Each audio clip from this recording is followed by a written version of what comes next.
In the southwestern city of Shuda, China, a lazy weekend morning unfolds beneath the relentless summer sun. I nestled comfortably in bed, bury my head under the covers to escape the intrusive sunlight. Suddenly, a youthful voice pierces the tranquility. "Brother, it's time to get up." I groan in response. "Oh, stop it. I was up all night typing. Can't I sleep a bit longer?" The persistent voice insists. "Oh, brother, you're talking in your sleep again. Get up. Brother, how is waiting for you downstairs. Aren't you supposed to go pick up a sprite at the Sprite Breeding Center today?" "What on earth, Sprite Breeding Center? What nonsense are you spouting? Is there someone else here? I thought I was living alone." As confusion mounts, the voice continues unwaveringly. The girl, realizing I have no intention of getting up, instructs her creature Ice Six Tails use Blizzard on brother. A sudden rush of cold air sweeps over me, the chill snapping me to full alertness. So cold. I leap from the bed to see a cute little girl holding a curly-haired white fox, both looking at me with innocent eyes. The fox resembles the Alolan Vulpix from Pokémon.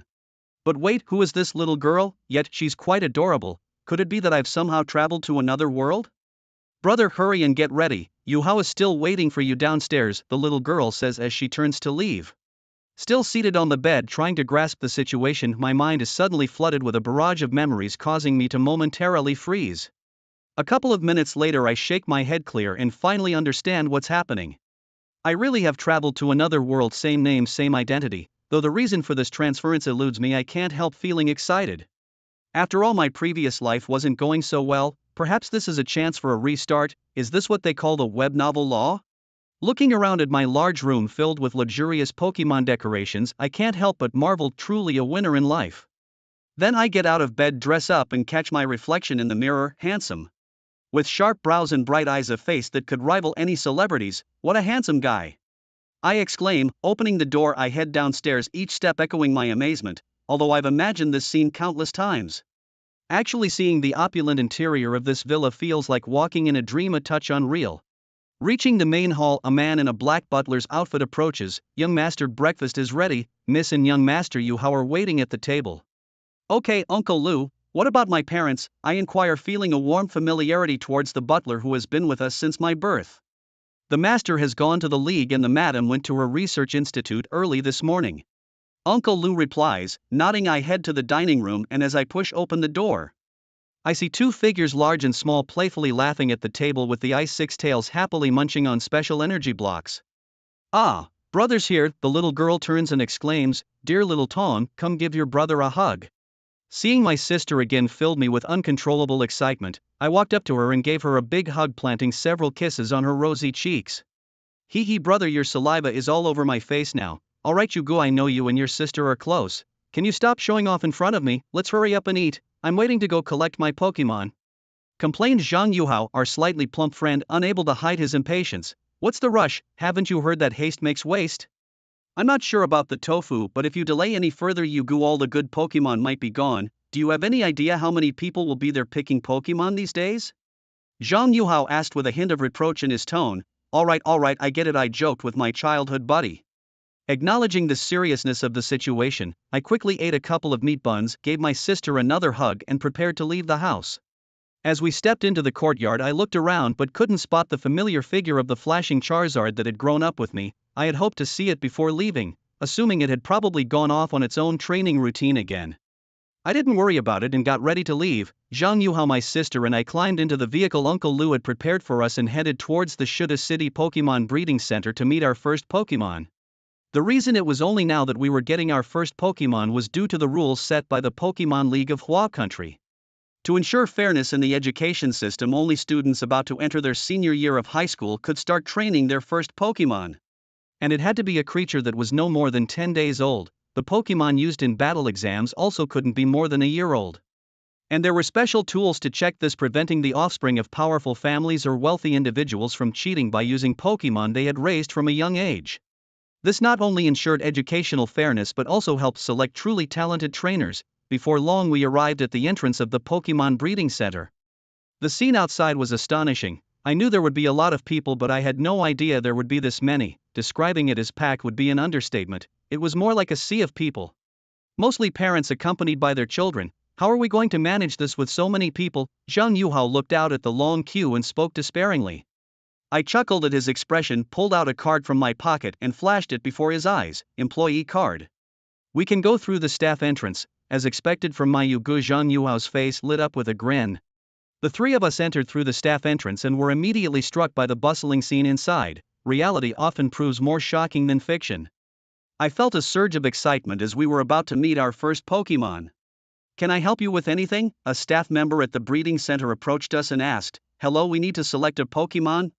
"Here are our IDs," I replied, handing our identification cards to the staff member. "Alright, the system shows you both are eligible to receive a starter Pokémon. I'll take you to make your selections." The staff member swiped our IDs through a machine and continued. "Yes, they have been paying operational fees to the league since birth, granting them the privilege to receive a starter Pokémon. Not everyone has this privilege. Most ordinary people can only afford cheaper Pokémon or Pokémon eggs as their first creature. The minimum cost for a starter Pokémon in the outside market is upwards of 1 million each, which most people can't afford, especially since the Pokémon available here at the Shudu Breeding Center are of higher quality than those found elsewhere, making them even more expensive. Only students buying their first Pokémon as they enter their final year of high school get a certain discount, with no such offers available thereafter." The three of us followed the staff toward the Pokémon base to pick our very first Pokémon. "Yugu, which Pokémon are you planning to choose?" "I'm not sure, I'll decide based on the situation. What about you?" "I already have a Gibble. I'm planning to build a Sandstorm team." "I need to pick a Pokémon that fits the lineup," said Xiaopang with excitement gleaming in his eyes. "That's the spirit. I can see you becoming the next Sandstorm champion." I patted Xiaopang's shoulder. "Brother, what's a champion? Is it like a powerful trainer like Dad?" Little Loli tilted her head and asked me with a puzzled tone. "Yes, and brother will be even greater than Dad. My dream is to become the king of Pokémon," I replied confidently.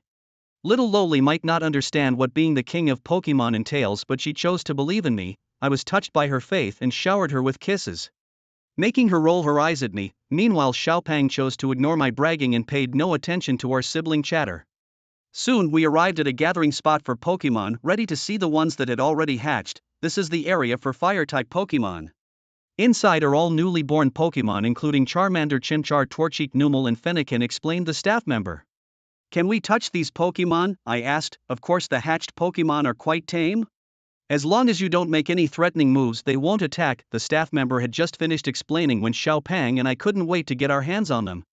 As soon as I touched a Pokémon, a voice suddenly echoed in my mind. "Ding, host has successfully made contact with a Pokémon. The Supreme Pokémon system has been activated." Hearing this voice in my mind, I paused, thinking, of course, how could a transmigration be without a system?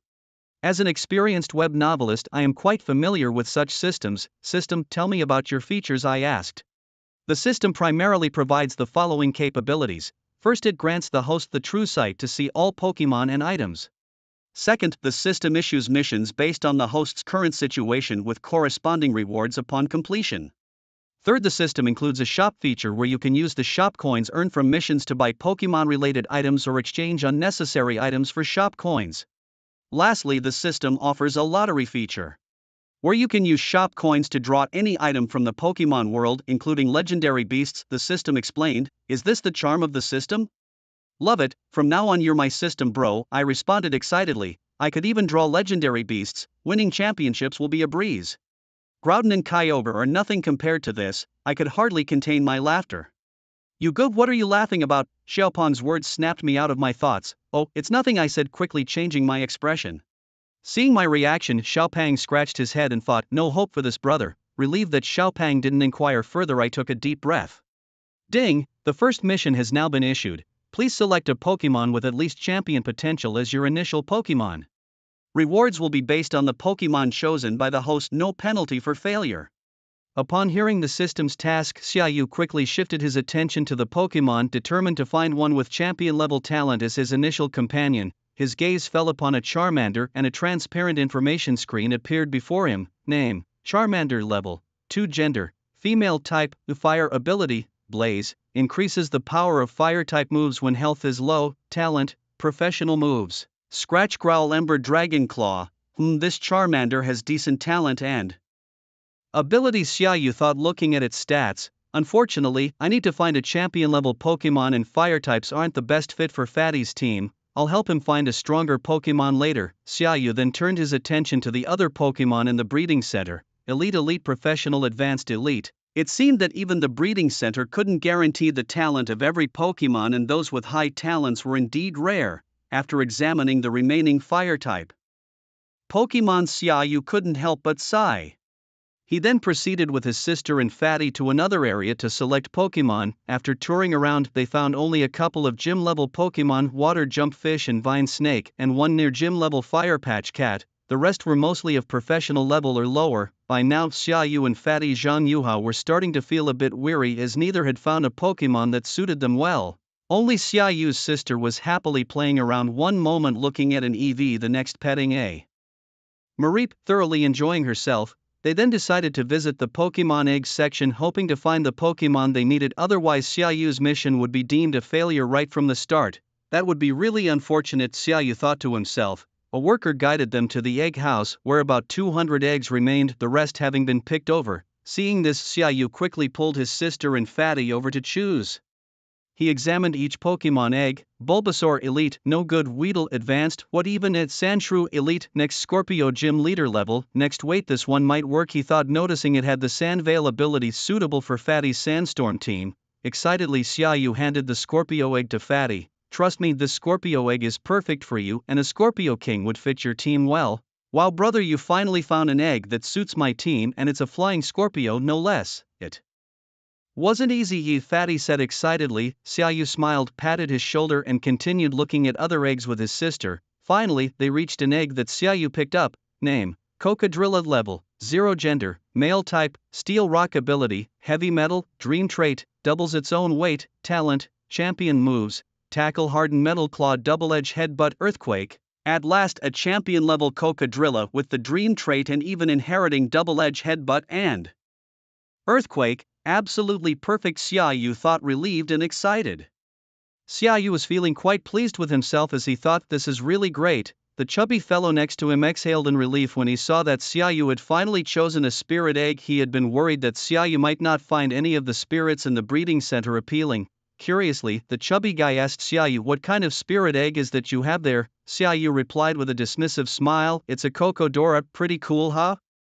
Hey, it's not something that can easily be countered by me. There are no weak spirits, only incompetent trainers. Just wait and see how I'll defeat you easily. And do you understand the value of being a master of reverse attributes? Both men looked at each other, smirked, and then burst into hearty laughter. Xiaoyu's sister, seeing the two laughing, joined in with her own giggles. The sight of the two men and the little girl laughing together was so heartwarming that passers-by couldn't help but feel envious.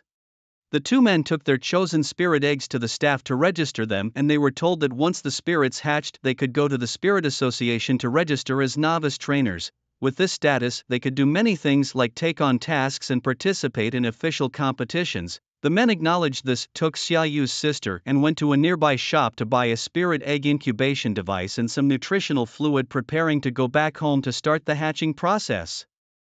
After setting a future date at the breeding center's entrance to battle once their spirits had hatched, they parted ways. Xiaoyu, along with his sister Xiaotong, got into the car that was to take them home. Back at home, due to the long day of choosing spirits, Xiaotong was exhausted and went back to her room to rest, cuddling her ice six tails. Xiaoyu took the spirit egg to his own room, placed it in the incubator, and poured some nutritional fluid into it to speed up the hatching process. Xiaoyu, realizing that he had not yet seen his own shimmering Charizard, went to the training ground behind the villa. Sure enough, he saw the shimmering Charizard still in training. He couldn't help but exclaim, wow, you really are intense. Do you want to become a devil muscle dragon or what? Xiaoyu looked at the information on the screen next to the Charizard. Charizard, shimmering, level 53, professional, gender, male. Type: fire. Flying trait: solar power, dream, special attack increases in sunny weather, HP decreases each turn. Talent: champion level moves: Scratch, Growl, Smokescreen, Heat Wave, Dragon Claw, Dragon Breath, Fire Fong / Flamethrower, Fire Spin. Learning skills: Swords Dance, Sunny Day, Thunder Punch, Protect, Rock Tomb, Outrage, Fire Punch, Dragon Dance, Dragon Pulse. Seeing his Charizard's panel, Xiaoyu could only describe it with a wow, what a divine spirit. Not only is it of high caliber, but it's also so intensely trained in these skills are all heavy hitters.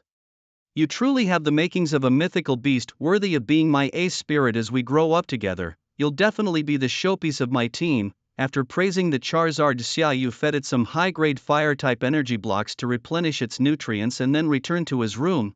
Xia Yu opened the system to check the rewards given after completing the system tasks. Congratulations to the host for successfully taming a spirit with potential as a champion. Task completed. Rewards include a Kokodora Mega Evolution Stone, a Keystone, and Evolution Miracle Stone, which raises the defense and special defense of the spirit that can still evolve, and 100 mole coins. Xia Yu nodded in satisfaction upon seeing the array of rewards, all perfectly suited for his partner Pokemon Kokodora. As he gazed at the system panel, he rubbed his head, feeling as though he had forgotten something. Suddenly, it hit him: my newbie gift pack. Isn't that standard for system introductions? Hey system, where's my newbie gift pack? You didn't swallow it up, did you? Xia Yu hurriedly questioned the system, sensing a missed opportunity. Ding, please, host, do not insult the system. This system does not care for such trivialities. The newbie gift pack is a hidden benefit for newcomers, only available upon request. The system responded. Host has successfully triggered the hidden benefit and obtained the newbie gift pack, which includes an upgrade of 1 rank for all your Pokemon's aptitudes, a Mega Evolution Stone for Charizard X/Y, a full set of Keystones, a top-quality Fire Stone system, space activation, intermediate evergreen power, a complete guide to every type of energy block, and 1,000 mole coins. Overwhelmed by the series of rewards, Xia Yu almost drooled in excitement, grateful for his extra thought that led to discovering the newbie pack.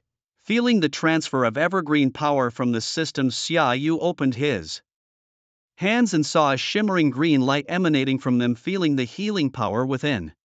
Evergreen power, the special ability of Elder Bingmu, it allows for healing and even psychic communication with Pokemon. What a divine skill! Now I have superpowers too, and I can even make high-quality energy blocks myself, cutting out the middleman. This is fantastic, he thought. Xia Yu stored all the other items in the system space, now fully equipping his beloved Charizard. He glanced back at the incubation device holding the Kokodora egg, noting its upgraded potential to near champion. Leveled just like Charizard's, starting with 2 near champion Pokemon who can compete with that, Xia Yu thought happily. However, he reminded himself of the upcoming High School League's 3 vs 3 battles. With Charizard temporarily benched, he needed to capture at least 2 more Pokemon during summer break to quickly build a formidable team. As the sun set and dusk approached, a disturbance came from outside the villa. A middle-aged couple stepped out of a car and Uncle Lu greeted them at the door. Has Xiaoyu chosen his Pokemon? Inquired the middle-aged beautiful woman, glancing at Uncle Lu. He has picked one, a Pokemon egg that is still incubating, replied Uncle Lu. Oh, what kind of Pokemon is it? Asked the robust middle-aged man. It's a Kokodora egg, the shell is shiny and colorful, indicating a Pokemon of good quality, Uncle Lu answered. Huh, that's my son for you, always with a good eye. But we also have a surprise prepared for him, chuckled the father, sharing a knowing look with his wife. The couple exchanged a knowing smile. These middle-aged partners were Xiaoyu's parents. His father, Xia Tianyun, a fire-type master trainer, was gearing up to challenge the Elite Four. He currently headed the Western Shu region's division of the league, with his primary duties including the security and protection of the 2 major sanctuaries surrounding Shudu. His mother, Qi Liui, a senior researcher of Pokemon evolution at the league, operated her own research institute on the outskirts of Shudu. She focused on the evolution paths and methods of Pokemon, with notable results like making the Feebas evolve into Milotic through the use of a beauty scale and evolving Eevee into Sylveon by learning fairy-type moves. The parents let their Pokemon out in the yard before returning indoors, asking Uncle Lu to call the siblings down for dinner. As the siblings descended, they saw their parents in the hall. The little girl, bouncing with excitement, ran towards them, waving her hands. Dad, Mom. Did you miss Xiaotong? Of course we did. Did you have fun with your brother today? Yes, we saw so many beautiful Pokemon and I even got to touch them, she exclaimed proudly. Wow, that's impressive, truly worthy of our little princess, Xia's mother praised as she scooped up the little girl into her arms, planting kisses on her cheeks. Seeing his daughter rush into his wife's arms first, Xia's father couldn't hide his jealous expression.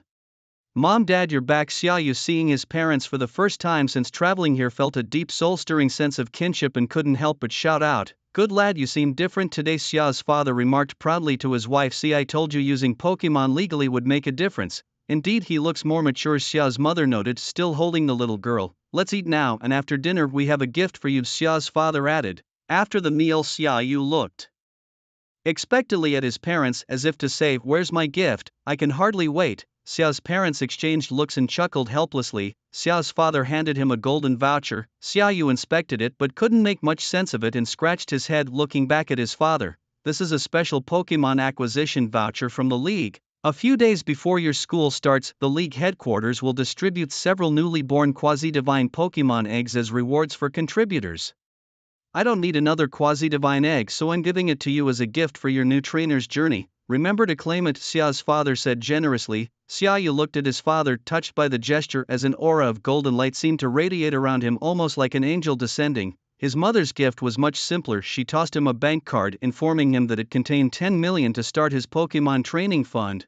If it's not enough, just ask for more, she said. Truly, only his mother could act with such lavish generosity. Who else could pass such a test of extravagance? Xiaoyu said that he couldn't. After returning to his room with the gifts from his parents, Xiaoyu finally calmed his complex emotions. Once again, he marveled at the charm of his family background. Lying on the bed, Xiaoyu opened the system panel. Host, Xiaoyu Talent, Intermediate Evergreen Power, Pokémon, Charizard. Shiny, Cocodora items, Bodocodora Mega Evolution Stone, Charizard Mega X/Y Evolution Stone, Keystone X2 Evolution Miracle Stone, Premium Fire Stone, Shopping Coins, 1100.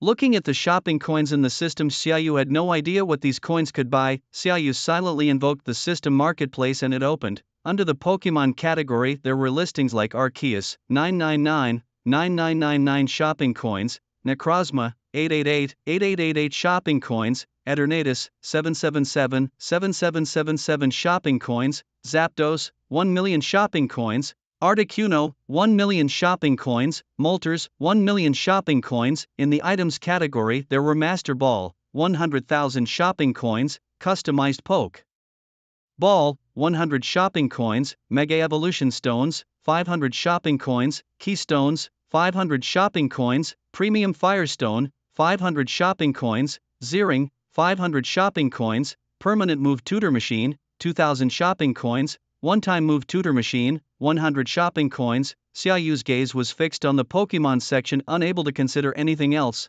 The sight of those legendary creatures made him wish he could capture them all in one fell swoop, but seeing the long string of numbers, Xiaoyu despaired. How long would it take to gather that many coins? By the time he might have subdued those legendary creatures, he still wouldn't have enough coins. Xiaoyu sighed and forced his gaze to the item category in the marketplace, noting the stark contrast between the top-ranked Master Ball and the adjacent Pokeballs system. Why is there such a huge difference between Pokeballs? Xiaoyu asked, puzzled. The Master Ball can capture any Pokemon, including legendary ones, with a 100% success rate. Do you think its value is high now? As for other Balls, they are not very effective and all are priced the same. The host can choose to customize the needed Pokeball. Other items without special remarks can be customized in type for the same price, the system explained. Understanding this, Xiaoyu couldn't help but praise the system. What about the lottery? How does that work? Xiaoyu inquired. The lottery system allows drawing from all items in the marketplace, including legendary creatures. A single draw costs 100 shopping coins and a 10 draw guarantees at least one high-quality item. Accumulate 1,000 draws and you can receive a random legendary Pokemon. 1,000 draws for a legendary Pokemon, that's essentially 100,000 shopping coins, right? The system still loves me. With just 100,000 coins I could draw a legendary Pokemon, and if luck explodes, drawing Arceus would make me invincible. Groudon, Kyogre, they would all be nothing compared to me. Xiaoyu had already begun to lose himself in his fantasies. Suddenly a notification from the system interrupted him, snapping him back to reality. Wiping the drool from the corner of his mouth, Xiaoyu chuckled. Let's start the draw and see whether I am blessed by fortune or cursed by fate. Start with a 10 pull, let me feel the charm of the guaranteed reward. Ding! Detected host's first 10 pull attempt, triggering the newcomer's grand guaranteed reward. In this 10 pull you will receive a random mythical beast and a random high-quality item, the system announced. Hearing this, Xiaoyu couldn't help but jump out of bed, his excitement overflowing. A mythical beast to start off with? What is this luck?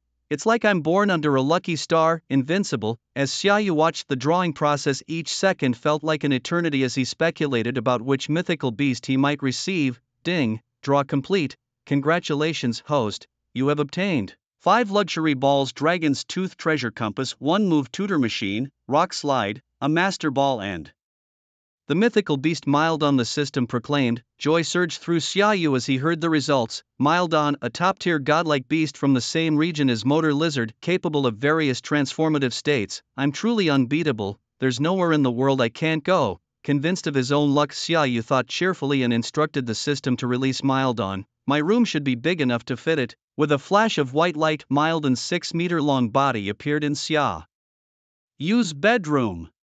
The moment Mildon materialized, a powerful aura spread from Xiaoyu's room outward. Sensing something amiss, Mildon quickly contained its aura, but the energy had already dispersed into the surroundings. All the slumbering spirits in Shudu City felt this powerful energy wave, waking up instantly and looking around, trying to locate the source of this power. However, the energy dissipated as quickly as it had appeared, leaving no trace. At the Xia family villa, Xiaoyu's father Xia Tianyun was also awoken by the disturbance. He rushed outside to investigate, and after querying his own spirits and finding the energy wave already vanished without any special occurrences, he decided to call the headquarters of the Alliance to report the situation.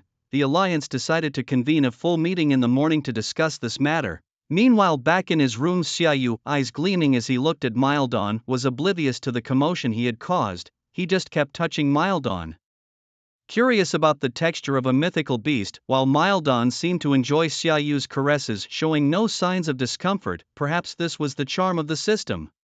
Mildon level 132, Tier 1 God, Gender, None Attributes, Electric Dragon Trait, Strong Particle Engine, sets up an electric field when entering battle, boosting special attacks in the field. Skills: Electric Shock, Dragon Breath, Electric Field, Shock Wave, Charge, Parabolic Charge, Discharge, High Speed Movement, Dragon Wave, Lightning Rush, Metal Sound, Mirror Coat, Outrage, Thunder, Overheat, Destroying Ray, Mountain Press, Charging Beam, Strange Light, Magical Shine, Dragon Swarm, Crystal Burst, Thunderbolt, Crazy Volt. Is this the power of a Tier 1 God? Xiaoyu marveled at the luxurious panel of Milton, finding it far superior in both strength and depth of skill compared to average elves. A gap as vast as that between an elephant and an ant. System: are the divine beasts inside authentic? There won't be any problems, right? Xiaoyu questioned the system with a deep concern. Please do not doubt the system casually. The system responded, these divine beasts have been scavenged from another Pokémon world that has already collapsed.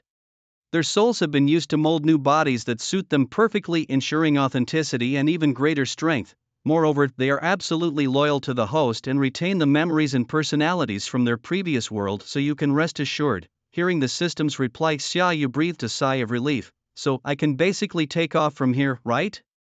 As long as I don't encounter those top-tier divine beings, isn't this world mine to roam? After securing Milton back into the Pokeball, Xiaoyu fell asleep filled with dreams. The next day he woke up and stretched comfortably. Turning his head, he saw the Pokeball next to his pillow. Holding it in his hand, he thought, this isn't a dream, I really have a divine beast now. I can proudly call myself a master of divine beasts. Xiaoyu felt a surge of happiness. Are you comfortable staying inside the Pokeball, Milton? Do you need to come out for some air?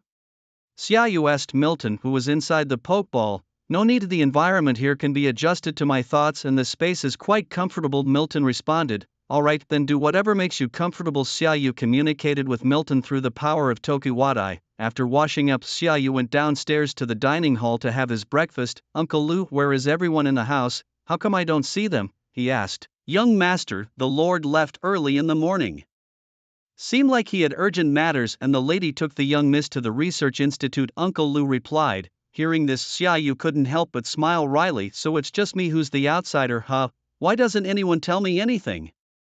After breakfast, Xiaoyu planned to spend the next few days at home comfortably incubating Kokodora and also planned to purchase a large amount of mineral resources online to prepare for Kokodora's arrival.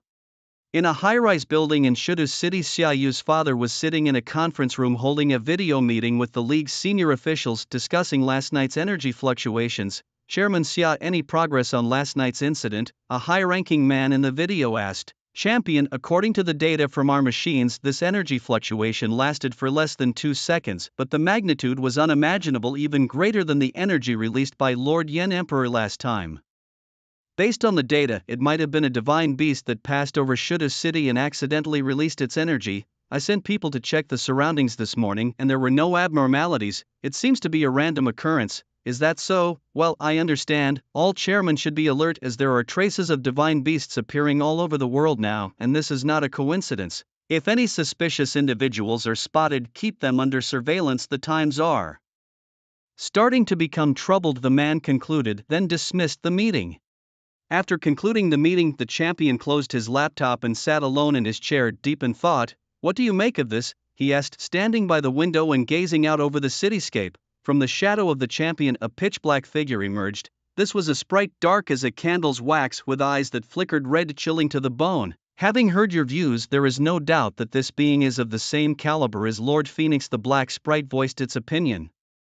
Despite the uncertainty of why it appeared in Shudu, there's no doubt that it harbors no harm towards humanity, otherwise, that city would have been destroyed by now. But didn't you say beings like Lord Phoenix are now in seclusion and do not appear in our world? How then does such a being suddenly appear, especially within the borders of Huagua? I must remain extremely vigilant. Marshal, the champion, expressed his concerns. How am I to know the purpose of such beings appearing? Perhaps only Lord Phoenix himself would know the reason. And even if it came with malevolent intentions, you as the current rainbow warrior bestowed with treasures from Lord Phoenix would still be but a slightly larger ant when facing a being of his level, Marshall stated bluntly, not mincing his words.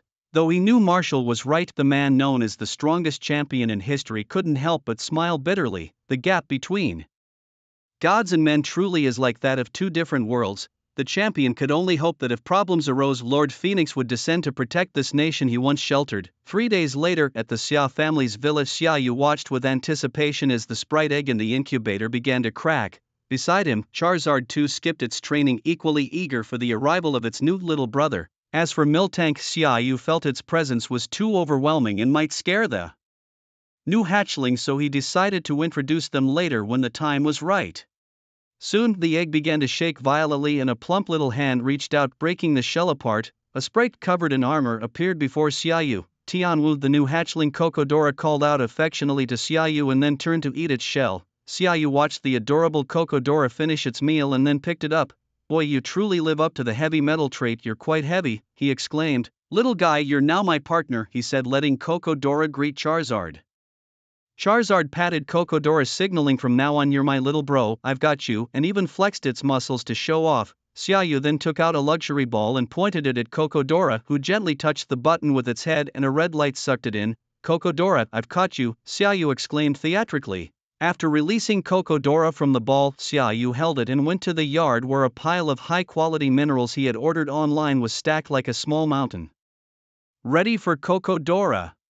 Kokodora, nestled in the arms, eagerly watched the mineral in front of him swing, instinctively wanting to burrow inside. Xiaoyu chuckled and placed Kokodora on the mineral. Before he could say anything, he watched the little guy start to show off the mineral in his mouth.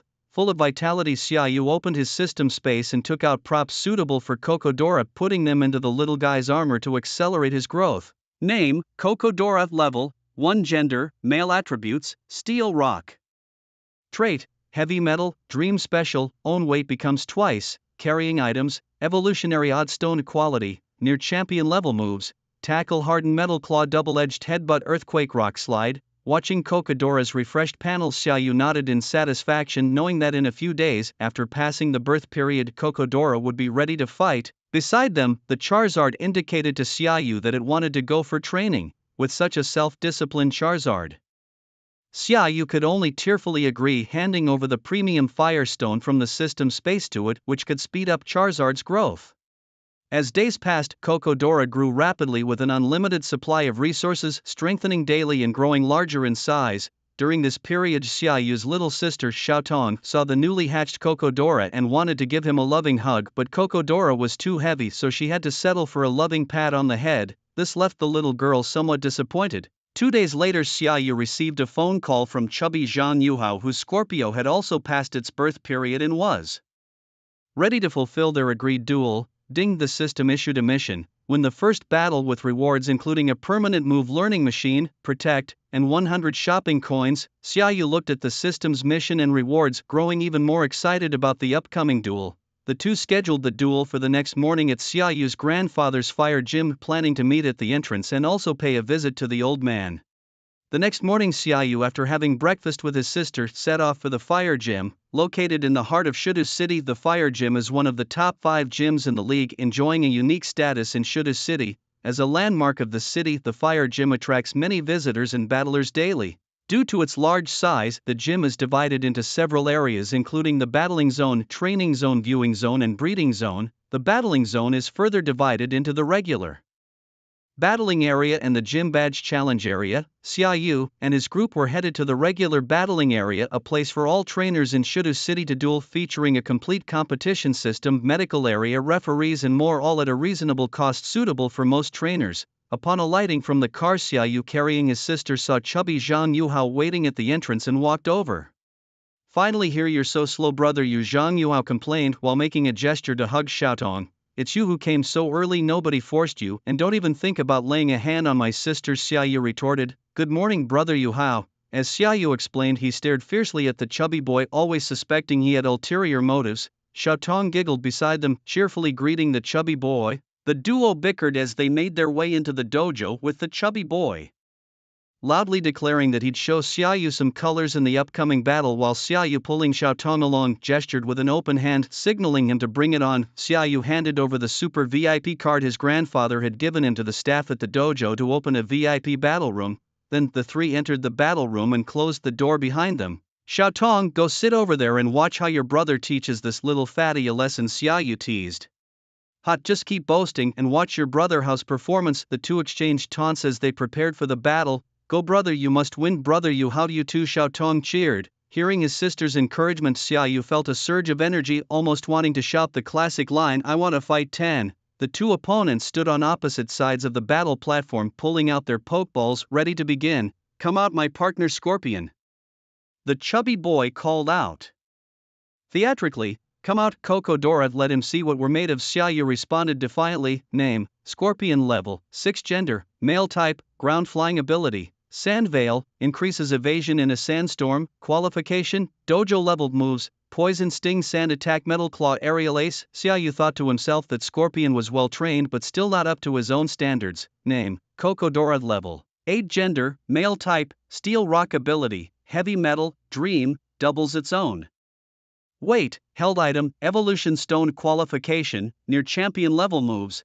Tackle, Hardened Metal Claw, Double Edge, Earthquake, Rock Slide, Rock Tomb.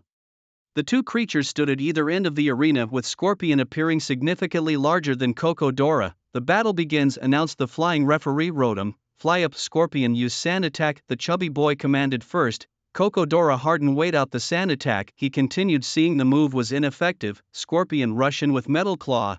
Kokodora counter with Tackle as he charges. Xiaoyu declared confidently, "Daring to engage in close combat in front of my heavy metal." Kokodora interesting, he noted as the two creatures collided, the burst of energy stirring up dust around the arena. Kokodora merely shook its head while Scorpion was visibly staggered. "Scorpion, fly up and get away from Kokodora." The chubby boy realized the dire situation and prepared to withdraw from the battlefield. But Xiaoyu wouldn't miss such a perfect opportunity. Kokodora used Rock Slide on Scorpion. Kokodora hurled boulders at Scorpion, and with a loud thud, Scorpion fell from the sky, its eyes turning into spirals. Kokodora won the battle and referee Rotom announced the result. "Congratulations to the host for completing the mission. Rewards have been distributed." "Scorpion, are you alright?" The chubby boy ran worriedly towards where Scorpion lay. "Well done, Kokodora, you'll get an extra meal when we get home," Xiaoyu joyfully said, embracing Kokodora as the system's pleasant voice rang out. "Yay, big brother won. Big brother is the best. There's a medical center in the gym, let's take it there for treatment." Xiaoyu returned Kokodora to its pokeball and, holding his sister's hand, spoke to the chubby boy. The trio, carrying their pokeballs, headed to the medical center, where Xiaoyu and the chubby boy handed over their pokeballs to the Pokemon nurse for treatment. Shortly after, the nurse came out with their pokeballs, handing them back and saying, "There's no serious issue, just some rest needed." "Thank you," the two said as they left the medical center. "We are going to visit Grandpa later, do you want to come with us?" Xiaoyu asked, turning to the chubby boy. "No, you go ahead. I'm planning to go back and train my Pokemon and catch some that fit my Sandstorm team. We'll have another Pokemon battle when we're back at school." "Alright, good luck, see you at school." Xiaoyu and his sister waved goodbye to the chubby boy Zhang Yuhao. The siblings then walked towards the interior of the gym, heading towards the breeding area where their grandparents usually stayed unless there was a top-level gym challenge. Upon reaching the gym badge challenge area, they saw that a challenge was underway, so they decided to go in and watch. As they entered, they spotted the gym's second senior sister Song Tian watching the battle and the gym's top senior brother Li Yan who was competing. Both were disciples of their grandfather, since Xia Yu and his father Xia Tianyun had decided not to take over the family's fire-type gym. Their grandfather had no choice but to take on disciples to continue the gym's legacy.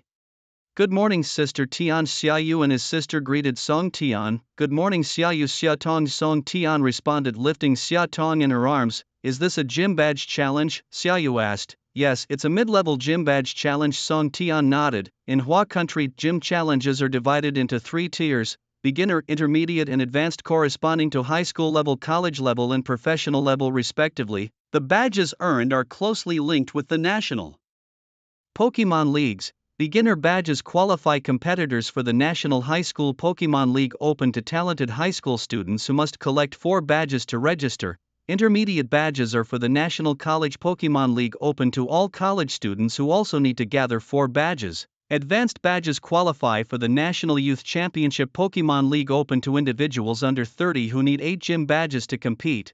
The top 4 in this competition will represent Hua country at the Quadrennial World Youth Championship Pokémon League, bringing honor to the nation. This is the only global fairy league that captures the love and attention of people worldwide. Their family's fire-type gym is among the top-ranked gyms, usually challenging students from prestigious universities. Xia Yu looked at the creatures in the arena, a Blaziken and a Greninja. Blaziken's details: level 56, professional, gender, male type, firefighting ability, blaze. Increases the power of fire-type moves when HP is low. Held item: charcoal. Qualification: gym level moves. Scratch, double kick, growl, quick attack, feather dance, fire punch, ember, flamethrower, blast, burn, detect, slash, bulk up, reversal, blaze, kick, endure, close combat, flare, blitz, overheat, focus, punch, sunny day, thunder punch. Greninja's details: level 55, professional, gender, male type, water, dark, ability, torrent. Increases the power of water-type moves when HP is low. Held item: Mystic Water. Qualification: Elite 4 moves, Night Slash, Water Gun, Quick Attack, Lick Water, Pulse, Smokescreen, Shadow, Sneak, Spikes, Aerial Ace, Substitute, Psychic, Double Team, Dark Pulse, Protect, Fling, Hydro Pump, Rain Dance, Rock Slide, Surf, Swords Dance, Ice Punch. Xia Yu was astounded by the data of both creatures, whether it was senior brother Li Yan's ace Blaziken or the challenger's well-trained Greninja. The battle was intense and evenly matched, with moves being exchanged, dissected and thrilling to watch. Eventually Greninja defeated Blaziken with a critical Night Slash, winning the final bout. Watching senior brother Li Yan hand the intermediate fire-type gym badge to the challenger, Xia Yu approached with his sister to greet them. "Brother Yan." "Good morning, that was a spectacular match." "Good morning, Xia Yu." "Xia Tong, how are you? Sorry you had to see that. What brings you here today?" Li Yan asked with a smile. Xia Yu shared his recent Pokemon battle experience with a chubby boy and mentioned they were on their way to see their grandparents. After hearing about their plans, Li Yan informed Xia Yu and his sister about their grandparents' location. After bidding farewell to Li Yan and Song Tian, Xia Yu and his sister continued towards their grandparents' direction. Finally, at a breeding area where many little chimchars gathered, they found their grandfather feeding the creatures. Nearby, a Volcarona, his ace Pokemon, fluttered about. Volcarona's details: level 73, champion, gender, male type, bugfire ability, flame body, may burn the opponent upon contact. Held item: life orb. Qualification: champion level moves. Fiery Dance, Struggle, Bug Blast, Burn, Blaze, Kick, Fire, Spin, Gust, Ember, Flare, Blitz, Takedown, Whirlwind, String Shot, Flame Wheel, Bug Bite, Screech, Leech Life, Bug Buzz, Heat Wave, Amnesia, Hurricane, Overheat, Protect, Air Slash, Hyper Beam, Sunny Day, Substitute, U-Turn, Will-O-Wisp. Seeing the stats panel of Volcarona, Xia Yu gasped in awe. He knew his grandfather's ace was Volcarona but had no idea it had reached champion level with an extraordinarily vast array of skills. It must be said, he truly is the old man's trump card. "Grandpa, good morning." "Grandpa, good morning. Did you miss Xiaotong?" Were the grandfather's face beamed with joy upon seeing the arrival of the siblings. "My big grandson and my little princess are here. Oh dear, Grandpa didn't prepare any gifts for you. Later, I'll take you to my collection room and you can pick something to take home as a gift." Faced with the old man's enthusiasm, Xia Yu found it hard to decline, and Xiaotong happily agreed without a second thought. "By the way, Xia Yu, you're about to enter your senior year of high school, right? It's time to receive your spirit, isn't it?" "Yes, Grandpa, I've already received it. It's already Hatched, it's a Cocodora. Xiaoyu took out the spirit ball and released both Cocodora and blinking old spray. The old man looked at the two spirits and continuously nodded his head in approval. Not bad, they are well raised. Xiaoyu, you are indeed a natural-born trainer. You truly are my grandson, possessing the makings of a champion. Xiaoyu smiled sheepishly and scratched his head. Let's have the fire moth take both the fire dragon and Cocodora for some special training, the old man suggested. Xiaoyu quickly nodded, such opportunities were rare. Let's go, follow me home first. Your grandma doesn't even know you've arrived yet, the siblings replied in unison. The grandparents lived inside the gym partly because it was close by, eliminating the need to travel far, and partly to facilitate the care of the spirits in the gym. Soon they arrived at the grandparents' residence, a spacious bungalow with a large courtyard, the kind of place the elderly couple cherished. Upon seeing their grandmother preparing to cook, the siblings hurried over to greet her. Grandmom, good morning. Grandmom, good morning. Oh, my dear grandson and granddaughter are here. Come, let Grandma give you a hug. As soon as she saw them, she quickly put down her utensils and scooped up Xiaotong into her arms. After a while of chatting with the siblings, she went back to cooking. Grandpa let Xiaotong watch some TV and took Xiaoyu to a hatching room. See this spirit egg? I won this from an old friend who's the master of the psychic type. Jim threw a bet. Take a look. The old man led Xiaoyu to the spirit egg. Xiaoyu examined it and a series of data appeared before his eyes. Name, Laralasi level, 0 gender, female attributes, psychic fairy ability, copy, upon entering copies the opponent's ability and becomes identical, quality, king level moves, cry charm voice magic shine psychic strong thought. Xiaoyu nodded at the sight of Laralasi. Who could resist a Laralasi, especially a female one with exceptional qualities? Xiaoyu certainly couldn't. Xiaoyu expressed to his grandfather how much he liked this Laralasi spirit egg. The old man mentioned that he knew Xiaoyu was about to become a rookie trainer and this was specially prepared for him. Moved, Xiaoyu hugged his grandfather tightly. Indeed, family was always best, be it his parents, his grandparents, or his sister. At this moment, Xiaoyu felt a sincere sense of happiness. He had fully integrated into this body, into this family. After watching the sprite egg, Xiaoyu and the old man returned to the room. They chatted with the old man while playing with Xiaotong, thoroughly enjoying themselves until grandma called them for dinner. After the meal, the old man took Xiaoyu and Xiaotong to his collection room to pick out gifts. Xiaoyu looked at the old man's dazzling array of collectibles and was momentarily overwhelmed by the choices, unsure of what to pick. They went through the collection row by row and finally Xiaoyu chose a fine quality life orb to give to Charizard. Xiaotong's choice was simple, she just picked something that sparkled, eventually selecting a gleam stone. The old man was not aware of the stone's purpose, only that it was shiny and had energetic vibrations. Feeling it was a good item, he had collected it. Among the collectibles, Xiaoyu also saw several Mega Evolution stones and key stones, however there were none for Ralts. Otherwise Xiaoyu would have chosen a Mega Evolution stone for Ralts. In the evening, Xiaoyu recalled Cocodora and Old Spray who had been training with the fire moth. He took his sister, held the Ralt sprite egg, bid farewell to their grandparents, and returned home. He placed the two sprites in the yard and also put the life orb on Old Spray. Xiaoyu then went back to his own bedroom, placed the Ralt sprite egg into the incubator, poured in some nutrient solution and eagerly awaited the little one's birth. Lying in bed, Xiaoyu opened his system panel which showed host, Xiaoyu talent, intermediate eternal power sprites, Charizard, shiny, Cocodora Milotonic, level 1 god, Ralts, unhatched, items, Cocodora Mega Evolution Stone, Charizard Mega X/Y Evolution Stone, Keystone X2 Luxury Ball X4 Dragon Fawn Treasure Compass Permanent Move Learning Machine, Defense. Seeing the pitiful amount of coins in the shop on his panel, Xiaoyu couldn't help but complain about the system. The system explained that he needed to travel and adventure to easily trigger system tasks, as staying at home made it hard to trigger them.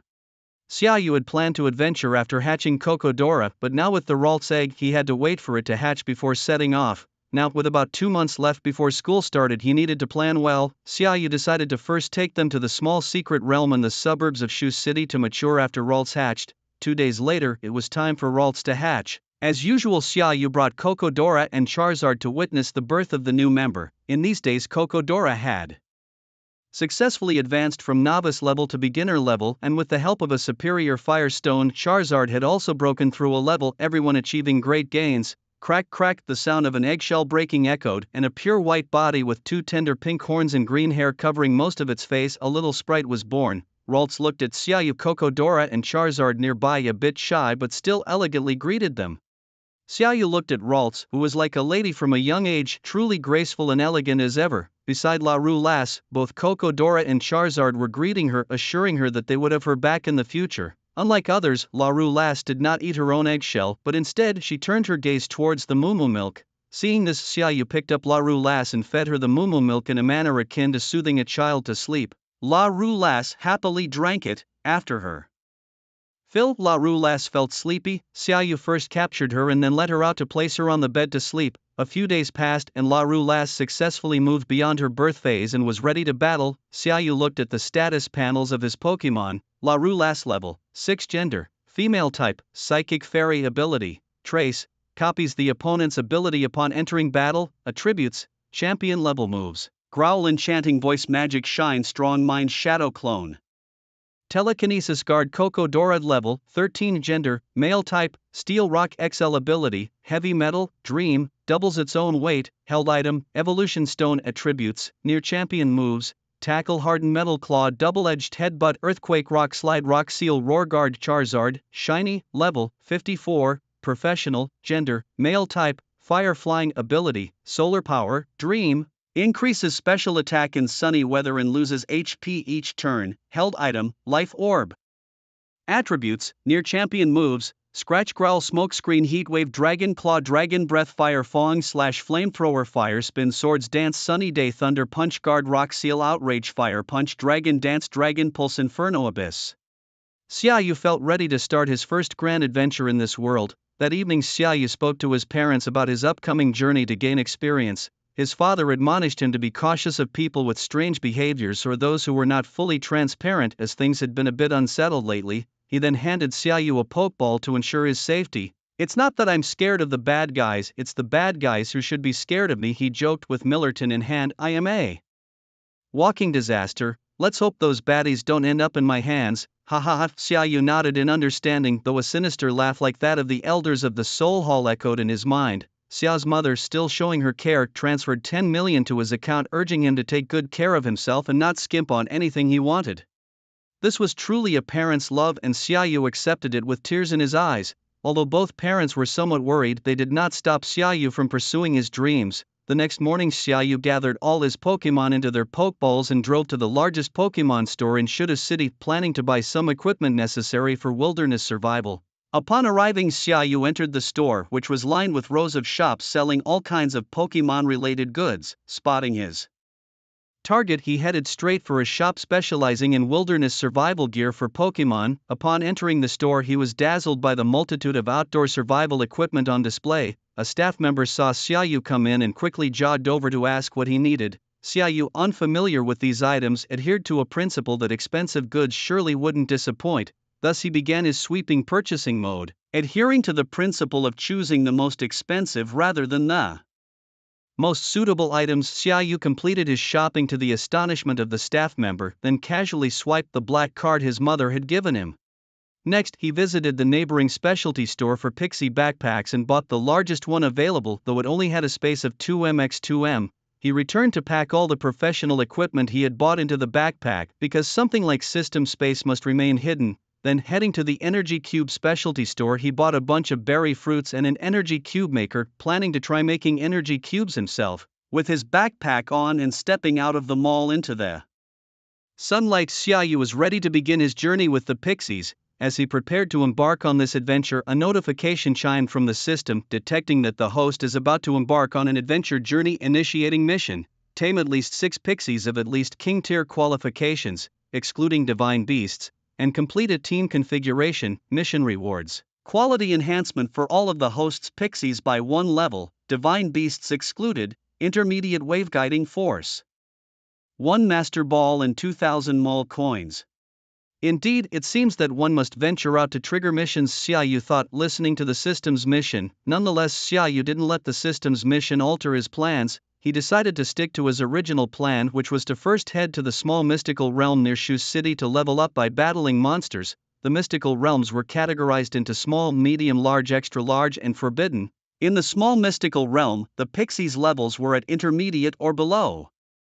making it more than sufficient for Xiaoyu's beginner-level Cocodora and rookie-level Ralts to compete. Soon Xiaoyu arrived at the entrance of the small mystical realm to the west of Shu City, a place bustling with people and a constant buzz of trading voices. He went to the local Pixie Association branch station there to register and receive a pass for the mystical realm. Entrance into the realm was time-limited. One could only stay inside for a week before having to exit and reapply for entry.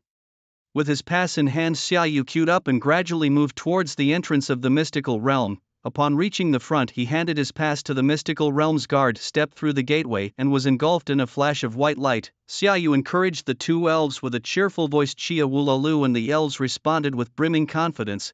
Xiaoyu pulled out a treasure compass that had been gathering dust in his system space for a long time. Examining this high-tech device, he discovered that the compass could not only locate treasures nearby but also mark the strength of nearby elves, a truly valuable tool. In this secret realm, Xiaoyu's strategy was straightforward: advance aggressively with the help of his fire dragon, making this beginner-level secret realm easy to handle. Xiaoyu activated the treasure search on the compass and several deep green lights appeared. He moved towards the nearest green dot. Lalulesai used Psychic on Rada and Cocodora used Metal Claw on Arbok. As they journeyed, Xiaoyu encountered many small elves. Some were passive while others were aggressive, and his targets were these aggressive ones. Watching his two little elves easily defeat one opponent after another, Xiaoyu couldn't help but smile with satisfaction. It didn't take long for the levels of the two elves to increase by one, reaffirming that combat was indeed the fastest way to enhance strength. As they neared the target indicated on the compass, Xiaoyu slowed down and looked towards the location of the green, a lake. There were no other elves around, so he led his group towards the lake. As they approached, the water began to ripple, and suddenly a huge splash erupted from the center, and an 8-meter-long Gyarados burst out of the water. The Gyarados was identified as level 25 male with water and flying attributes. Its ability was Intimidate, and it carried a medium water stone. Its qualifications were professional level with moves including Tackle, Leer, Water Gun, Twister, Thrash, Aqua Tail, Ice Fang, Brine, Scary Face, Waterfall Crunch, and more. Seeing this Gyarados, which had evolved in the wild, Xiaoyu was amazed, realizing the green light must be from the medium water stone on this Gyarados. As the menacing Gyarados looked down at its opponent, a little creature over a meter long, it roared angrily. Its Intimidate ability sending a powerful aura towards Cocodora. Despite being smaller and lower in level, Cocodora, having been accustomed to high-level elves' intimidation, roared back defiantly at the Gyarados. Unaffected by its own failing intimidation, the Gyarados charged directly at Cocodora. Cocodora countered with Tackle while Xiaoyu communicated with it through his evergreen power. The two creatures collided, causing the ground to crack. Both were shaking their heads from the impact. Seizing the opportunity, Xiaoyu instructed Cocodora to use Rock Slide, sending a giant boulder crashing down on the dazed Gyarados, who screamed and fell from the sky but was still struggling. Xiaoyu commanded Cocodora to use Metal Claw, and as the Gyarados watched Cocodora charging, it shot a water gun in its direction. Xiaoyu used his masterful skills to dodge the water gun attack, avoiding any damage. With a final strike of his Metal Claw, he successfully defeated the fierce Gyarados. His partner Cocodora also leveled up. Observing the fainted Gyarados, Xiaoyu thought to himself that wild spirits, lacking a trainer's guidance, mostly rely on instinct in battle and cannot flexibly use their skills, which made his victory rather easy. After the fight, Xiaoyu used the power of Forest on Cocodora to heal its injuries. Once the healing was complete, he approached the Gyarados and took a water stone as a trophy from it. As the sky gradually darkened, Xiaoyu decided it was time to find a place to camp. Following a tributary of the lake, he found a spacious area suitable for setting up camp. He quickly unpacked and set up his camping gear. Once the tent was pitched, Xiaoyu allowed his spirits to roam freely, cautioning them not to wander too far. He then took out a device for making energy blocks and a pile of berries ready to prepare the energy blocks. Following the method in his mind, he crushed the berries in a specific ratio, mixed them thoroughly, and placed them into the device. Soon fresh energy blocks were ready. Xiaoyu invited Lariulas to taste them as they were made to her liking. Lariulas excitedly voiced her approval, which boosted Xiaoyu's confidence. He promptly made more blocks tailored for Cocodora, Charizard, and Miltank. Cocodora and Charizard immediately expressed their enjoyment upon tasting their energy blocks, praising Xiaoyu's culinary skills. Miltank, however, looked at Xiaoyu with a serious gaze, leaving him somewhat puzzled. Was the taste not to Miltank's liking? Xiaoyu wondered. To his relief, Miltank communicated through telepathy, "Please Make sure to feed me these every day, they are incredibly delicious. Xiaoyu took a deep breath, relieved. He had misunderstood Miltank's expression. Following this, Xiaoyu promised to provide specially made energy blocks daily, to which Miltank nodded in satisfaction, indicating to approach him anytime if there were issues. Count on me, Miltank, your exclusive fighter is now online. After dinner, a tired Xiaoyu and the two little spirits retired to the tent to rest. Charizard, having not battled that day, was full of energy and offered to keep watch, impressed. Xiaoyu remarked, "You're doing great, buddy. If I have meat to eat, you won't lack for soup." The night passed without incident. The next morning, Xiaoyu woke up early, perhaps unaccustomed to sleeping outdoors. After preparing breakfast and waking the still sleeping spirits, they all enjoyed the meal together with old Charizard, packed up the tent and set off again. Thus continued 3 days of intense battling, during which Cocodora and Larula's rapidly improved. Xiaoyu also managed to find several useful items, making the trip incredibly fruitful. With 3 days left, having nearly exhausted the treasures of this region, Xiaoyu decided to move to a new area and continue his adventure. Unsurprisingly, his journey through a rocky terrain went without any mishaps. Thus, a week-long intensive training journey came to an end with a visibly tired but enriched Cocodora and Curly, and yes, Larula's had successfully evolved during this secret expedition. Xiaoyu felt both excited and a bit hasty as he reflected on his recent encounters. These creatures were just babies after all. One was named Calulian, a level 21, intermediate, female with psychic and fairy attributes. Her ability to copy allowed her to replicate the opponent's ability upon entering battle, making it her own. Classified as King Tier, Calulian's moves included Charm Voice, Magical Shine, Psychic Thoughts, Shadow Clone, Telekinesis, Protect, Hypnosis, Draining Kiss, Teleport, Illusion Beam, and Life Droplets. The other creature, Cocodora, was a level 26, intermediate male with Steel and Rock attributes. His Heavy Metal, Dream trait effectively doubled his weight.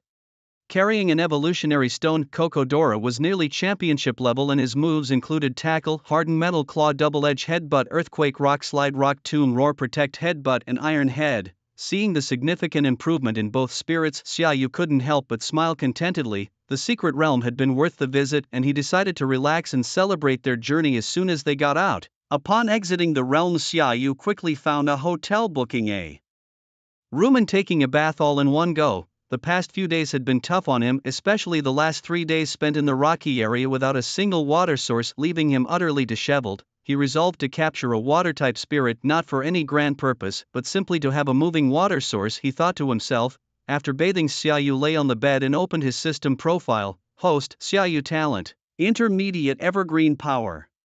His spirits included Charizard, Shiny, Cocodora, Milton, level 1 deity, and Calulian. His inventory boasted a plethora of items, several Mega Evolution Stones for different creatures, Keystones, Luxury Balls, a Dragon's Tooth, a Treasure Compass, a Permanent Move Tutor Device, Fire, Water, and Grass Stones, and 200 Store Coins. The unexpected delight was the Mega Evolution Stone for the Lizard King.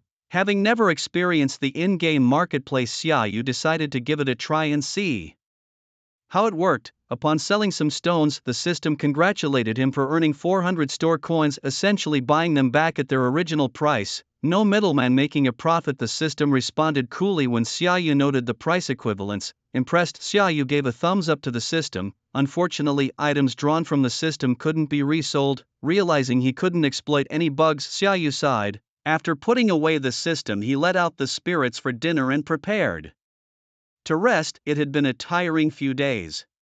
The next day he slept in until noon and stretched lazily upon waking. After packing up, he checked out of the hotel and decided to treat the two little spirits to a relaxing day at the Shuda City Spirit Amusement Park. I hailed a taxi and sped directly to the destination. Upon exiting the taxi, I was greeted by the bustling scene of the Spirit Paradise, where various spirits continuously paraded in and out. This relaxed atmosphere allowed me to release my spirits, Cocodora and Kirurian, into the open. My Charizard, however, seemed indifferent to the surroundings. Instantly, a flood of gazes turned towards us, particularly focusing on Kirurian, as both Cocodora and Kirurian are quite rare spirits. While Cocodora remained composed under the scrutiny, Kirurian quickly hid behind me. Ignoring the prying eyes, I held Kirurian's tiny hand and led Cocodora into the Spirit Paradise. As soon as we entered the park, the two spirits were captivated by the variety of props, delicious foods, and entertainment activities available.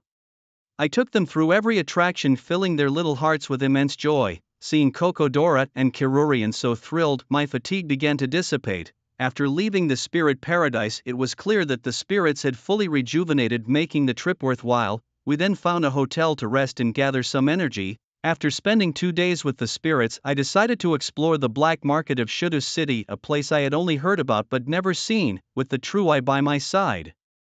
I hoped to find some overlooked treasures. The next day, wearing a pre-purchased mask, I arrived at a shopping mall basement, information I had gotten from a friend. Pushing open a concealed door, I was stunned by the sight before me, an underground city resembling a dungeon filled with masked pedestrians and various stalls. The vibrant calls of vendors' items, props, spirit eggs and spirits themselves dazzled me. Surprisingly, this bustling market hadn't been sanctioned by the Alliance officials, suggesting their implicit or even active involvement for better management. I shook my head, dismissing these concerns as none of my business. I was here to find bargains. Suddenly, a system task notification popped up reminding me, the host of this system, that I shouldn't leave the black market empty-handed. The task was simply titled Bargain Hunting, with rewards including a variable monster mask which could transform to mimic any face, and the quality of the mask would depend on my haul, along with 400 mall credits. With the task clearly set, I began my bargain hunting journey, meticulously checking each store and ground stall, not overlooking a single item or spirit egg. While I didn't stumble upon any major overlooked treasures, I did manage to pick up several smaller bargains. The vendors, noticing my thorough approach and prompt purchases, eyed me eagerly, thinking me an easy target. Little did they know, I was watching them from a higher perspective, far beyond their immediate scope. At a nondescript little stall, Xiaoyu finally found a big catch. What appeared to be just a plain rock. It was a stone wrapped in the feathers of the mythical Cresselia, famed with the dwindling energy of Cresselia, yet still highly potent for psychic-type creatures. Next to it lay no ordinary stone either, but a mega-evolution stone for Gigolith. Such a modest stall harbored such treasures, suggesting the stall owner was a person blessed with extraordinary luck. However, Xiaoyu thought to himself with a sly chuckle, your luck is about to become mine. Facing the stall owner, Xiaoyu waved his hand, grandly picking out a few items including the 2 stones, and said, how much for these? You decide the price, but make it good. I'm only asking once. If it's unreasonable, then this deal is off. His demeanor was nothing short of arrogant. The stall owner, having witnessed Xiaoyu's assertive approach, was visibly nervous, afraid to drive away such a lavish spender. Stuttering, he initially proposed 10,000? Then quickly corrected himself, no, 8,000. Observing the owner's panicky demeanor, Xiaoyu nodded in agreement to the transaction. Both parties displayed satisfied smiles, momentarily unsure who had gotten the better deal. With his major gains, Xiaoyu sighed, realizing his journey through the black market was coming to an end, given the few stalls left. The stall owner, noticing Xiaoyu's seemingly unsatisfied expression, suggested, young man, looks like you haven't had your fill. Well, there's a monthly auction today in the black market, where various rare items will be up for grabs. You might want to check it out, it's just inside that lavish store over there. Grateful for the tip, Xiaoyu thanked the owner, promising to return, and headed towards the auction. As Xiaoyu entered the store, a staff member approached him immediately. May I help you, sir? I heard there's an auction today. I'm here to participate, Xiaoyu replied, exuding a tone of someone who isn't short of money.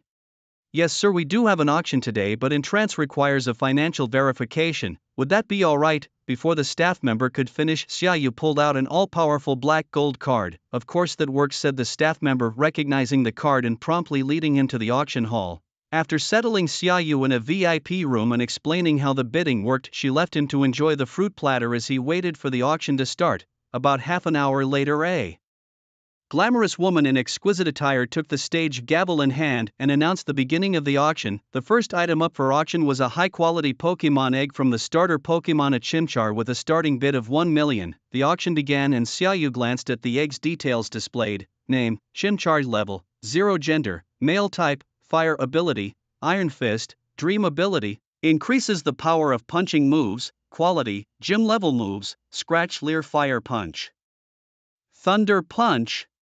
Wow, a dream ability Chimchar with gym level quality. This auction is really something, Xiaoyu thought to himself.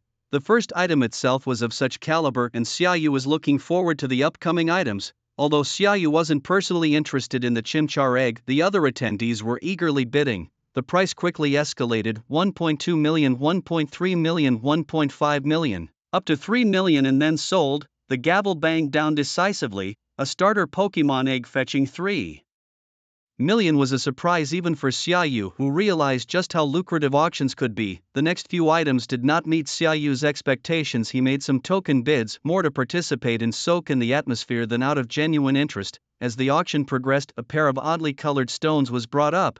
These stones contain immense energy, but their exact purpose remains unidentified. However, they are undoubtedly valuable, the auctioneer announced, starting the bidding at $500,000. Xiaoyu checked the description on his system panel and was astounded to find out that these were the Mega Evolution Stones for Latias and Latios. His eyes lit up with determination to acquire these incredibly valuable stones. Initially, the room was silent with no bids as everyone seemed to be hesitating. Then the bids slowly started at 500,000, gradually increasing to 600,000.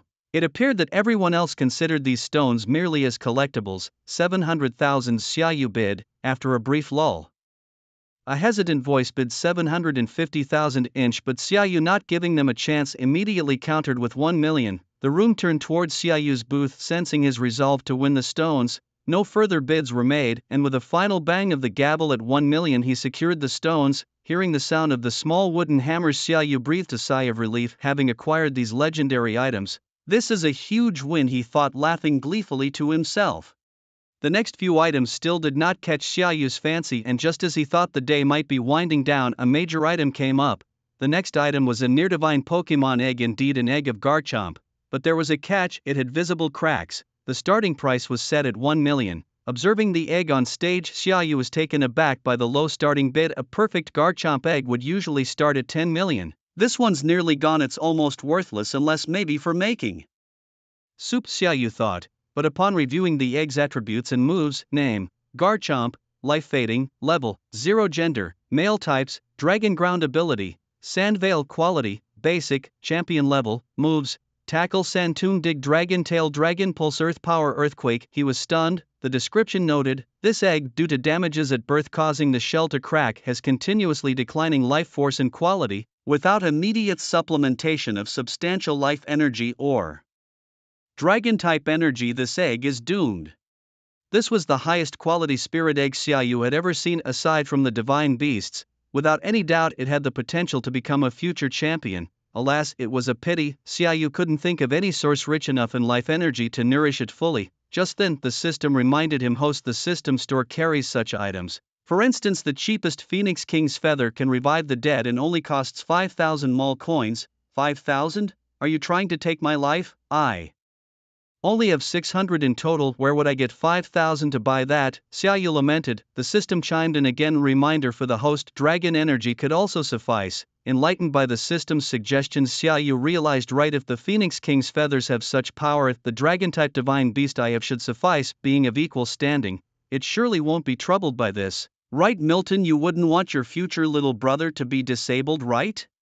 I can handle this, Xiaoyu cheerfully concluded after receiving affirmative from Milton, his dragon-type divine beast. Xiaoyu was all set to bid on the spirit egg. Observing that no one else had made an offer and that the auctioneer was getting anxious about a potential no sale, he relaxed his throat and casually bid 1 million. Bang, sold. The auctioneer, fearing Xiaoyu might retract his bid, quickly brought down the gavel. Xiaoyu, amused and content, thought to himself, you might think you made a good deal, but I definitely didn't lose out, I actually hit the jackpot. Proudly he praised himself internally for securing the champion quality spirit egg at the base price without any effort. As the auction progressed, no other items appeared that could tempt Xiaoyu to make another steal. He slapped his face, chuckling at his own increasing greed. Something's off, it must be the system's fault, he mused, it's making me a sunny and handsome young man in his prime quite greedy. Though I'm not really opposed to it. After the auction concluded, Xiaoyu swiped his card to collect his purchases, including the Mega Evolution Stones for Latias and Latios and the Spirit Egg of Groudon, then left the black market. Ding, host, mission completed, determining rewards. The system notified. Ding, congratulations host, you've received a champion level Ditto mask, which can change not only the face but also the body size, and only master level strength can detect it. And 400 mall coins. Back at the hotel, Xiaoyu lay on his bed reviewing his gains from the black market and couldn't help but feel grateful once more to his dear system, powerful indeed. He then checked his system panel, displaying his current status, including his mid-tier talents, his Pokémon like the shiny Charizard, and the newly acquired items, feeling thoroughly equipped and ready for future challenges. Upon observing the sprite egg in the panel, Xiaoyu remembered something. He carefully picked up the round shark sprite egg and summoned Milton to address the issue. Milton glanced at the cracked sprite egg side and then enveloped the egg, infusing it with one of his scales before hurrying back into his pokeball. Xiaoyu was puzzled. Is that it? Is it really that simple? He wondered if this was the charm of a first-level deity, but as he watched the cracked part of the egg heal, he felt reassured. Soon the sprite egg was completely intact, its color even more vibrant than before. Xiaoyu examined the egg's panel and took a sharp breath. The details. Read: name, round shark, level, 0, gender, male type, dragon ground ability, sandvale quality, champion level, improving, held item, Milton scale moves, tackle, sand tomb, dig, dragon tail, dragon pulse, earth power, earthquake, thunder. Blessed by the first level god Milton, this lucky sprite egg continuously improves in quality until the fusion of Milton's scale is complete, inheriting some of Milton's moves, the description stated. Xiaoyu exclaimed, Milton, why didn't you tell me sooner you were this useful? To which Milton responded with a shrug, you never asked. Curious about the potential effects on other sprites, Xiaoyu asked if Milton's scales could also enhance other sprites in a similar manner. Milton explained that his scales were particularly potent only for dragon and electric types, and among Xiaoyu's sprites only the round shark could benefit significantly. However, Xiaoyu mentioned that his Mega Charizard also had dragon attributes and could use a scale to boost its dragon energy. Milton agreed to give him a scale but required a month's supply of energy blocks in exchange, noting that regrowing a scale took a mere 10 seconds. Xiaoyu, only catching the initial part of Milton's explanation, confidently agreed to provide the energy blocks. After acquiring a scale from Milton's, Xiaoyu released his Charizard and handed it the scale. The scale merged directly into Charizard's body, which was then surrounded by a rich aura of dragon energy, seemingly benefiting greatly from it. The details of Charizard, shiny. Now read: name, Charizard, shiny, level, 57, professional, gender, male type, fire flying ability, solar power, dream world, special attack, increases in sunny weather, loses HP each turn, held item, life orb, Milton scale quality, near champion level, improving, moves. Scratch, growl, smokescreen, heat wave, dragon claw, dragon breath, fire fong / flamethrower, fire spin, swords dance, sunny day, thunder punch, protect, rock tomb, outrage, fire punch, dragon dance, dragon pulse, inferno, thunderbolt, overheat. The description noted that after absorbing the scale's energy, the Charizard's potential and growth rate would significantly enhance, especially in dragon-type moves. Watching Charizard not only level up but also improve in aptitude, and even acquiring Milton's moves in the skill pool, was truly impressive. Indeed, worthy of a legendary creature, it was quite a sight. Xiaoyu decided to let the system recycle the unused stones in his system space. With a ding, the recycling was successful, netting him 1100 mole coins. Seeing his balance now exceed 2000 mole coins, Xiaoyu couldn't help but entertain a thought. Should he draw? Or should he draw? Or perhaps draw? It was a tough decision, but Xiaoyu decided to go ahead and draw. 2,100 mole coins couldn't exchange for much good stuff. The items for legendary creatures were too expensive, and Xiaoyu didn't lack for other things. Having money was such a pain. I really have no interest in money. You have to believe me. System, let's do a 10 draw. Xiaoyu rubbed his hands and said, ding. The system began the draw and soon after announced the completion. Congratulations, host. You have obtained 4 deluxe balls, 3 beginner magic candies, a premium water stone, a fairy feather, and a Gigantamax band. Looking at the items he had drawn, Xiaoyu felt it was quite alright, but what use was the beginner magic candy? He hadn't seen it in the mall before. Could it be similar to its function in the games? With a mindset of asking whenever in doubt, Xiaoyu posed his question to the system. The system's magic candies, ranging from beginner to top level, could unconditionally raise the level of a monster from high level and below, professional level and below, king level and below, to master level and below. Hearing this, Xiaoyu exclaimed, this is a divine tool. If I keep drawing these, won't my monster's levels soar straight to achieving the feat of from a novice today to invincible tomorrow? Xiaoyu already imagined leading a group of master-level monsters, stepping on champions and competing with legendary creatures. As he fantasized, somewhere far in the capital, the champion shivered, suddenly feeling an ominous premonition. Could the purpose of my appearance be just to be a stepping stone? Returning to his senses, Xiaoyu, feeling like a gambler in his element, waved his hand grandly. System, another 10 draw, he commanded. Congratulations, host. You have obtained 3 deluxe balls, 5 beginner magic candies, a Z-band, and a wish star. Looking at the system's lottery, Xiaoyu, watching his collection of various evolutionary items nearing completion, couldn't help but chuckle bitterly.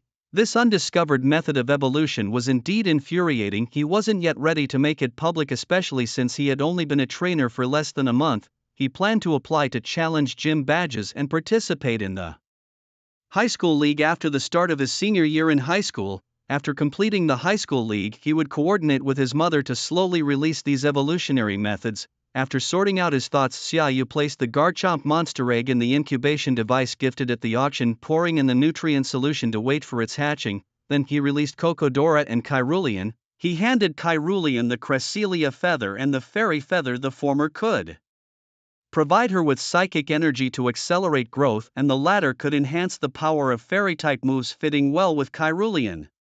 After retrieving the primary magical candies, Xiaoyu decided to first level up Cocodora to the advanced level, and the remaining candies were given to Kyrulean for a level boost. Watching Cocodora devour the magical candies one by one, energy fluctuations erupted from within. This was a sign of leveling up. Just as Cocodora reached the advanced level, a wave of evolutionary energy emerged around it. The white light lasted for a short while, and then a new Cocodora appeared before Xiaoyu, now twice as large as before, over 2 meters in length, with its body's exterior ion shell gleaming brightly like a fortress. Xiaoyu couldn't help but smile. After all, this was his first sprite under his name, and it deserved all his attention. Looking at Cocodora's data panel: name, Cocodora, level 31, advanced, gender, male, attributes, steel rock trait, heavy metal, dream trait, own weight doubles, carrying, evolutionary magic stone talent, near champion level moves, tackle, harden, metal claw, double-edged headbutt, earthquake, rock slide, rock tomb, roar, protect, headbutt, iron head, metal sound. Xiaoyu nodded in satisfaction. His Cocodora was invincible among his peers, suppressing all foes. Then he gave the remaining candies to Kyrulean, who also promptly leveled up to level 27. For a rookie trainer, this was nothing short of a miracle. After all, who could have a sprite for less than a month and already have developed one advanced level sprite and another nearly advanced? Typically, reaching the intermediate level by the start of school was already considered genius. But with the system by his side, Xiaoyu felt not to target anyone specifically but to say that all present were inferior. As nearly half a month had passed since he started out, Xiaoyu decided to return home the next day to see his long-missed sister and incidentally hatch a round shark sprite. After finishing his tasks, Xiaoyu simply went to sleep, perfectly embodying the youthful norm. The next day, well-rested, Xiaoyu packed up his belongings, returned his room key, and took a taxi back to the Xia family villa. Seeing his long-missed home, he couldn't help but smile. As he opened the front door, he saw his sister playing in the yard with the Ice Nine Tails, who was tossing a pink ball with its tail to the side, and the little girl joyfully running to fetch it. For a moment, Xiaoyu couldn't tell who was playing with whom. His little sister picked up the ball, looked up, saw Xiaoyu standing at the doorway, dropped the ball and ran towards him, shouting, "Brother, you're finally back. Xiaotong missed you so much. Did you miss me?" "Of course, I missed you so much. I couldn't even sleep," Xiaoyu replied, lifting his sister into his arms and planting several kisses on her face. The little girl, undisturbed by her brother's actions, giggled in his arms. Hearing the noise, Uncle Lu came out from inside the house and seeing Xiaoyu, greeted him, "Welcome home, young master." Xiaoyu nodded at Uncle Lu, let Charizard, Cocodora and Kyrulean out in the yard to roam freely, and then carried his sister into the house.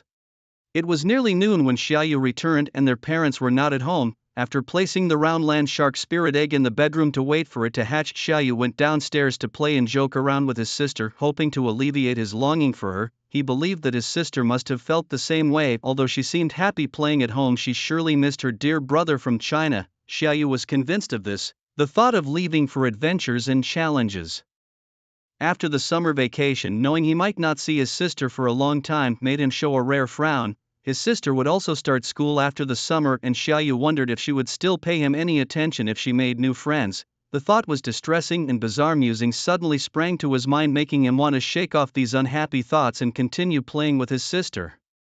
Soon evening arrived, and their parents came home to find the siblings lying on the sofa watching TV. They were delighted to see Xiaoyu had returned. While their father restrained himself from asking too many questions, their mother did not hold back, eagerly inquiring about Xiaoyu's recent experiences, with their father listening intently on the side. Faced with his mother's questions, Xiaoyu couldn't refuse to answer. He enthusiastically shared his exploits in the secret realm, emphasizing how he led 2 newly born spirits to dominate the realm. To those unaware, it might seem as if the secret realm belonged to him. Of course, he omitted the part about the black market, knowing his parents wouldn't approve of him frequenting such places at his age, fearing he might end up in trouble. He had to claim that the spirit egg of the roundland shark was obtained through serendipity rather than from the black market, although that was indeed where he found it by chance. Thus, Xiaoyu felt he wasn't lying but merely telling half the truth. His mother listened with great interest, asking questions now and then which Xiaoyu patiently answered, especially when she heard about the serendipitous acquisition of the quasi-divine round land shark spirit egg. She stood up, exclaiming that her son Xiaoyu was indeed a chosen one, born to be a master. Facing such an overly enthusiastic reaction from his mother, Xiaoyu couldn't help but smile. Meanwhile, his father gave him a peculiar look upon hearing about the spirit egg but said nothing. Instead, he reminded Xiaoyu to remember the date half a month before school starts, as the league headquarters would distribute the quasi-divine spirit eggs and he should make sure to collect his. Xiaoyu immediately took out his phone to set a reminder, assuring that he wouldn't be late. His father then asked about his future plans. After some thought, Xiaoyu realized that after hatching the roundland shark and getting through its initial growth period, which would take about 10 days, plus the time needed to collect the next spirit egg, he would have only about 20 days left. There wasn't enough time to venture far for training, so he planned to explore nearby areas to find good spots for training his spirits. After sharing his plans with his father, Mr. Xia suggested heading south toward Yang City, a subordinate city near Shu capital, which borders the largest forest in Hua country, the Evergreen Forest. This forest is home to countless sprites ranging from the Heavenly King level to the novice level, making it an excellent place for training. Mr. Xia himself had ventured into this forest in the past. Xiaoyu already had this in mind, and his father's words only strengthened his resolve. Therefore, Xiaoyu decided that once the Yuanlu shark egg hatched, he would go on an adventure in the Evergreen Forest and experience being a bug-catching youth himself. Upon hearing Xiaoyu's decision, his mother also showed her support, though she was concerned about his finances after acquiring the nearly divine sprite egg. Xiaoyu had been reluctant to ask for more spending money, so she quietly transferred 10 million into his bank account. Facing such a generous gesture from his mother, Xiaoyu tried to refuse, insisting he still had plenty of pocket money. However, his mother persisted with her decision, leaving Xiaoyu no choice but to accept the generous gift with tears in his eyes, adhering to the principle of graciously accepting what the elders offer. 3 days later, Xiaoyu got up early in the morning, full of anticipation as he watched the Yuanlu shark's sprite egg. Surrounding the egg were Old Spray, Kadora and Kirurian, with Kirurian being the most excited as it was her first time witnessing a sprite hatch from an egg. As the eggshell began to crack, a fin-like part of the Yuanlu shark broke through. Soon after, the rest of the eggshell revealed the true form of the Yuanlu shark, who looked at Xiaoyu and the surrounding sprites with clear, innocent eyes. Xiaoyu greeted the newly hatched Yuanlu shark and introduced it to its future companions. Each sprite greeted the Yuanlu shark in their own way. Old Spray, ever so cool, nodded at it as if to say, "I've got your back." Kadora, much more composed, expressed its willingness to help train the Yuanlu shark. Kirurian gently patted the Yuanlu shark on the head, indicating she would take good care of it. After the introductions, the Yuanlu shark stretched its tiny, almost negligible arms and cried out, signaling it was hungry. Seeing this, Xiaoyu picked up the Yuanlu shark and fed it the prepared mumu milk. After finishing the milk, the Yuanlu shark began to feel sleepy. Xiaoyu then captured it in a sprite ball and placed it on a small bed he had prepared earlier. Watching the Yuanlu shark sleep peacefully, Xiaoyu opened its panel. Name: Yuanlu shark. Level 1. Gender: male. Attributes: dragon ground ability, Sandvale. Talent: near master level, improving, carrying, Milton scale. Moves: tackle, sand tomb, dig, dragon tail, dragon pulse, earth power, earthquake, thunder.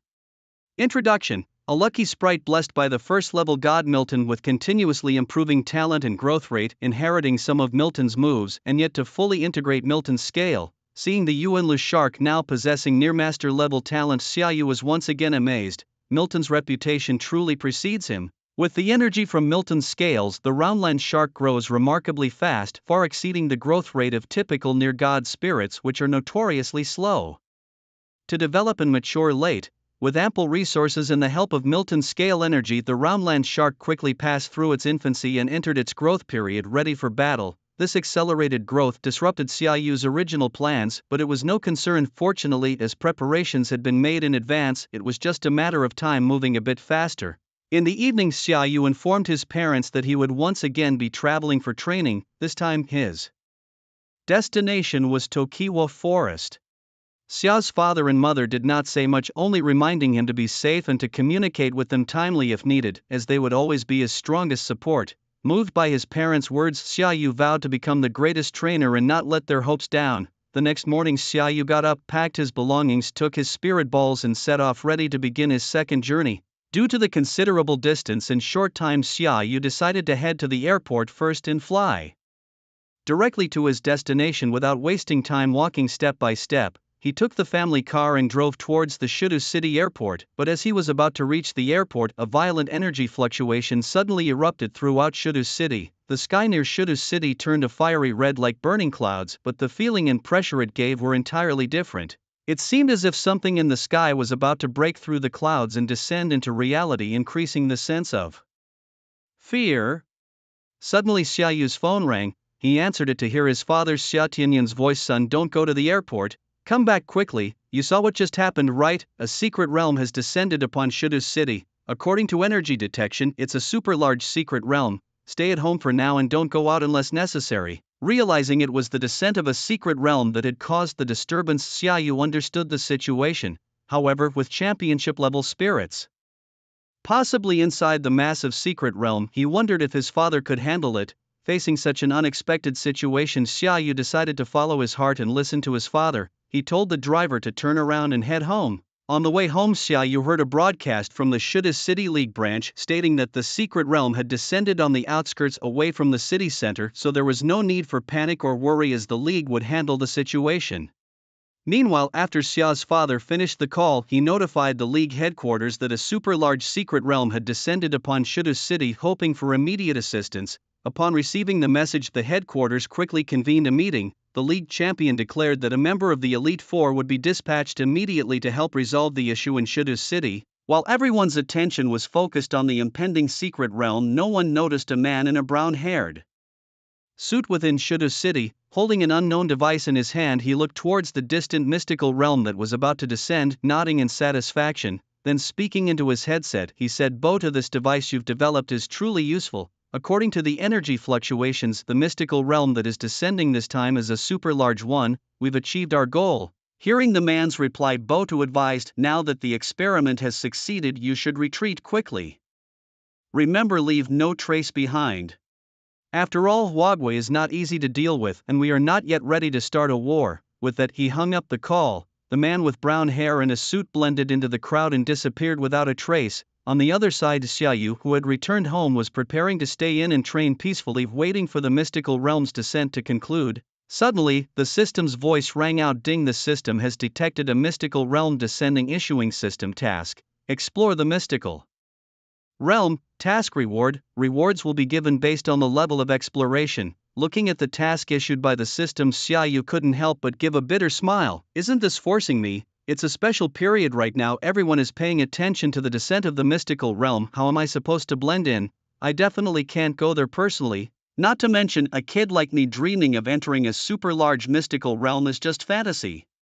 These newly appeared mystical realms were typically first explored by official alliance personnel to assess the dangers, and the entrance was strictly controlled by staff, leaving no chance for ordinary people. Even though Xiaoyu was not an ordinary person, his father would certainly not agree, so Xiaoyu had already given up on the idea of appearing as himself.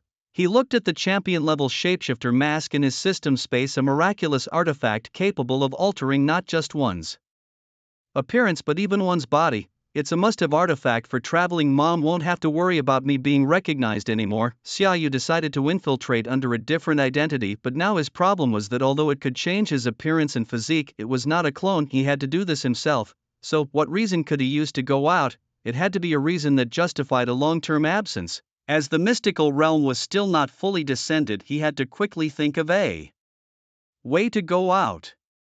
In the evening, Xiaoyu's mother returned home, indicating that she would also stay at home for the time being and not go to the research institute, and due to the mystical realm issues, Xiaoyu's father was unlikely to come home until the matter was settled. After dinner, Xiaoyu lay in bed pondering various plans, hoping to find a practical and unsuspicious method. After ruling out a heap of impractical ideas, he realized that at this moment he could only rely on his best friend Zhang Yuhao. As soon as he settled on a plan, Xiaoyu immediately called the chubby boy. "Hey Yuhao, why are you calling so late? What's up?" Hey, how do you think I treat you, huh? Are you sick? If there's something, just say it. I've been busy training for the past half month and haven't rested well. Alright, do me a favor and I'll give you a great opportunity in the future. Xiaoyu felt the impatience of his chubby friend and immediately started to coax him with promises. Oh, now that you mention it, I'm not sleepy anymore. What's up, you need my help again? Actually, I need to go out for a few days soon, but I'm not sure when. You know how things are in Shudu City these days, my parents won't let me step out, so I need your help. What's so urgent that you still want to go out in this situation?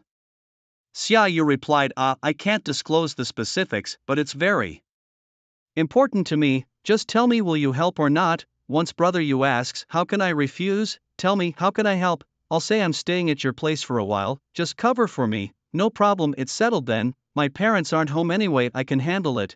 Thanks, show how you really are a good brother.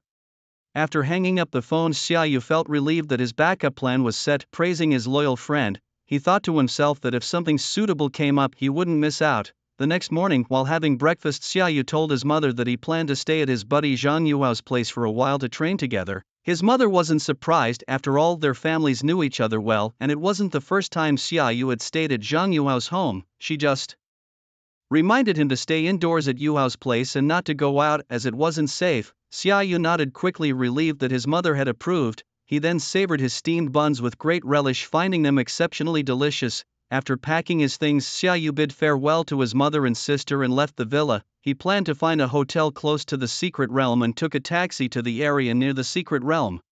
The streets were less crowded and soon Xiaoyu arrived at his destination. The road ahead was already blocked by the officials from the Alliance. Walking along the street, Xiaoyu looked for a hotel while checking the blockade routes. After scouting around, Xiaoyu checked into a hotel that offered a view of the secret realm. Not knowing how long he would need to stay, he booked the room for 20 days. Once in his room, Xiaoyu opened the window to observe the busy officials outside, then closed it. After assessing the situation, since the secret realm hadn't fully descended yet, he wasn't in a rush. In his room, Xiaoyu pulled out a morphing mask from his system space and put it on his face. A magical sensation emerged from within him. He felt he could easily alter his physique and appearance. He stood before the mirror feeling his body and an idea popped into his head. He watched as his reflection in the mirror suddenly ballooned, transforming into a man weighing over 200 pounds. Looking down at his now hefty build, then imagining his original form, his body reverted back. Amazing, truly amazing. Then he began what seemed like a real-life face editing game in the mirror. He tweaked his face here and there, added some beard on one side, thickened the eyebrows on the other, thoroughly enjoying himself. Before long, the reflection showed a slightly disheveled but rugged middle-aged man. Looking into the mirror, Xiaoyu nodded in satisfaction with his reflection. He then began to sculpt his physique, entertaining the thought of sporting a well-defined 8-pack. Having never experienced having such abs before, the idea seemed quite appealing to him. Once he made up his mind, the mirror showed a tall figure standing at 1.9 meters with a robust build and an 8-pack complemented by a face that seemed to tell a story. His rugged yet elegant appearance was somewhat conspicuous, but Xiaoyu didn't mind. After all, he thought looking good is all that matters. Given that this new persona would be utilizing the mythical creature Milton, why should he care about standing out? How else would he subdue such a creature if not by being noticeable? How would he command its respect if not through a dignified presence? Xiaoyu felt justified in his approach. After all, this was about embodying the spirit of mythical creatures. The style had to be there. There was no room for subtlety. He decided to give this new persona a powerful name, as calling a figure of such stature something common like Zhang San or Li Si would be undignified. After some thought, he settled on Wang Badian, a name that resonated with authority and dominance. Since he decided to be conspicuous, he might as well go all the way. Now that the character was shaped, Xiaoyu turned his attention to choosing the right mythical creature to accompany him. He immediately ruled out the weaker ones, as they wouldn't be suitable for activities in the vast secret realm, let alone combat. He also dismissed the idea of using his well-known shiny Charizard, not only because its strength wasn't up to par for wandering in such a challenging environment, but also because, as the son of a regional leader, his ownership of the shiny Charizard from childhood was too well known. Finally, he decided on Milton, a creature that had never been seen in public and possessed both the strength and the anonymity required. Xiaoyu had searched through historical records and found no mention of Milton, but he understood why. It was a paradoxical Pokémon from the future, unknown in current databases. With all preparations complete, Xiaoyu waited in the hotel for the full emergence of the secret realm. After a couple of days, the energy fluctuations from the secret realm grew stronger, almost materializing, and the abundant energy sent the nearby creatures into a frenzy. They swarmed towards the realm, forming a massive tide of mythical creatures rushing towards the city of Shu. Seeing this, officials from the Shu City League immediately reported the situation to higher-ups and organized personnel to intercept the tide of creatures at the city's outskirts. As a large number of staff members released their Pokémon to block the incoming wave, the secret realm fully descended. A huge spatial rift appeared in the skies above Shu City, marking the connection point between reality and the secret realm. As the sky over the city turned a fiery red with the rift, many people could hardly contain their excitement, unaware of the level of the realm that had descended. They only knew this was a great opportunity. If they could find valuable resources or creatures in this unexplored realm, they could become rich overnight. Faced with this situation, League officials had no choice but to do their best to contain it. As the first person charged towards the spatial rift riding a sprite, more and more individuals followed, including sprite poachers, opportunists, those seeking to surpass the powers of sprites, and those who wished to find precious resources to change their fate and soar to new heights. The variety of people and sprites involved created a bewildering scene for the onlookers. Xiaoyu, having already prepared himself, decided to join in. He summoned Milton from his master ball and set it to glide mode for takeoff. Although Milton's aura was subdued, his unique sprite appearance combined with Xiaoyu's seasoned demeanor still drew much attention. Ignoring the thoughts of the crowd, Milton dove with Xiaoyu straight into the spatial rift. After a dizzying whirl, they successfully entered the secret realm. What met their eyes was a massive volcano, which explained why the sky over the entire city of Shu had turned a fiery red. Riding on Milton, Xiaoyu embarked on his first secret realm adventure. Donned in his vest, he opened his treasure compass and began to explore the realm and search for resources. Following a marked spot on the map indicating resources, Xiaoyu and Milton moved in that direction. Along the way, they encountered numerous sprites, most of which were aggressive. However, they were no match for Milton. With a hint of disdain, Milton emitted a slight aura, and all the sprites immediately became docile, not daring to stir. "This is a boss-level figure, better not provoke him," they seemed to say. Soon Xiaoyu had collected many precious resources. During the journey, they also encountered someone who wanted to snatch Xiaoyu's spoils. Xiaoyu did not indulge them, he simply signaled Milton, who unleashed a dragon breath, and the challenger and their sprite vanished instantly. It was Xiaoyu's first time. Shaking his head, he noted to be gentler next time, as the spoils were gone too, or real loss. In this dog-eat-dog real world, Xiaoyu decided he would not be indecisive. Anyone who posed a malicious threat would be dealt with decisively, leaving no stone unturned. Meanwhile, back in Shu City, Xiaoyu's father Xia Tianyun was not having an easy time. Since the Alliance officially investigates new secret realms, their main goal during these explorations is to seek out sprite tribes, as these typically contain powerful beings with whom they aim to negotiate and coexist peacefully. Xia Tianyun and Su Kai, one of the top 4 martial trainers who had come to assist in Shu City, split up in the secret realm to search for sprite tribes. Xia Tianyun encountered a very strong hoodie, and a fierce battle ensued between it and his ace sprite Charizard. The two sprites were evenly matched for a while, but being an experienced veteran trainer of the league, Xia Tianyun's Charizard eventually triumphed over Hoodie. After the battle, Xia Tianyun pulled out a sprite translator, a device developed by the league's sprite scholars for communicating with sprites. After some simple adjustments, Mr. Xia spoke into the translator and pressed a button, transmitting his words as a special wave into the ears of the Hoodie. Mr. Xia conveyed that the Huagua Alliance harbored no hostility towards the sprites in their secret realm, rather they could cooperate and trade mutually beneficial resources to reach a consensus. The only requirement was not to harm humans who bore no malice. Listening to the translation, the Hoodie thought for a moment, eventually nodding in agreement to Mr. Xia's request, forming an alliance. It was primarily Mr. Xia's sprite strength that convinced it, otherwise it wouldn't reason with a sprite weaker than itself. This was the natural order in the sprite world, survival of the fittest. Such events occurred in various parts of the secret realm. Strong alliance members would negotiate with strong sprite clans and the weaker ones with weaker clans. If they encountered an extremely powerful being unwilling to communicate, that area would be designated as a forbidden zone. The alliance did not insist on consensus with all sprites, just a majority was sufficient. Moreover, sprites generally did not leave the secret realm, as the energy there was more conducive to their growth. The vast expanse of the super-large secret realm was almost half the size of Huagua, making successful negotiations with the sprites within no small feat. On Xiaoyu's side, luck was not on his side as he encountered Sukai, one of the 4 heavenly kings who was also searching for Sprite clans in the area. Sukai, the only commoner among the 4 heavenly kings and an idol to all commoner trainers, had risen from a regular citizen to one of the 4 heavenly kings without any family background to rely on, a true chosen one from the novels. Xiaoyu admired him greatly, but under these circumstances he couldn't afford to show any weakness. What brings you blocking my path, sir? Who are you? Do you not know that the secret realm is off limits to unofficial personnel? Sukai said with a laugh. These rules apply to those of lower strength, but to us they hold no sway. Ha, it seems you're quite confident in your strength. Let's see if it matches your bravado. Sukai was already intrigued by Xiaoyu and the sprite resembling a motorized lizard by his side, feeling it was no weaker than his ace sprite Lucario.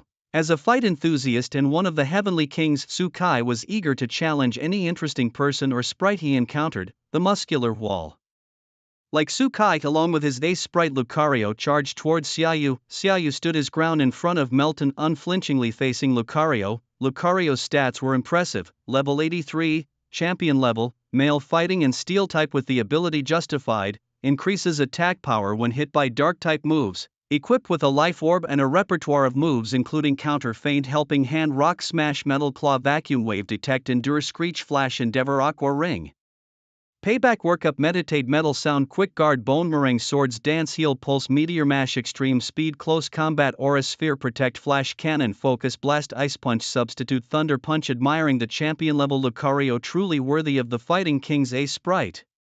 Despite the lavish panel and a rich pool of skills, the outcome still depends on who the opponent is. Facing the first-tier god Merton, Lucario was as insignificant as an ant, highlighting the gap between a deity and ordinary creatures. Sukai saw that Xiaoyu was unmoved, which ignited a flare of anger within him.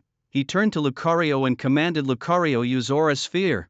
However, as Lucario launched its attack, Xiaoyu communicated silently with Merton through the power of Tokiwa, advising, "Ease up, Merton, don't accidentally finish it off, this is my idol after all." Listening to Xiaoyu's words, Merton thought, "I'll go easy then, play along for a couple of moves before taking it down. I'm too kind at heart." As Lucario's aura sphere approached, Merton responded with a dragon breath that had its power drastically reduced. With a loud bang, the two abilities collided, creating a massive crater in the ground. Sukai, witnessing how the unfamiliar creature effortlessly countered Lucario's attack, felt immense pressure, the kind he only felt when challenging champions in the past. Still, he was not ready to concede defeat. He ordered Lucario go all out with close combat. In response, Merton swatted Lucario with a dragon tail. The impact of the dragon tail with Lucario released a powerful surge of energy. As the smoke cleared, Lucario was teetering on the brink of collapse, while Merton remained unscathed. The disparity between them was visibly stark. Despite Sukai's reluctance to accept defeat, he knew he had been thoroughly bested today. To prevent Lucario from sustaining further injuries, he turned to Xiaoyu and conceded, "I admit defeat, state your terms." Xiaoyu was somewhat perplexed by Sukai's straightforward surrender. "There's really no need for this, we have no quarrel and I have no intention of being an enemy to the alliance. I was merely exploring this newly discovered mystical realm." Xiaoyu replied, uncertain of what more to say. "No, since I challenged you and lost, I must leave something behind. Since you don't know what you want, I'll give you this. Anyone bearing this can make one request of me," Sukai insisted, stubbornly handing over a card interwoven with blue and gold, a token granting its holder a favor from him. With no other choice before Sukai's stubbornness, Xiaoyu accepted the card. Seeing Xiaoyu accept it, Sukai breathed a sigh of relief, as he didn't have anything else on him to offer. "I still don't know your name. May I have it?" he asked. "My name is Wang Batian Xiaoyu," replied his voice, carrying an air of world weariness. Hearing the name, Sukai's eyes lit up with admiration. "What a commanding name, Wang Batian. Sukai will challenge you again." Then the two of them went their separate ways. As evening fell, Xiaoyu found a cave to stay in. Reflecting on today's battle with Sukai and facing the formidable Lucario, Xiaoyu gained some understanding of the strength level of the Elite Four. He released his Pokémon from their Pokeballs, as staying inside them was quite stifling for the little creatures. Xiaoyu realized that the chances of encountering others in this vast secret realm were quite low, so he decided to let his Pokémon battle from tomorrow. Although the overall strength in this secret realm was high, there were also many lower-level Pokémon suitable for battling. He planned to have Milton monitor their surroundings, and if anyone came close, he would recall them. After feeding his Pokémon energy blocks, Xiaoyu went to sleep while Charizard volunteered to guard the entrance of the cave. The next day Xiaoyu, accompanied by his group of Pokémon, headed towards a resource point indicated on his compass. Along the way they engaged in fierce battles with other Pokémon they encountered. Mid-level opponents were handled by Charizard, low-level ones by the three little ones, and high-level challenges were taken on by Milton. He clearly assigned each Pokémon their opponents, and except for Milton, all gained substantial growth and battle experience. Over the next few days, Kyrulean successfully evolved into its highest form Gardevoir, and other Pokémon also grew to some extent. Gible made the most progress, perhaps due to the awakening of its combative instincts, and with the help of Milton's scales, it was starting to break into the mid-level category. After several days of intense battling, the Pokémon began to feel fatigued. Xiaoyu decided to find a nicer place to rest for a couple of days. Following a river, they found a medium-sized lake and set up camp on the open ground nearby. The lake housed two powerful Pokémon who, noticing Xiaoyu by the lake, prepared to attack to defend their territory. Exhausted, Xiaoyu had no interest in dealing with these two Pokémon and had Milton emit his aura. Instantly, the two Pokémon froze, trembling uncontrollably. Clearly, they had provoked the wrong person. However, Xiaoyu had no intention of escalating the situation. He communicated with the two Pokémon through the power of nature, explaining that he only planned to stay for 2 days and had no other intentions.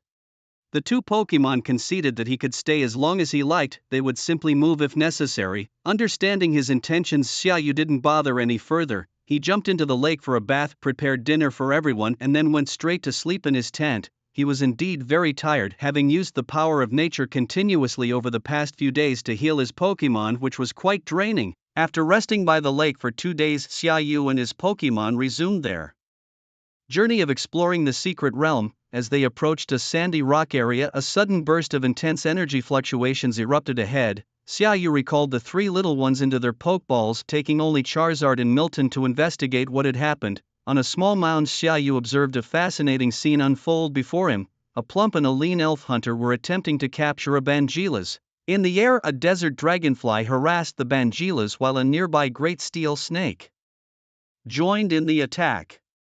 Scanning the data panels of the three elves, Xiaoyu noted the following details: name, Bangilas level, 55, professional grade, gender, male attributes, rock evil trait, sand rays, turns the weather to a sandstorm upon entering battle, carrying item, sash rock talent, champion moves. Slam Flame Fong Glare Ice Fong Stone Edge Thunder Fong Evil Fluctuation Payback Iron Defense Bite Scary Face Rock Slide Stomp Screech Knockoff Crunch Earthquake Stone Attack Rampage Sandstorm Destruction Ray. The Desert Dragonfly, on the other hand, was at level 64, Gym Grade, female with ground and dragon attributes, trait, Levitate, rises off the ground, thus immune to ground-type attacks, carrying item, Dragon Tooth talent, near champion moves. Dragon Claw Sand Attack Supersonic Dragon Breath Stomp Crunch Thrash Swagger Dragon Dance Feint Attack Fisher Dig Bite Mud Slap Sand Tomb Dragon Tail Screech Bug Buzz Sandstorm Earth Power Earthquake Uproar Dragon Dive Protect Outrage Rock Slide Scorching Sands. The Great Steel Snake was recorded at level 61, Gym Grade, male with steel and ground attributes, trait, Rock Head, receives no recoil damage, carrying item, Leftovers talent, Gym Grade moves.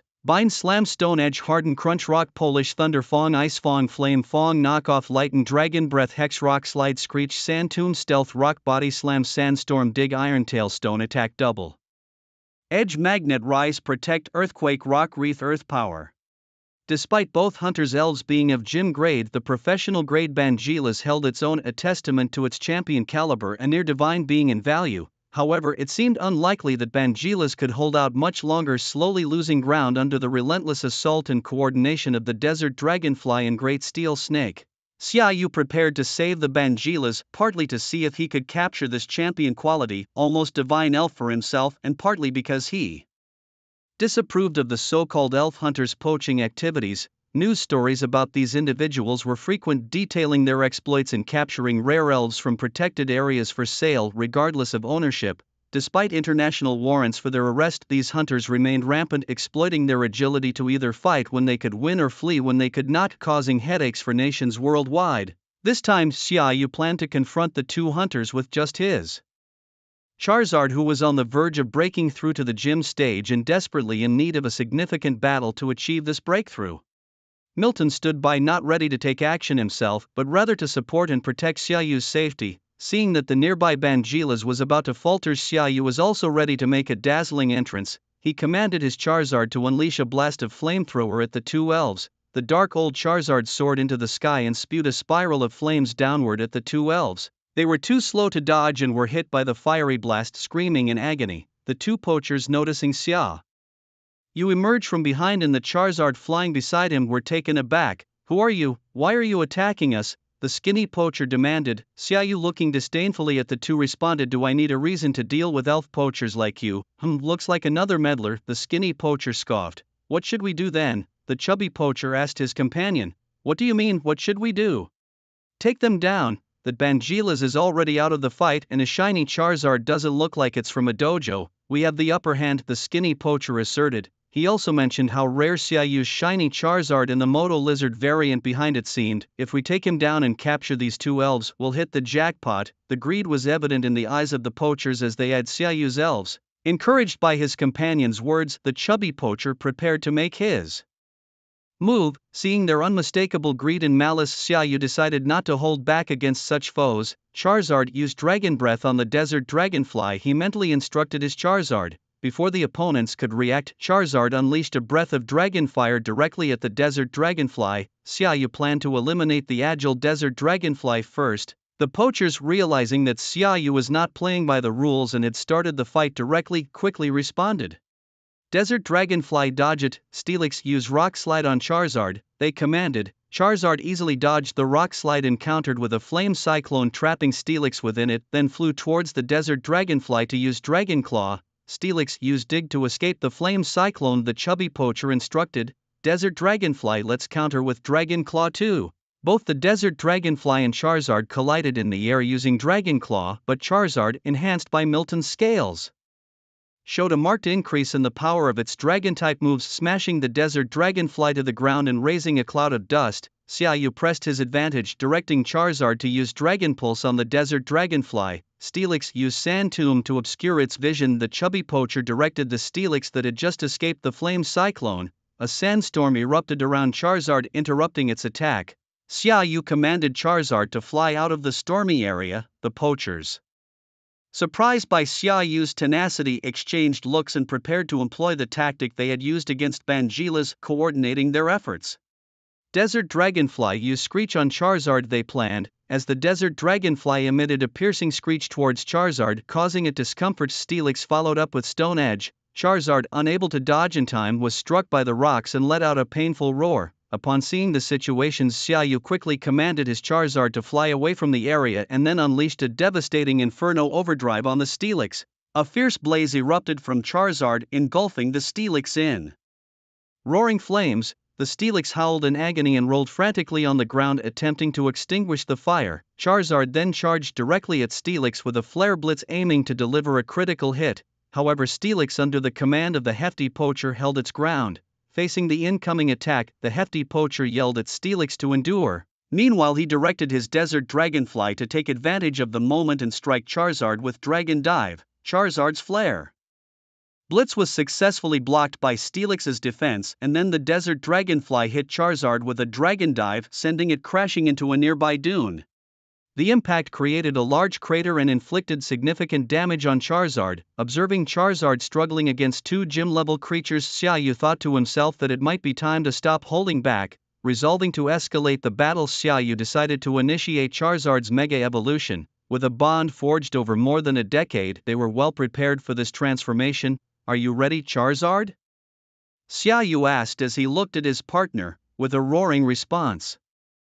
Charizard was ready. Xiaoyu threw the Mega X stone towards Charizard, who caught it mid-air, and Xiaoyu himself held out his key stone. "Respond to our bond, Charizard, Mega Evolve," Xiaoyu shouted with a dramatic gesture. A burst of white light enveloped Charizard as it began its evolution. As the light of evolution faded, a Charizard with over 4 meters in length, green skin, red wings and flames burning brightly at its mouth and tail stood before everyone.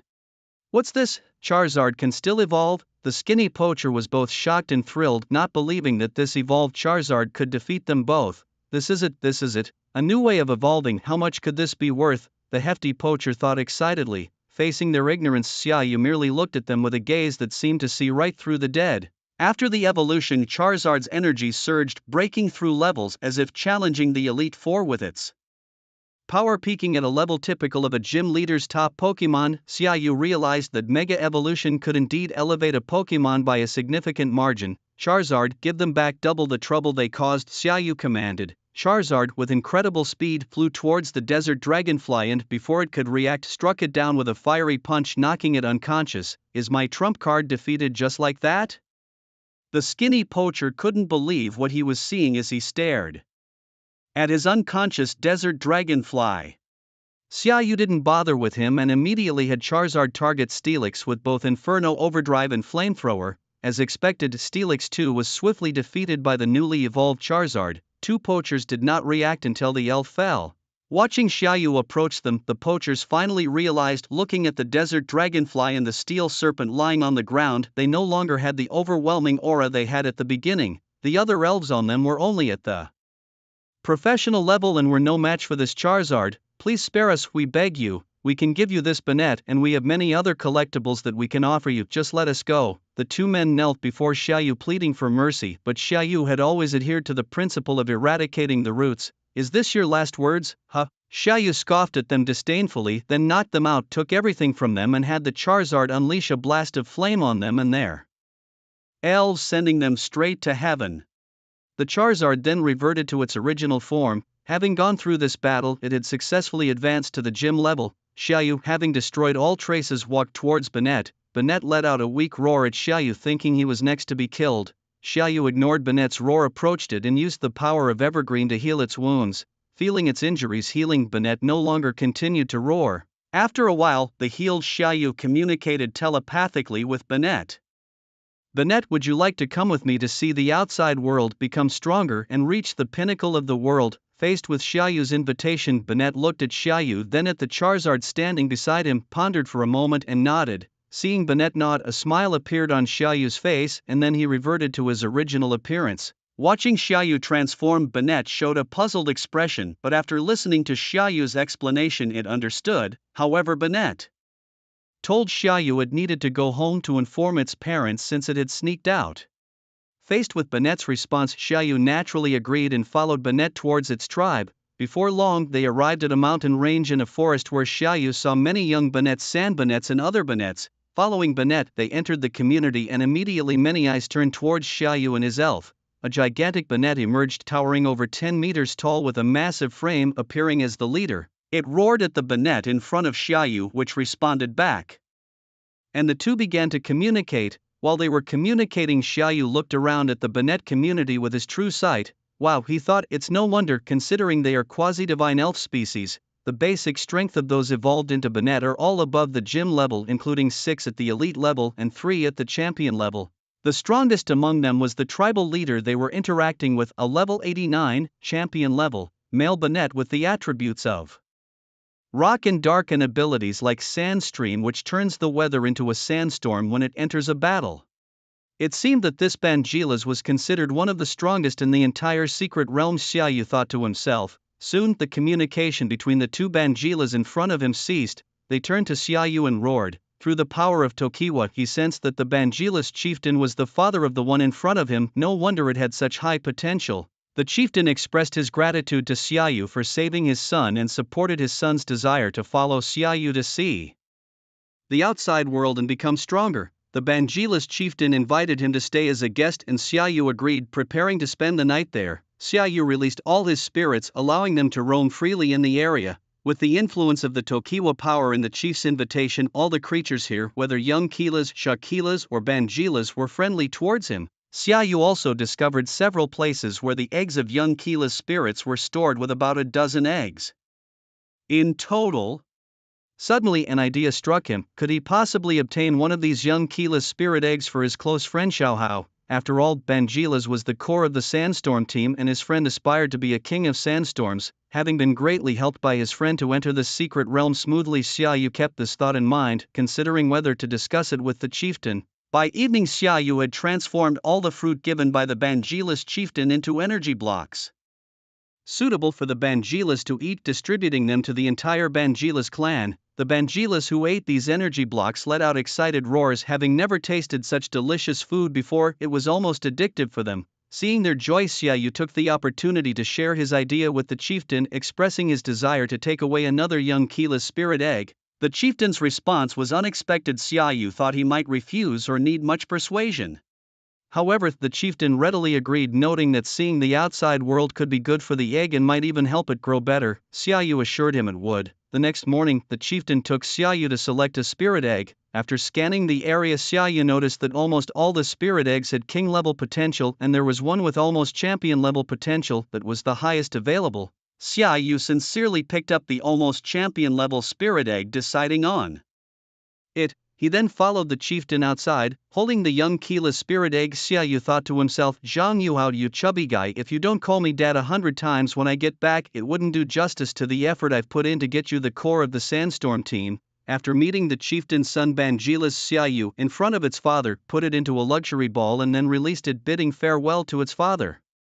Before leaving, the chieftain also gave Xiaoyu 2 stones, a Bangilas Mega Evolution Stone and a Dragon Z Crystal. It was indeed generous of the chieftain, always grand in his gestures. Thus, Xiaoyu and the group of sprites bid farewell to the Bangkaris tribe and continued their journey into the mysterious realms. A week passed and Xiaoyu had explored the nearby areas thoroughly, gathering many resources. The sprites had engaged in numerous battles, reaping rich rewards. Looking at the date on his phone, it was only 2 days until the day to collect the quasi-divine sprite egg, signaling it was time to return home. Deciding to leave, Xiaoyu recalled all his sprites into their sprite balls, leaving only Milton out. As they had come, they must return in the same manner. Seated on Milton, now in ride mode, Xiaoyu hurried towards the exit of the mysterious realm. Without wasting time on further exploration, they quickly reached the exit. Milton without hesitation flew out with Xiaoyu. The league staff outside saw Xiaoyu riding Milton and let him pass without any questions. It seemed that the fighting king Sukai had informed them about his situation. Xiaoyu thought to himself. However, he didn't bother with it further and flew towards a secluded area, then reverted back to his usual self and casually walked towards the hotel. Ding! Congratulations to the host for completing the mission exploration level of the secret realm. Is 30% system rewards. Basic Magical Candy X10, Intermediate Magical Candy X5, Token Power upgraded to Advanced Level, Shaman Mega Evolution Stone, Shopping Coins X2000. Hearing the system's mission completion notifications, Xiaoyu felt exhilarated. Although the exploration level was only 30%, it was the result of his relentless efforts over the past 10+ days, and the rewards were substantial, leaving him quite satisfied. Upon returning to the hotel after many days, Xiaoyu first took a shower and then feasted in the hotel restaurant, satisfying his appetite, which had been less indulged over the past few weeks. After dinner, Xiaoyu returned to his room, lay on the bed, and checked the system to see the recent gains. First were the sprite's name, Kadora level 40, advanced, gender, male type, steel rock trait, heavy metal, dream trait, own weight becomes double, carrying item, evolution stone talent, nearly champion level moves, unspecified, name, shaman level 35, advanced, gender, female type, psychic fairy trait, copy, on appearance copies opponent's trait becoming the same, talent. King level carrying item, fairy feather, Cressilia's feather moves, unspecified, name, Fangyu Lushark level 27, intermediate, gender, male type, dragon ground trait, Sandvale talent, nearly master level, improving, carrying item, Dragon Fong Milton scale moves, unspecified, introduction. A lucky sprite blessed by the first level Divine Milton, continuously improving in talent, significantly enhanced growth speed until the fusion with Milton's scale is complete, inheriting some of Milton's moves. Name, Charizard, shiny, level 62, gym level, gender, male type, fire flying trait, power of the sun, dream trait, under clear skies special attack increases, health decreases each turn, carrying item, life orb Milton scale talent, nearly champion level, improving, moves, unspecified, introduction. A fortunate Charizard fused with Dragon God Beast scales, dragon type moves, enhanced potential talent, continuously improving enhanced growth speed until the energy of the scales is fully absorbed. Name, Bangila's level 57, professional, gender, male, attributes, rock dark ability, Sandstream, summons a sandstorm upon entering battle, held item, rocky sandstone quality, champion-level moves, omitted. Seeing the significant improvement in his Pokémon, Xiaoyu smiled in satisfaction, pleased that their efforts over the past days had not been wasted. As he opened his own system panel, the host, Xiaoyu Talent, Advanced Evergreen Power, Pokémon, Charizard, Shiny, Kadora Milturn.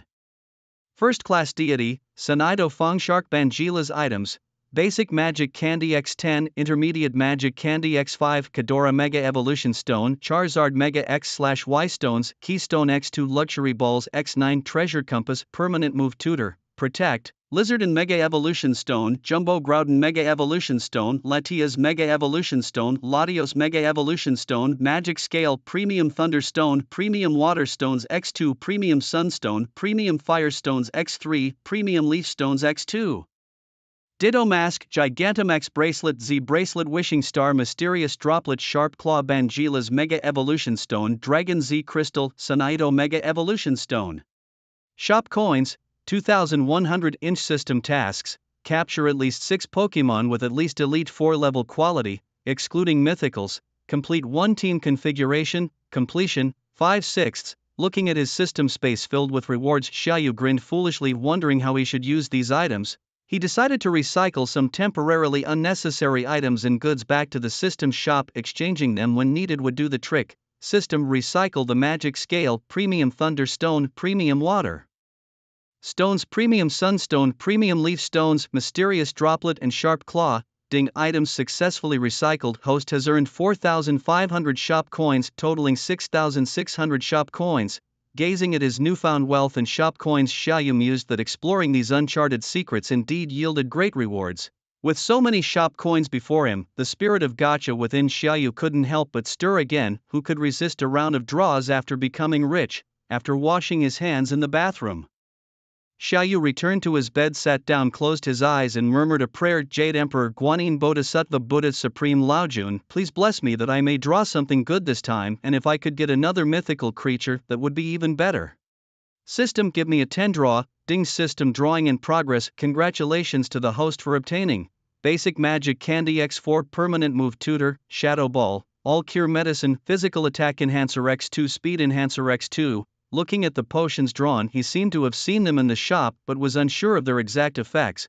After inquiring with the system, ding, All Cure Medicine can cure all abnormal status conditions of a Pokémon, while the Physical Attack and Speed Enhancers can permanently increase a point in the corresponding attribute values of a Pokémon, excluding mythicals. How had I missed such wonderful items before? Items that can increase an individual's stats are indeed treasures. It's known that demigods are called so because of their frightfully high stats when they mature. Xiaoyu immediately opened the system store and searched through the categories to find these enhancers. Each bottle only cost 200 mall credits and Xiaoyu was greatly tempted. After calming down, Xiaoyu thought that purchasing directly might not be the best deal. Firstly, he had already obtained 4 bottles from a lucky draw, nearly making back his investment including other items. Secondly, direct purchases did not count towards the lucky draw totals and Xiaoyu was counting on hitting the jackpot to draw a divine beast. It seemed that luck would be the only way to acquire these items. System, another 30 draws. Xiaoyu decided, saving some mall credits for unforeseen needs.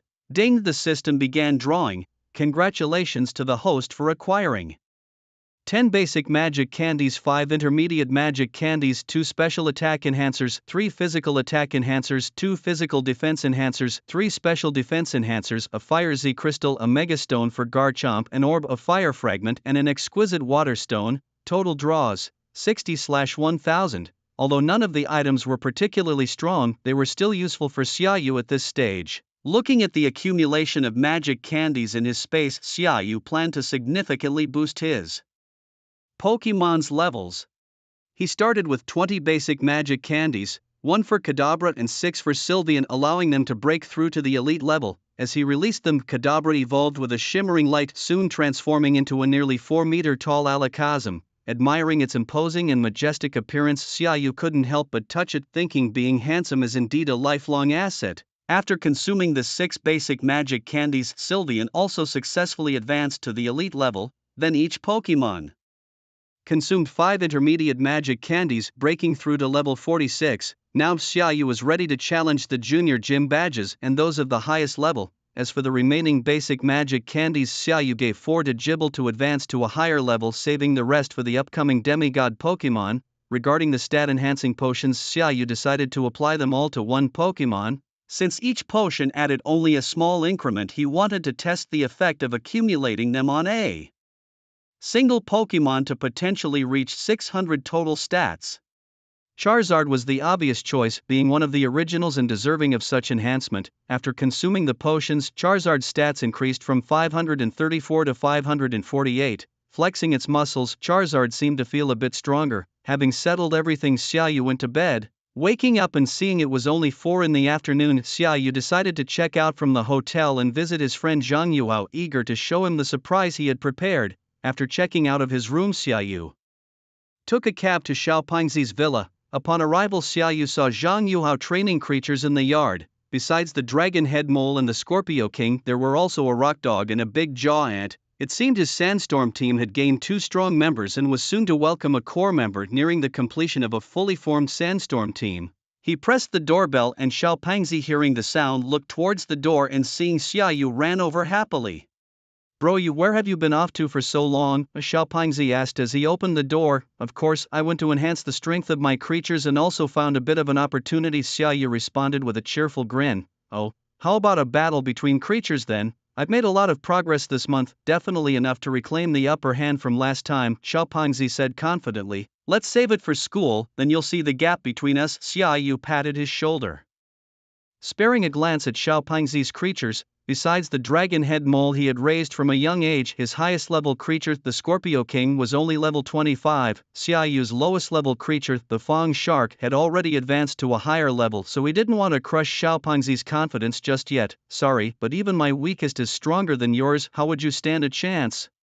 "Looks like you're also scared I might beat you this time, haha." Xiaopingzi laughed arrogantly. Xiaoyu didn't take it to heart, thinking there would be time for comebacks. The two went back inside and Xiaoyu took out the creature egg of a young Gyarados from his backpack, placing it on the coffee table. "Well, what kind of creature egg is this? It looks pretty lively," Xiaopingzi remarked. "If I tell you, you'll have to start calling me dad, believe it or not."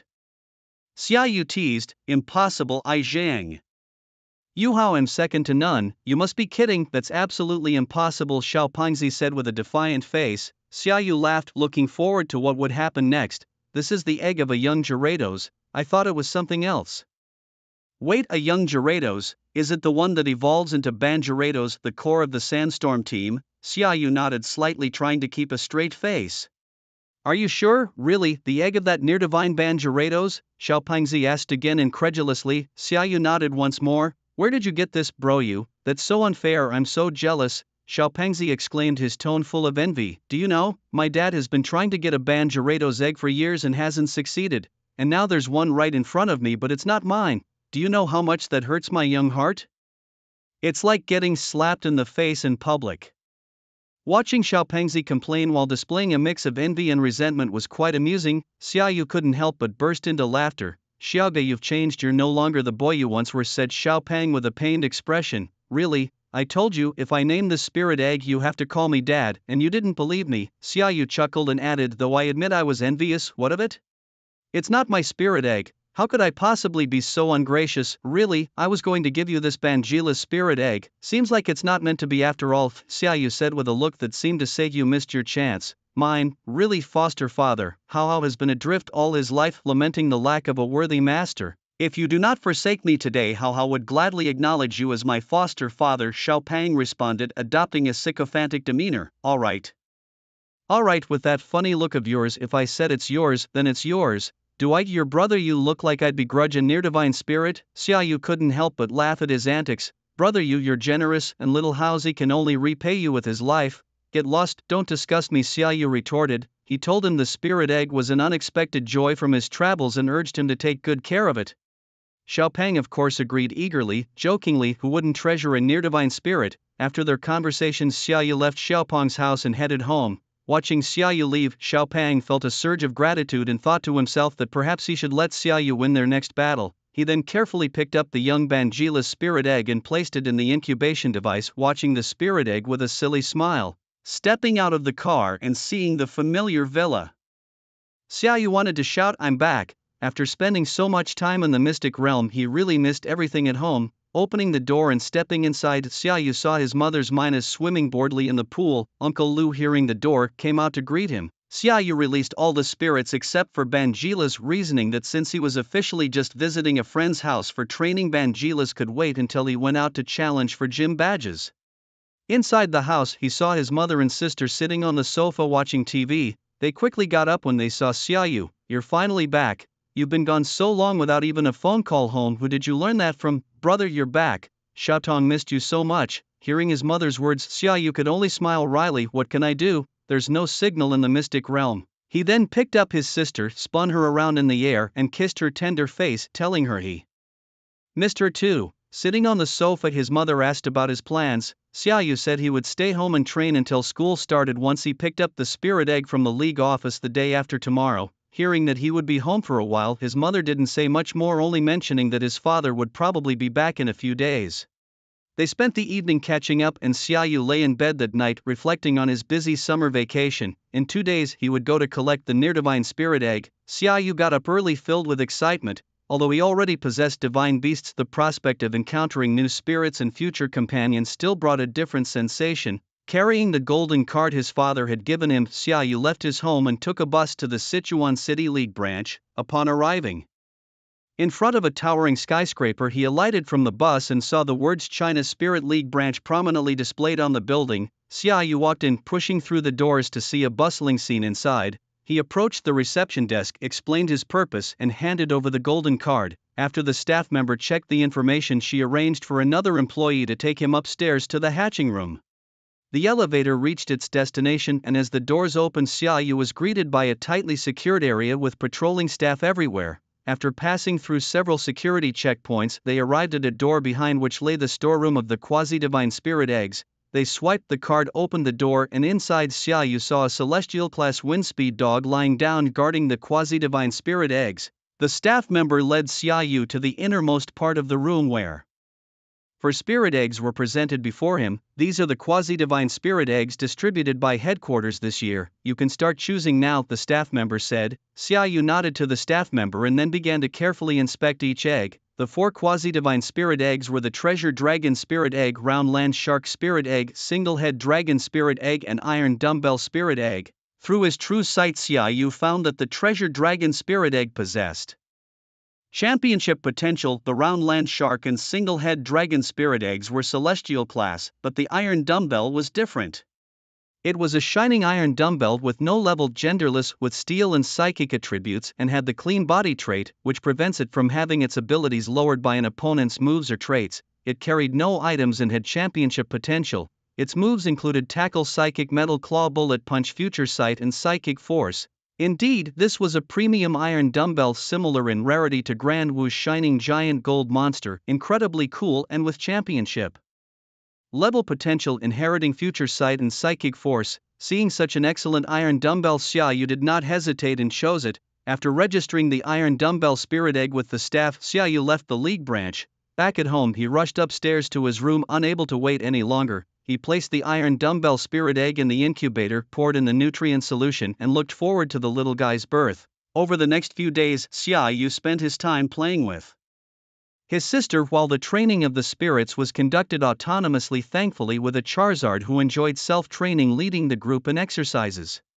Xiaoyu stated, "When at home, of course, my sister comes first. Training and such can wait until we go traveling." One day Xiaoyu's father returned from a secret realm along with the martial arts champion Sukai back to the league branch to hold a meeting and report to the champion. "Chairman Xia, how are things in Sichuan City's secret realm?" the champion asked. Reporting to the champion, "Most of the spirit clans in the secret realm have reached an alliance intention with us, and only a few clans are still in communication. It won't be long before we can fully develop the secret realm," he reported. It was indeed unexpected, but the advent of this secret realm was a blessing for us. This is the first massive secret realm in Shu City filled with resources sufficient for you all to significantly enhance your strength. I hope to see Shu City continue to grow and prosper. By the way, I heard that you Su Tianwang encountered a mysterious person in there and were completely overpowered. Champion Sukai teased him. Yes, that person said his name was Wang Badian. He is incredibly strong and his mutated motorcycle lizard was unfathomable. He might have already reached the master level. Oh, such a character has appeared. Do you know why he entered the secret realm? Not really, but he bore no malice, otherwise I wouldn't have made it out. He mentioned that he entered merely to explore upon seeing the descent of the secret realm. Alright, let's leave it at that for now. With such a powerful mysterious figure, it's best not to delve too deeply for the time being. Since he means no harm, let's not bother with him for now. We have other important issues to address. Here's a confidential report. A mysterious space has appeared above Hawaii Island, releasing many aggressive spirits. The area has already sent out calls for international aid, in countries are preparing to send people to investigate and assist.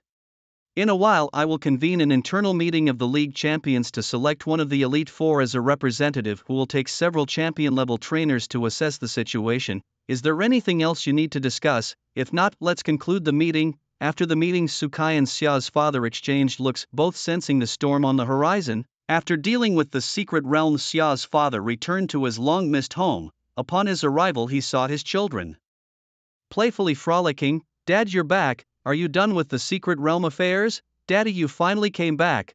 Xiaotong missed you so much. Can you come back earlier next time? Alright Xiaotong, Daddy won't stay away that long again. Come, let Daddy give you a hug. Xia's father scooped up his little daughter, spinning her around in the air, causing her to burst into laughter. Then, turning to Xiaoyu, he said the secret realm affairs are nearly settled and the alert will likely be lifted soon. You'll be able to go out and play then. By the way, which quasi-divine spirit egg did you choose? I chose the iron dumbbell spirit egg. It should hatch in the next couple of days. Hearing Xiaoyu's response, Xia's father nodded and urged him to take good care of his spirit. Xiaoyu nodded, indicating his agreement. After speaking, Xia's father, holding his daughter, went to find their mother. That night the family enjoyed a long-missed reunion dinner filled with laughter and joy. However, in the middle of the night, the iron dumbbell spirit egg suddenly began to move, creating cracks and waking Shinai Duo, who was sleeping in the room. Shinai Duo, noticing that the spirit egg was about to hatch, quickly woke the sleeping Xiaoyu. Startled awake, Xiaoyu, following Shinai Duo's pointing, rushed over to the egg. Watching the eggshell crack more and more, they knew that the iron dumbbell was about to hatch. It seemed that only Shinai Duo, the spirit, would witness the birth of this new companion. In the spacious yard, all the other sprites, due to their size, slept outside except for the petite and charming Shan Ito, who clung to Xiaoyu day after day. Suddenly, a head resembling an iron ball poked out from the eggshell, and a shiny iron dumbbell appeared in front of Xiaoyu and Shan Ito. Xiaoyu picked it up and introduced it to himself and Shan Ito, then fed it a specially made energy block to replenish its nutrients. After eating, the iron dumbbell felt sleepy. Xiaoyu first placed it inside a luxurious sphere, then took it out and put it on a small bed prepared for it to sleep. Ding! The system task was completed. Congratulations to the host for taming 6 sprites with at least champion-level qualifications, completing a team configuration. System rewards: all sprites qualifications, except mythical beasts, are upgraded by 1 level. 1 Master Ball intermediate waveguiding power and 2,000 mol coins are awarded. Looking at the system's rewards, Xiaoyu was overjoyed. With the waveguiding power, he could now consider himself a waveguiding hero, though he wondered if he could manually create waveguiding bullets. The upgrade in qualifications thrilled him even more. Both the iron dumbbell and Shinito's qualifications had risen to near master and near champion levels, respectively, a significant boost for the team. Then there was the Master Ball. Finally, he had a spare Master Ball, and it was up to him to catch a wild mythical beast. Imagining himself capturing legendary creatures like Groudon, Kyogre or Rayquaza with the Master Ball, Xiaoyu laughed out loud while lying in bed, startling Shan Ito, who looked at him curiously. The next day, Xiaoyu brought the shiny iron dumbbell to the yard to introduce it to its future companions. After everyone got acquainted, Xiaoyu entrusted Shan Ito with the responsibility of looking after the little one, noticing her fondness for taking care of the young. While Xiaoyu supervised the training of the other sprites, he returned to the house to make energy blocks of various properties for them to eat. Watching his crafting skills improve, Xiaoyu thought he could even consider getting a breeder's certificate from the Sprite Breeding Center. However, he soon dismissed the idea. There was no need. He was just making energy blocks for his sprites, not selling them or doing anything else. He wasn't short of money, and having a certificate made no real difference to him. Thus, nearly 10 days passed and Xiaoyu's vacation was drawing to a close, with the start of his senior year in high school imminent. During this time, after the iron dumbbell passed its infancy, Xiaoyu fed it all the remaining basic magical candies, allowing it to advance to an intermediate level and evolve into a metal monster. The next morning, Xiaoyu got up early, freshened up and went downstairs for breakfast. Today was the first day of school and he felt a trace of excitement. He was ready to make a splash at school. This was a scene essential in any protagonist story and Xiaoyu felt he was destined to play this role. He only brought along the Pokeballs of Metal Monster, Sharpedo and Gardevoir, leaving the rest of his Pokemon to train at home. After leaving the house, he took a car to the first middle school of Shu City. Today Shu City was bustling with activity, pedestrians, students and of course, Pokemon were everywhere on the streets and roads as if the recent mysterious events had never happened. Perhaps this is the relaxed nature of the people of Shu City, Xiaoyu thought to himself. As the car brakes screeched, he arrived at his destination, Shu City's top-rated high school where he would spend his 3 years of high school. Upon getting out of the car, he saw a dense crowd of senior students and their Pokemon at the school gate, which made his scalp tingle. Why are there so many people? Didn't I delay my arrival time to avoid the crowd? He wondered. With no other choice, Xiaoyu squeezed through the crowd into the school. Wiping the sweat from his forehead, he took a deep breath of relief and headed towards his classroom, Class 1 of Grade 12. Before he even entered the classroom, Xiaoyu could hear bursts of laughter inside. The loudest laughter unsurprisingly came from the chubby Zhang Yuhao, who was showing off his Larvitar. Pushing open the door, Xiaoyu saw that more than half of the class was already there, each with various Pokemon like Bulbasaur, Charmander, Squirtle, Nidorino, Pidgeotto, Eevee and Incineroar, most of which had already evolved once. As Xiaoyu walked in, his classmates warmly greeted him and he responded to each one. After all, as the perennial top student, he was an admired figure among his peers. Bro Xia, why are you so late? Come see my Larvitar, isn't it well trained? Zhang Yuhao boasted, showing off the level 13 Larvitar. Xiaoyu nodded in approval, impressed by the training progress in just over 10 days. Seeing Xiaoyu's nod, Zhang Yuhao was thrilled, especially since this Pokemon was a gift from Xiaoyu himself. Failing to train it well would have been embarrassing. Bro Xia, aren't you going to show us your Pokemon? Chimed the classmates. Yeah, Xiaoyu, let us see your Pokemon, echoed another. Sure, since you all insist, Xiaoyu said reluctantly, pulling out the luxury ball containing Metal Monster. With a thunderous sound in the sky, the shiny Metal Monster made a dazzling entrance. Everyone gasped at its appearance, different from the usual Metal Monster. Xiaoyu prepared to examine it closely. Name, Metal Monster. Shiny, level 27, intermediate, gender, none, type, steel, psychic, ability, clear body, prevents stat reduction due to an opponent's moves or abilities, held item, life orb potential.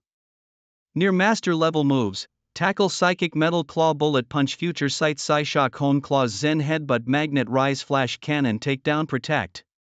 Observing Metal Monster's impressive stats, Xiaoyu nodded silently to himself, proud to be a top trainer. Is this the quasi-god Metal Monster? It looks like a shiny quasi-god, impressive indeed. No wonder he's a top student, he actually managed to tame a shiny quasi-god. It's the second quasi-god in our class. Our class truly is the strongest. Everyone around buzzed with excitement. Listening to everyone's praises, Xiaoyu couldn't help but smile more broadly. The only thing he regretted was that no one came forward to boast in front of him, something he had long been looking forward to. After showing off for a while, Xiaoyu put the Metal Monster back into its luxurious ball and returned to his seat by the window in the back row. The chubby boy next to him chattered away. By the way, brother, did you know?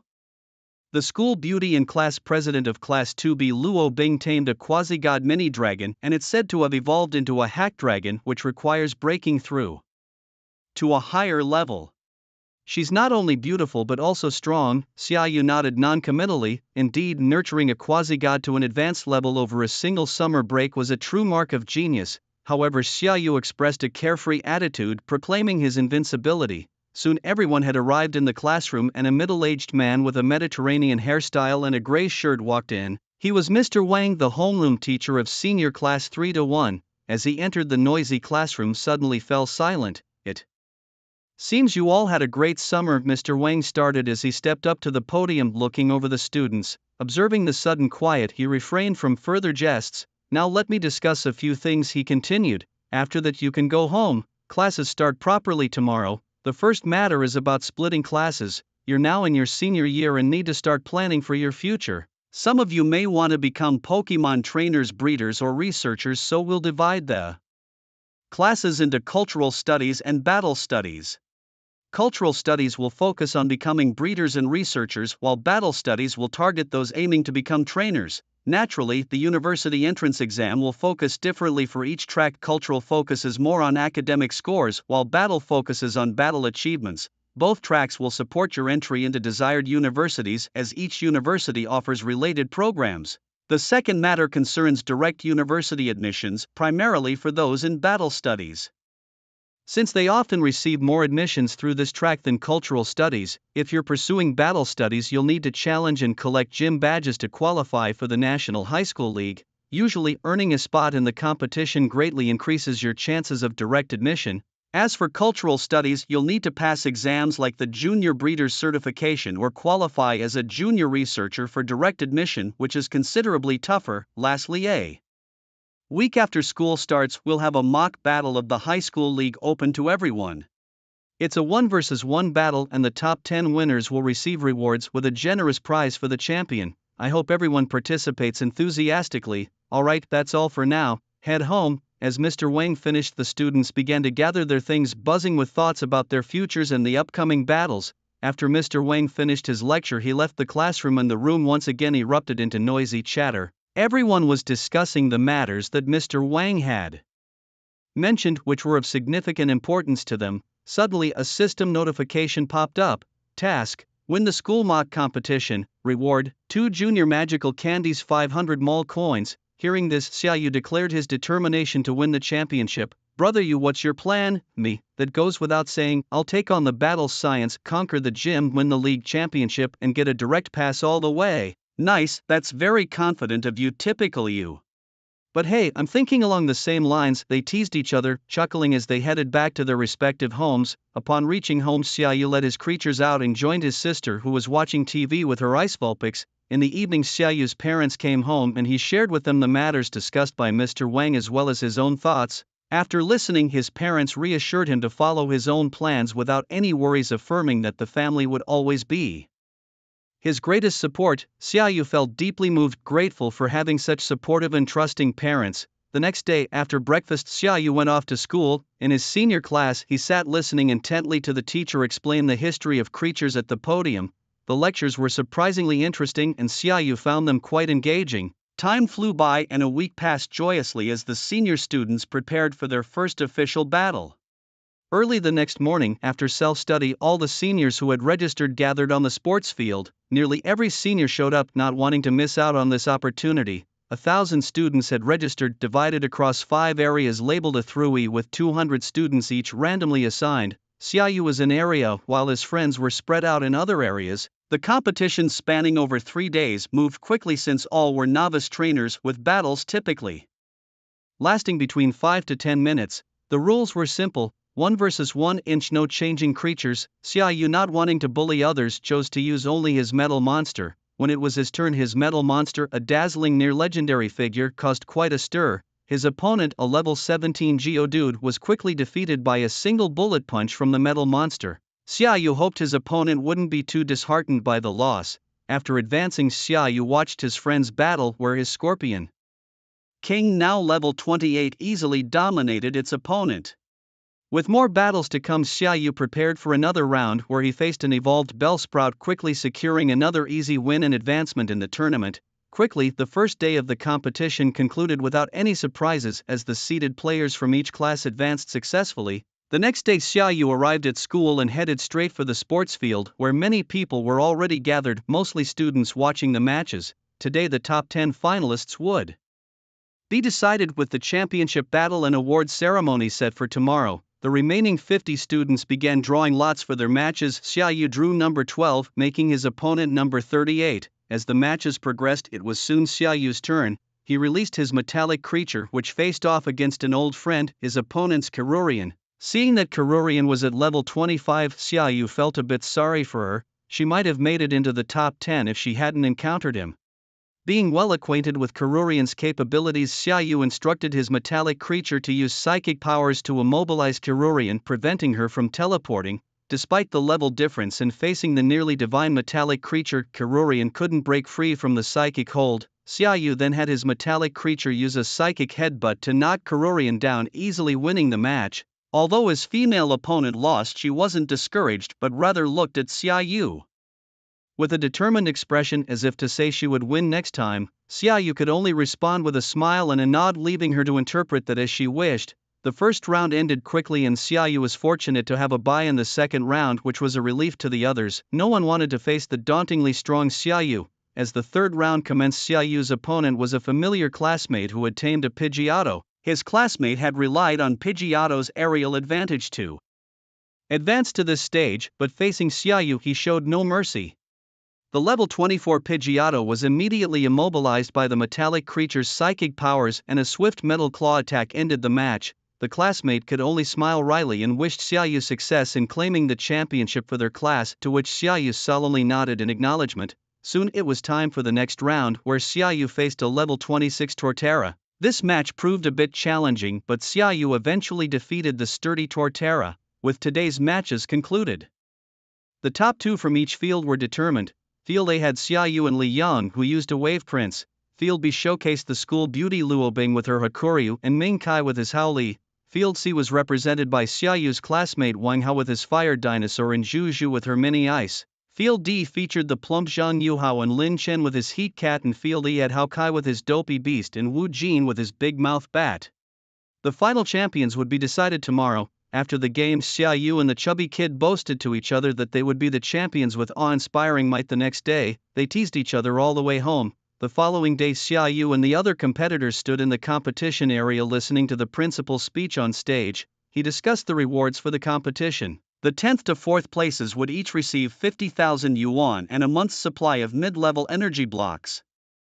According to their spirit's attributes, the third place would receive 100,000 yuan plus a month's supply of high-level energy blocks. The second place would get 200,000 yuan and the same monthly high-level blocks, and the first place would be awarded 500,000 yuan along with the high-level blocks for a month. Although these rewards might seem modest, they were quite substantial for the more ordinary families, unlike for someone like Xiaoyu who came from a wealthy background. After the speech, the competition was ready to start. With only the last 10 people left, one arena was sufficient, making it easier for everyone to watch. The first match featured the chubby kid, whose opponent was Ming Kai, a user of the powerful spirit Hao Li. Both competitors stood at opposite ends of the arena releasing their spirits, the Scorpion King and Hao Li. From the sidelines, Xiaoyu looked at the two spirit stats. Scorpion King, level 28, mid, male attributes, ground and flying ability, Sand Veil, increases evasion in a sandstorm, holding, Sharp Claw talent, Gym class moves, Sand Attack, Harden, Poison, Sting, Thunder, Fong, Flash, Knockoff, Acrobatics, Sucker Punch, Earthquake, Protect. Hao Li, level 28, mid, female attribute, fighting ability, Guts, boosts attack when afflicted with a status condition, holding, Boxing Gloves talent, professional moves, Leer, Focus, Energy, Low Sweep, Low Kick, Knockoff, Scary Face, Seismic Toss, Fire Punch. Bulk Up, Protect. Xiaoyu almost laughed seeing the data. Although at the same level Hao Li had no aerial abilities, wasn't it just a sitting duck?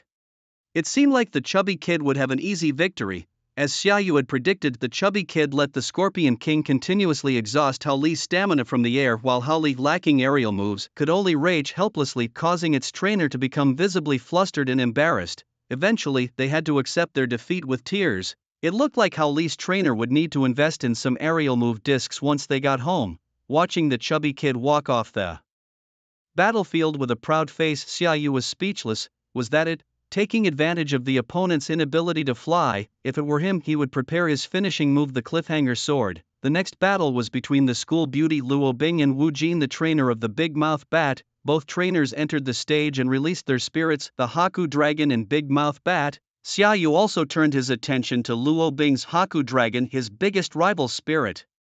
Haku Dragon, level 32, high, female attribute, dragon ability, Marvel Scale, boosts defense when inflicted with a status, holding, Dragon Fong talent, King class moves, Bind, Leer, Thunderwave, Twister, Dragon Tail, Agility Slam, Aqua Tail, Dragon Pulse, Protect, Body Slam, Flamethrower. Observing Luo Bing's Haku Dragon, Xiaoyu nodded appreciatively. Indeed, it was formidable not just in talent or level but also in its unique ability, a true competitor worthy of his full effort. Observing the match beside me, it was clear that the combatants were not of the same caliber. The battle between Hakuran and the Big Mouth Bat was bound to be a one-sided affair. As expected, Hakuran easily dispatched his opponent. Wu Jin, the trainer of Big Mouth Bat, wasn't particularly upset. After all, it was well known that Hakuran was near godlike in strength. Moreover, the Big Mouth Bat had tried its best and would benefit from further training. Following the match, Luo Bing descended from the stands with an aloof expression, glancing briefly in Xiaoyu's direction. The next match was set, Xiaoyu vs Zhu Zhu. When Xiaoyu's name was called, he proceeded to the battle arena where a tall woman with fiery red hair was already approaching from the opposite side. As the competitors released their creatures, Xiaoyu was struck by an odd sense of mismatch upon seeing Zhu Zhu's Mini Ice. The creature seemed an unlikely match for its trainer. Mini Ice, a mid-level female of the ice type, possessed abilities well suited for snowy conditions, enhancing its evasiveness during hail and equipped with a non-melting ice item, hinting at its substantial potential. As the referee signaled the start of the match, Zhu Zhu took the initiative by having Mini Ice conjure a hailstorm, seizing control of the weather right away. In response, Xiaoyu instructed his giant metal beast to disrupt Mini Ice with telekinesis. Unfazed, Mini Ice countered by erecting a light screen, a transparent wall that absorbed most of the telekinetic force.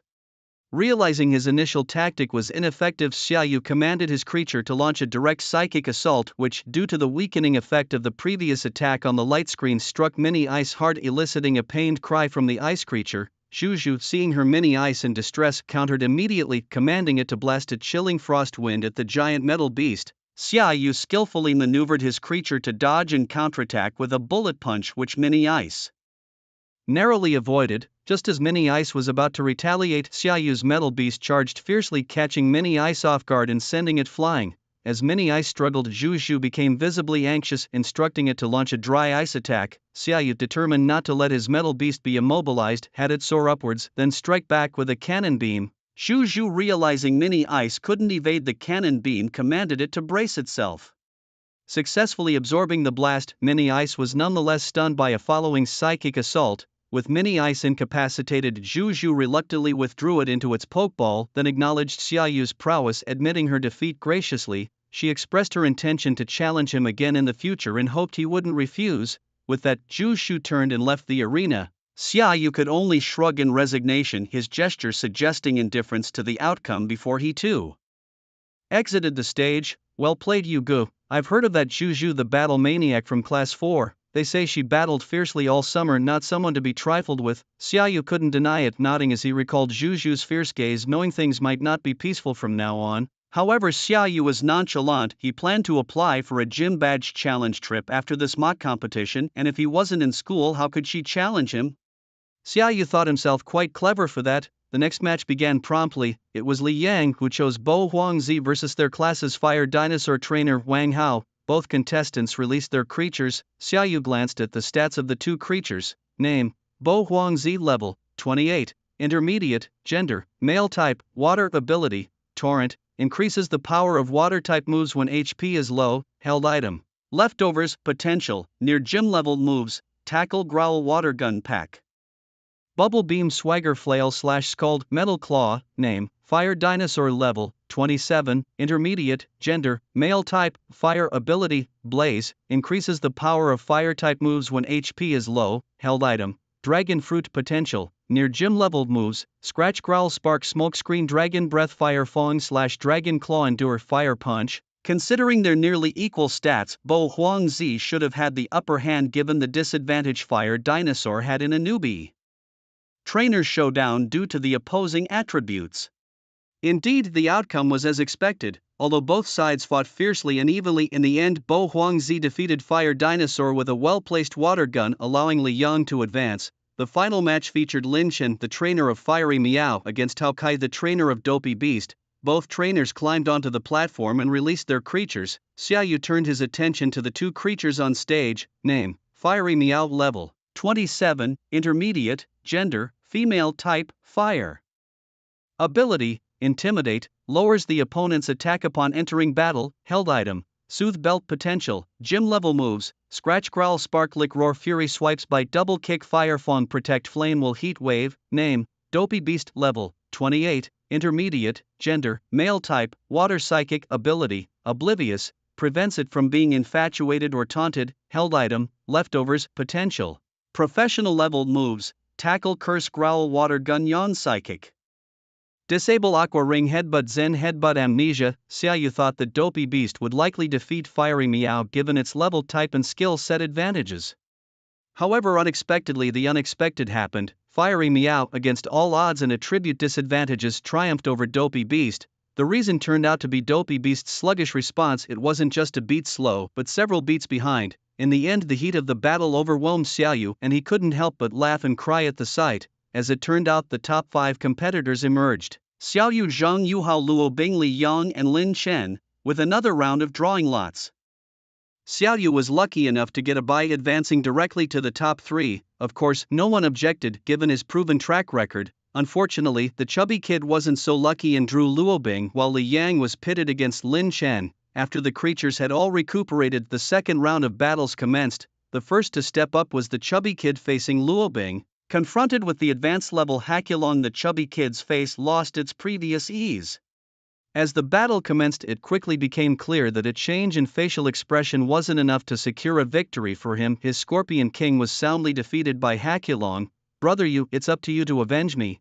Teach her a good lesson," said the chubby kid with a wry smile, patting Xiaoyu on the shoulder as he stepped down from the arena. Xiaoyu, putting on an air of arrogance, replied, "Watch me perform and try not to fall in love, I'm just a legend." Next up was Li Yang against Lin Chen. This fight held no surprises, as Lin Chen's fiery cat failed to continue its streak as the master of counter attributes, defeated by Prince Wave. Thus, the top 3 were decided: Xiaoyu, Luo Bing, and Li Yang. However, Li Yang chose to forfeit, aware of his limits and unwilling to face the 2 near-godlike powerhouses. The stage was set for the finals. Xiaoyu vs Luo Bing, a clash of titans between the near-god Metal Monster and the near-god Hakulong, an exciting battle indeed.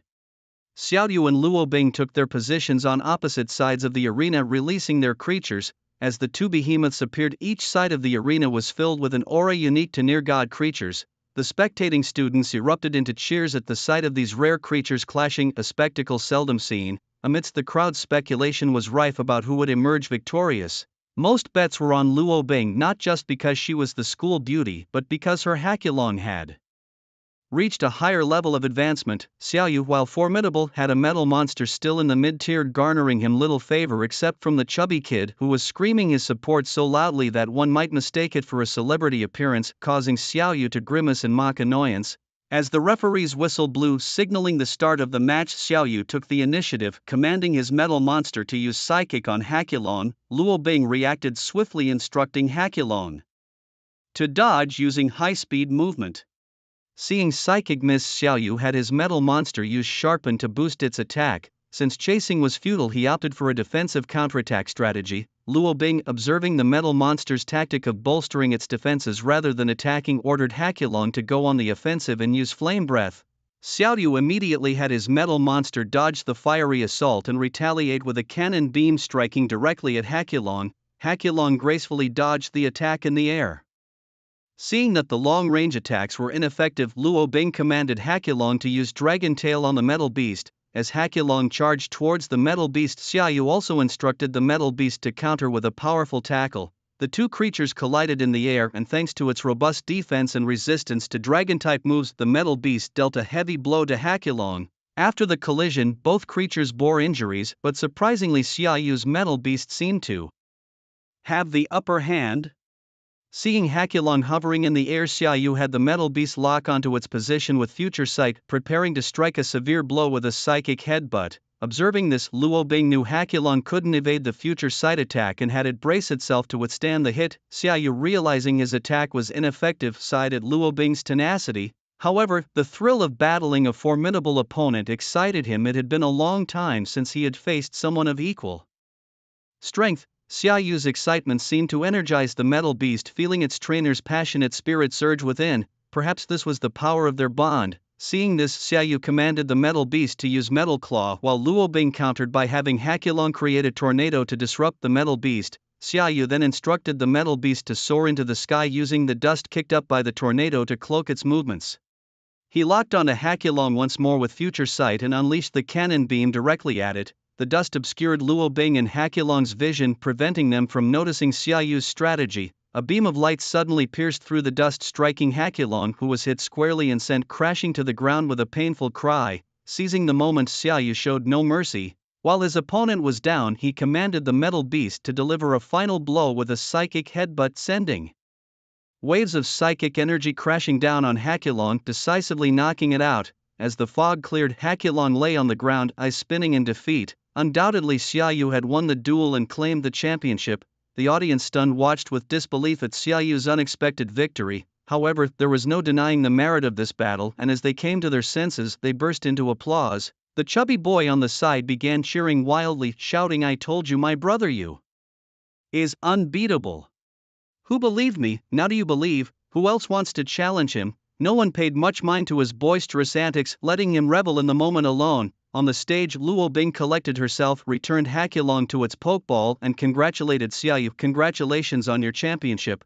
I admit defeat in this battle, but I won't give up so easily. Let's meet again at the National High School League. You'll be there, won't you?"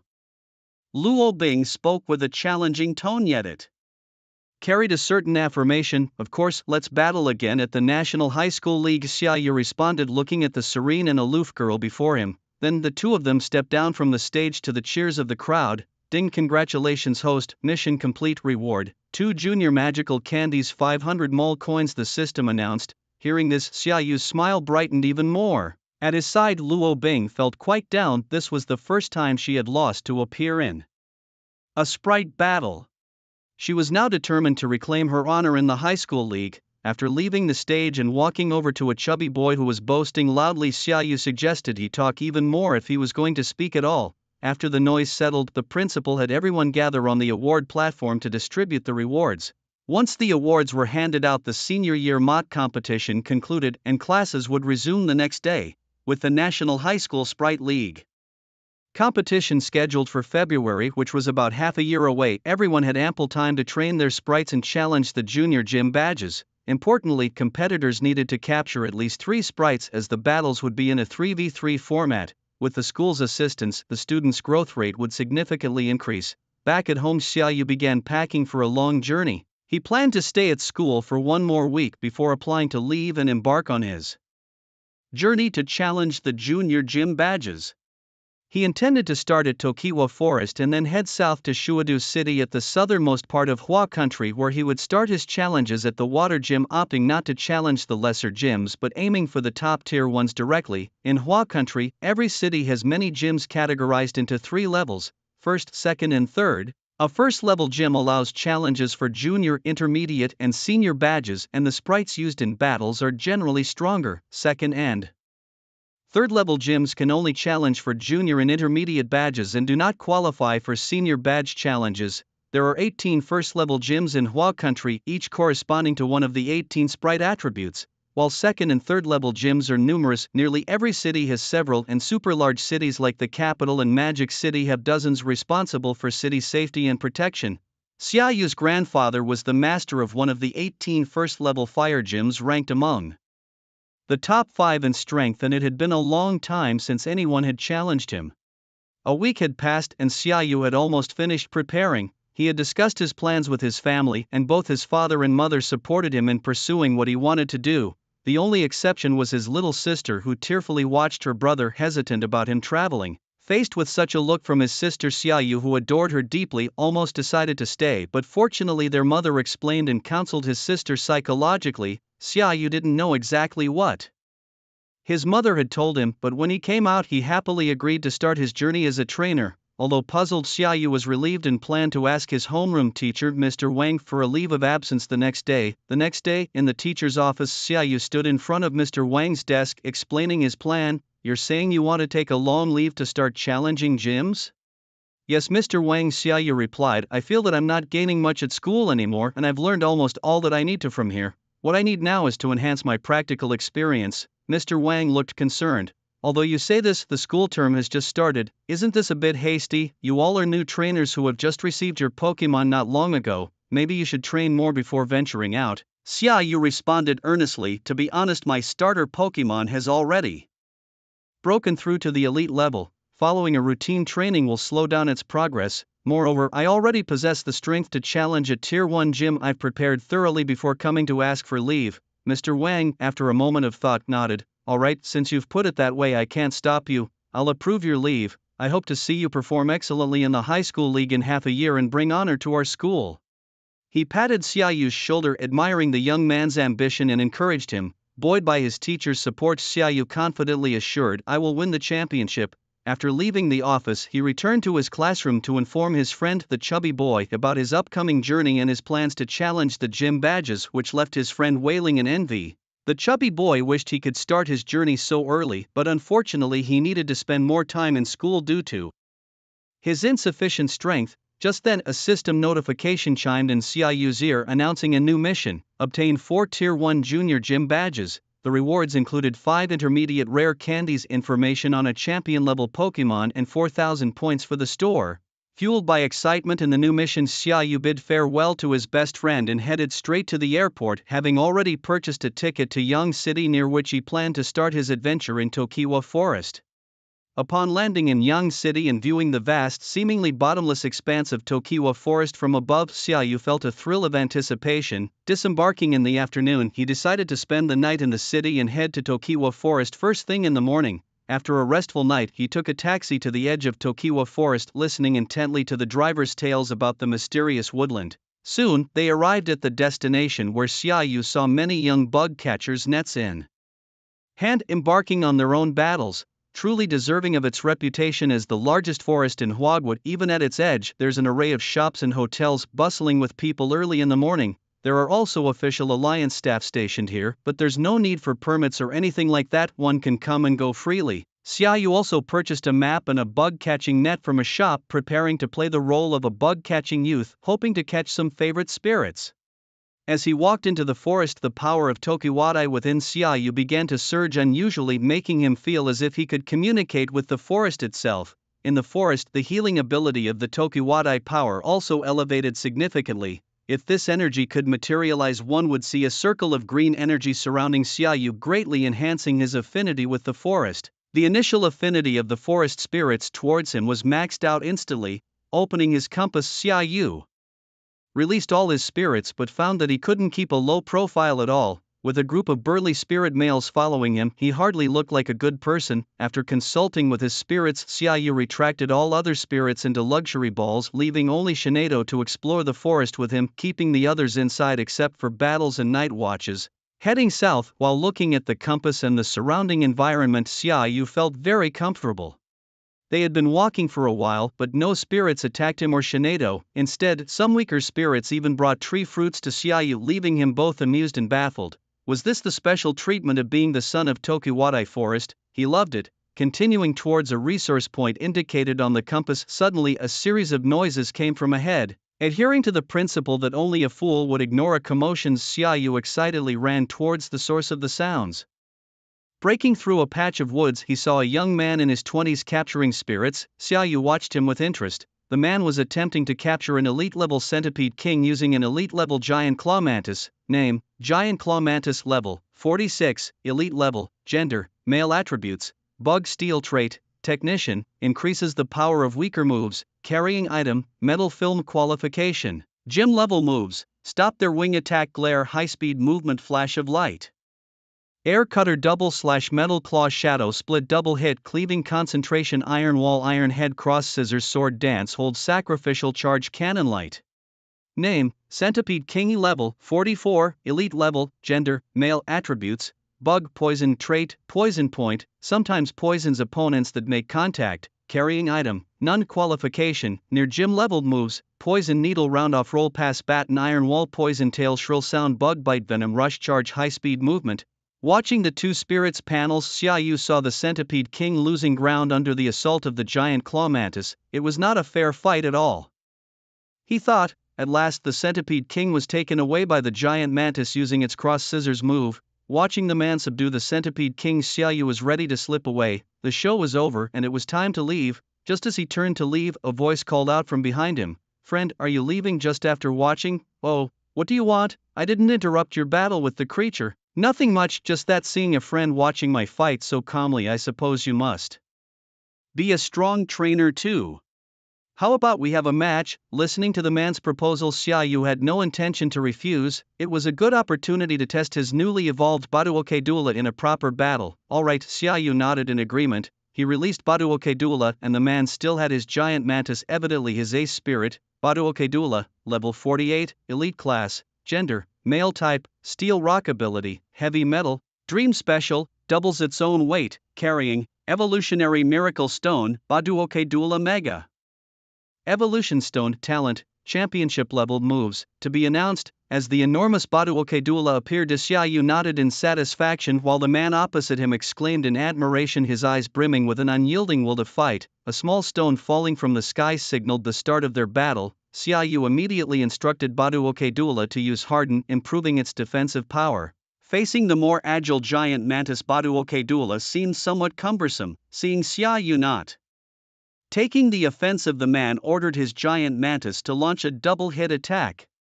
Reacting to the close-range attack, Xiaoyu didn't hesitate to command Baduoke Dula to use Metal Claw in direct confrontation. The two spirits collided, generating a massive wave of energy. Clearly Baduoke Dula had the upper hand, blasting the giant mantis away without sustaining any damage. The man realized that his spirit's attack had no effect on Baduoke Dula. Understanding now that the creature was not only massive in size but also possessed astonishing defensive capabilities, he instructed the giant mantis to create distance and use cannon light, and Xiaoyu, seeing the giant mantis using cannon light, also ordered Baduoke Dula to use the same move. As if mirroring each other's actions, the collision of both cannon lights instantly blasted a huge crater into the ground. As the dust settled, several rocks suddenly shot towards the giant mantis, a tactical move by Xiaoyu after seeing the initial cannon light had no effect, using Rock Tomb to ambush the giant mantis.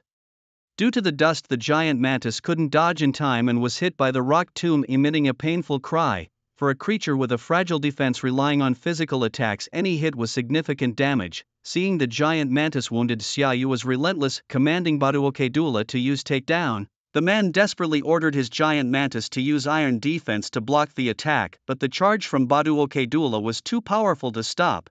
It shattered the Iron Defense, striking the giant mantis directly and knocking it out cold on the ground. Seeing that the giant pincer mantis no longer had the ability to fight, Xiaoyu nodded repeatedly to Bodo Kajula, showing great satisfaction. After losing the match, the man recalled the giant pincer mantis into its pokeball and approached Xiaoyu, saying, "Hello friend. My name is Miaopu, a sophomore at Nanyun University. Which university are you from?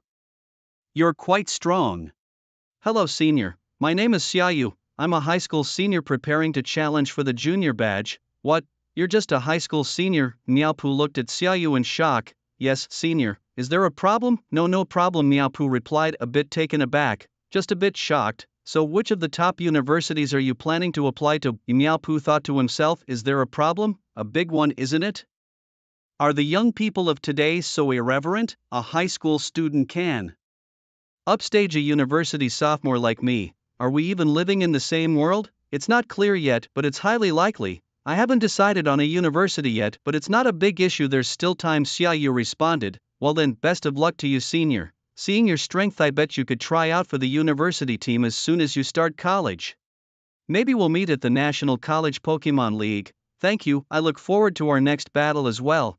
After this, the two said their goodbyes and parted ways. Xiaoyu continued south with his Pokémon Sinaido until they reached a clearing near a river. As it was getting late, he decided to set up camp. After pitching his tent and releasing his Pokémon to roam freely, Xiaoyu began preparing dinner and energy blocks. After dinner with his Pokémon, Xiaoyu arranged for the Charizard to keep watch and then retired to his tent to rest. The next morning, he packed up the tent, recalled his Pokémon into their luxury balls, and continued his journey with Sinaido. As they followed their planned route, Xiaoyu and Sinaido enjoyed a carefree stroll through the forest, scavenging resources and admiring the scenery, hardly feeling like they were training at all. The Tokiwa forest treated him as kindly as a parent would, making Xiaoyu feel right at home without a hint of danger.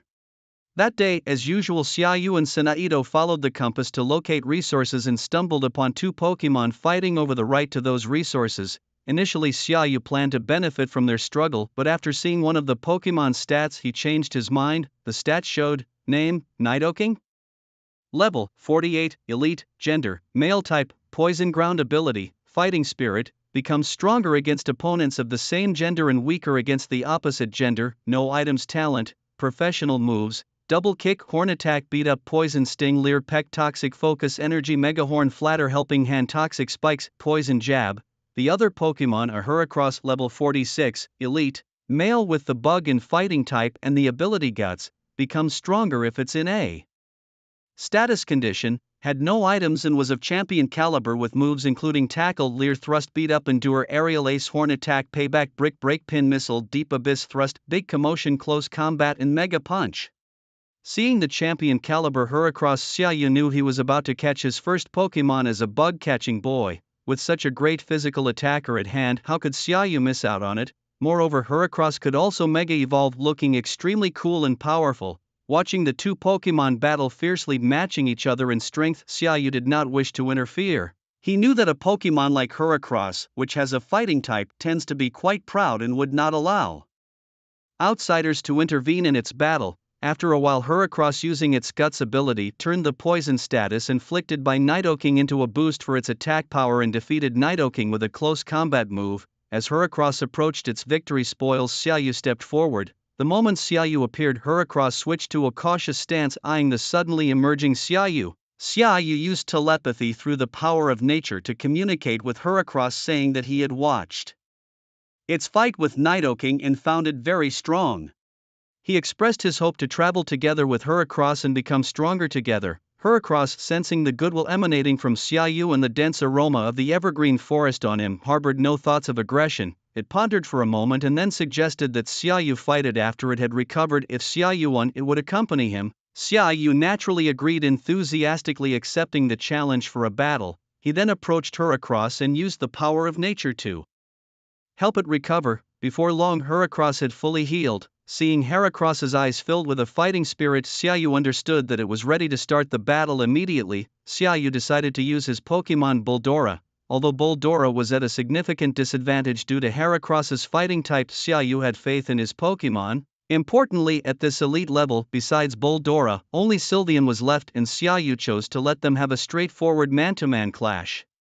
He believed that Heracross would appreciate such a combat style and opponent, as Boldora, nearly 4 meters in length, faced the approximately 2-meter-tall Heracross. It was undeniably a mountain of muscle. Heracross, filled with fighting spirit at the sight of such a massive opponent, was ready for battle. At Xiaoyu's command, the fight began. Heracross charged towards Boldora with a powerful tackle. Xiaoyu responded by having Boldora headbutt back. The collision was intense and clearly Heracross was no match, getting knocked away. Realizing Boldora's immense strength, Heracross prepared to switch to a more agile fighting method. It charged at Boldora again, but this time as Xiaoyu commanded Boldora to attack, Heracross swiftly dodged and countered with a powerful fighting move, dealing significant damage to Boldora, who roared in response. Xiaoyu looked at Heracross with sparkling eyes, marveling at the creature's wild instincts in battle. Without a trainer's commands, it fought purely on instinct, a truly rare Pokémon indeed.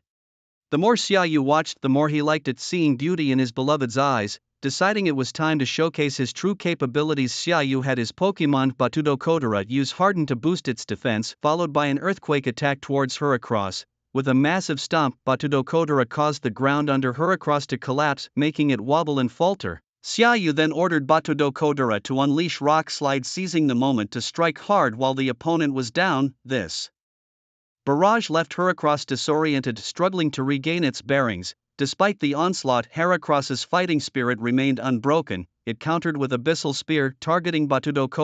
Xiaoyu chose not to dodge. He wanted to assess the power of Heracross's move against an equally formidable opponent, confident in Batudo defensive capabilities. Watching Batudo take the hit without significant damage, but temporarily losing its ability to vocalize, Xiaoyu gauged the true strength of the attack. Xiaoyu then had Batudo execute a double-edged headbutt, taking advantage of their proximity. Heracross, unable to dodge in time, took a direct hit and was sent flying into nearby rocks. Not one to relent, Xiaoyu prepared to end the battle swiftly, commanding Batudo to fire a hyper beam at the still recovering Heracross. The attack knocked Heracross out cold, securing Xiaoyu's victory in the fight. After the battle, Xiaoyu rushed to aid the fallen Heracross, using restorative power to heal it. When Heracross regained consciousness and saw Xiaoyu tending to it, a soft look appeared in its eyes, perhaps contemplating a future with such a strong and gentle human. Once healed, Xiaoyu communicated with Heracross about their battle agreement using restorative power. Seeing Heracross nod in agreement, Xiaoyu joyfully fetched a luxury ball and presented it. Heracross touched the button on the ball with its antenna and a burst of red light enveloped it, sealing the pact. "I've captured Heracross!" Xiaoyu exclaimed, striking a triumphant pose. Batudo Kodara and Sanaido clapped excitedly, happy for their trainer's new companion. Releasing her across and introducing it to the other Pokémon, they all greeted their new friend, each making acquaintances in their unique way. Seeing that there are even more powerful spirits than Patakadora, Heracross was overjoyed, as it meant there were many more targets to chase after, a truly happy prospect. Observing everyone happily interacting, Xiaoyu decided to set up camp here today and throw a grand spirit carnival party to welcome the arrival of Heracross. After setting up the tents, Xiaoyu began to take out various ingredients, grills and spices from his space backpack to start preparing food for the party. After 3 hours of cooking, Xiaoyu had prepared all the food. In addition to the essential energy cubes of various attributes, he also prepared various berries, pastries, and a large amount of grilled fish and meat, all of which were the spirits' favorite foods in this world. Due to the integration of spirits, ordinary animals still exist but are much less common compared to spirits. Xiaoyu wasn't sure about other countries, but in Hua country, it is strictly forbidden to eat spirit meat, so the technology for synthetic meat is quite advanced. They're producing various types of meat that are popular with the public. The meat Xiaoyu had was bought in a shopping mall. During his preparations, he purchased a large quantity of high-quality meat to satisfy the logistical needs of this trip. Xiaoyu's grilling skills, learned from the family chef, were impeccable, especially his secret grilled meat recipe combined with a traditional family sauce was irresistibly delicious. Dinner is served, Xiaoyu shouted to the spirits. The first to rush over was the Sharkfang landshark, who immediately grabbed its favorite grilled meat and stuffed it into its mouth. Well, that expression, if it had been wearing clothes, Xiaoyu might have thought it would burst out of them. Nevertheless, seeing the Sharkfang landshark happily eating the grilled meat, Xiaoyu also breathed a sigh of relief. As long as it enjoyed the food, that was what mattered. The other spirits also began to join the festive feast. Compared to the hearty eating styles of other spirits, Sylvian definitely seemed more like a rich young lady eating delicately. When Xiaoyu looked her way, she shyly covered her face, sending ripples through his heart. Shaking his head to clear the improper thoughts from his mind, Xiaoyu lamented his own fall from grace, even harboring such thoughts towards Sylvian. She was still just a child. Although there were many people in this world who married spirits, for Xiaoyu wasn't this akin to the legendary tales of human-spirit relationships, all of which were ethically questionable. Xiaoyu vowed that he would never entertain such thoughts, at least not until he became the strongest trainer. If he broke this vow, well, may he live a long and prosperous life. With such thoughts, Xiaoyu shook off his distractions and joined the banquet wholeheartedly. Seeing Heracross tasting the energy cubes for the first time and showing an expression of utter amazement at their deliciousness made Xiaoyu smile, such an innocent child. Many wild spirits were also attracted by the delicious scent of the food, and seeing this, Xiaoyu generously invited them to join the feast. Everyone was thoroughly enjoying the delicious food. There were no enemies here, only friends. At this moment, both Xiaoyu's and the wild sprites showed joyous expressions, happily hopping around. Observing this scene that seemed straight out of a painting, Xiaoyu marveled at how this was indeed the right way to unveil the world of sprites. The image of this moment was etched into Xiaoyu's mind like a sculpture. He even envisioned retiring one day and opening an estate called Du Manor, filled with various sprites living together in harmony. As Xiaoyu lost himself in his daydreams, he failed to notice a peculiar sprite that had sneaked into the feast, stealthily nibbling on the food while showing a delighted expression. This sprite, intrigued by the harmonious scene of humans and sprites coexisting, felt as though the world should naturally be this way. The sight sparked a deep interest in Xiaoyu. Meanwhile, oblivious to the strange guest, Xiaoyu and the other sprites continued their merry feasting, savoring this rare moment. The banquet lasted until late into the night, after which an exhausted Xiaoyu crawled into his tent to sleep, and the sprites outside lay directly on the ground, as if this place were an undisturbed paradise. The next afternoon, having had a good sleep, Xiaoyu woke up and crawled out of his tent, only to smile wryly at the messy scene outside. Most of the sprites had woken up, and the majority of the wild sprites had already left, leaving only a few still lazing around. Xiaoyu decided not to disturb them. After tidying up the area and packing up the tent, he prepared to leave and continue his journey. The previous night's revelry had drastically reduced his food supply, and he would have to wait until reaching the city of Shui to resupply.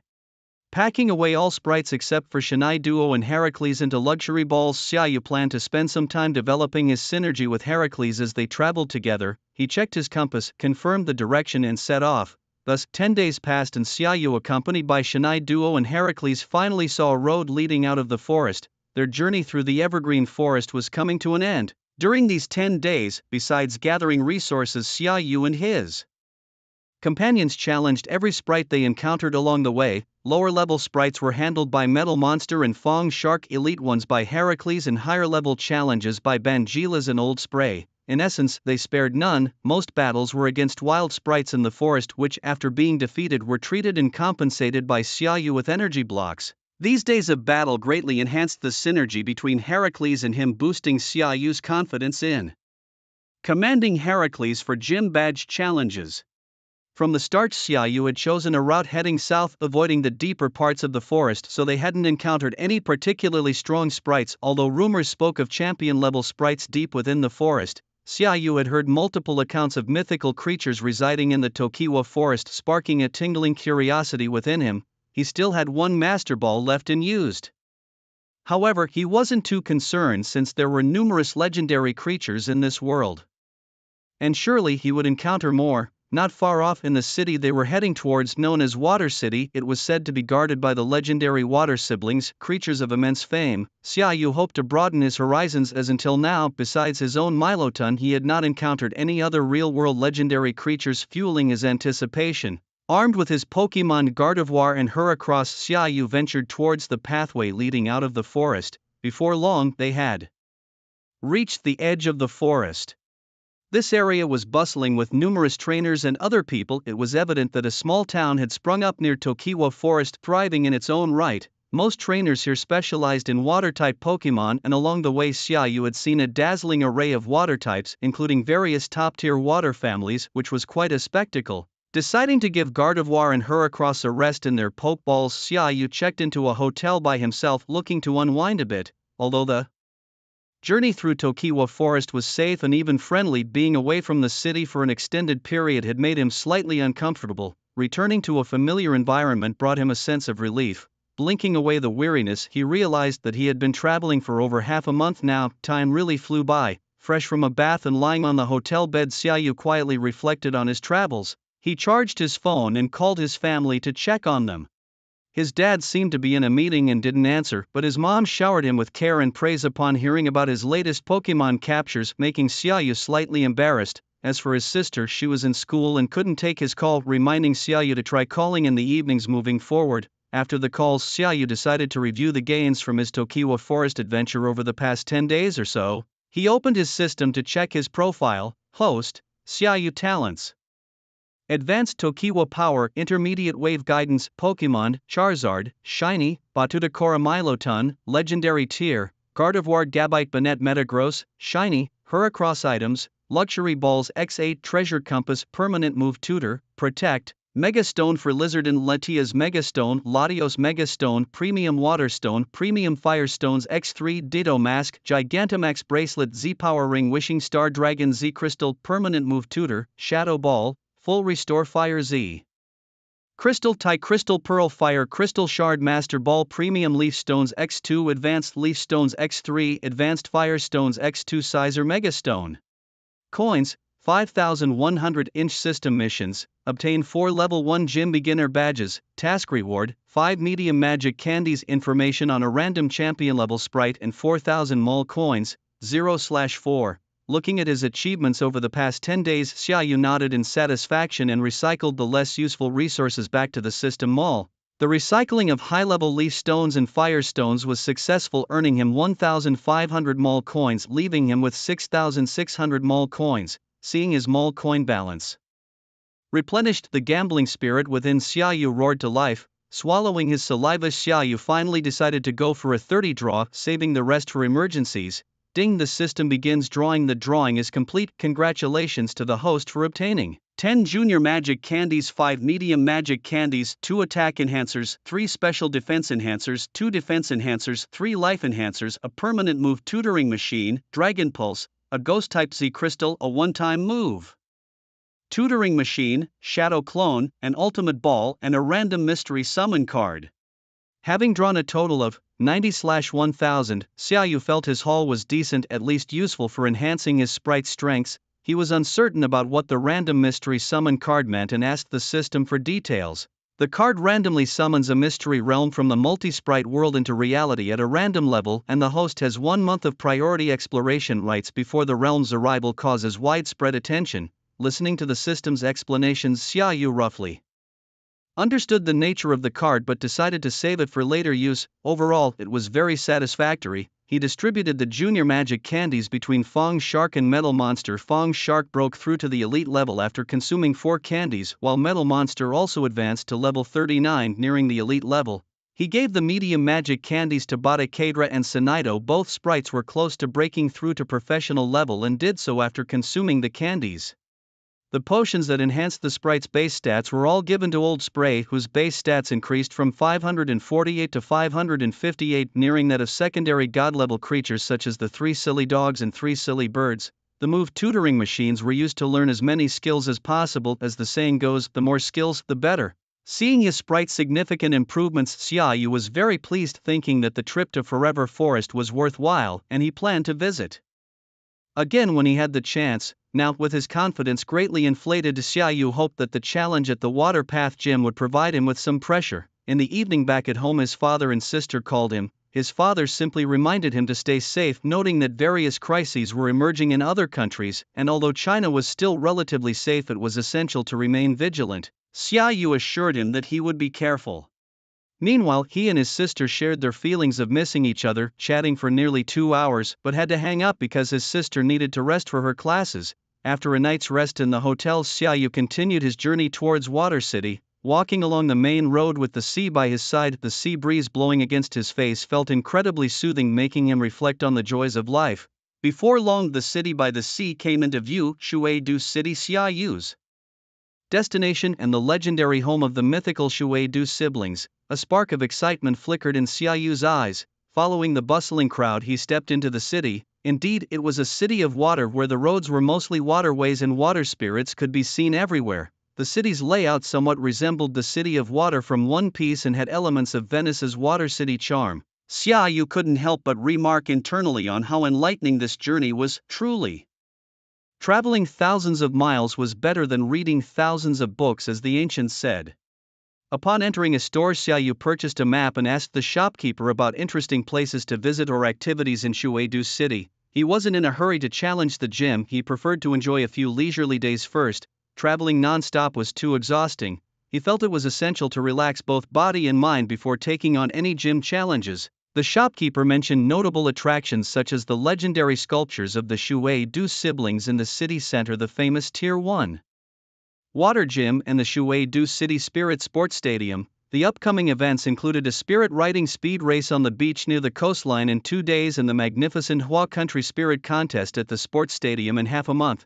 After thanking the shopkeeper, Xiaoyu decided to stay in Shuai-Du City until after the grand contest ended. He had never witnessed such an event live, and his sister was a die-hard fan of these contests. This experience would certainly provide great stories to share with her. Next, Xiaoyu found a rental shop for riding spirits, planning to rent a water-type spirit as his mode of transportation. Navigating a city full of waterways without one would be challenging. Unfortunately, he hadn't tamed a water-type spirit yet, and his current trip aimed to do just that. He couldn't just take out his Millerton and let it transform into riding mode for a wild ride. That would be too crazy even for him. Stepping into a shop named Shui Tong, Xiaoyu saw a woman asleep on the counter. Looking around, he noticed she was the only one there. He approached and gently tapped on the counter. Getting no response, he knocked harder, and the woman finally woke up. Rubbing her eyes, she looked at Xiaoyu and asked what he needed. Xiaoyu explained his requirements, and she informed him that they only rented out 2 types of riding spirits, the giant Fong Shark and the roaring whale. However, she assured him that despite their fierce appearance, both were well-trained and non-aggressive towards humans, offering a thrilling, lightning-fast ride. Xiaoyu chose to rent the giant Fong Shark, intrigued by its fierce and cool appearance and curious about the experience of riding a shark. After selecting a high-level giant Fong Shark, Xiaoyu paid 20,000 Hua Country dollars for a half-month rental and left the shop with the spirit ball containing his rented shark. As Xiaoyu stepped outside and approached the canal, he released his massive toothed shark and fed it a specially formulated water energy block. Instantly, the shark's eyes turned into heart shapes as it gazed at Xiaoyu. It had never tasted such a delicious energy block before, and in its mind it thought, "This owner is so generous, I must serve him well." Xiaoyu was accustomed to such looks, whether from his own sprites or wild ones. They all reacted similarly upon their first taste of his energy blocks. With a smirk, Xiaoyu thought to himself, having power means doing whatever I want. Mounting the giant shark, Xiaoyu decided to visit the city's spiritual symbol, the water sibling statue. After he communicated the destination through telepathy, the experienced sprite, familiar with every corner of the city, sped towards their destination. Riding on the shark, Xiaoyu experienced an exhilarating thrill he had never felt before, affirming that his money was well spent. Sensing his master's joy, the shark put extra effort into making the ride enjoyable, hoping that a happy Xiaoyu might continue to reward it with special energy blocks. Soon, under the full-speed guidance of the shark, Xiaoyu arrived at a bustling area where two massive statues resembling jet planes stood majestically in a square. This was the landmark of Shuadu, the spiritual symbol featuring the mythical water siblings. Every day, countless tourists visited to admire these legendary beasts, hoping perhaps to witness the real water siblings make an appearance, a scene not unheard of in the past, though now part of history. Upon reaching the statues, Xiaoyu released his own wave-guiding power, trying to resonate with the water siblings. Unfortunately, after half an hour of no response, Xiaoyu gave up, sighing at the lack of fate. Just as Xiaoyu turned to leave, an idea struck him. He opened his system panel and discovered he still possessed the Mega Evolution Stones of the water siblings. Surely these stones, significant to such mythical creatures, could coax them into appearing. With this realization, Xiaoyu took out the evolution stones from his backpack, enveloped them with his wave-guiding power, and began channeling the energy within the stones to the outside world. As he completed these actions, regret washed over him. If he truly managed to summon the water siblings here, in front of everyone, it would cause a major uproar, and he doubted he could escape without a slew of questions. Thus, Xiaoyu decided to retract the wave-guiding power he had released, planning to return later at night when fewer people were around.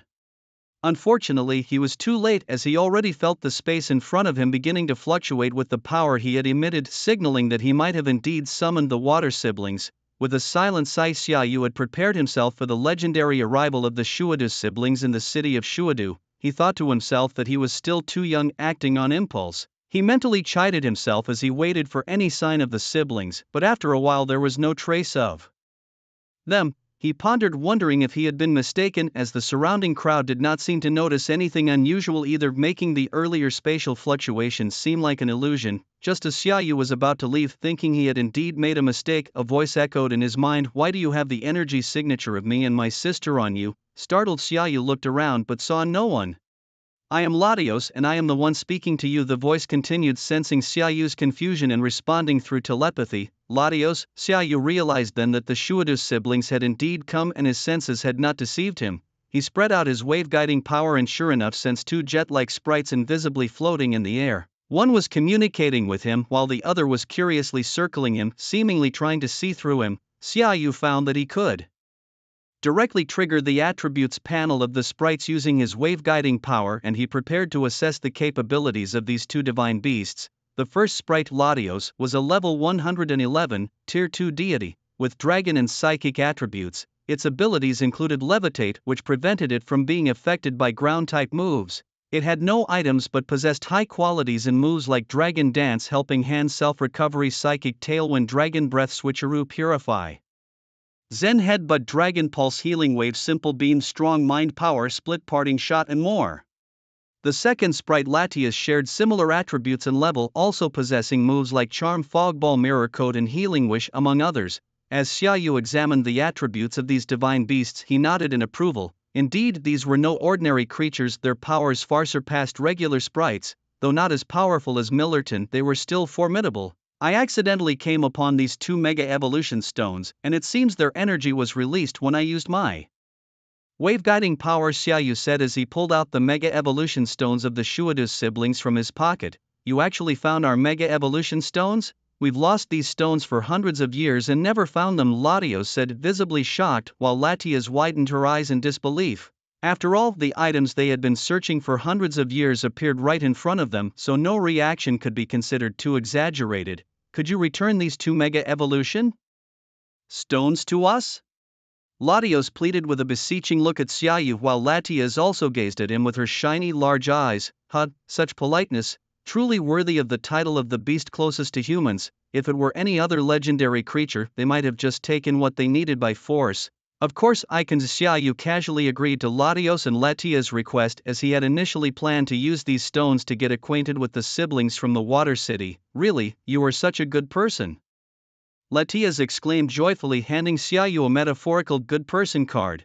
Thank you very much. What is your name? Latios asked Xiaoyu as he took the Mega Evolution stones from him. My name is Xiaoyu and I aim to be the strongest Pokémon trainer in the future. Xiaoyu confidently stated his name and ambition without hesitation. Xiaoyu, you've helped us greatly this time and we don't know how to thank you enough. Please take this, Latios said as he handed a flute to Xiaoyu. This is the Ian flute, it can summon me and my sister whenever you need help. Just play it, and no matter where you are, we will come to assist you as quickly as we can. Latios explained the purpose and method of using the flute. I truly appreciate this, then I will gladly accept it. Xiaoyu took the Ian flute without any pretense. After all, it was a tool that could summon legendary creatures, 2 of them, no less. Who would refuse such a gift? It was like he had indirectly captured 2 legendary Pokémon. To express his gratitude, Xiaoyu also took out some energy squares he had made tailored for dragon and psychic types and handed them to Latios and Latias. After tasting them, the legendary Pokémon repeatedly expressed their desire for more, having never experienced such delightful flavors. Xiaoyu was more than happy to oblige their request, joking to himself that these were the energy squares even Milton had praised. From now on you'd better work well for me, mohahaha, Xiaoyu thought, echoing the laugh of an elder from the Soul Hall. As the legendary siblings prepared to leave, they told Xiaoyu that they resided in a secret realm just off the coast of the Water City, accessible through the Ian flute. They invited him to visit whenever he could. Xiaoyu nodded repeatedly, assuring them he would definitely come. After bidding a reluctant farewell to Latias, the siblings from the Water City also departed. And Xiaoyu, having successfully completed his mission, returned to the hotel he had booked in advance. Unbeknownst to Xiaoyu, the entire scene of his meeting with the legendary siblings was witnessed by a mysterious Pokémon hovering in the distance. This mysterious Pokémon, intrigued by Xiaoyu's ability to communicate with legendary creatures, grew even more interested in him. However, it decided not to reveal itself just yet, opting instead to continue following Xiaoyu to see what other adventures and opportunities might arise. Lying on his hotel bed, Xiaoyu sighed as he reflected on the day's extraordinary adventures. His trip to Shuadu was certainly not in vain. Now he was a man shielded by 3 mythical beasts, who would dare to cause trouble in front of him now. Even the mythical beasts would have to speak to him politely. Imagining a scene where all the mythical creatures were prostrating before him, Xiaoyu burst into laughter. This trip had been incredibly fruitful. Not only had he managed to acquire 2 mythical beasts without spending anything, but he also hadn't needed to use his Master Ball. It seemed he would have to continue tracing the footsteps of these creatures, as Xiaoyu insisted on personally taming a mythical beast himself. After all, a man who doesn't want to tame a mythical beast himself isn't a true trainer. The next day, after a good night's sleep, Xiaoyu stretched lazily upon waking, got dressed and prepared to embark on another day's journey in Shuadu. Stepping out of the hotel, he released his Gigalodon, feeding it an energy block that excited it in the water. He also let out his Sylveon, who would accompany him on today's shopping trip.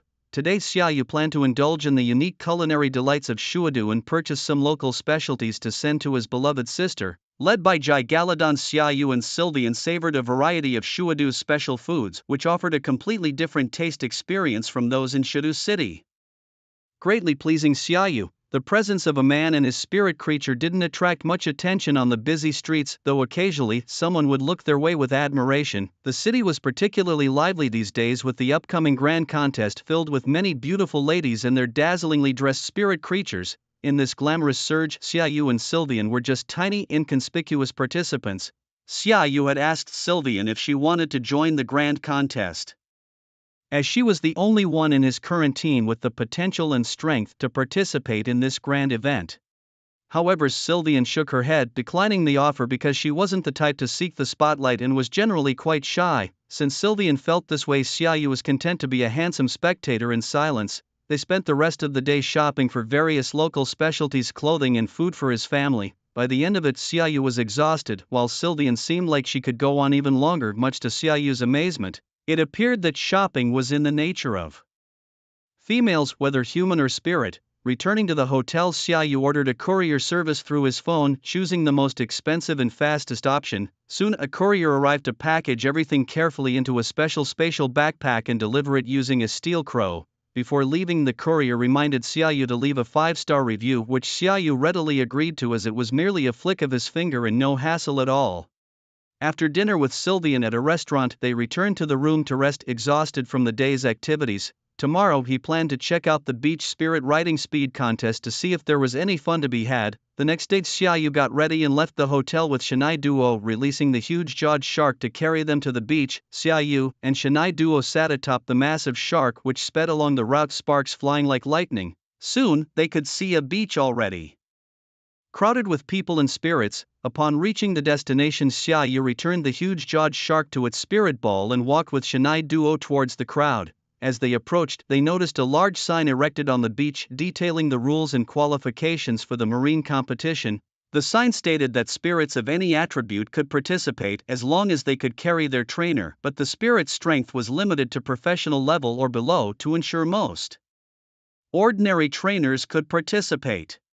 Regarding the registration rules, there were no restrictions. Anyone could participate by paying a registration fee of 500. The competition's rewards were exclusive to the champion, offering 200,000 Hua country currency, a high-level water stone, and a token for a spirit egg from the Water City Spirit Breeding Center. Xiaoyu felt tempted by the rich rewards, but his Charizard was too powerful to qualify and his other spirits weren't particularly fast. He couldn't possibly consider using Milton, letting it fly him in the race. Apart from the issue of strength, using a first-tier god in such a minor competition would be overkill, like using a sledgehammer to crack a nut. With no other options, Xiaoyu could only watch enviously as others excitedly signed up.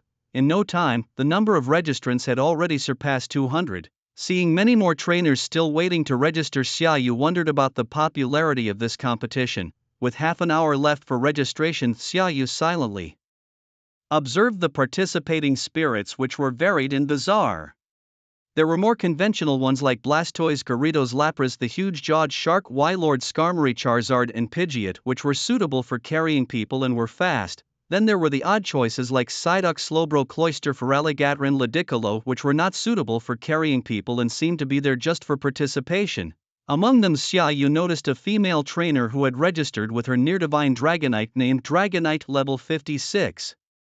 Professional level, female attributes, dragon flying with the multi-scale ability, reduces damage when HP is full, carrying a dragon scale. Its moves included Roost, Extreme Speed, Dragon Dance, Thunder Wave, Fire Punch, Bind, Wing Attack, Thunder Punch, Leer, Dragon Tail, Agility Slam, Aqua Tail, Dragon Rush, Outrage, Safeguard, Rain Dance, and Protect. Observing this, Xiaoyu sighed. This Dragonite was clearly the strongest contender, fully evolved and famous for its speed, leaving little suspense in the competition. Fortunately, Xiaoyu didn't sign up for the race, as he guessed that even with his experience at the dojo level he probably couldn't match the speed of the Dragonite.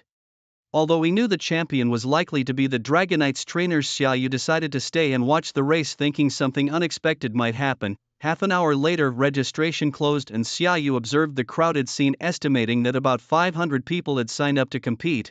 The organizers began to announce the race rules and the route, which was to reach an island about 10 kilometers away from the beach. Red buoys marked the warning lines and the route the competitors simply had to run there and back. The distance was neither long nor short, with ordinary Pokémon probably taking about 40 minutes at full speed. After the organizers finished explaining, they signaled for everyone to get ready and the race was about to start. Xiaoyu watched as several hundred competitors released their Pokémon, some riding, some sitting, and some held in claws, all in various positions waiting for the race to begin. With the sound of a gunshot, the race officially started. The trainer on the Dragonite took the lead, surging ahead, followed by trainers on Lapras and Sharpedo, with others trailing behind at slower speeds. For Xiaoyu, watching this kind of speed contest for the first time was quite entertaining, both thrilling and humorous, bringing tears and laughter to the spectators. 10 minutes into the race, the Dragonite was almost at the island, with the second-place Sharpedo nearly a kilometer behind, and the other competitors even further back. The slowest had only covered 2 kilometers. Overall, the outcome of the race seemed to have no suspense, as everyone believed so, especially since no near-god-level competitors had appeared in previous races, and the presence of the Dragonite this time confirmed its formidable strength. However, unexpectedly an incident occurred just as the Dragonite reached the island. A fierce battle erupted. From the beach, Xiaoyu could only vaguely see the Dragonite's trainer fighting against someone. Soon, the battle ended and both the Dragonite and its trainer were defeated and appeared to be captured.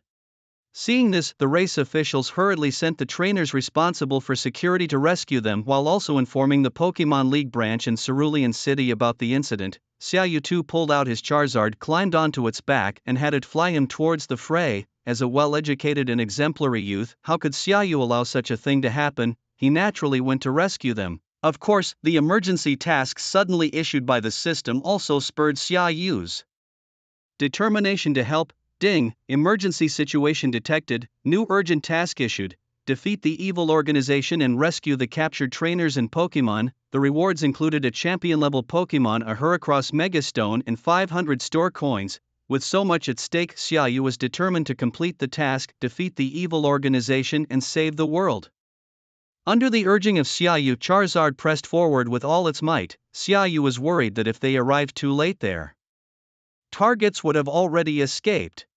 Meanwhile, the event staff managed to get to the island much faster, arriving before Xiaoyu. Upon reaching the island, the staff encountered 3 individuals dressed in clothing marked with an R who were in the process of bundling up a Dragonite and its trainer, preparing to take them along with other captured Pokémon. Team Rocket, you dare to capture Pokémon and trainers within the borders of Huagua? Aren't you afraid that the Elite Four will come after you? The arriving staff member shouted angrily at the 3 in clothing. Ha, you think a few words will scare us, Team Rocket? Too naive. Let me tell you the truth, we no longer need to tiptoe around you big nations. We are about to rule the entire world. One of the Team Rocket members laughed wildly in response. You lunatics, it seems you won't easily let go of people and Pokémon, then let's see the real deal in action.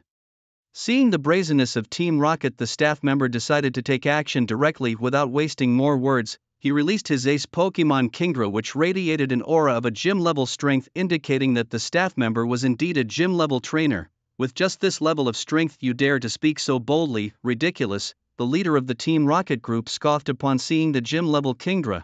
He then released his Crobat from a Pokeball which emitted an Elite Four level aura. Seeing the Elite Four level Crobat, the staff member muttered to himself that it was bad news, realizing the League reinforcements were still a while away and he had to hold them off by himself.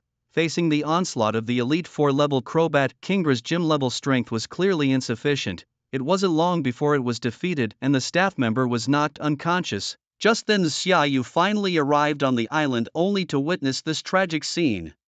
It only took them a few minutes to defeat him. Are they that strong? Looks like it's up to me to step in. When Xiaoyu saw the 3 people in Team Rocket uniforms, he was also shocked. Team Rocket, they exist in this world too. Could it be that Boss Sakaki has also crossed over? Xiaoyu was perplexed and greatly shocked. However, upon seeing the Crobat, he realized it wasn't that his ally was too weak, but that the enemy was too strong. Kid, hand over that shiny Charizard of yours and we won't harm you, otherwise.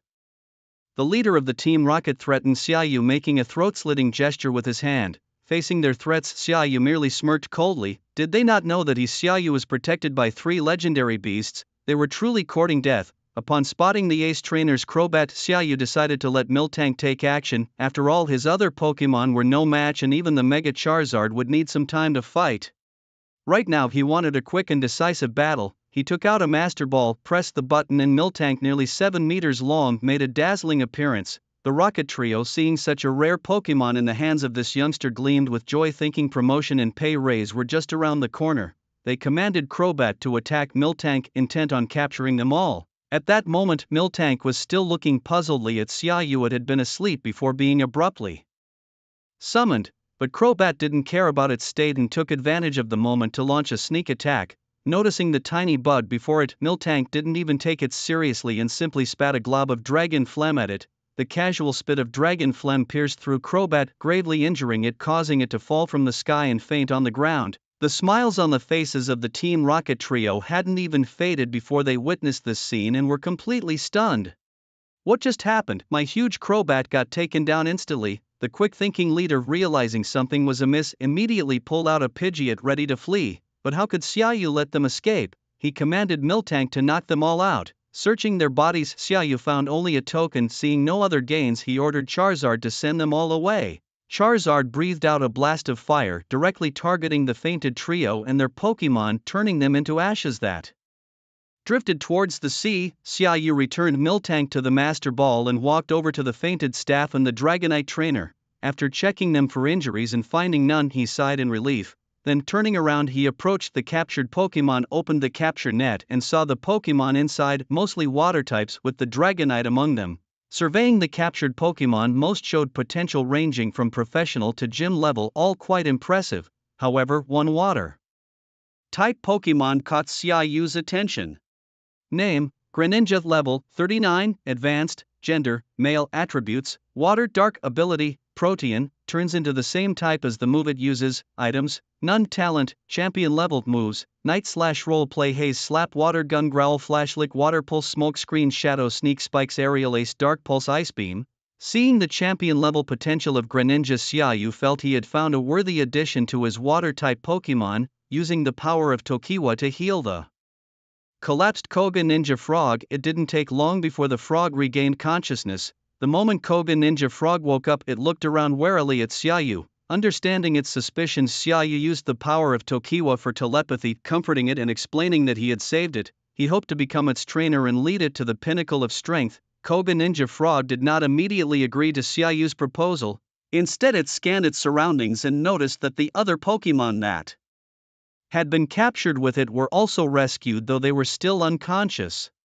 This observation dispelled any doubts it had about Xiaoyu's words. After pondering for a while, it agreed to follow Xiaoyu.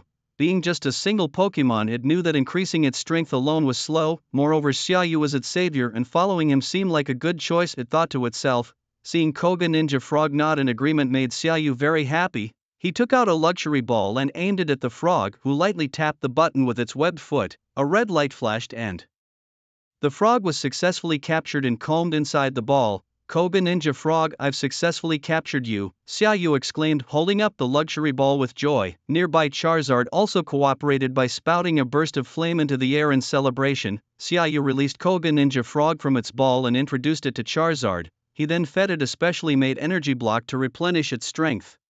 The moment Koga Ninja Frog tasted it, its eyes widened in surprise. There's such delicious food in this world, it thought, amazed at the treat it received just after being captured. It seemed that its future life wouldn't be too bad. After feeding Koga Ninja Frog, Xiaoyu used his power of Tokiwa to heal the unconscious staff and the Dragonite trainer. After a while, they woke up and saw Xiaoyu treating them, filled with questions about what had happened. Seeing them awake, Xiaoyu stopped the healing and turned to attend to other fainted Pokemon, becoming a veritable healer. The first to question Xiaoyu was an official from the racing competition who asked him about the whereabouts of the 3 Team Rocket members. Xiaoyu explained that he had intervened to save them. He mentioned that he was initially watching the race on the beach when he noticed the situation unfolding and came over to investigate.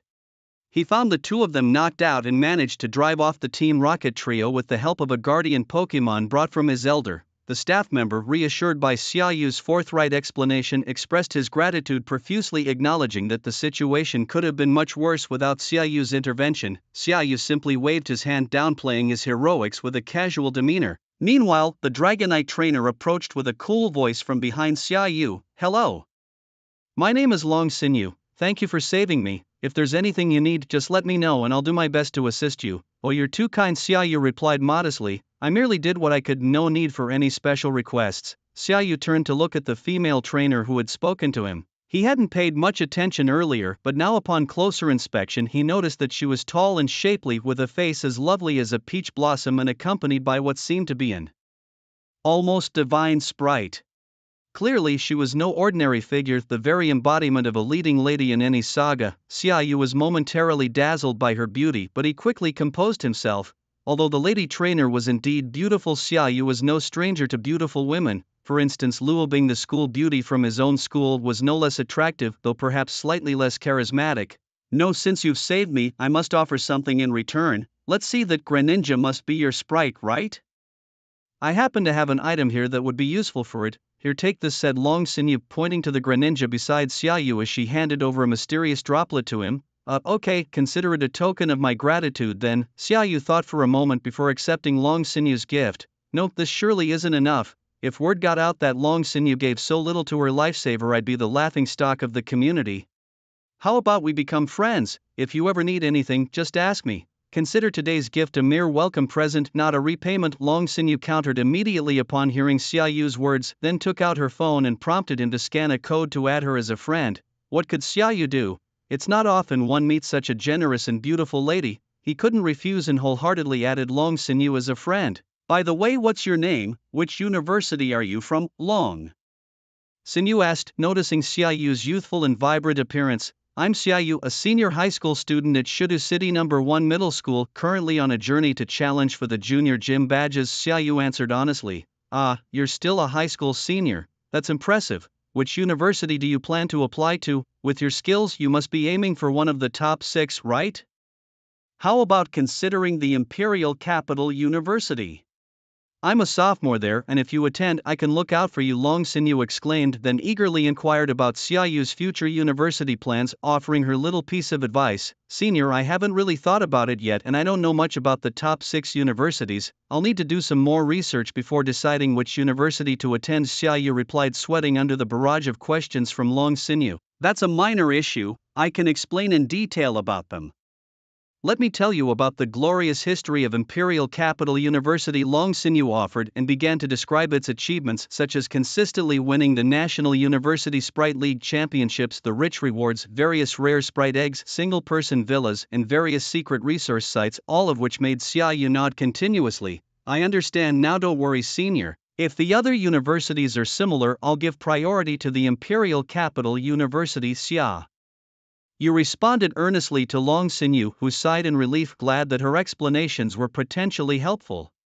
As they were talking, the rescue personnel from the Water Metropolis Alliance arrived. They descended from the air and approached Xiaoyu and his 2 companions. A man who looked like an uncle stepped forward and asked them about the current situation. An official from the competition explained everything that had happened, including the appearance of Team Rocket, their capture of the spirits, the defeat by a champion-level spirit, and Xiaoyu's timely arrival, which drove Team Rocket away and treated the injured. The official uncle, after listening to the description, turned his gaze to Xiaoyu and scanned the group, saying that they needed to return to the Water Metropolis Alliance branch for a detailed understanding. Naturally, Xiaoyu and his friends agreed, knowing this was a necessary procedure. After circling the island and finding no further issues, the Alliance personnel took the captured spirits and Xiaoyu's group back to Water Metropolis. On the way back, Xiaoyu and Long Sinyu enjoyed a lively conversation. During their talk, Xiaoyu learned that Long Sinyu was also in Water Metropolis to challenge the Water Path Gym, aiming for the Intermediate Gym badge, her 4th badge. After this challenge, she planned to return to the Imperial Capital University to try out for the school team. He also found out that she belonged to the Imperial Dragon family, niece to the current Dragon Champion of the 4 champions, which explained her generous spending. She was from a wealthier background than Xiaoyu, making her a formidable rival on his path of boasting. Long Sinyu also shared that she possessed the ancestral dragon command, giving her a unique affinity with dragon-type spirits, and her dream was to replace her uncle as the new dragon champion. The dragon family of the Imperial Capital had been a prestigious lineage for generations, possessing a secret dragon realm passed down through their ancestors. Rumors said that dragon-type mythical creatures once lived there, and the Imperial Capital's primary dragon gym was also a heritage of the dragon family. Overall, the dragon family's heritage was something Xiaoyu's family could not compare to. Through thousands of years, many great families in Hua Nation have faded in the flow of history, but those like the dragon family, Zhu family, Li family of Chang'an City, Chao family of Anbei City, and Yi family of Moto City have maintained their profound legacies, commanding great respect even from the current Hua Nation alliance. Nevertheless, Xiaoyu held considerable confidence in himself. With the aid of the system, he believed it wouldn't be long before he stood at the pinnacle of the world, overlooking everything. Soon, they arrived at the Water Metropolis Alliance branch building, where Xiaoyu and his companions were taken to separate rooms for questioning. Xiaoyu entered his room to find a staff member already waiting. Without any hesitation, Xiaoyu took a seat. Before the staff member could start questioning, Xiaoyu produced an official alliance pass from his pocket, given by his father, which proved his identity and facilitated assistance within the alliance. Seeing this pass, the staff member recognized Xiaoyu as one of their own and allowed him to leave after a brief inquiry. The pass the dad gave me really came in handy. It was so easy to leave, and Xiaoyu internally praised his father's foresight. While waiting at the entrance of the building, Xiaoyu saw Long Xinyu and a competition staff member come out. He approached them to continue the conversation. The staff member mentioned that Xiaoyu had been a great help and offered him a chance to pick a spirit egg for free at the aquatic breeding center as a reward. Long Xinyu, due to external factors, couldn't complete the competition either. It was an oversight on their part, so they awarded her the first place prize as compensation. Xiaoyu thought, not without admiration, that only in a grand city like Aquapolis would you find such generous gestures in a competition. Later, Xiaoyu and Long Xinyu agreed to meet the day after tomorrow to challenge the Water Path Gym for a badge and then head to the spirit breeding center to pick their spirit eggs.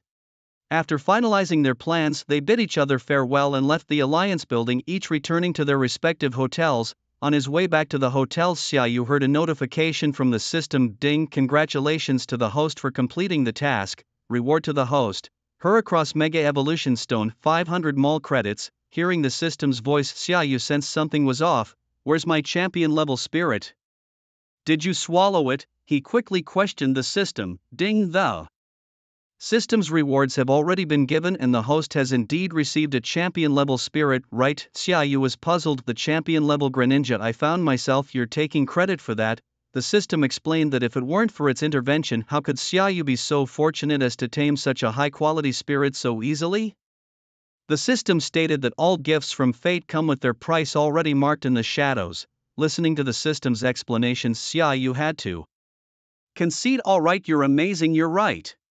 With a hint of resignation, Xiaoyu returned to his hotel, had dinner in the restaurant, and then went back to his room. There was so much about today's events he wanted to understand, and he thought of consulting his father, who, being a high-ranking member of the Alliance, surely knew many secrets. Meanwhile, the events in Aquapolis were being reported by the local Alliance branch to the headquarters.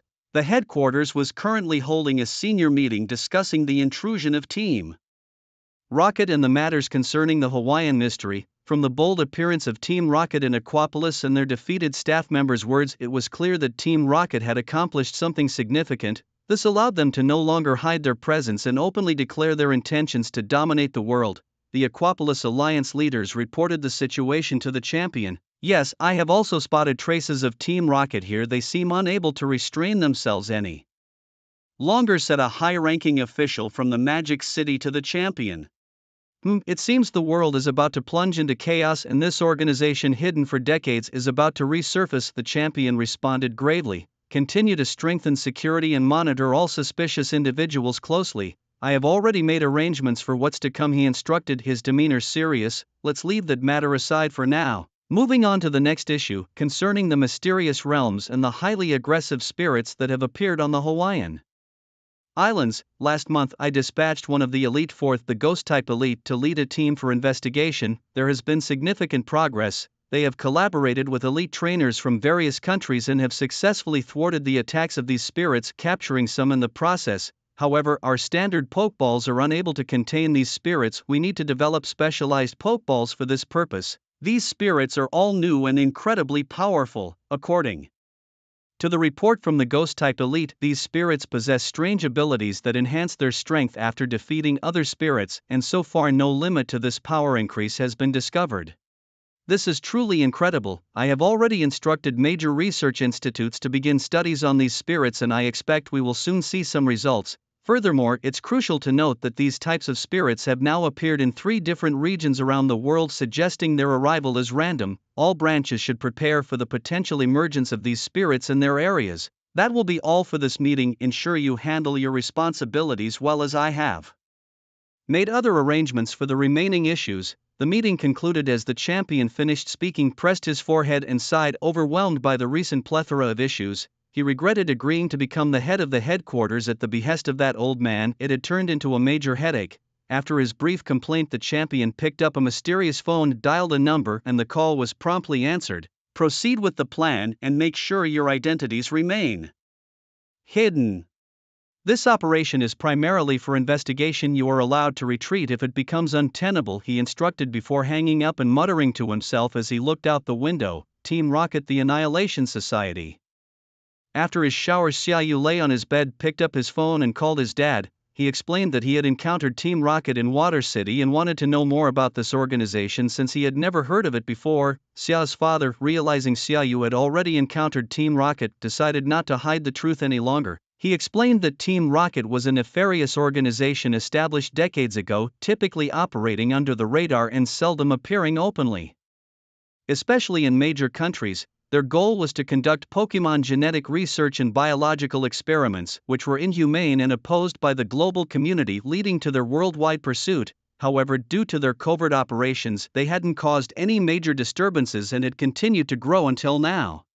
Recently, Team Rocket had started causing panic by appearing openly in various countries, so Xiao's father urged Xiaoyu to prioritize his safety and not get overly involved. Hanging up, Xiaoyu pondered quietly. Team Rocket is also involved in Pokémon genetic experiments. Could it be that Boss Sakaki really traveled through time? After listening to his father's explanation, Xiaoyu couldn't help but wonder if they had truly managed to create a Mutewo. His mind was in total chaos as he mulled over the possibility. If Mutewo had indeed been brought to life, could Millerton possibly defeat it? Mutewo's combat power was top-notch after all. With these thoughts swirling in his head, Xiaoyu finally fell asleep. While Xiaoyu was asleep far away in the western region of China, in the luxurious estate in the country of Paluo, a man knelt on one knee before another man dressed in a garment adorned with an ard draped in a fiery red cape and wearing a demon mask, reporting something urgently. Report to the officers, sir. The team that was dispatched to China has not returned yet, and it is suspected that they have been completely wiped out. The man in the demon mask snorted disdainfully. Useless fools, such a simple task and they failed. What use are they to me? Other officers' subordinates have successfully completed their missions, only my team has failed. How am I supposed to face the others?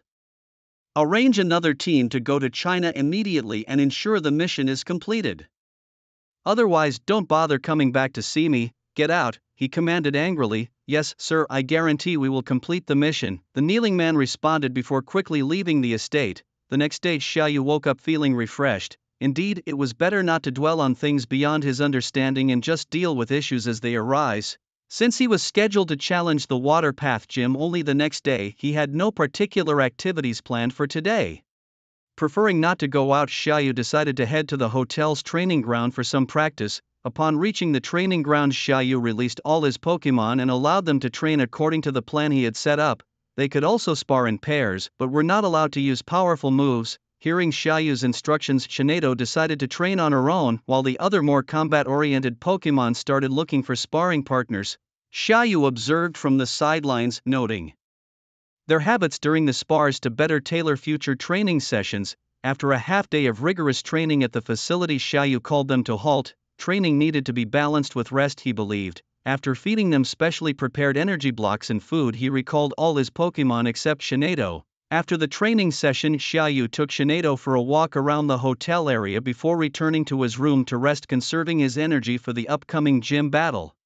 The next day, he took a cab with Shinedo to the Waterpath Gym, ready to meet up with Long Sinew, a senior he had arranged to challenge the gym with. They hadn't been there long when Long Sinew arrived, and after a brief greeting, they entered the Waterpath Gym together. The interior was richly decorated with Water City characteristics, which impressed Xiaoyu greatly. Although it wasn't as large as his grandfather's Firepath Gym, the unique decor certainly made a statement. Inside, the battle platforms mainly featured water terrains which perfectly suited the water-type Pokémon prevalent in the city, allowing them to maximize their strengths. After finding the gym staff, Xiaoyu and Long Sinew registered for the challenge and were informed that since they had arrived early, they would be among the first to compete. Before the gym leader arrived, there was a half-hour wait, so Xiaoyu and Long Sinew decided to spend the time observing the early morning battles among the trainers in the combat area, getting a feel for the tactics of these water-type trainers.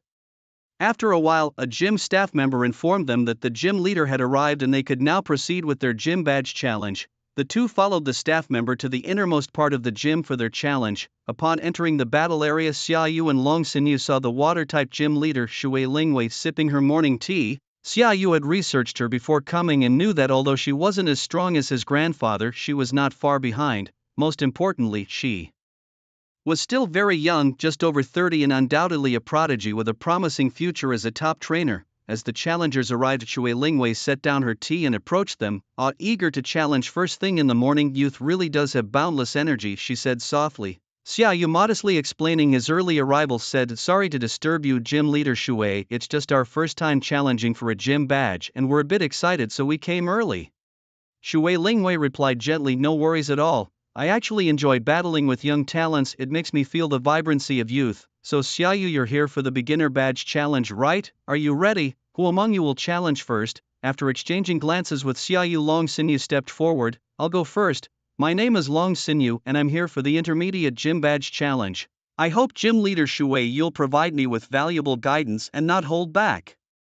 Confident in her abilities as the niece of a dragon-type master and coming from a prestigious family, Long Sinyu stood ready. Shui Lingwei mused upon hearing her introduction. A dragon from the Long family, indeed an impressive challenger has come. "Don't worry, young lady, I never hold back, I always give my all," she stated with a gentle but firm tone. The two competitors positioned themselves on opposite sides of the battlefield, which was uniquely divided between land and water, reflecting the characteristics of Water City.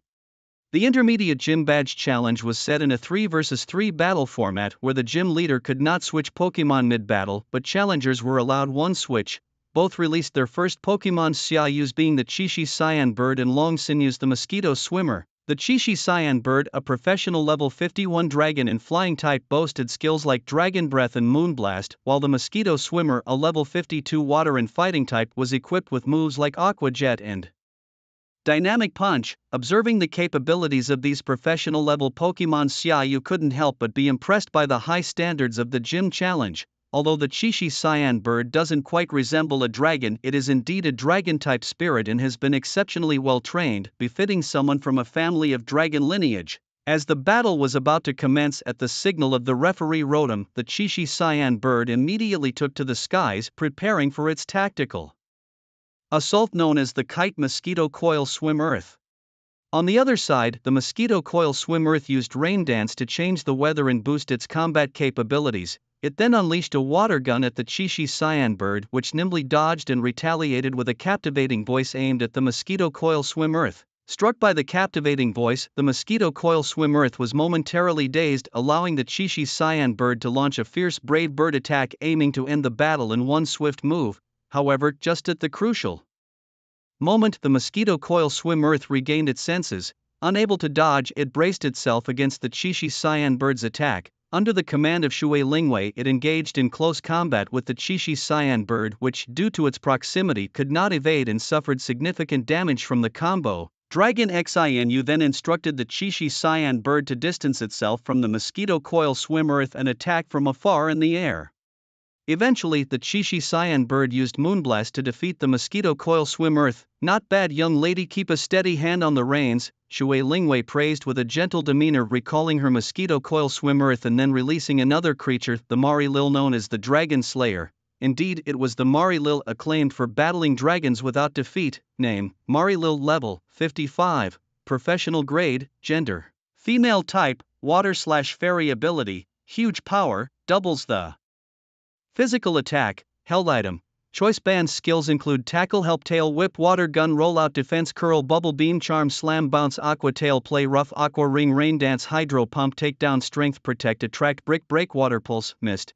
Faced with this Marilil possessing the huge power trait, Xiaoyu couldn't help but silently mourn for Dragon Xinu for a minute. How could her nearly divine Dragonite possibly contend with this Dragon Slayer, as the imposing Marilil faced off the already injured Qishi Cyan Bird couldn't withstand 2 rounds before being defeated by Marilil.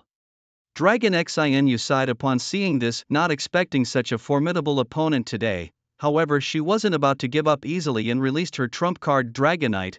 Although Dragonite was higher in level compared to Marilil, the difference wasn't substantial and Marilil, with its dragon counter capabilities, seemed to have a greater advantage. Both creatures furiously battled in the arena, with Dragonite using its incredible speed to kite Marilil while launching attacks. Marilil dodged Dragonite's moves while looking for an opportunity to deliver a fatal blow. The intense exchange between the two continued unchecked, and finally Dragonite's outrage collided with Marilil's takedown, causing a huge crater in the arena. In the end, both creatures fell to the ground, resulting in a draw. Long Sinyu heaved a sigh of relief, glad that a change was possible. Otherwise there would be no need for the next sprite to compete, it would be a giveaway. Shui Lingwei was initially stunned by the switch but quickly regained her composure.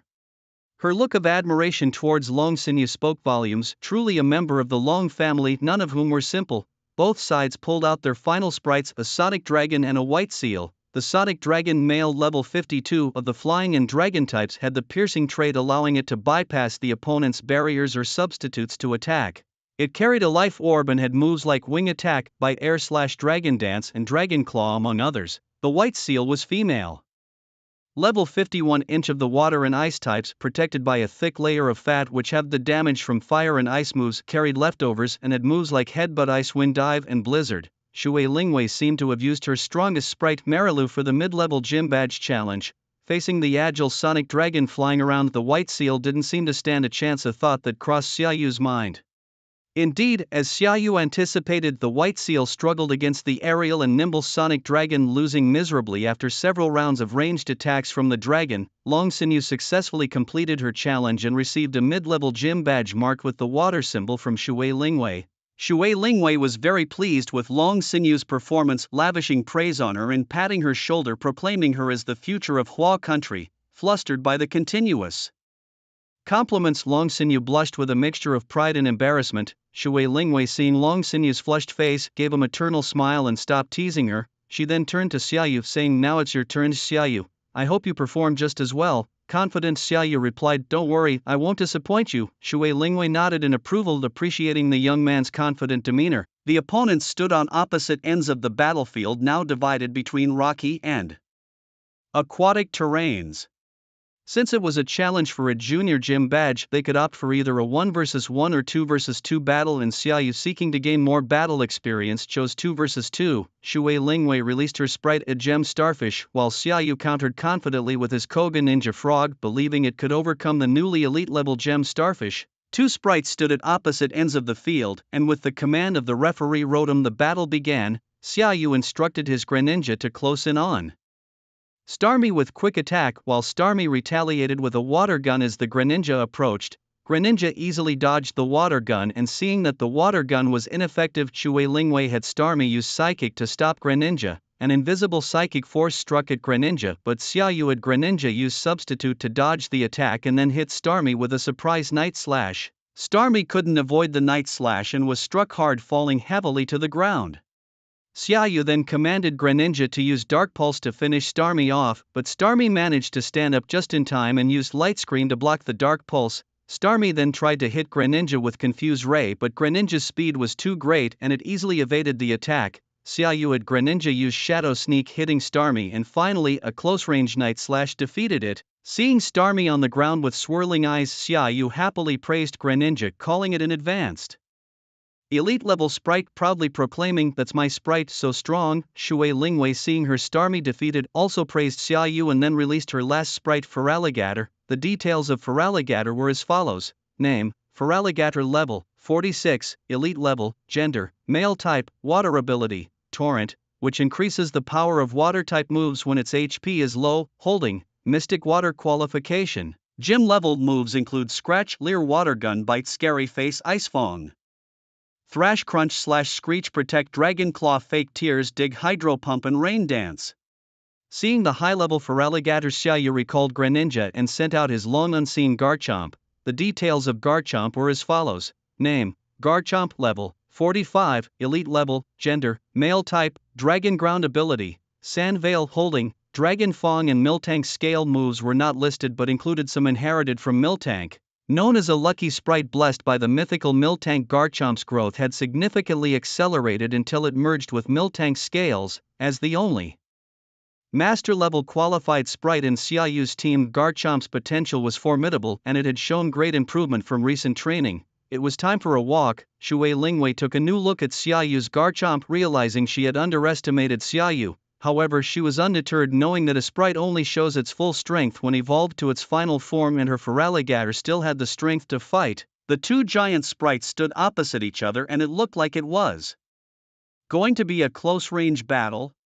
As the referee gave the command, the battle commenced. Feraligatr charged towards Garchomp, ready to engage in close combat with Dragon Claw. Seeing this, Xiaoyu commanded Garchomp to use Sand Tomb to trap Feraligatr, then followed it up with Dragon Breath, delivering a point-blank powerful attack. Shui Lingwei saw that the mighty crocodile was trapped and instructed it to dig its way out. As Xiaoyu observed the situation, it played right into his hands. He commanded his Fong shark to use earthquake on the ground, leaving no escape for the mighty crocodile. The earthquake inflicted considerable damage on the mighty crocodile and forced it out of the ground. In retaliation, the crocodile launched a water gun at the Fong shark, which Xiaoyu countered by having the Fong shark split the water gun in half with a slash. Seeing this, Shui Lingwei instructed the mighty crocodile to unleash a screech, catching the Fong shark off guard and momentarily dazing it.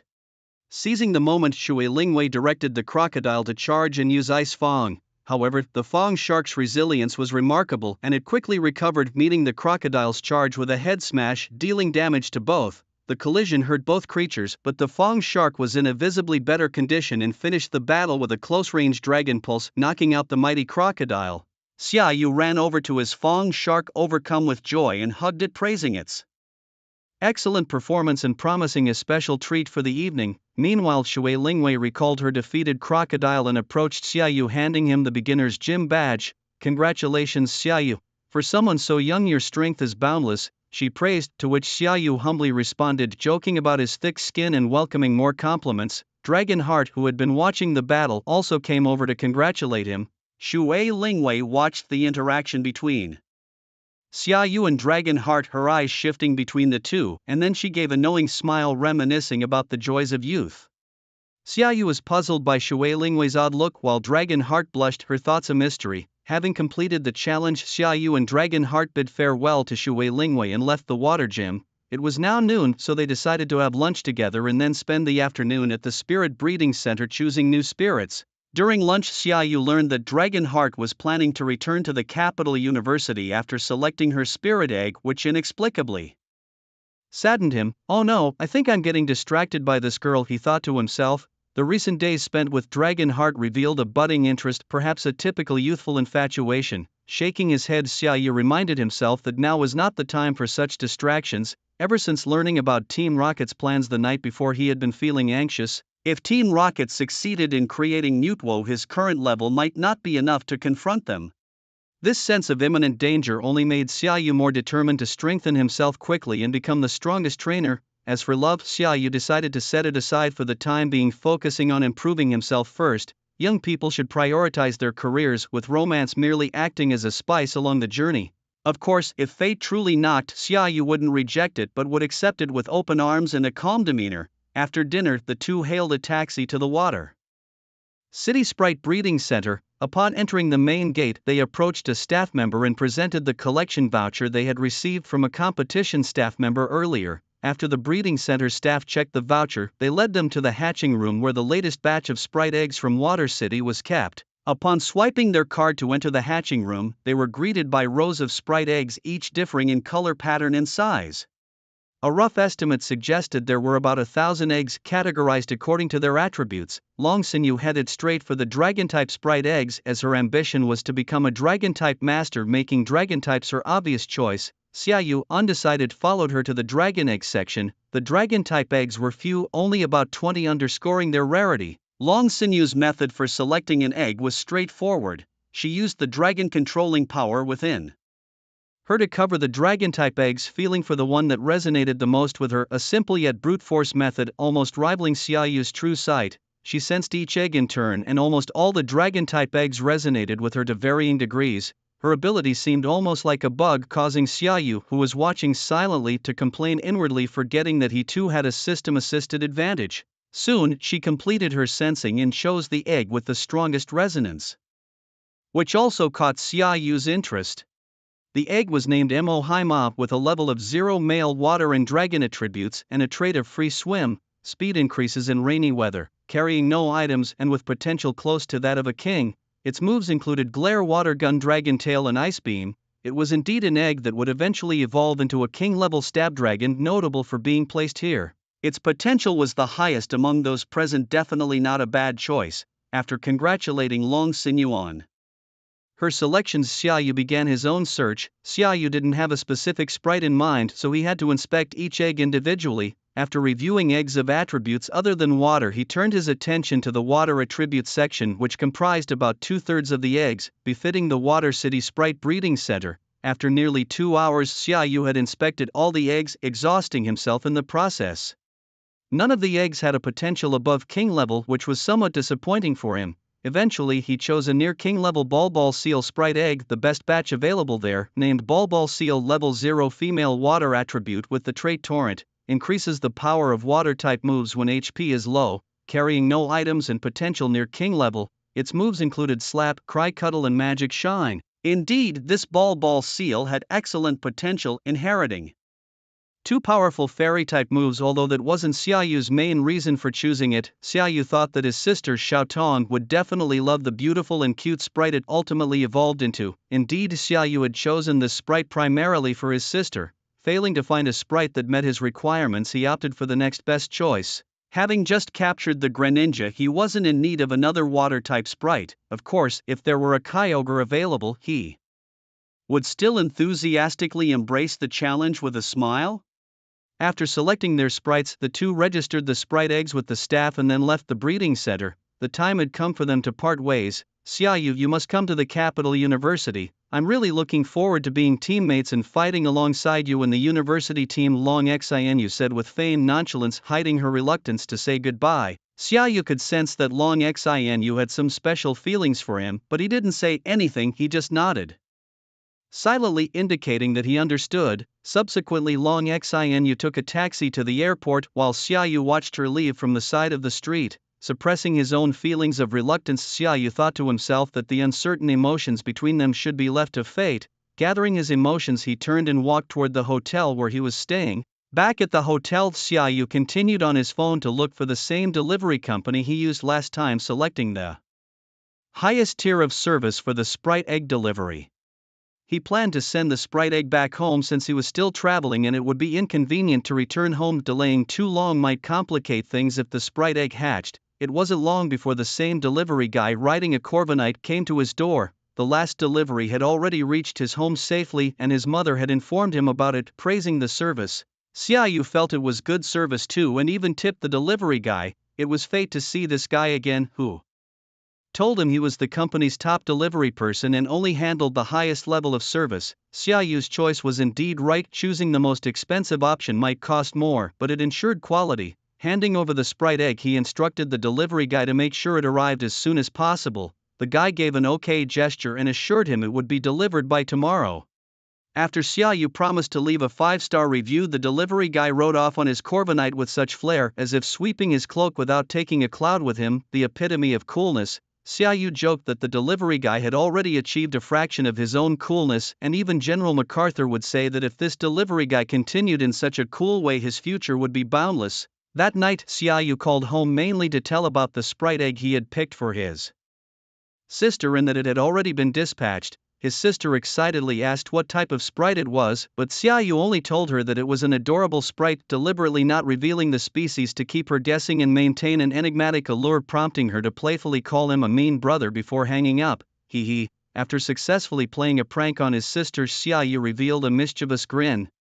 Indeed, teasing his sister seemed more amusing. Lying on his bed, Xiaoyu counted the days. It was less than 10 days until the grand competition. After watching the grand competition, he planned to leave this place and head to the next gym to challenge. In the following days, he wouldn't waste any time. After planning his upcoming schedule, Xiaoyu went straight to sleep, carefree as ever. In the next few days, Xiaoyu spent the first 2 days touring Shuadu City with his Pokémon Sylveon. For the rest of the days, he was busy battling in the Water Gym's battle zone and with trainers around Shuadu City, mainly letting his Greninja and Metagross take the stage to enhance their battle experience and strength. Both Pokémon successfully reached level 40 the day before the grand competition, just one step away from reaching the elite level. Xiaoyu was very much looking forward to the grand competition the next day.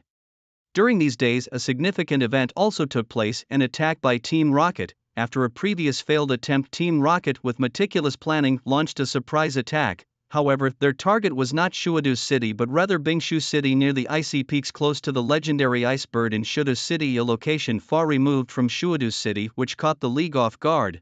They raided a large sanctuary in Bingshu City, stealing many rare Ice-type Pokémon and Pokémon eggs.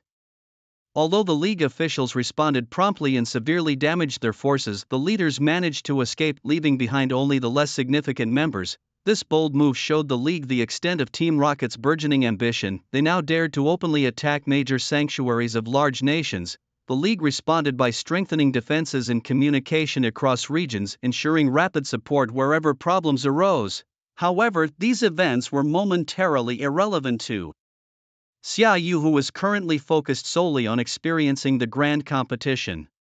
The next morning, Xiaoyu got up early, prepared himself, and rode his Sharpedo to the stadium in Shuadu City where the grand competition was to be held. He had bought his ticket in advance, which cost him a hefty 5,000 yuan. Upon arriving at the stadium, he found a long queue already forming. Xiaoyu quickly joined in, thinking he had arrived early enough, but was surprised to see so many people who had arrived even earlier. Perhaps this was a testament to the grand competition's prestige.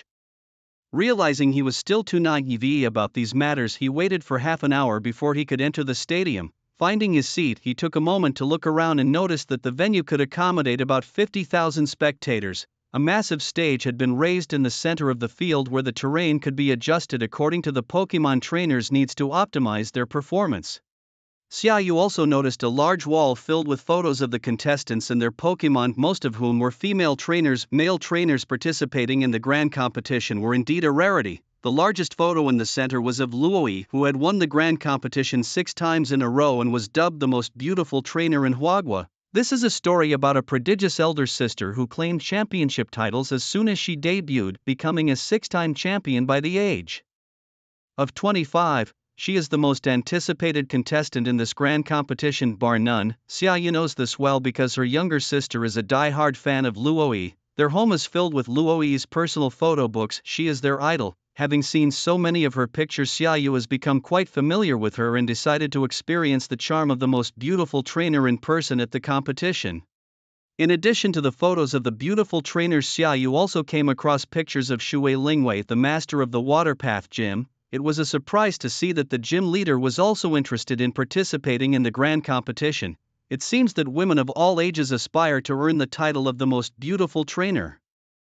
After waiting for about an hour and a half, the venue was packed with spectators, all eagerly discussing the participants of this grand competition. The lively atmosphere energized Xiaoyu, who enthusiastically joined in the discussions. Soon, with the opening remarks of the host on stage, the competition officially began. The first contestant was a youthful girl who just turned 18, dressed in vibrant and youthful attire, accompanied by her charmingly adorned 6-tailed creature. Perhaps a bit nervous on her debut stage, her performance was not the best, earning her low scores from the judges. However, the audience gave the young girl tremendous encouragement, standing up and cheering for her, moving her to near tears, a truly touching scene.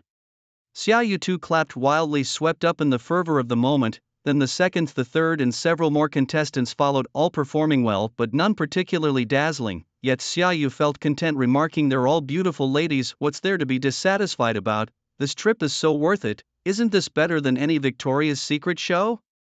Next up was a rare male contestant, which Xiaoyu looked forward to with anticipation. This male contestant released his creature, a level 47 elite female Machamp with the no guard ability, which ensures moves from both it and its opponent always hit. It was equipped with a large leak, a gym level talent showcasing moves like Leer, Kick Down, Focus Energy, Payback, Wide Guard, Low Sweep, Knockoff, Scary Face, Seismic Toss, Double Chop, Bulk Up, Earthquake, Endure, Close Combat, and more. Xiaoyu was astounded. It was not only a female Machamp but also one carrying a large leak, a truly rare sight, almost too dazzling for the eyes.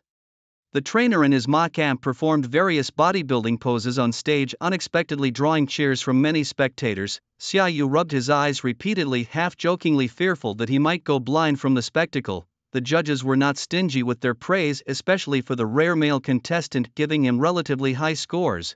Subsequent entrants, over a dozen competitors, dazzled with their various outfits, some seductive, some cool, some tempting, and some in the style of a mature lady. Xiaoyu was left dazzled, unsure whether to focus on the creatures or the people. Muttering to himself about the disturbance to his spiritual focus, he continued to watch with great enthusiasm.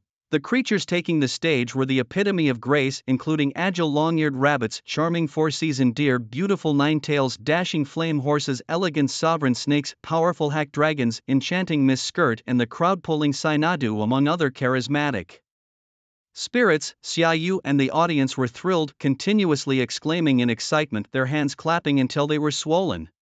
Next up was Shui Lingwei, the gym leader from Shuadu City, whose appearance immediately garnered a wave of applause and screams indicating her immense popularity in Shuadu City. To date, Shui Lingwei had dressed particularly seductively, donning big wavy hair, a slim waist, sexy black stockings, and high heels that made it impossible to look away. Even Xiaoyu stiffened a bit in respect.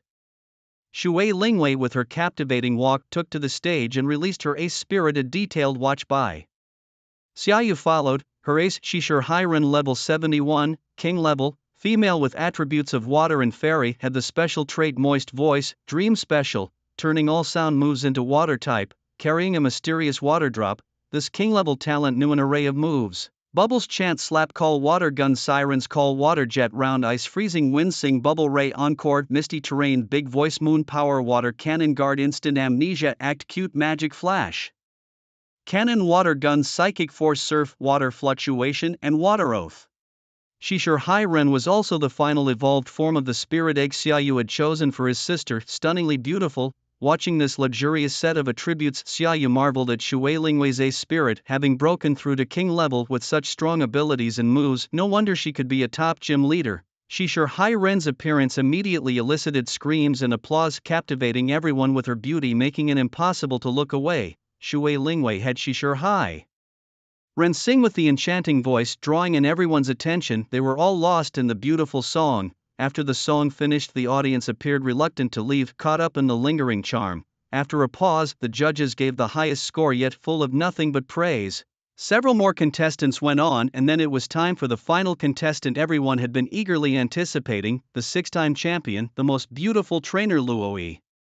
Following the host's introduction, Luoyi stepped lightly onto the stage. As Xiaoyu looked up, his gaze was fixed. Luoyi was dressed in a light blue cheongsam that perfectly outlined her curvaceous figure. Paired with her long, lush black hair, she was like a goddess descending to earth. With her high-bridged nose and cherry lips, paired with a pair of black high heels, she was truly a sight to behold, captivating everyone present regardless of their age or gender. The deafening applause and cheers filled the sky, scattering the clouds above and revealing a clear, sunny expanse. Luoyi stood at the center of the stage, gracefully bowing to the audience before releasing her most beautiful spirit. The loud calls, accompanied by the red glow of the spirit ball, resonated throughout the venue, and a stunning figure appeared before everyone. Minas made a dazzling entrance, with Xiaoyu also turning his gaze towards the spirit known as the most beautiful.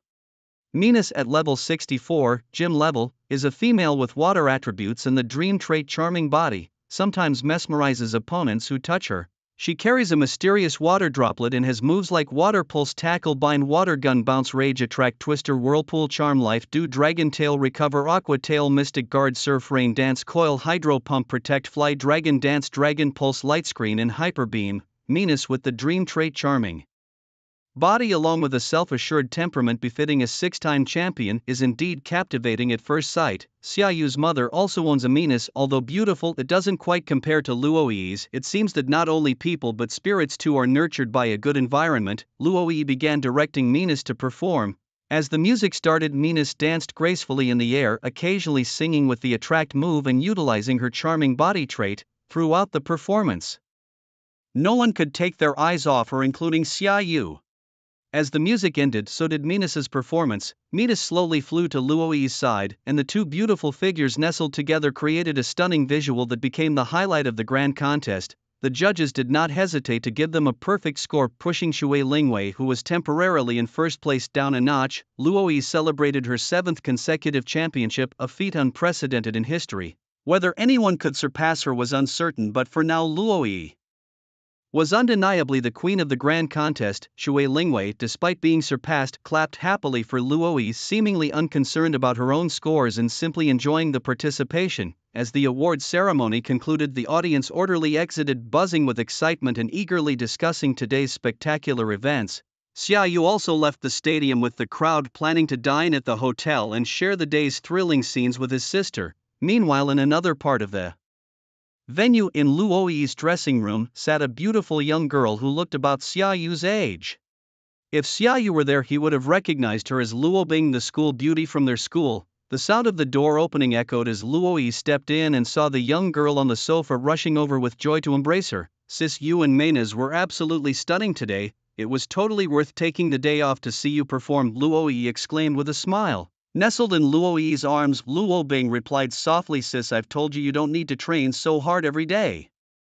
You're so beautiful, you could easily be a big star like me. Why not consider it?" Luo Yi looked at her sister, who seemed a bit thinner, and said with concern, "Oh dear, you know my dream isn't to be a household name superstar. I just want to be the strongest female trainer." Luo Bing responded, "Alright, I know you want to be as powerful as one of the Elite Four, the psychic type master, but you still need to take good care of yourself. Don't worry yourself out, okay? I know. I'll eat well and rest plenty," Luo Bing said, playfully sticking out her tongue at her sister. Seeing her sister's antics, Luo Yi could only laugh helplessly, hoping her words would take hold. "Enough about that. To celebrate you winning another championship, becoming the unprecedented 7-time champion, treating me to a big meal isn't too much to ask, right? Hee, you're hopeless. Still acting like a kid. Come on, let's go have that feast," said Luo Yi, and the two sisters walked out hand in hand, ready to enjoy their meal. "By the way, you mentioned over the phone that you lost to the top student at your school in the competition. How's that going now? Have you managed to get your revenge?" Luo Yi suddenly asked. Luo Bing, with a determined look, replied, "Not yet. We've agreed to settle it in the high school league. I'm sure I'll beat him." Intrigued, Luo Yi teased, "Oh, seems like you're really into this. Tell me, is he cute?" Flustered, Luo Bing retorted, "Hey, what are you saying? Stop it, or I'll stop talking to you. We're just classmates, and I'm just not content with losing to someone my age in a Pokémon battle for the first time. It's not like what you're thinking at all." Laughing heartily, Luo Yi finally let up. Okay, I'll stop teasing. "So do you feel confident about beating him? Do you need your genius sister to help you out?" Firmly, Luo Bing declined. "No, I need to defeat him on my own. If I can't even get past him, how can I become the strongest female trainer?" She had learned from her teacher that Xiaoyu had already set out on a journey to challenge gym badges a month ago, but she too had made significant progress this month. Remembering the way Xiaoyu defeated her, her eyes blazed with a warrior spirit. Luo Bing, the pride of the heavens, was determined to defeat the great demon Xiaoyu. If Xiaoyu were here to hear her now, he would surely tell Luo Bing loudly, "Young girl, you've picked the wrong opponent. You can't just win because you want to. My opponents are legends." After their meal, the sisters went shopping, planning to fully enjoy the night scene of Water Capital during their rare holiday. Xiaoyu was lying in his hotel room, chatting on the phone with his sister, excitedly recounting the grand competition he had attended that day. His vivid descriptions were so enthralling that his sister, listening on the other end, nearly started crying out of envy. "Why do I have to be in school while my brother gets to see his idols and attend such a splendid event? It's so unfair," she lamented. Xia Miaotong too wished to witness the grandeur of the competition and see her idols in person. Their mother, overhearing the conversation, chimed in with a dose of reality. "The competition has already ended. You'll only be able to see the next one. Give up on this idea for now." Upon hearing this, little Tong burst into tears, overwhelmed by disappointment. Xiaoyu, sensing his sister's distress, quickly reassured her, promising earnestly that he would take her to the next competition so she could see her idols up close. Wiping the sweat from his brow after hanging up the phone, he realized he had perhaps promised too much in the heat of the moment, but now he felt committed to making it happen, a solemn vow to bring his sister along next time. Lying back on his bed, Xiaoyu then shifted his thoughts to his upcoming schedule. Having traveled from Tokiwa Forest to Suicheng City to watch the grand competition, a month had already passed. With all his immediate tasks complete, it was time for him to leave. His next destination was Qianyang City to the east, home to a bug-type gym and a renowned bug-catching master whom he was eager to meet and learn from. After planning his journey, Xiaoyu opened his system panel to review his gains from the past month. The system displayed his status: Host, Xiaoyu Talents, Advanced Tokiwa Power, Intermediate Waveguide Power, Pokémon, Charizard, Shiny, Hippowdon Milotic, Level 1 God, Gardevoir Gabite Banette Metagross, Shiny, Heracross Greninja, and various items including luxury bowls, a treasure compass, and more. He was particularly intrigued by his Pokémon lineup and the variety of items he had accumulated. Seeing that he had reached 90 out of a possible 1,000 draws in his loot pool, Xiaoyu's compulsive desire to round numbers kicked in. Deciding to make it an even 100, he commanded system perform a 10 draw. The system responded, and upon completing the 100th draw, it triggered a reward critical hit. Congratulations showered from the system. Host has accumulated 100 lottery draws, triggering a reward critical hit. Congratulations on obtaining Advanced Rare Candies X7-inch Random Legendary Beast Search Card Super Special Attack Enhancers X2. Stunned by the unexpected windfall, Xiaoyu was puzzled by these unfamiliar items. What kind of drawing strike, legendary search card, and super enhancers are these? How much more is the system hiding from me? These were special benefits hidden within the system, only obtainable under specific conditions separate from the regular lottery and system store. The critical draw occurs every 10th, inch, 100th, 500th, and 1000th draw. After using the random Divine Beast search card, it randomly determines the current location of a Divine Beast with authority, allowing the host to attempt to tame it. The Super Enhancer, on the other hand, provides a permanent increase of 10 points to a spirit species value. After hearing the system's explanation, Xia Yu's shocked expression slowly eased, and he looked at the items he had drawn with satisfaction, nodding his head. The reward after a critical hit was indeed too tempting. He planned to use the Divine Beast search card after obtaining 4 gym badges when he had some free time to pursue the traces of the Divine Beast. Xia Yu thought carefully about how to distribute the advanced magic candies and decided to give them all to Charizard. Firstly, using them on other spirits apart from Old Spray seemed wasteful, and secondly, Old Spray had already advanced to level 64 in the past month with the help of the Milltown Dragon Scales and the superior Firestone. Eating these 7 magic candies would just allow it to break through to the king level, giving Xia Yu a high-end combat power at the king level in his hands, so he wouldn't always have to call on Milltown in face of powerful foes. He also gave the 2 bottles of super special attack enhancers to Old Spray. With an additional 20 points in special attack species value, the total species value had reached 578, with special attack alone accounting for 131. Charizard would become a veritable moving artillery, and after transforming into Mega Y, the scene was simply unimaginable. Imagining Charizard dominating the 4 seas in the future, Xia Yu was already overjoyed. Having invested so much in Old Spray, he expected it to really prove its worth. After arranging everything, Xia Yu went to sleep filled with infinite daydreams about the future. The next day, he woke up early, got ready, had breakfast, checked out of the hotel, and left the building. His first stop was the shop where he had rented the Sharpedo to return it. While returning Sharpedo, the creature displayed a look of reluctance. It had lived less but ate well with Xia Yu, practically in paradise, an experience it had never had in its shark life, and it really didn't want to leave Xia Yu. Unfortunately, Xia Yu did not notice Sharpedo's sentiments, and seeing its reluctance, simply fed it a specially made energy block before leaving. Heartbroken, he left the shop. Xia Yu then planned to take a high-speed train directly to Qianyang City. He checked the news about Qianyang City in the morning and learned that the annual bug-catching contest was about to start. He planned to participate in it. After taking a taxi to the train station and buying his ticket, he boarded the high-speed train and found his window seat. The journey from Water City to Qianyang City would take about 3 hours, which was quite fast. After a few minutes, a student-looking young man sat next to him. This young man was quite forward, striking up a conversation with Xia Yu immediately, his main topic being about social dynamics. In their conversations, Xia Yu learned that this outgoing young man named Chen Shuai was a senior high school student from Water City No. 2 High School and was also out to challenge gym badges. He had already obtained a second-level gym badge from Water City and was heading to Qianyang City to challenge the gym and participate in the bug-catching contest. Just like Xia Yu, truly a fortuitous meeting.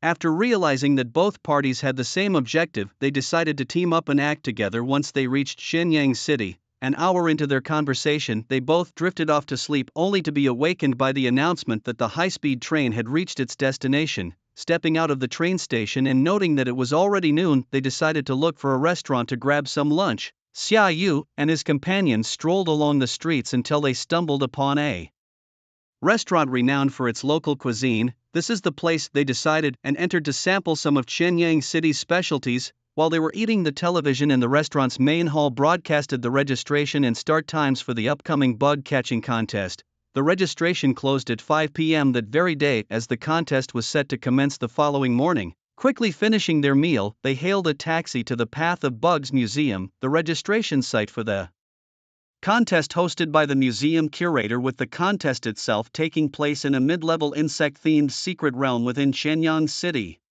After registering just in time, they breathed a sigh of relief and leisurely began to examine the detailed rules and rewards of the bug-catching contest. The contest rules were simple. Over a period of 3 days, participants would be ranked based on the number and quality of insect-type spirits they caught. Points were assigned as follows: 1 point for a novice-level spirit, 10 points for a beginner level, 20 for intermediate, 50 for advanced, and 200 for elite-level spirits. The rewards were Highly enticing, the top 10 finishers would receive personal training from the curator of the Path of Bugs Museum for half a month. The third place finisher would receive a prize of 200,000, second place would receive 500,000 and a spirit tool, and the first place winner would receive 100,000 and a specially trained insect-type spirit from the museum.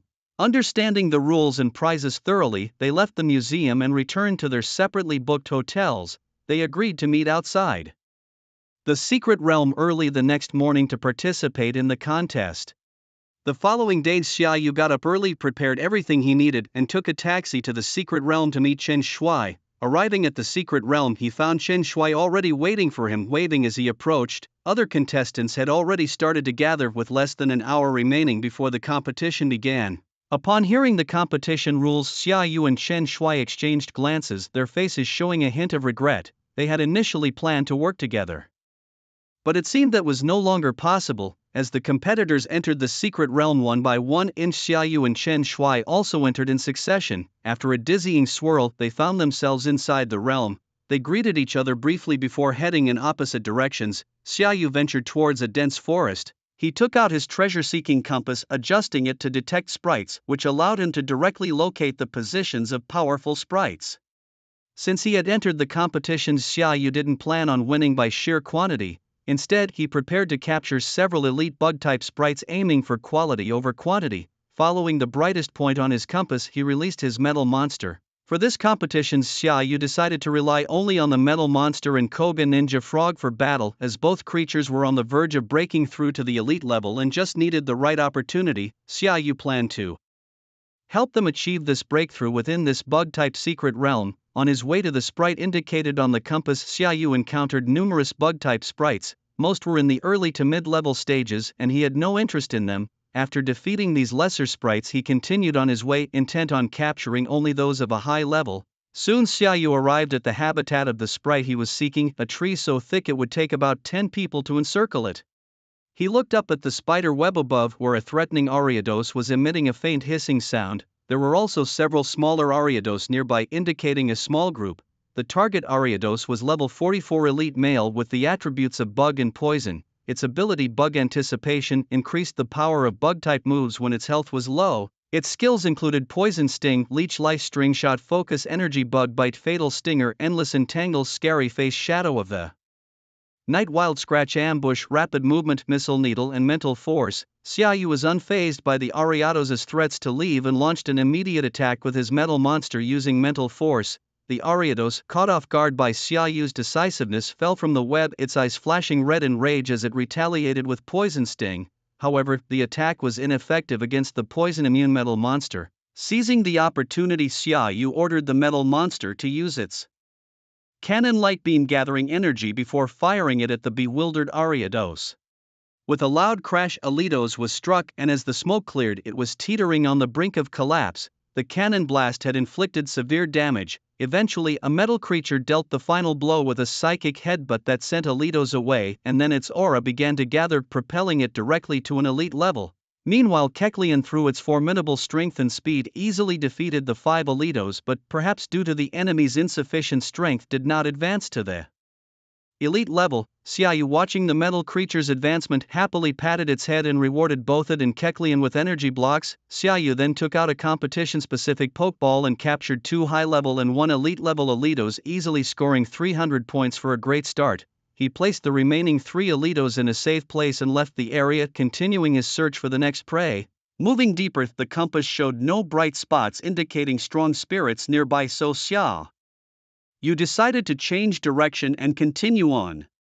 While Xiaoyu was on his hunt, Chen Shui encountered some trouble. He had fortunately found an elite-level Beedrill, but unluckily, it was a swarm. He was now being chased frantically by the group of Beedrill, causing destruction wherever he went. The other insect-catching boys he happened across were inadvertently affected and cursed him loudly, not knowing what he had done to earn such furious pursuit from the swarm. On the other hand, Xiaoyu also encountered a few insect-catching boys, nodded to them, and moved on to continue his search. Soon a bright spot appeared again on his compass, and Xiaoyu immediately turned and ran towards the direction of the light. before long he discovered a solitary mantis in a forest seemingly hunting its prey. Xiaoyu quietly observed the mantis, identified as a level 43 elite male with bug and flying attributes, possessing high skill expertise, which increases the power of low strength moves, and equipped with no items. His professional grade skills included glare flash / wing attack, shadow split, double hit, cut focus, quick move, air cutter, cross scissors, and more. Seeing that the mantis had finished hunting and was about to leave, Xiaoyu and Kecleon emerged from the forest. The sudden appearance of Xiaoyu and Kecleon immediately put the mantis on alert, its gaze turning aggressive. Seeing the battle-ready Kecleon, the mantis knew a fight was inevitable. It used flash to charge at Kecleon, who also rushed forward using flash, feigning a close combat but planning a sneak attack at a critical moment by aiming for a vital spot. The naive mantis sprite, clearly oblivious to Xiaoyu's cunning strategies, thought that the Koga ninja frog wanted to engage in close combat and thus excitedly charged toward it. In the moment when the two sprites drew near, the Koga ninja frog teleported behind the mantis sprite and launched a surprise attack, striking a critical blow and sending it flying. Having received a close-range critical hit, the mantis sprite was significantly wounded but still full of fighting spirit as it faced the Koga ninja frog. It then used a shadow clone technique to confuse the Koga ninja frog, and during a swift approach it landed a cross-scissor hit on the Koga ninja frog. Xiaoyu and his Koga ninja frog were both deceived by the mantis sprite's shadow clone, suffering damage from this attack. Seeing its tactics succeed, the mantis sprite prepared to repeat the maneuver, but Xiaoyu was not about to let it succeed again, as the mantis sprite charged forward with another shadow clone aiming to use its cross scissors again. Xiaoyu commanded the Koga ninja frog to dodge the attack with a substitute technique, then employing a shadow sneak attack followed by a dark pulse, he managed to knock down the mantis sprite. Taking advantage of its weakened state, he finally used a water gun to completely defeat the mantis sprite. After defeating the mantis sprite, the Koga ninja frog advanced to the elite level and Xiaoyu captured the mantis sprite in a spirit ball, earning an additional 200 points, a true case of killing two birds with one stone. As evening approached, Xiaoyu decided to rest nearby. He set up a tent on an open field, released his sprites, and after everyone had their dinners, Xiaoyu went to rest, leaving the Charizard on night watch. The next morning he packed up and continued his journey to capture more sprites. Over 2 days, Xiaoyu, with the aid of his compass, captured 8 elite-level sprites and 12 advanced-level sprites, exactly filling the 20 special sprite balls issued to him, totaling 2,200 points. Satisfied with his performance, he wondered if there might be any higher-scoring competitors. Arriving at the entrance to the secret realm, many people had already returned. Everyone was joking around as they waited for the competition to end. Xiaoyu looked around but didn't see Qin Shuai, wondering what he was up to. An hour later, Qin Shuai also returned with half an hour left before the end of the competition. Upon seeing Xiaoyu, Qin Shuai immediately started complaining about his harrowing experience of being chased by a swarm of beedrill which had pursued him for an entire day. It was only by jumping into a river that he managed to escape. Curious, Xiaoyu asked what he had done to provoke such a chase. Qin Shuai sheepishly explained that at first he didn't understand why the beedrill attacked him, but during his escape he figured out a seemingly illogical but possible reason. It might have been caused by an accidental fart while passing through some flowers which a beedrill was pollinating at the moment, possibly taking it as a provocation. Subsequently, a whole swarm of beedrills attacked, leaving Qin Shuai feeling incredibly unlucky. It seemed almost absurd that such a thing could happen. When Xiaoyu heard Qin Shuai's explanation, he burst into laughter and mercilessly mocked him, which made Qin Shuai feel like punching him. This incident delayed them for a whole day, affecting Qin Shuai's performance in the competition. He managed to capture only 2 elite level, 6 advanced, and 12 mid-level sprites, totaling 940 points. Qin Shuai felt his chances of making it into the top 10 were slim. Xiaoyu wasn't sure if the score was good or bad, so he could only try to console him. Half an hour quickly passed and the competition officially came to an end. The staff at the Bug Path Gym instructed the participants to line up so they could collect the Pokeballs and tally the scores. Xiaoyu and Qin Shuai joined the line, watching as each competitor handed over their issued Pokeballs. The staff released the sprites from the balls to measure energy fluctuations and determine the levels of the sprites for score calculation. The first few competitors hadn't caught any elite-level sprites, mostly capturing advanced and mid-level ones, so their scores weren't very high. Gradually, participants who had caught elite-level sprites appeared, but they were still pitifully few. Seeing this, Xiaoyu felt that Qin Shuai still had a chance to make it into the top 10. As the checking continued, the highest score reached 1,300 points. One of the competitors using 80 Pokeballs had accumulated 1200 points and was in third place, a true master who didn't discriminate between any types of sprites regardless of their level. Xiaoyu was amazed, exclaiming how one could play the game like this and acknowledging that he had learned something new. Indeed, the world is full of wonders. Soon it was Xiaoyu's turn. He handed over his 20 Pokeballs for inspection. The results came in quickly and elicited gasps of surprise from the crowd. Xiaoyu had impressively not caught any sprites below advanced level and had even managed to capture a total of 8 elite-level sprites. Catching and overcoming such sprites was no easy task, signifying Xiaoyu's exceptional ability. His 2200 points put him at the top of the leaderboard, with a significant gap between him and the second place, leaving little hope for others aiming for the first position. Chen Shuai was astounded by his companion's performance, feeling relieved he hadn't boasted about his own abilities in front of Xiaoyu, or else he would have been thoroughly embarrassed. Then it was Chen Shuai's turn. He submitted his Pokeballs, and although he had 2 elite-level sprites, they paled in comparison to Xiaoyu's haul, making his catch seem mundane. Previously his captures might have surprised some, but now they appeared rather ordinary. His 940 points currently placed him in 7th position. With about 300 more participants yet to be inspected, it was uncertain if he would remain in the top 10. 2 hours later, all participants had been checked and the top 10 scores were finally listed. Xiaoyu secured the first place with a score of 2,200, comfortably leading the scoreboard. The scores that followed were 1,840, 1770, 1550, 1400, 1300, 1260, 1200, 1150 and 1040. Unfortunately, Chen Shuai with 940 points ranked 13th, missing the top 10. He felt quite disappointed, believing that if it hadn't been for the one day he lost, he could have made it into the top 10. However, he quickly shifted his mood, congratulated Xiaoyu, who was standing nearby, and praised him for securing the first place. Not only would Xiaoyu receive personal training from the bug gym leader, but he would also acquire a carefully nurtured Pokémon from the gym. Upon receiving Chen Shuai's congratulations, Xiaoyu merely smiled, choosing not to add salt to his friend's wound by making any further comments. The bug gym leader, Xiaoran, personally presented the awards to the top 10 contestants and informed them that they would start their special training at the bug gym from the following day. After the awards ceremony, everyone left the secret realm and Xiaoyu and Chen Shuai went to have lunch together. Chen Shuai knew that his time was short as he had to leave after challenging the second-tier gym in Shenyang City, so he took the opportunity to bid farewell to Xiaoyu in advance. They promised each other to meet again at the National High School Pokémon League.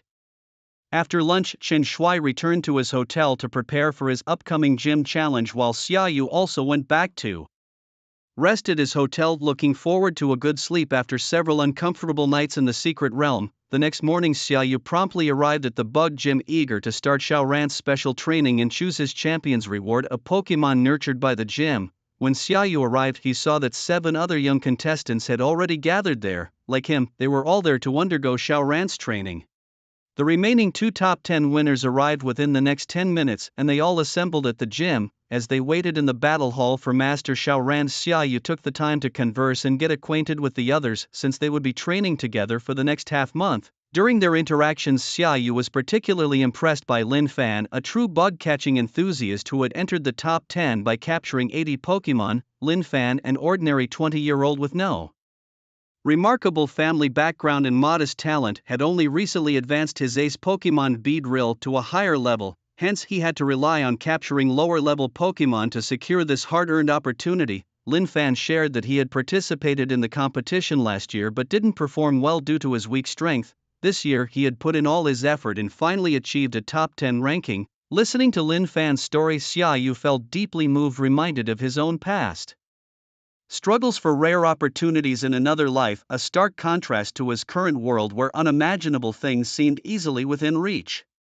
After reflecting on his past, Xiaoyu looked at Lin Fan with admiration, encouraging him to hold on to his dreams and assuring him of future success. After all, anyone on the path to pursuing their dreams deserves respect, doesn't he? He believed that Lin Fan would definitely succeed. It wasn't long into their conversation when Xiaoran appeared before everyone. Before today, Xiaoyu hadn't closely observed this bug-type gym leader, but upon closer inspection he found that gym leader Xiaoran possessed a physique as formidable as that of the fighting king Sukai, resembling a muscular devil. Xiaoran looked at everyone and asked them to release their Pokémon, as teaching time was limited and each person could only choose 2 Pokémon. Xiaoyu released his bug-type Heracross, and for the remaining slot he planned to select another Pokémon after observing the options. Considering the bug-type gym leader's extensive research on bug-type Pokémon, Lin Fan released his ace Beedrill and A Rattata, while others also released their Pokémon.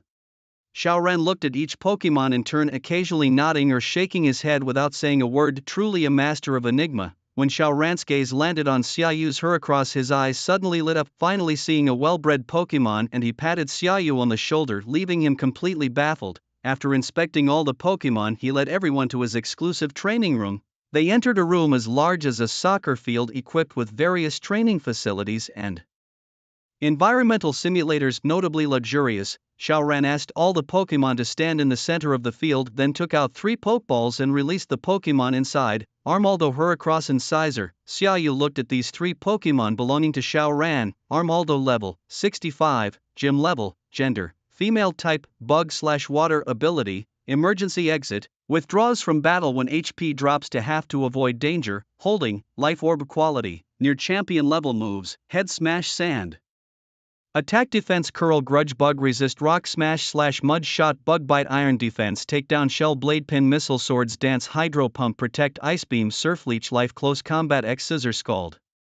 Heracross level 66 gym level gender male type bug ability mold breaker executes moves regardless of opponent abilities holding power band quality gym level moves. Clamp hardened focus energy wrap seismic toss bug bite sky uppercut double hit seismic throw X scissor strength swords dance abyssal roll guillotine superpower protect heavy slam earthquake rock slide flail revenge brick break bulk up close combat iron defense. Scizor level 70 gym level gender male type bug/steel ability technician increases power of weaker moves holding choice band quality champion level moves. Cut wing attack leer agility flash air / metal claw double team double hit cut focus energy iron defense iron head X scissor swords dance protect bullet punch acrobatics aerial ace brick break bug bite close combat body slam hyper beam crush claw vacuum wave. Seeing these 3 gym level Pokémon, among them the peak gym level Scizor, it was clear that Xiaoran, the gym leader, spared no effort in their training. Unfortunately, I didn't get to see his ace spirit, the fire god moth. I learned from Grandpa Xiaoyu that Xiaoran and he are the only 2 trainers in China who openly own a fire god moth, which highlights the rarity and power of this creature. Xiaoran explained to them that the armored warrior Kairos and the giant claw mantis would be responsible for training their spirits over the next half-month, teaching them new moves. Meanwhile, they themselves would take a 1-hour daily class on insect-type spirit knowledge from the gym leader Xiaoran, which would cover the habits, aggressiveness and habitats of various insect-type spirits, helping them to better understand these creatures. After finishing his introduction, Xiaoran immediately started the first day's class, imparting some very basic yet extremely practical knowledge to Xiaoyu and the others, who felt enlightened, realizing many of their past mistakes and misconceptions. After the lecture, Xiaoran told them to come to the gym every day at 10 a.m. for the next half-month for the courses and training. The spirit training would take 2 hours, after which they could leave. Then Xiaoran gestured to Xiaoyu to come with him. After saying goodbye to Lin Fan and the others, Xiaoyu followed Xiaoran. Walking beside Xiaoran, he shared that he was preparing to take Xiaoyu to select a spirit, sparking excitement in Xiaoyu, wondering what outstanding insect-type spirits might be found there.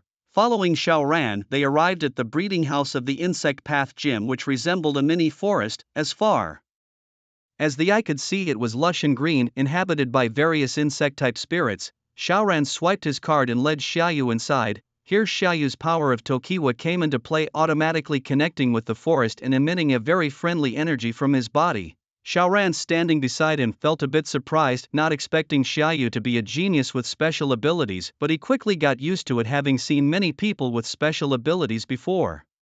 Geniuses with special abilities are rare, 1 in a million, but given China's vast population, they are still significantly numerous. They soon reached the habitat of the armored warrior species, allowing Xiaoyu to see if they met his standards. Looking at the group of armored warriors and timid bugs, he noticed that only the leader had gym-level qualifications, the rest were professional level or lower. While they looked impressive, Xiaoyu decided not to capture any. With a system in place, at least king-level qualifications were a basic requirement, although he wouldn't mind keeping an extra one if particularly destined. Clearly none of these armored warriors caught his fancy. Seeing Xiaoyu shake his head, Xiaoran led him to the next location. Next, Xiaoyu encountered various spirit groups including Bara Disc Beedrill Ariados Fortress Shuckle Mantisfly and Queen Bee. However, except for a near king-level mantisfly that barely caught his eye, the rest were not quite up to par. They then moved on to the Bug Electric Treasure group, observing these Bug Electric Treasures and Strong Jaw Brood Bugs. Although their final evolutionary forms did not appear here, their evolutionary form, the artillery bug, was an outstanding special attacker. After looking around, Xiaoyu spotted a decent Bug Electric Treasure. Name: Bug Electric Treasure. Level: 38, Advanced, Gender: Male. Attributes: Bug Electric Trait, Battery, which enhances the power of our special moves. Carried item: None. Talent: King-leveled moves: Charge Clamp, String Shot, Mud Slap, Bug Bite, Bite, Electric Spark, Sticky Web, Cross Scissors, Charge Beam, Electric Terrain, Thunderbolt. This Bug Electric Treasure not only possesses king-level talent but also inherits several excellent electric moves. Most importantly, if Xiaoyu could tame it, he would no longer worry about his phone running out of battery in the wild. It was practically a divine tool. Thinking of this, Xiaoyu's eyes gleamed as he stared at the Bug Electric Treasure in front of him. Xiaoran also noticed Xiaoyu's eager gaze and asked him teasingly, "So have you decided to choose this Bug Electric Treasure?" "Yes, Master Xiao, I have decided on this one. I really like it," Xiaoyu replied firmly to Xiaoran's inquiry, nodding emphatically. "Well, kid, you've got a good eye. I see great potential in this Bug Electric Treasure too. Since you've made up your mind, go ahead and tame it," Xiaoran encouraged. Xiaoyu nodded, took out a luxury ball, and softly asked the Bug Electric Treasure, "Would you like to join me?" To witness the splendor and pinnacle of this world, Xiaoyu conveyed his thoughts to the Bug Electric Treasure through telepathy. The Bug Electric Treasure looked adorably clueless in response to Xiaoyu's question. It didn't understand what Xiaoyu meant, but it liked the aura emanating from him and wanted to get closer. Thus, it decided to follow this man. Perhaps it would be a pleasant experience. It nudged its head against the button of the luxury ball, and a beam of red light sucked it inside. The luxury ball shook twice in Xiaoyu's hand, then settled down. Seeing this, Xiaoyu also let out a sigh of relief and shouted joyfully, "I've successfully tamed the Bug Electric Treasure." He had completely forgotten that Xiaoran was watching him. Xiaoran did not tease Xiaoyu, instead he looked at this young and vibrant youth and sighed internally, "How time flies, how the years pass. I used to be a well-known handsome young man in the region, just as spirited as Xiaoyu." Realizing his reactions, Xiaoyu looked awkwardly at Xiaoran, feeling as if he had just embarrassed himself in public. Seeing Xiaoran's expressionless face, Xiaoyu breathed a sigh of relief. If he wasn't embarrassed, then neither was Xiaoyu. After taming the creatures, Xiaoyu followed Xiaoran out of the area. During this time, he explained that he would have the Bug Electric Treasure train alongside Xiaoran's creatures. Xiaoran naturally did not object. He liked Xiaoyu and was particularly fond of the Bug Electric Treasure. Besides, Xiaoyu still had a spot for special training of another creature, so it was only reasonable for Xiaoran to accept. Xiaoyu bid farewell to Xiaoran and returned to the training room to pick up Heracross. He had spent nearly 2 hours choosing a creature, and by the time he arrived, Heracross was already challenging Cairo. Truly, a calf is not afraid of tigers.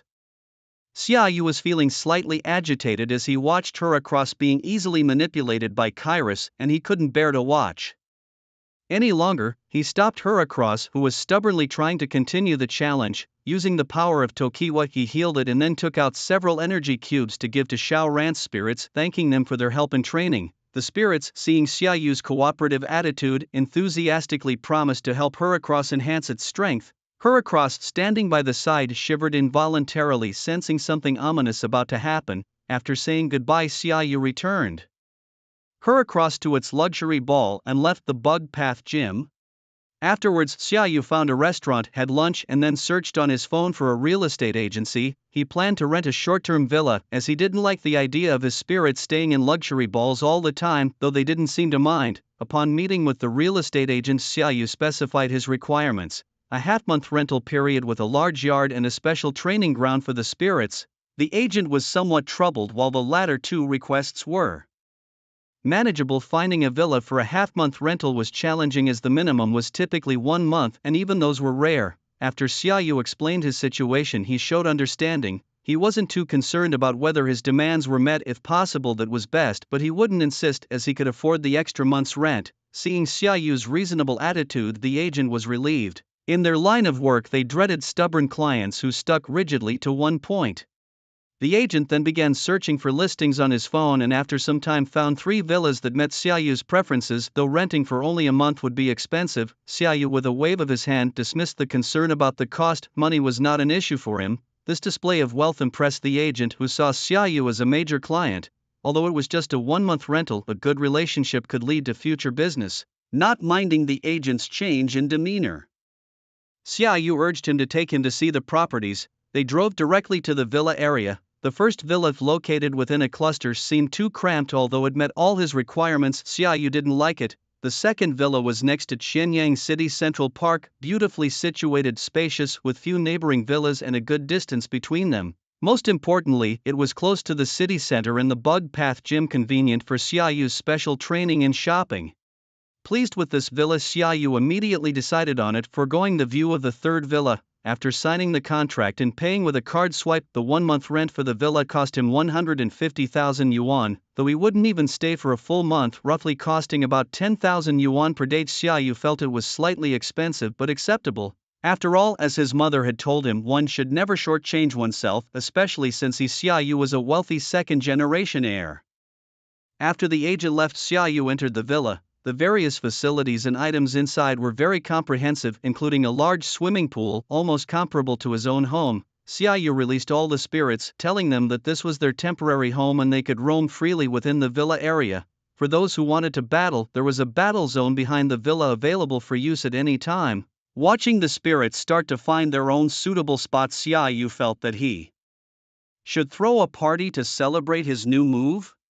Once the idea struck him, Xiaoyu immediately took action, first visiting the tool shed where he discovered a barbecue grill, some spare charcoal and other tools. Everything was well equipped. Lacking only food, Xiaoyu pulled out his phone and located a nearby fresh market to order some ingredients. After placing a large order, he sat on the swing in the yard waiting for the delivery to arrive. Nearby, Gardevoir was practicing her psychic powers with Metagross, and after watching them for a while, Xiaoyu turned to watch Greninja practicing its water shuriken. Impressed by Greninja's sleek moves, Xiaoyu felt a temptation to join in on the action. Meanwhile, Vikavolt was observing all its companions, seemingly trying to understand them better to integrate itself more smoothly into the group. On one side of the area, Claydol and Tyranitar were clashing fiercely in the battle zone, their massive bodies colliding with sounds that Xiaoyu could hear clearly from the front yard. Nearby, Charizard, Gabite, and Heracross were egging them on wildly. Everyone was engaged in their own activities, creating a scene of harmony and peace that Xiaoyu found immensely comforting. After waiting for half an hour, the delivery guy arrived with the ingredients. Due to the large quantity, Xiaoyu had Macamp help carry the ingredients inside. After the delivery, the guy asked for a good review and Xiaoyu nodded in approval before the delivery guy left with Macamp, having left a positive review on his phone. Xiaoyu had Gardevoir and Metagross use their psychic powers to move the food to the designated spot. Getting ready to prepare the dinner, Xiaoyu skillfully chopped the various ingredients, his knife skills nearly on par with Chef Kai next door, who had been in the business for 2.5 years, a talent not to be underestimated. It took an hour to finish chopping all the ingredients, and then came the main event, skewering the meat. Xiaoyu started skewering large chunks of meat, and Gardevoir, seeing this, came over to help. Watching her clumsy attempts, Xiaoyu couldn't help but laugh, causing Gardevoir to giggle shyly. The human and spirit duo spent the entire afternoon finishing the preparation of the food, both thoroughly exhausted by the end. Gardevoir suggested continuing training as it was less tiring than this. As the evening gradually set in, Xiaoyu switched on all the lights in the villa's yard, instantly brightening the slightly dim space. He then asked Charizard to breathe a fierce flame onto the charcoal, and Xiaoyu began barbecuing, brushing the meat with a special sauce made by the Xia family chef. The delightful aroma immediately attracted a crowd of spirits, with the bigger ones drooling at the smell, while Gardevoir, more reserved, used a tissue to cover her mouth. As Xiaoyu looked around at the group of sprites that seemed as hungry as ever, he scolded them affectionately and distributed the grilled meat he had cooked, which they devoured with great relish. Even Mildon couldn't resist coming out, insisting on not missing out on such fun. Thus Xiaoyu grilled skewer after skewer while the sprites munched away happily, leaving him without a chance to eat himself, which irked him no end. But what could he do? They were his own sprites after all. Shanai Duo, noticing that Xiaoyu hadn't eaten it, kindly fed him her skewer, touching his heart deeply. He couldn't stop praising Shanai Duo, calling her the best, unlike the others who he humorously termed ungrateful. Later, Shanai Duo joined Xiaoyu to help with the grilling, and together they quickly finished cooking the remaining skewers. They then turned the leftover ingredients into a hot pot, starting a splendid feast. The sprites were overjoyed and began performing various acts, displaying their skills and acrobatics, which had Xiaoyu laughing so hard his stomach hurt. Immersed in the festivities, neither Xiaoyu nor the sprites noticed a pink-skinned sprite sneakily grabbing food from the table. It had concealed its presence well. Mildon, who was watching the performance, spotted the little sprite but chose not to intervene, seeing it as harmless and merely lured by the delicious food. When the pink sprite realized Mildon had seen it, it grew nervous but relaxed upon seeing that Mildon didn't seem to mind. It then focused happily on the food, savoring the flavors. As the party went on, with some playing, others sneaking treats, and still others just watching, the scene was one of perfect harmony. The celebration continued into the night, and after it was over, Xiaoyu and the sprites each found their places to rest, with the sneaky sprite nowhere to be seen. Xiaoyu, unaware of any oddities, retired to his room to rest. The next morning, Xiaoyu woke up refreshed, got ready, and set out with Heracross and Bug Electric Treasure to a bug-type gym for specialized training. Time flew and half a month passed swiftly. During this time, Heracross learned powerful moves like Earthquake and Seismic Toss, while Bug Electric Treasure mastered Bug Resistance and Focus Energy, both achieving significant growth. Xiaoyu spent his mornings learning with Xiao Ran and his afternoons shopping with Shanai Duo for local specialties to send back home, followed by combat training with his sprites. It was a fulfilling routine. Other members of the training group also made various gains, with Lin Fan achieving the most. Perhaps because his persistence and determination caught Xiao Ran's eye, leading him to take Lin Fan as an apprentice for further cultivation. Xiaoyu felt genuinely happy for him, and they even celebrated together. Today was the day he would challenge the Bug-type Junior Gym badge. After getting ready, Xiaoyu with his Pokeballs in tow headed out to the Bug Gym, having already informed Xiao Ran of his challenge, who had prepared accordingly. As Xiaoyu arrived at the entrance of the dojo, he was immediately escorted by an apprentice to the exclusive battle platform designated for dojo challenges. Xiao Ran was already there waiting for Xiaoyu's arrival, and Lin Fan was also present, eager to witness the prowess of this prodigy. After exchanging greetings with Master Xiao Ran, Xiaoyu positioned himself at one side of the battle platform, ready for a 2 vs 2 combat. Knowing the strength of Xiaoyu's Heracross, Xiao Ran perceived it as Xiaoyu's trump card and was prepared to unleash his own power to gauge Xiaoyu's capabilities. Xiao Ran released his Drapion, a rare creature that maintains its bug attribute before evolving but loses it afterward. Named Drapion, it was at level 47, elite class, with male gender, and had attributes of poison and dark. Its ability was battle armor, shielded by a tough shell that prevents critical hits. It carried sharp claws and had movesets including Poison Sting, Leer, Ice Fong, Fire Fong, Thunder Fong, Hone Claws, Fell Stinger, Toxic Crunch, Toxic Spikes, Bug Bite, Venom Drench, Knockoff, Scary Face, Pin Missile, Sludge Bomb, Night Slash, Cross Poison, and X Scissor. Xiaoyu inwardly cursed, realizing that the strength of Xiao Ran's Drapion was enough to defend a mid-level dojo badge challenge. Using it against him, a challenger for a junior dojo badge, seemed utterly lacking in martial virtue. In response, Xiaoyu released his Gibble, which was on the verge of evolving into a Gabite and in dire need of a significant battle to evolve further. Xiaoyu felt that the Drapion would be a formidable opponent for this purpose. Xiao Ran was momentarily shocked at the sight of Xiaoyu's Gibble, thinking to himself that Xiaoyu really had some hidden depths, a real dark horse. Both competitors silently criticized each other in their minds. Lin Fan, who was watching from the sidelines, felt a mix of envy and admiration when he saw Xiaoyu pull out his near-legendary Pokémon right from the start. Both creatures stood on opposite sides of the arena, exuding intense auras filled with the spirit of battle, ready to clash at any moment. With the referee's signal, the battle officially commenced. Gibble moved swiftly across the battlefield like lightning, its sharp fangs glistening with a cold light, each strike carrying fierce momentum. Drapion, unafraid, swung its massive pincers as if it could tear everything apart.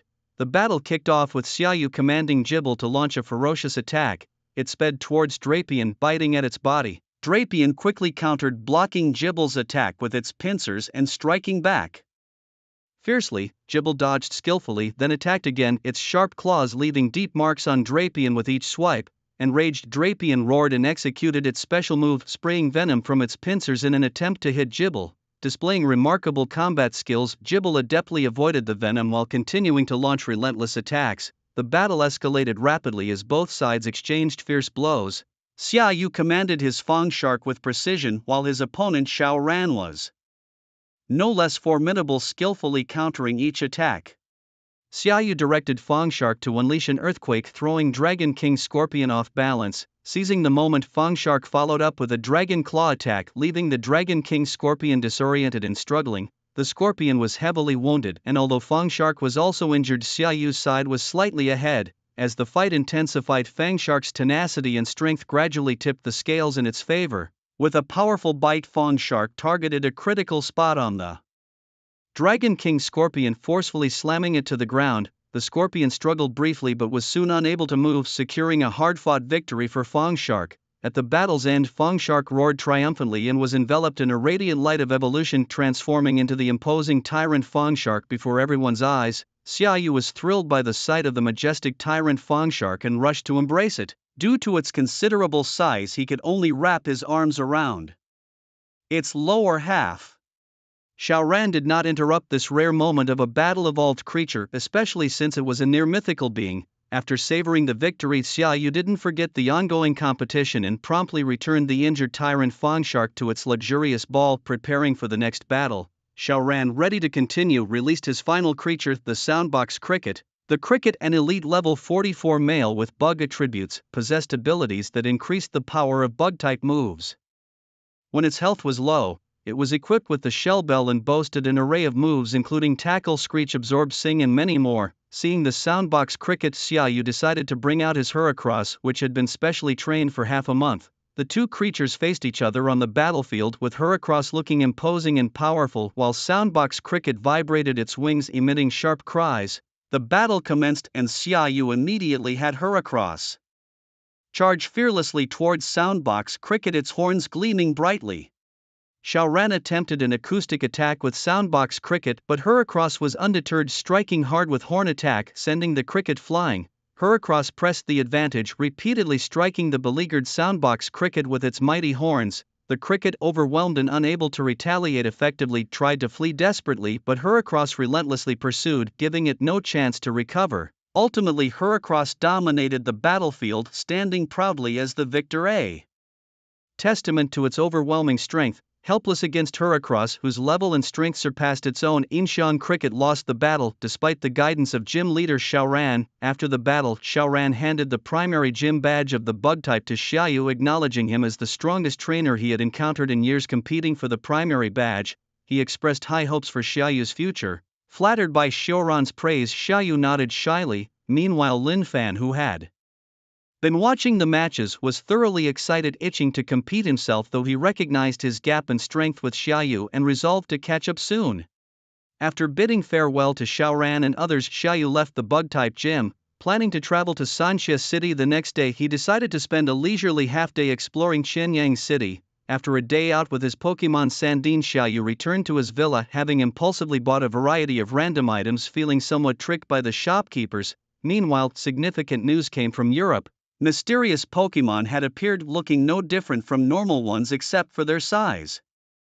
They were dozens of times larger, akin to giants. Reports indicated that these gigantic Pokémon appeared in areas with a unique energy, seemingly unable to leave these spots. European countries had begun summoning Pokémon researchers to study this energy. Unlike the situation with Hawaii, where local capabilities were insufficient to handle the emergence of special Pokémon alone, this time major European nations were involved, and there was no need for external assistance. Despite generally harmonious international relations, competition among nations was ever present. Upon learning of this development, Xiaoyu realized that Europe had commenced studies on a special evolutionary process akin to mega evolution, which could significantly enhance a Pokémon's strength. If European researchers succeeded in their studies, it could spell trouble for Huawei in the next World Youth Championship Pokémon League. Realizing the gravity of the situation, Xiaoyu decided it was time to share some information about Mega Evolution with his mother. That evening, back in his bedroom, Xiaoyu called his mother. After catching up on family matters, he hinted at having discovered a new evolutionary method, though he was still unsure, and asked his mom to gather many special stones. He sent his mom photos of Mega Evolution stones and key stones. His mom, upon seeing the photos, mentioned that her lab possessed many such stones, along with other stones imbued with special energies which they had been studying without much success. Xiaoyu urged his mom to collect more of these stones hinting they might be related to a unique Pokémon evolution and to keep this collection confidential. He promised to discuss their findings in detail once he had completed his gym badge challenges. Naturally, Mrs. Xia could not refuse her son's request. After agreeing, she reminded Xia Yu to take care of his safety, eat well, drink well, sleep well, and not to worry about spending money. Xia Yu repeatedly agreed, indicating that he was doing very well, and even sent photos of the villa to his mother. After hanging up the phone, Xia Yu adjusted his plans, deciding to finish the dojo challenge as soon as possible. Then he planned to disclose the method of mega evolution in his mother's name to the Huagua League, opting to stay low profile and not involve himself directly. Xia Yu did not want to be labeled as a genius researcher, he just wanted to be the strongest trainer. The next morning, after packing up his belongings, Xia Yu called the estate agent to inform him that he was leaving Qianyang City and would no longer need the villa. The agent, who had known that Xia Yu would only stay for half a month, reassured him that he would handle everything, allowing Xia Yu to leave without worries. Xia Yu took a taxi to the airport, opting for a faster mode of travel given the distance to Sanxia City. By 2 in the afternoon he had arrived at Sanxia City Airport. After eating lunch, he took another taxi to the hotel he had booked in advance in the city center. In his hotel room, Xia Yu put away his belongings and prepared to go out for a stroll. Though there were urgent matters, he felt no rush, believing that he should still enjoy his time. First, Xia Yu bought a map at a store and then asked the shopkeeper where in Sanxia City the electrical energy was most abundant. The shopkeeper told him it was near the Sanxia Dam, where the electrical energy was almost comparable to that of an electrical mystery zone due to the presence of the city's power station, which attracted many wild electric-type spirits annually. Sanxia City's electric-type gym was also located near the dam, and many trainers went there each year to challenge the gym or capture electric-type spirits. After learning his destination, Xia Yu thanked the shopkeeper and left the store. Walking on the streets, he looked at the map, noting how conveniently the Sanxia Dam and the nearby electric-type gym were located next to each other, which suited his plans well. After touring the city center, he returned to his hotel, planning to evolve his Bug Electric Treasure and challenge the electric-type gym the next day. The following day, well-rested, Xia Yu left the hotel and took a taxi to the Sanxia Dam. Upon arrival, he found the electrical energy in the area to be incredibly dense, comparable to some electric-type mystery zones. The area was teeming with various electric-type spirits such as Piku, Magnemite, Marie Plusle, and Minin Deden and others, dazzling Xia Yu. Looking at these electric spirits, Xia Yu suddenly had a realization.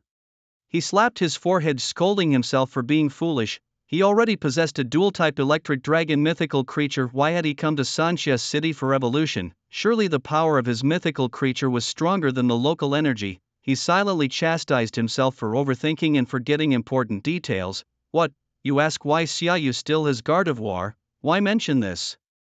Xia Yu mentioned that he was just saying it casually. Did you actually take it seriously? He prides himself on being a gentleman of integrity, never indulging in despicable acts. After all, Xia Yu is a man who studies the classics. With no choice since he had already arrived, Xia Yu resigned himself to his fate. Fortunately, there was a gym challenge here, so it wasn't a wasted trip. Xia Yu found a secluded spot and released Miltank and Joltik.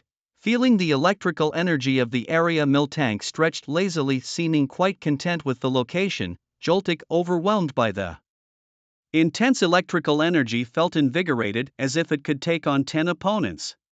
Xia Yu took out a premium thunderstone he had exchanged from the system store and handed it to Joltik. He then asked Miltank to give Joltik a bit of electrical energy to recharge and replenish its strength. Miltank exhaled towards Joltik, and a rich stream of electric energy flowed from Miltank's mouth towards Joltik, enveloping it. Feeling the dense electric energy wrap around itself, Joltik felt as if it had reached heaven. The sensation was exhilarating. Then its small body burst out with a brilliant light of evolution, and soon a Galvantula that was twice the size of a regular one appeared before Xia Yu. Moreover, its level had jumped directly to elite, skipping 2 levels altogether, which made Xia Yu marvel at the prowess of such a divine creature. Taking advantage of the moment, he plucked a scale from Miltank to equip on Galvantula to accelerate its growth. Looking at the impressive Galvantula before him, Xia Yu felt his trip was worthwhile.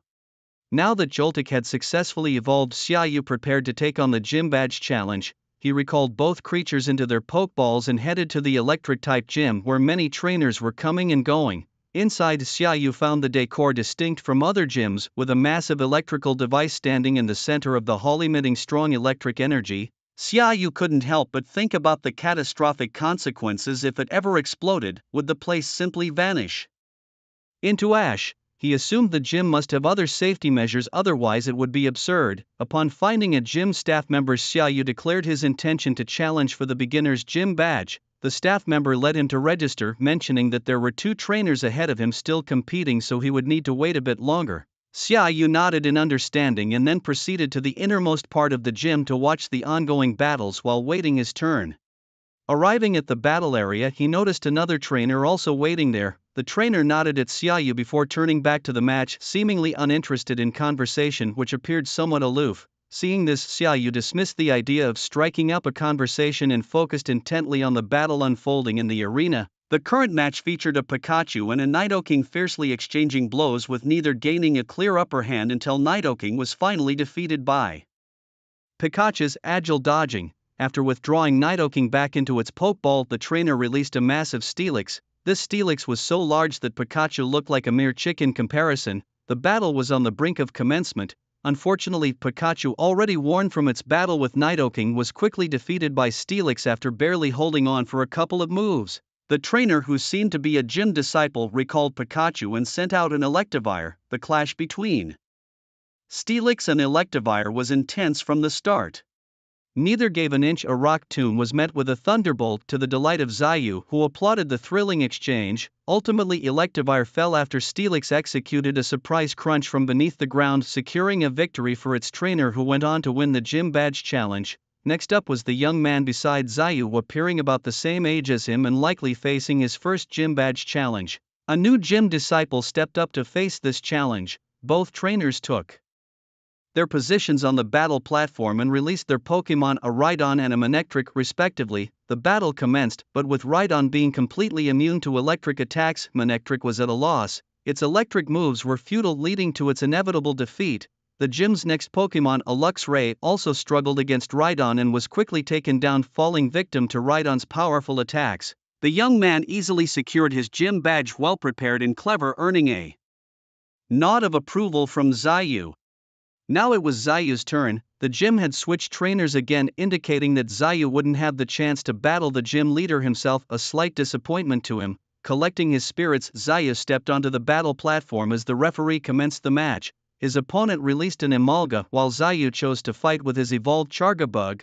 Emolga, at level 41 and of elite rank, was a female with electric and flying types, possessing the static ability which could paralyze an opponent on contact. She was equipped with a Sherry Berry and boasted an array of moves including Tail Whip, Nuzzle, Double Team, Quick Attack, Thunder Shock, Charge, Acrobatics, Shockwave, Encore, Volt, Switch, Protect and Thunderbolt. In contrast, Chargabug, also level 41 and elite, was a male with bug and electric types. His ability Levitate protected him from ground-type moves, carrying the Milotic scale, which boosted his electric attacks and enhanced his overall growth and potential. Chargabug was ready to showcase his improved capabilities. Seeing his Chargabug in such fine form filled Xiaoyu with excitement, eager to test the full might of his evolved Pokémon. 2 sprites stared at each other with eyes full of battle intent. As the referee gave the signal, the battle officially commenced. The Shovelworm Cannon Beetle took to the air immediately, while the Electric Flying Squirrel remained on the ground. Though it possessed flight capabilities, it could only glide, not fly directly, and the terrain significantly limited its gliding ability. Xiaoyu decided to test the special attack abilities of the Shovelworm Cannon Beetle and commanded Shovelworm Cannon Beetle use Thunderbolt. A fierce current of electricity shot from the beetle towards the Electric Flying Squirrel. The Electric Flying Squirrel, seeing the attack, dodged the Thunderbolt with its agile movements. Faced with the flying Shovelworm Cannon Beetle, the squirrel had no choice but to rely on long-range moves to try and bring it down. Electric Flying Squirrel used Thunderbolt too and bring it down. The squirrel gathered all its energy, releasing a bolt of electricity towards the Shovelworm Cannon Beetle. Xiaoyu decided not to evade but to meet force with force, instructing the beetle to confront the attack head-on. The 2 beams of electricity collided in the air, a massive surge of electric energy bursting forth and dispersing around, but the beetle's Thunderbolt was clearly stronger, breaking through the squirrel's attack and striking it directly. The squirrel, caught off guard, was hit and let out a scream. Now's our chance. Shovelworm Cannon Beetle used Crazy Volt. Seeing the electric flying squirrel in a weakened state, Xiaoyu seized the opportunity for the beetle to land another blow. The squirrel staggered to its feet trying to dodge the attack, but the speed of Crazy Volt was too fast. Ultimately, it couldn't avoid it and was struck directly, collapsing on the spot. "You did well, electric flying squirrel," the gym staff said as they took the defeated squirrel back and released the next sprite, the Lightning Zebra.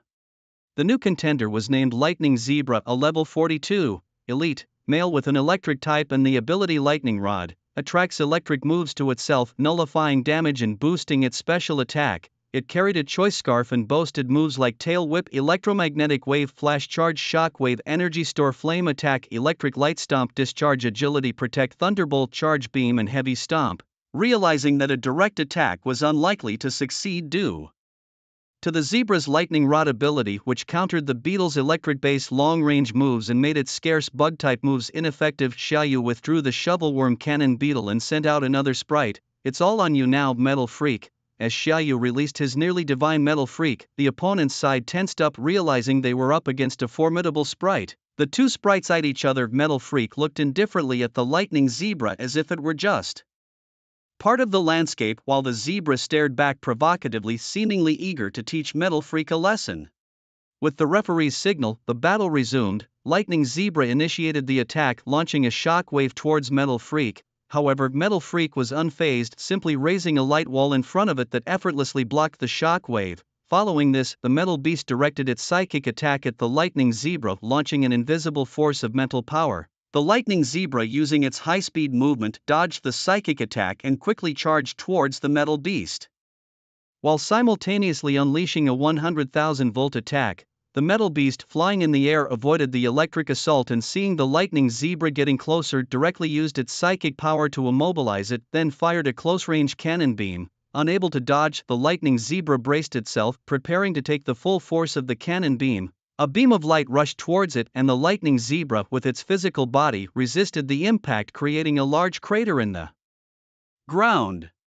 As the smoke cleared, the Lightning Zebra appeared unharmed. Clearly, its defense had successfully withstood the cannon beam. However, Xiaoyu was well prepared. While the smoke was still dispersing, he had the Metal Beast ready, its psychic headbutt striking the Lightning Zebra before it could react. The Lightning Zebra was hit directly by the Metal Beast, clearly unprepared for the sneak attack, and suffered a significant blow. In the end, Xiaoyu commanded the Metal Beast to use Bullet Punch to finish the battle. The Lightning Zebra fell to the ground, its eyes spinning, and Xiaoyu smoothly won the Gym Badge Challenge. After receiving the Electric-type Junior Gym Badge from the hands of the gym trainers, Xiaoyu's objective for this trip was successfully accomplished. After leaving the gym, Xiaoyu took a taxi back to the hotel. Since his business was almost complete, he did not plan to stay any longer and prepared to leave Sanxia City for Shuda City the next day. As for the fourth Gym Badge Challenge, he decided not to look elsewhere but to take it at his father's Fire-type gym, also taking the opportunity to visit his long-unseen grandparents. Resting in his hotel room for 2 hours, it was only 3 in the afternoon, and Xiaoyu decided to go out for a stroll and do some shopping. He had simply explored the area the previous day, getting to know the surroundings, but today was about making substantial purchases, planning to return fully loaded. Together with his companion Sinead, he walked to the central shopping district, ready to start spending. After roaming from south to north, from east to west, and indulging in food and shopping, Xiaoyu and Sinead returned fully laden, their goods filling Xiaoyu's spatial backpack. By the time they returned to the hotel, it was already 10 p.m. After a massage at the hotel, Xiaoyu's weary body finally felt somewhat revitalized. Lying in bed, he reflected on the nearly 2 months he had spent traveling, which was quite a long time, considering he had never been away from home for so long before. He now greatly missed his home and his little sister, longing to return and plant a few kisses on her chubby cheeks. Xiaoyu had not informed his family of his return the next day, planning to surprise them. Looking forward to the reunion, Xiaoyu drifted off to sleep. The next morning at 10 a.m., he stretched lazily in bed. Feeling very refreshed and energized, ready to take on the world, after packing up, Xiaoyu checked out of the room and took a taxi to the airport, his flight scheduled for 1 in the afternoon, planning to have lunch at the airport. At 4 in the afternoon, the plane touched down at Shuda City Airport. As Xiaoyu disembarked, the familiar surroundings enveloped him with a sweet air. Leaving the airport, he hailed a taxi to return to the Xia family villa. Standing at the front gate, Xiaoyu felt an unusual sense of comfort despite having been away for less than 2 months. Everything seemed different and it made him feel completely at ease. He opened the gate and stepped inside, where he found two creatures lying in the yard napping. Recognizing them as his sister's Ice Six Tails and the newly born Ball Seal, he noted they seemed to get along quite well snuggled together. In sleep, Xiaoyu chose not to disturb them and walked straight towards the house. As he reached the door ready to unlock it, the door swung open. Uncle Lu had noticed his return. "Welcome home, young master. Your trip must have been tiring, now you can rest well." Uncle Lu greeted him warmly. Xiaoyu smiled in response. "It was alright, I gained quite a lot. And look, Uncle Lu, my skin got a bit darker, makes me look more like a man, huh?" He joked about his newly tanned skin. During his half-month stay in Shuadu City, the sun had bronzed him significantly. He also mentioned that he had stopped eating beef now. "Is no one home? Did they all go out?" Xiaoyu asked as he looked around the house, not finding any family members. Uncle Lu updated him. "The master is busy with the league, he's been out early and returning late these days. The mistress is at the research institute studying some peculiar creatures, and the young miss is still at school. Today is Thursday and I was about to pick her up from school soon. I'll go pick up my sister." "Which class is she in again?" Xiaoyu inquired, taking on the task of fetching his sister. Uncle Lu nodded and provided the details of his sister Xiaotong's school and class. Acknowledging the information, Xiaoyu decided to head to his room to unpack and organize. Before entering his room, he released all the creatures from their carriers, allowing them to roam freely around the house. Now that they were home, there were no restrictions. The creatures settled into their familiar spaces, each attending to their own activities. The newcomers, Heracross, Greninja and Diggersby, were guided by Gardevoir as they acclimated to their new environment. Having sorted everything from his spatial backpack, Xiaoyu prepared the items to later give to his father, mother and sister. The gifts for his grandparents would have to wait until he went to challenge the gym. Soon it was time to pick up Xiaotong. Accompanied by Gardevoir, Xiaoyu got into the car driven by the family chauffeur and headed to the school. They arrived at the gate of Shishu University's affiliated elementary school, where Xiaotong was studying, part of the prestigious Shishu University. The school gate was crowded with parents waiting for their children. Xiaoyu located Xiaotong's class pickup spot and waited quietly while Gardevoir looked around curiously, filled with interest. As the school bell rang, signaling the end of the day, the children, grouped by their classes, streamed out of the school premises and gathered at their designated spots, eagerly awaiting their parents' arrival. Soon Xiaoyu spotted his younger sister Xiaotong, who was in the first grade and thus among the first to be released. She was chatting animatedly with a little girl next to her, completely oblivious to Xiaoyu and Shineduo's presence. With a quick glance, Xiaoyu pulled Shineduo behind a nearby tree, curious to see his sister's reaction upon realizing no one was there to pick her up. Before long, the little girl Xiaotong was talking to was picked up by her mother, leaving Xiaotong alone, sitting there as if pondering why Uncle Lu hadn't shown up yet. After a few minutes, with most of the children already picked up, Uncle Lu still nowhere to be seen, Xiaotong's face fell in disappointment. Watching stealthily from behind the trees, Xiaoyu could not bear to see his sister upset. He quickly stepped out from behind the tree holding a gift he had prepared for her and walked towards her. "Little girl, no one came to pick you up. Do you want to go and play with your brother?" he asked, his voice disguised. "No, my mom said not to listen to strangers," Xiaotong replied without looking up. "Is that so? How about now?" Xiaoyu then reverted to his normal voice. "No, brother, you're finally back. I missed you so much." Recognizing the familiar voice, Xiaotong looked up, saw her long-missed brother and joyfully threw herself into his arms.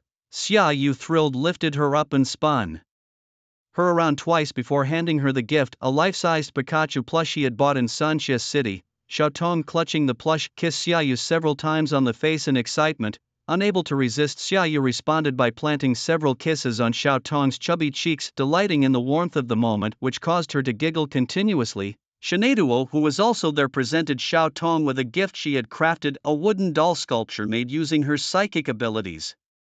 Following an online tutorial, a project she had poured much effort into. Xiaotong, equally delighted, leaned in to kiss Shineduo as a token of gratitude, while Shineduo, smiling, gently patted her head. Seeing that it was still early, Xiaoyu decided to take Xiaotong out for a shopping trip. After consulting with her and receiving eager nods in agreement, after all, she seldom had the chance to go shopping, they headed back to the car. Xiaoyu, Xiaotong and Shineduo told the driver to head to a nearby shopping district, and the trio embarked on a joyful shopping spree, indulging in various purchases and treats, thoroughly enjoying themselves. After about 2 hours, they returned home with Xiaotong still buzzing with excitement, showing no signs of fatigue. Upon arriving home, they found that their mother had already returned, though their father was still out. Seeing Xiaoyu back with his sister, their mother was overjoyed, having not seen her son in 2 months and missed him dearly. The little girl joyfully ran into her mother's arms, sharing the fun she had while out with her brother Xiaoyu today. She was visibly elated. After chatting with her mother about various family matters, Xiaoyu brought out a gift he had prepared for her from his room, which his mother took quite naturally. Ever since Xiaoyu had received his sprite, he seemed to have become more sensible, frequently bringing gifts home which delighted his mother. She was relieved to see Xiaoyu's change, confident that she wouldn't have to worry about finding a daughter-in-law in the future. Before their father returned, the mother and her 2 children began their dinner. The meal felt particularly satisfying to Xiaoyu, who hadn't experienced such comfort during his 2 months away. After dinner, Xiaoyu, his mother, and his sister settled on the couch to watch TV. The show playing was his little sister's current favorite, What Is It, Domineering Sandstorm Loves Me? While his mother and sister were engrossed in the show, Xiaoyu confessed his limited appreciation for such sophisticated works, instead choosing to daydream while sitting on the couch. Not long after their father returned home, upon seeing his son, whom he hadn't seen for a long time, he greeted Xiaoyu with a smile before hurriedly entering the bedroom without even stopping for dinner. Seeing this, their mother stood up and brought the warmed meal to the bedroom for him. After a while, when the mother returned from the bedroom, Xiaoyu approached and inquired about his father's situation. His mother explained that for the past half-month his father had been incredibly busy with matters related to the Alliance headquarters, urging Xiaoyu not to overthink it. Understanding this, Xiaoyu decided not to probe further. Instead, he discussed his plans for the next day with his mother, intending to visit her research institute to conduct experiments on the mysterious stones, specifically the Mega Evolution. His mother was quite interested in this special evolution as it was directly related to her field of expertise. After concluding their conversation, Xiaoyu decided not to linger downstairs any longer and returned to his bedroom to contemplate his future plans. With December approaching and the national high school competition just over 2 months away, he planned to inform his mother about the Mega Evolution the next day, then visit his grandfather to challenge for the gym badge, and finally try using the random mythical beast search card available in the system space. He was eager to discover the whereabouts of a mythical beast. Rayquaza would be ideal, but Groudon or Kyogre would also be acceptable. Lost in these delightful fantasies, Xiaoyu eventually fell asleep on his familiar bed. Early the next morning, Xiaoyu was awakened by his mother as she had to leave early for a new research project. After the family had breakfast, everyone prepared to go about their day, his sister to school, his father to the Alliance, and he himself was finally going to visit his mother's research institute. He hadn't been there since he was a child, only holding distant memories of the place. Together, they drove to the northwestern suburbs of Shu City, where he could already see his mother's research institute from the car window. It was a white building shaped like a peanut shell lying on the ground, with 2 semicircular structures connected by a passage in the middle. As Xiaoyu approached, the true appearance of the building came into view. The institute was quite large, resembling a factory in size, and it bore a straightforward name. Named after his mother, it was called the Shilioi Spirit Evolution Research Institute. Indeed, the great ones often opt for simplicity. As he followed his mother inside the institute, the door opened to reveal various high-tech devices. Numerous researchers were already busy at their respective tasks. These were his mother's subordinates, ranging from trainee to mid-level researchers. The sight of the expensive-looking high-tech equipment made it clear why his mother could afford such grandeur. Upon her entrance, the researchers greeted her and then promptly continued with their work without any flattery. Xiao's mother was used to it. Her institute only required capable people, not sycophants. Xiao's mother handed him a pass that allowed him freedom of movement within the institute with the same access privileges as herself. She first took Xiaoyu to see a project they were currently researching, a peculiar spirit commissioned by the Alliance headquarters. They entered a special laboratory where a unique spirit was contained. Xiaoyu recognized it instantly. Name: Muscle Mosquito, level 58. Professional grade, gender, none. Type: bug fighting. Trait: Beast Boost, increases its highest ability when it hits an opponent. No held items. Talent: champion level moves. Harden, Power Up, Punch, Taunt, Fatal Sting, Counter Throw, Bodybuilding, Endure, Reversal, Mega Punch, Charge, Focus, Energy, Exploding Punch, Payback. Wasn't this the ultimate beast, Muscle Mosquito? No wonder the Alliance wanted researchers to study this creature from an alternate ultimate dimension known for its terrifying aggressiveness and astounding strength. Furthermore, it required a special ultimate ball for capture. Ordinary spirit balls simply wouldn't work.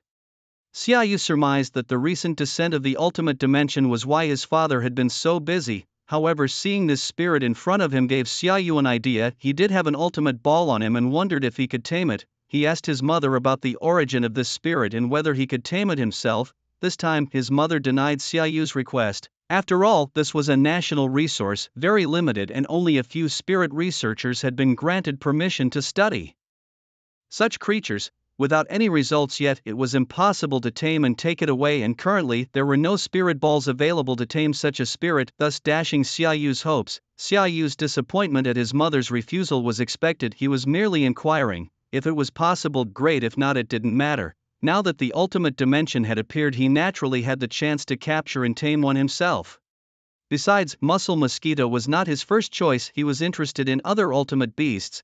After examining some data on the muscly mosquito, Xiao's mother didn't find anything unusual and left. She took Xiaoyu to her private laboratory, a place only she could access. The lab was equipped with various devices fully capable of conducting diverse research. "Tell me, son, what's this about a special stone that triggers a special evolution?" Xiao's mother asked as she sat in a chair looking at Xiaoyu. "Mom, it's a bit complicated to explain. Let me just show you first so you can be prepared," Xiaoyu replied. After that, he walked to an open area in the lab and released his Pokémon Bodokadora. Xiao's mother also walked over and observed the imposing aura of Xiaoyu's Bodokadora, nodding in approval. "You've raised it well, you truly are my son. Mom, are you ready?"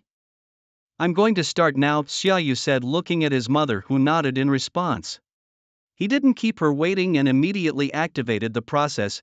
"Bodokadora, respond to my bond, Mega Evolve." Suddenly, the Mega Stone attached to Bodokadora's tail and the Key Stone in Xiaoyu's glove both lit up, linking them with a special energy wave. Bodokadora's body burst into the light of evolution, stunning Xiao's mother, who had never expected that a Pokémon widely considered to have reached its final form could evolve again. This was simply incredible. When the light of evolution faded, a Super Bodokadora appeared before Xiao's mother. This new form was bigger and more majestic than Bodokadora, with more pronounced iron armor, a true behemoth. Seeing the Super Bodokadora in front of her, Xiao's mother couldn't help but reach out and touch it. Super Bodokadora showed affection towards Xiao's mother, recognizing her as the mother of its trainer who had also fed it when it was younger. As Xiao's mother stroked it, she marveled at the wonder of creatures.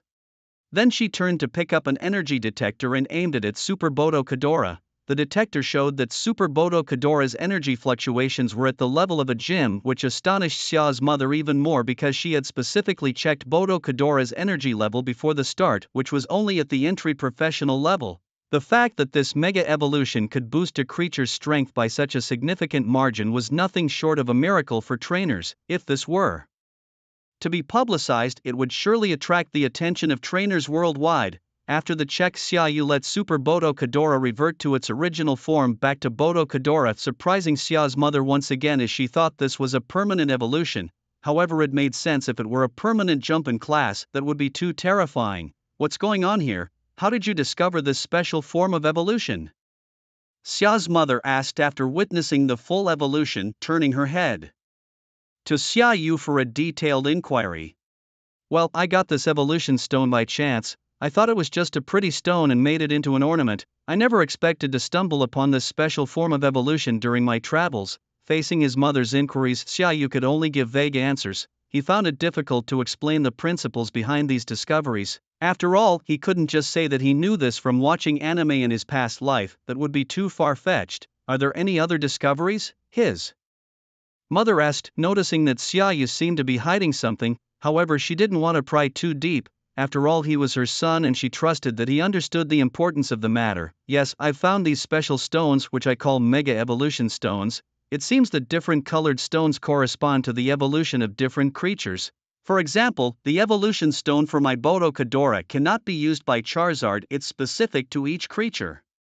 Additionally, both the Mega Evolution Stone and the Key Stone I hold are required for this special evolution. I've also found a Mega Evolution Stone for Sylveon, which can interact with my Key Stone to evolve. However, one Key Stone cannot evolve two creatures at the same time. That's all I know for now. By the way, Mom, how's the collection of these special stones going?"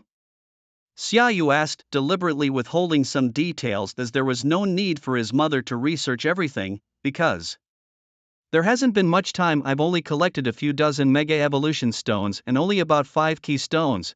together with what the research institute already had, we have around 100 in total. Xiaoyu's mother reported the collection progress of the past few days. That sounds like enough to research, but it would be better to collect more. If we can't use them all once Mega Evolution becomes known, these stones will be very valuable and we could sell them, Xiaoyu responded, nodding at his mother's words and sharing his thoughts.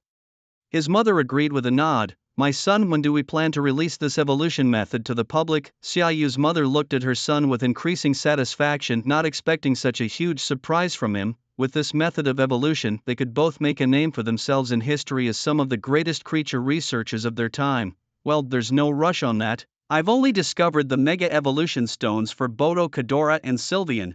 We can spend some time researching the stones for other creatures. Also, Mom, you know my dream isn't to be a genius researcher, I just want to be the strongest trainer. So when it comes to publishing this, I'll leave it to you. After all, we're a family and your fame benefits me as well. I plan to reveal Mega Evolution at the National High School Creature League, and at the same time you can publish a paper on Mega Evolution. This will maximize our benefits and also let more people see the power of this evolution, enhancing our reputation and influence, Xiaoyu said, looking pleadingly at his mother, who could only agree reluctantly, letting him focus on becoming the strongest trainer. With his own matters settled, Xiaoyu was ready to leave, handing over the rest of the tasks to his mother. When Mrs. Xia saw her son Xiaoyu, she didn't hold him back but let him go, reminding him to be careful. After Xiaoyu left, Mrs. Xia immediately classified the research on Mega Evolution as top secret and decided to collaborate with only the most trusted researchers to complete this study. Now, the research on Pokémon Mega Evolution had become her top priority project, and she knew that its announcement would create a sensation among trainers worldwide, necessitating utmost confidentiality. After leaving his mother's labs, Xiaoyu took a taxi to his grandfather's fire-type gym, planning to visit his grandfather and also to snag a free lunch before challenging for the basic gym badge. Upon arriving at the fire-type gym, he found it bustling with activity. Despite many students being at school, Xiaoyu entered, showed his pass and moved through without any obstacles. He didn't see his senior brother or his second sister, they were probably busy, he thought. Walking straight to his grandparents' place, it wasn't long before he reached their home. There, he saw his grandmother outside making energy blocks, but his grandfather was nowhere to be seen. Xiaoyu approached and greeted his grandmother, who was overjoyed to see him. She immediately put down her work on the energy blocks and turned to fetch some food for Xiaoyu. Xiaoyu couldn't help but smile. His grandmother always treated him like a little boy, a feeling he quite enjoyed. As his grandmother went inside, Xiaoyu took over the unfinished energy blocks and began working on them skillfully. For him, it was almost muscle memory by now. Soon, a fresh batch of energy blocks was ready. His grandmother had already returned with some food and stood watching him work. "You did great, my genius grandson, your skill is catching up to mine," she exclaimed, unable to contain her pride at his perfect execution, a true testament to her nurturing talents. "Oh, I'm still far from matching you, Grandma," Xiaoyu responded modestly, knowing well that boasting wasn't appropriate with family. After chatting with his grandmother for a while, Xiaoyu asked about his grandfather's whereabouts. She mentioned that he might have gone to the challenge area of the gym since there was someone scheduled to challenge for a high-level gym badge and his grandfather needed to be there personally. Xiaoyu nodded understandingly and told his grandmother he would stay for lunch, asking her to prepare a bit extra. He then headed to the gym's challenge area to find his grandfather. Upon arrival, an intense Pokémon battle was underway, but it wasn't his grandfather battling, instead it was his senior brother Li Yan engaged in an intermediate gym badge challenge. His grandfather was in the spectator area watching the match alongside his second sister Song Tian. Xiaoyu walked over and his grandfather, seeing him enter, waved him over. "Good morning, Grandpa." "Good morning, sister," Xiaoyu greeted them. "Xiaoyu, what brings you here today?" his grandfather asked with a smile. "Aren't you supposed to be traveling outside challenging gym badges?"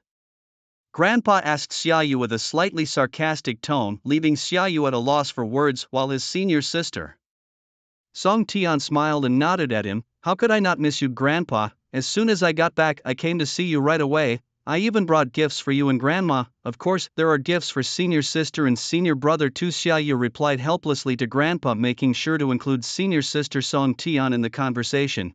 "You youngster, traveling far without telling your grandparents. If it weren't for your mom telling me, your grandma and I would still be in the dark. Remember, next time you go out, let your grandparents know. After all, we've lived long enough to have accumulated quite a few connections that could help you on your journey, you know." Xiaoyu quickly nodded and agreed, understanding that Grandpa was only looking out for his best interests. Meanwhile, senior brother Lian's battle had just finished downstairs. The challenger had been defeated, likely having overestimated his own strength by directly challenging one of the top-ranked fire type gyms, only to face a loss. Lian came over to greet Xiaoyu, who handed the gifts to him and senior sister, leading them to remark that Xiaoyu was being too polite. "Xiaoyu, there must be something else you're here for, just say it," Grandpa said, seeing through Xiaoyu's intentions. Chuckling, Xiaoyu replied, "You really have a keen insight, Grandpa. I'm traveling to challenge gym badges and I've already got 3, today I plan to earn the 4th one right here." Without any pretense, Xiaoyu expressed his intentions clearly. "Alright then, let's have a try. Little Tian, you go and battle Xiaoyu. Don't go easy on him, I want to see his real strength," Grandpa instructed. "Yes, Master," responded Song Tian. "Xiaoyu, let your senior sister see what you're capable of." "No problem, watch closely, senior sister." Song Tian, who was only a year older than Xiaoyu and had been personally taken as a disciple by Grandpa due to her talent despite her ordinary family background, prepared for the gym badge challenge. They both moved to their respective sides of the battle platform and released their Pokémon, waiting for the referee to start the match. Song Tian released her ace Pokémon Ninetales while Xiaoyu looked on. The old master looked on from above and nodded in approval as he saw Xiaoyu's lacerating landshark, now fully evolved into its ultimate form. "Truly worthy of being my grandson, he has the makings of a master," he thought to himself.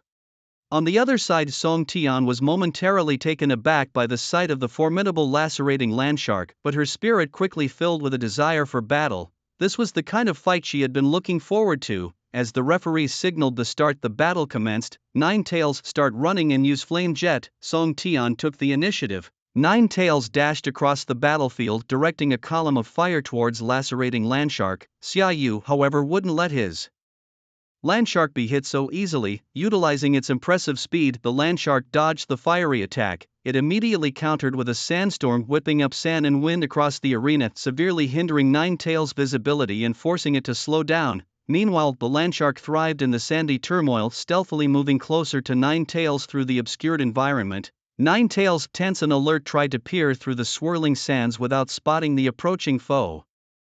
Seizing the right moment, lacerating landshark unleashed a dragon breath directly at Ninetales. By the time Ninetales spotted its adversary, it was too late to dodge. Struck by the dragon breath, it let out a pained cry. Seeing this, Song Tian commanded Ninetales to use a binding spell to immobilize lacerating landshark, then swiftly followed up with a phosphorus shot directed at the immobilized target. Xiaoyu, anticipating this, had lacerating landshark burrow underground, using its sand-veiling ability to evade the attack from Ninetales. As lacerating landshark tunneled below, Song Tian urged Ninetales to start running, not giving the landshark a chance to launch a surprise attack. While the sandstorm continued, lacerating landshark's sensory abilities in such conditions became even stronger. Below the surface, it sensed Ninetales' movements, with Xiaoyu using his evergreen power to communicate and pinpoint Ninetales' location for his landshark. Predicting Ninetales' next move, lacerating landshark struck from below with a dragon claw, hitting Ninetales in mid-air as it failed to change course in time. Wounded and falling to the ground with severe injuries, Ninetales was no match for lacerating landshark's final dragon claw strike, which secured victory. Song Tian recalled Ninetales and released her next Pokémon, a fire-type Eevee fully equipped and ready for battle. Observing its entry, Xiaoyu withdrew lacerating landshark and sent out Koga Ninja Frog to face off against Fire Eevee. As the two Pokémon stood facing each other, their eyes filled with the thrill of combat, the referee signaled the start and they both charged towards each other. Flareon directed a burst of flame towards Greninja, who easily dodged the attack with its agility. As the two creatures closed in on each other, Flareon launched a series of swift stars at Greninja. However, Greninja used Substitute to evade this barrage and then employed Double Team to confuse Flareon, following up with a sneak attack using Night/aiming to strike it unawares. Flareon responded by unleashing a fiery vortex at Greninja's multiple decoys, attempting to trap them. But the real Greninja had already circled to Flareon's rear, delivering a powerful blow that knocked Flareon to the ground. Quickly recovering, Flareon retaliated with an intense blast of flamethrower, which Greninja countered with a water gun. The collision of fire and water created a massive cloud of steam, obscuring the battlefield. Taking advantage of the smoke, Greninja disappeared into it, seeking an opportunity to strike again. Seeing this, Flareon moved away from the area. When Greninja saw Flareon retreating, it too had no choice but to reveal itself. As soon as it did, Flareon charged towards Greninja, which responded by hurling a water shuriken ready for a close combat encounter. As the two creatures drew nearer, Flareon saw its chance and unleashed a quick Thunder Fang on Greninja. Greninja managed to block this with water shuriken, only to be startled by Flareon's use of baby doll eyes, which left it vulnerable to a fiery bite from Flareon. Staggering backwards, Greninja tried to retreat from the fight, looking for another chance to strike. However, Flareon, seizing the advantage, prepared to end the battle with a takedown, rushing forward for a decisive blow. Greninja, unable to dodge, braced itself and absorbed the impact. In the aftermath, Greninja utilized Hydro Pump, striking Flareon directly and causing significant damage. Seeing this, Flareon's trainer Song Tian instructed it to run away from Greninja, but Xiaoyu, not willing to let the tide turn, commanded Greninja to use Shadow Sneak, catching up with Flareon and inflicting further damage, then finishing Flareon off with a point-blank water gun. Flareon collapsed, eyes swirling in defeat, as Xiaoyu triumphantly claimed the badge from the Junior Gym Challenge. Song Tian recalled Flareon into its Pokeball and approached Xiaoyu with the badge. After praising Greninja and promising it a special meal that evening, Xiaoyu returned it to its Pokeball. Well fought, Xiaoyu, Song Tian said, handing over the badge and acknowledging Xiaoyu's talent. Xiaoyu modestly replied with a smile, downplaying the narrow victory. Together, they walked towards the spectators' platform, where the old master patted Xiaoyu on the shoulder, praising the match and likening it to his own youthful prowess, while Li Yan applauded, jesting that Xiaoyu was a true prodigy, far surpassing his own abilities. Li Yan was 5 years older than Xiaoyu and had already achieved professional-level skills, making him a true genius. However, when compared to Xiaoyu, he still fell slightly short. They were discussing their next challenge against the old man's opponent, who hadn't arrived yet, but that didn't stop Xiaoyu from being intrigued. After all, it was rare for someone to have the old man waiting early in the morning. Senior brother Li Yan explained to Xiaoyu that not long after he had joined the old man's tutelage, a man named Feng Xiaotian from the imperial capital came to challenge for the intermediate dojo badge. At that time, it was the old man who took up the challenge himself. The two had a fierce battle in a spirit duel, and Feng Xiaotian defeated the spirits personally commanded by the old man, earning his favor. Therefore, the old man was quite interested in Feng Xiaotian's challenge for the advanced dojo badge. As they were talking, a young man who appeared to be about the same age as senior brother Li Yan walked in. He walked straight over to them. "Master Xia, it's been a long time. I'm here to challenge for the advanced dojo badge, and I hope you'll go easy on me," he said, politely bowing to the old man. "Feng, it's been 3 years and you're still so formal. I wonder how much your strength has improved." The old man chuckled. "It's decent, or else I wouldn't be challenging you," Feng replied confidently. "Well, that's confident. Let the old man test you then," the old man said as they stepped onto the battle platform and released their spirits.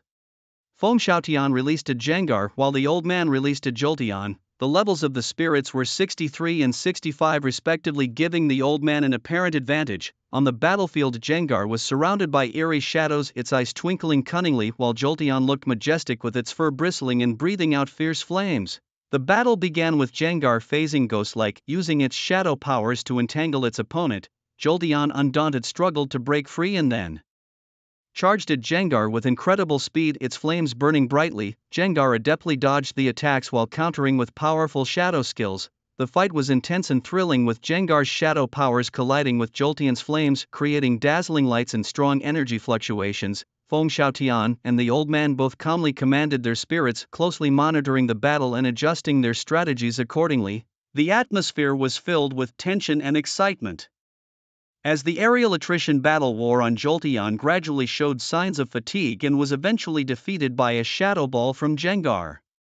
Hydreigon did not retreat, countering with a blast of black flames. The two exchanged blows, neither yielding, making the battle exceptionally fierce. Blaziken used Blaze Kick, its powerful force pushing Hydreigon back repeatedly. In turn, Hydreigon fought back fiercely, unleashing Dark Pulse. After a fierce exchange, Blaziken, through persistent will and skillful techniques, gradually gained the upper hand. Finally, Blaziken narrowly defeated Hydreigon with a slight advantage, watching his own eventual victory over Elder Xia. Feng Xiaotian breathed a sigh of relief. It had not been easy. The old man, seeing his defeat, didn't show any disappointment but instead applauded Feng Xiaotian. After all, he had used his top 3 strongest Pokémon Charizard, and losing to Feng Xiaotian meant that his strength was indeed commendable. He handed over the advanced gym badge to Feng Xiaotian, expressing his hope that he would continue on this path toward higher stages. Feng Xiaotian nodded.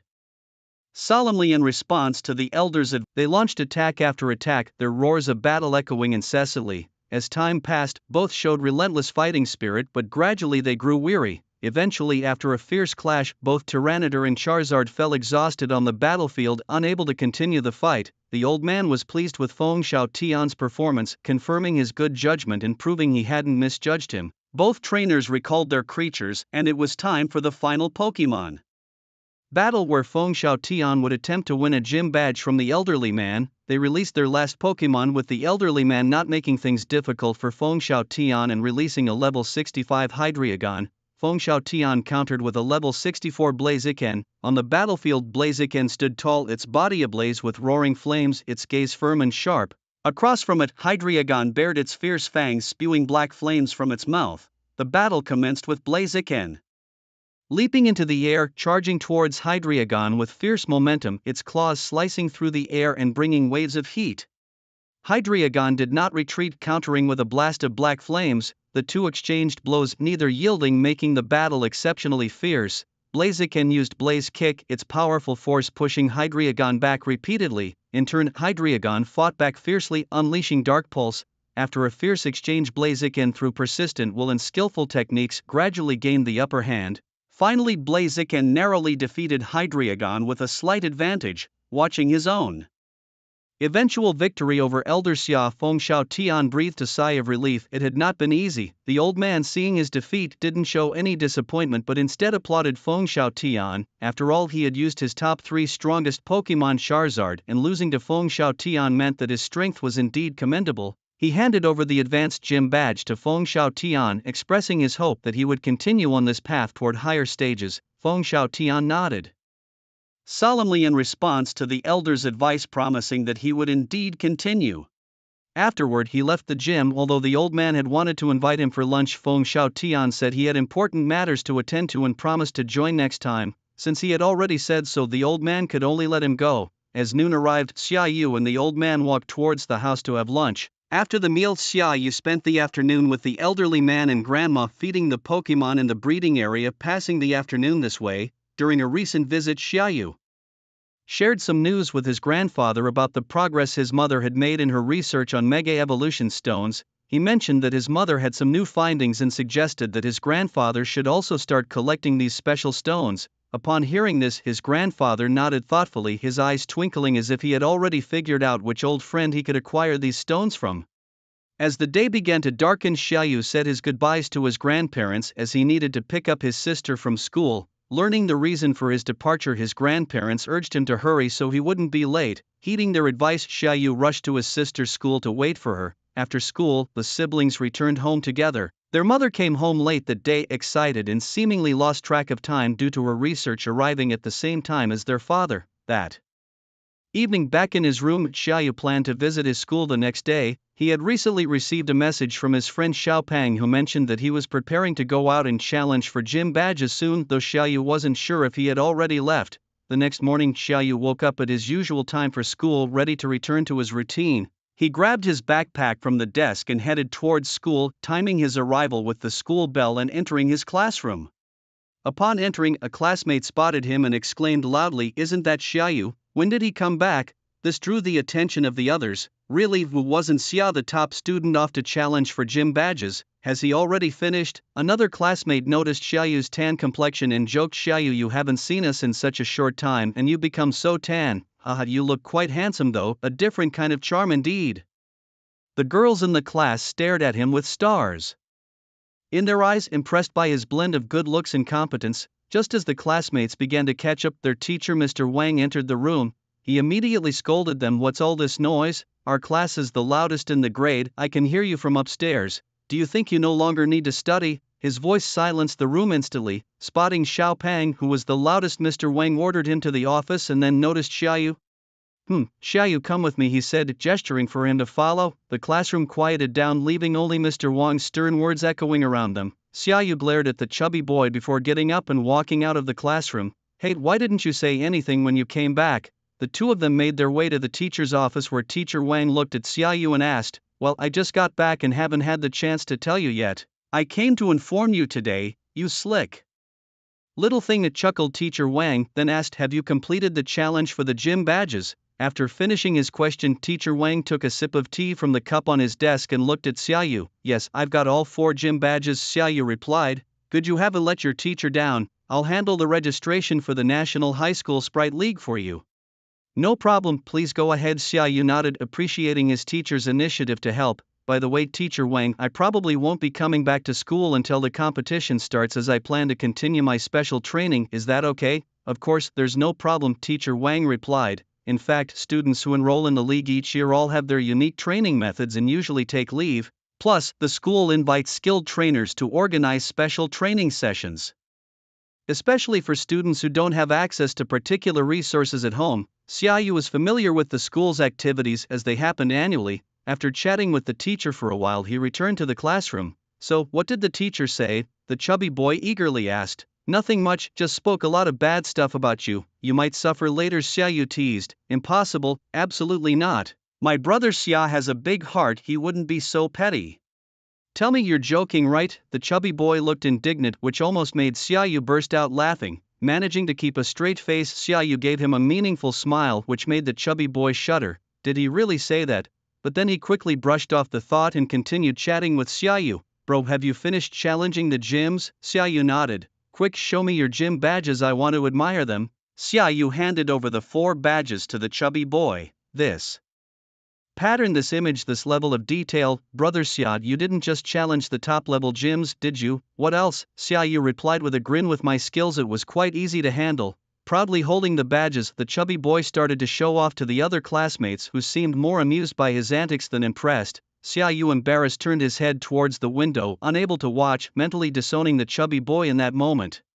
After satisfyingly showing off, the chubby boy returned the gym badges to Xiaoyu, declaring that he too would take leave to challenge the gyms, asserting that wearing one's own badges felt more comfortable. Xiaoyu gave him a thumbs up, agreeing with his idea. After spending the rest of the school day there, Xiaoyu left for home after lunch. During his chat with the chubby boy, he learned that starting this month, several classmates, including Luo Bing, Zhu Zhuming Kai and Hao Kai, had taken leave to challenge gyms shortly after Xiaoyu had left a month ago. Xiaoyu's friend, the chubby boy, had been solidifying his foundation with his sprites and only recently decided to step out to face challenges. Xiaoyu could only wish him well, hoping they would both appear in the league together soon. Back in his room, Xiaoyu opened his system space and took out the random mythical beast search card.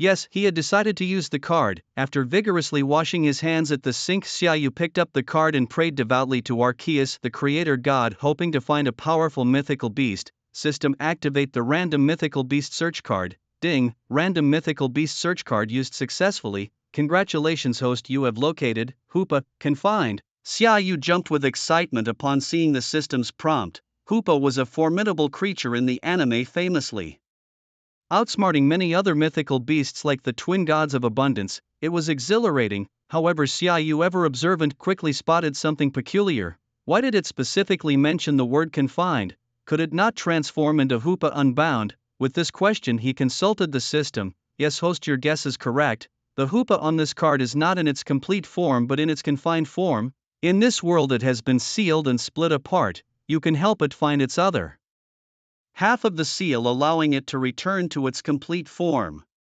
Understanding the system's explanation, Xiaoyu felt somewhat relieved. After all, he wasn't sure if he could have tamed Hoopa in its complete form. Subsequently, the search card transformed into a golden ring in Xiaoyu's hand, which would help him locate the seal of Hoopa, confined. Meanwhile, in a mysterious sanctuary far away, the sealed Hoopa, confined, was sleeping when it suddenly had a nightmare and woke up.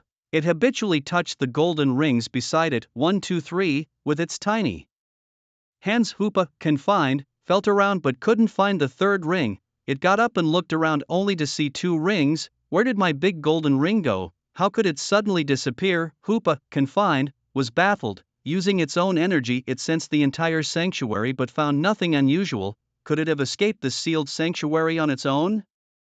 Being sealed, it couldn't sense anything outside the sanctuary, so the only possibility it could think of was that its ring had somehow found a way to escape.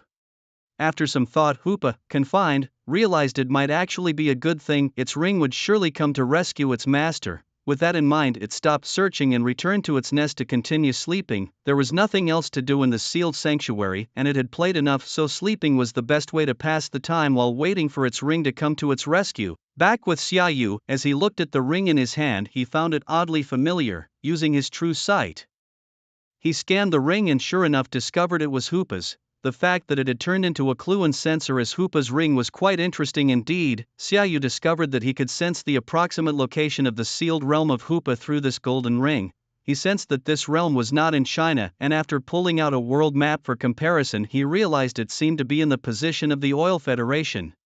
Unfortunately, this place was far too distant from the Oil Federation. The 2 months he had were simply not enough. It seemed he would have to wait until after the high school league to make the trip. Then he looked at the random realms summoning card in his hand. Should he use it? After pondering for a second, Xiaoyu decided to use it, as the regular training schedule for the next 2 months sounded rather dull and he preferred the thrill of adventure. System used the random realms summoning card. Ding! The system alerted the host that after using the random realms summoning card, a realm would randomly appear near the host and the host would have only 1 month for private exploration. Do you confirm to summon the realm here? Not now, let me think about it. Xiaoyu quickly declined the summoning. The thought of a realm appearing near his home was thrilling. Even the weakest realm's arrival could impact the surrounding space and environment, let alone that his home was in the city, which would cause significant disturbances. It would be better to find time to summon it far away. Then Xiaoyu noticed that the task column on the system panel showed a notification that one task was completed. He clicked to check and found that his task of challenging 4 level 1 dojo badges had been completed without any prompt. Poor rating. Then he happily claimed the task rewards: 5 intermediate magical candies, information on a champion grade spirit creature, and 4,000 mall credits. What interested him the most was the spirit creature information. When he clicked on it, a message popped up. It mentioned that a champion grade Duraludin spirit egg from abroad would appear at the upcoming black market auction in Shuda City. He quickly picked up his phone to inquire with Xiao Pingzi about the timing of the next black market auction. Xiao Pingzi was knowledgeable about many things, understanding bits and pieces of various circles. Soon Xiao Pingzi replied that the next black market auction was in 3 days, rumored to feature many rare items. Xiaoyu figured that the Duraludin spirit egg would likely appear at this auction. Xiaoyu decided to attend the auction in 3 days and then find a distant place to summon the realm, so he spent the next 3 days quietly at home. After packing up, Xiaoyu headed to the black market prepared to participate in the auction. Still wearing a black robe and mask, he entered the black market. Having come all this way, he decided to first take a stroll outside to see if he could find any good deals. As he went from one stall to another, it became apparent that the chances for a lucky find had significantly decreased from before. Most items were flashy but insubstantial, with many containing fake elements. It seemed that the good stuff was indeed at the auction. Eventually Xiaoyu only managed to find a superior water stone wrapped in rock, and it was from the same vendor as last time. It seemed that this vendor indeed had fortune on his side. Every visit yielded something valuable. Xiaoyu silently noted to himself that he should take care of this vendor's business more often in the future. Xiaoyu was satisfied with just taking part and wasn't greedy. He turned and walked into a splendid store where an auction was being held. He took out his universal bank card and the staff respectfully led him to a VIP room to wait for the auction to start. Soon the seats at the auction were filled with people wearing masks of various shapes, some excited, others quietly waiting for the event to begin. The lights flickered, signaling the start of the auction. A charming woman with an enticing gait stepped onto the stage. Picking up the small wooden gavel, she announced the official start of the auction. Welcome to this auction, she began, her voice echoing through the hall. This event features the most numerous and valuable rare items of the year. I believe everyone will find something they love and leave satisfied. Without further ado, she introduced the first item. The auctioneer briefly spoke, then gestured to the staff below, who brought the first item onto the stage. It was a premium thunderstone, a rare and highly sought-after item. As you all know its value, she continued. The bidding starts at 1 million, with each increment no less than 100,000. With a strike of her gavel, the auction began. 2 million, 250,000, 3 million. Soon, the Thunderstone was bid up to 7 million, and at that point, no one chose to bid higher. After all, it was just the first item, and there were even better things to come. Eventually, a masked man successfully bid 7 million for the Thunderstone. Xiaoyu, who was accustomed to seeing plenty of such items in the system store, had little interest in high-priced goods, preferring bargains instead. The second item, the third, and several more passed by quickly, none catching Xiaoyu's interest. Despite their quality, he didn't need them and they would not be very useful to him. However, his target item was soon brought to the stage. The staff carefully presented an elf egg. As Xiaoyu looked at the egg, its details instantly appeared before his eyes. Name: Aluminum Dragon. Level: 0. Gender: male. Attributes: Steel Dragon trait, Steadfast, Dream trait, immune to moves or traits that captivate, no held items. Talent: Champion level moves, Leer Metal Claw, Takedown, Heavy Slam, Dark Pulse. With perfect talent and a dream trait, not to mention a perfect set of inherited moves, Xiaoyu was determined to get this elf egg. The upcoming item was not ordinary, it was a unique elf egg from the Maple Leaf country, specifically a dragon-type elf egg. As you might have guessed, the auctioneer teased, it's the Aluminum Dragon's elf egg, a rare dual steel and dragon-type elf, not only rare but also powerful, a top choice for strong trainers. The trainers in attendance were visibly excited, each determined to win it. Xiaoyu had previously researched and discovered that no one yet knew that the Aluminum Dragon could evolve into the Aluminum Steel Bridge Dragon, a near mythical creature. He was more determined than ever to win this bid. The auction for the Aluminum Steel Dragon Spirit Egg started at $1 million, but the bids quickly escalated: 1.5 million, 1.8 million, 2 million. Suddenly, the bid soared to 5 million as Xiaoyu made his move, not wanting to slowly drive up the bids but rather scare off the competition with a steep increase. Sure enough, the crowd fell silent for a moment upon hearing this unexpected jump. However, it wasn't long before the bids resumed: 5.2 million, 5.5 million, 8 million. Xiaoyu's second bid startled everyone again, and this time no further bids were made. He successfully obtained the spirit egg. While others coveted it, the price had far exceeded normal bounds, approaching the cost of a nearly divine spirit egg, making it unwise to pursue. They wondered which rich second generation could so carelessly spend money. Only Xiaoyu knew the true value of the Aluminum Steel Dragon in its evolved form, the Aluminum Steel Bridge Dragon, and he gleefully seized this great opportunity. After securing his primary target, Xiaoyu relaxed. He then turned his attention to see if there were any other enticing items up for grabs. Among the next several auction items, he managed to find a wishing star and a Mega Evolution Stone for Lucario, both snagged for a bargain. The thrill of finding such deals was truly known only to those who experienced it. Xiaoyu was enjoying his luck when the next item profoundly shook his worldview. It wasn't just any item, it was a living human being. A boy around 10 was brought onto the stage with a collar around his neck. The boy's eyes were filled with confusion and fear, not understanding why he was placed in this strange situation surrounded by people in masks.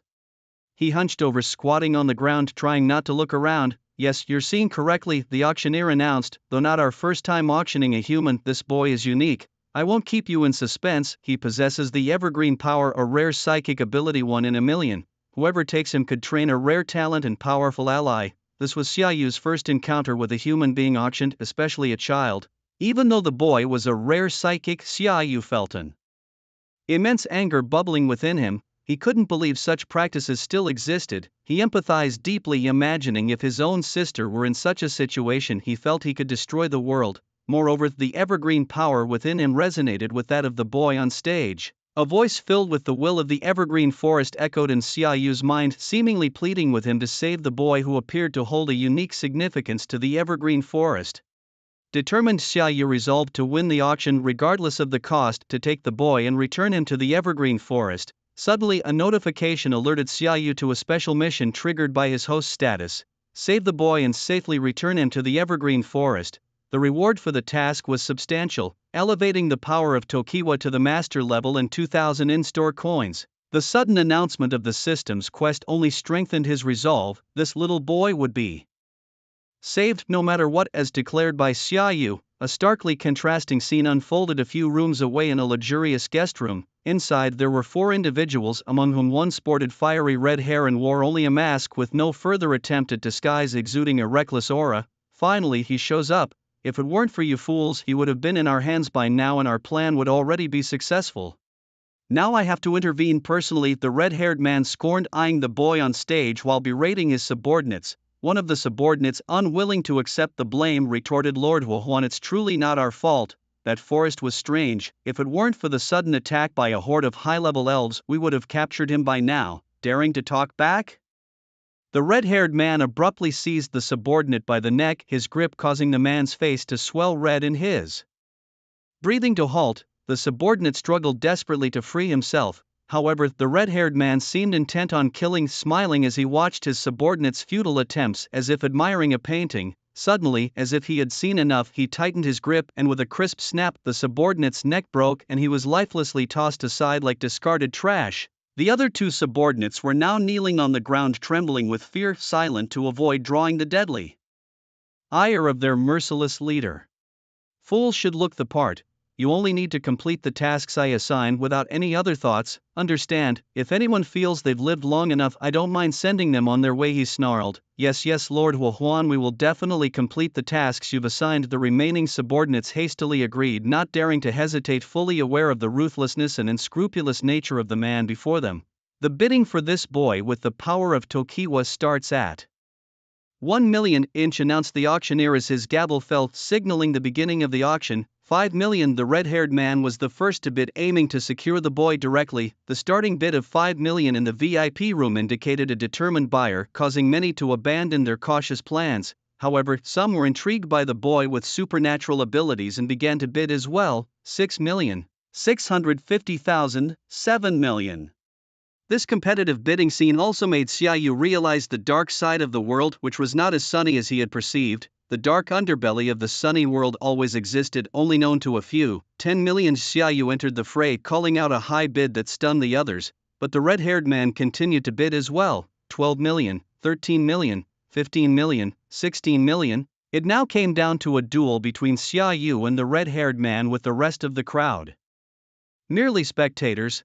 It seems you enjoy bidding. Well then, it's yours. I originally wanted to resolve this matter in a civilized manner, but it seems I must revert to my old ways. Today's just not my day. You'll be the first to feel it. The red-haired man gave his subordinates a look and the two understood his intentions. They left the VIP room and disappeared into the corridor. Soon, very soon, it won't be long now, everything will end. I'll give you a bit of face. Xiaoyu saw that the people in the other room had stopped bidding and he too breathed a sigh of relief. It went smoother than expected. He successfully bid on the young boy. After that, Xiaoyu didn't bid on anything else for the rest of the auction. Nothing else caught his eye. As the last item was auctioned off, the event ended and Xiaoyu waited in the room for the staff to bring his purchases. Soon, the staff arrived with an aluminum steel dragon spirit egg, a wishing star, a mega evolution stone for Lucario and the young boy. Xiaoyu paid by card and did not leave immediately. Instead, he used his evergreen power to soothe the young boy, who seemed a bit scared and possibly shaken. Xiaoyu's evergreen power resonated with that of the young boy, letting him feel the kindness of the brother in front of him.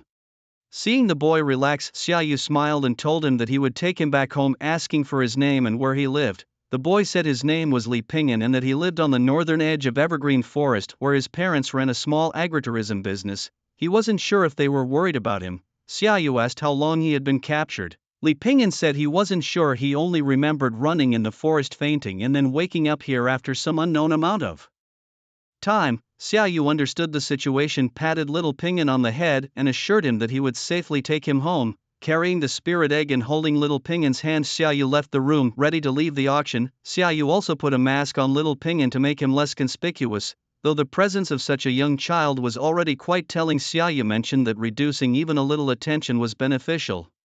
Just as Xiaoyu left the black market and was about to hail a taxi to go home, Miltank and his Master Ball telepathically warned him that someone was following him with clear malicious intent. Xiaoyu paused, then got into a car and directed the driver to a suburban area. Being tracked was within Xiaoyu's expectations, especially after having acquired the rare aluminum steel dragon spirit egg, and the psychic young boy attracting attention was only natural. After all, the black market wasn't just filled with trainers looking for bargains, it also harbored many desperados. Soon, they reached a sparsely populated suburb of Shuda City. Xiaoyu paid the driver and urged him to leave quickly, then released his Gardevoir and walked in a certain direction with little Pingyan. Xiaoyu asked Gardevoir to ensure little Pingyan's safety and to use teleport to escape immediately if they faced any danger. The followers tracking Xiaoyu were the red-haired man's subordinates. They kept their eyes on Xiaoyu and reported his location to the red-haired man by phone.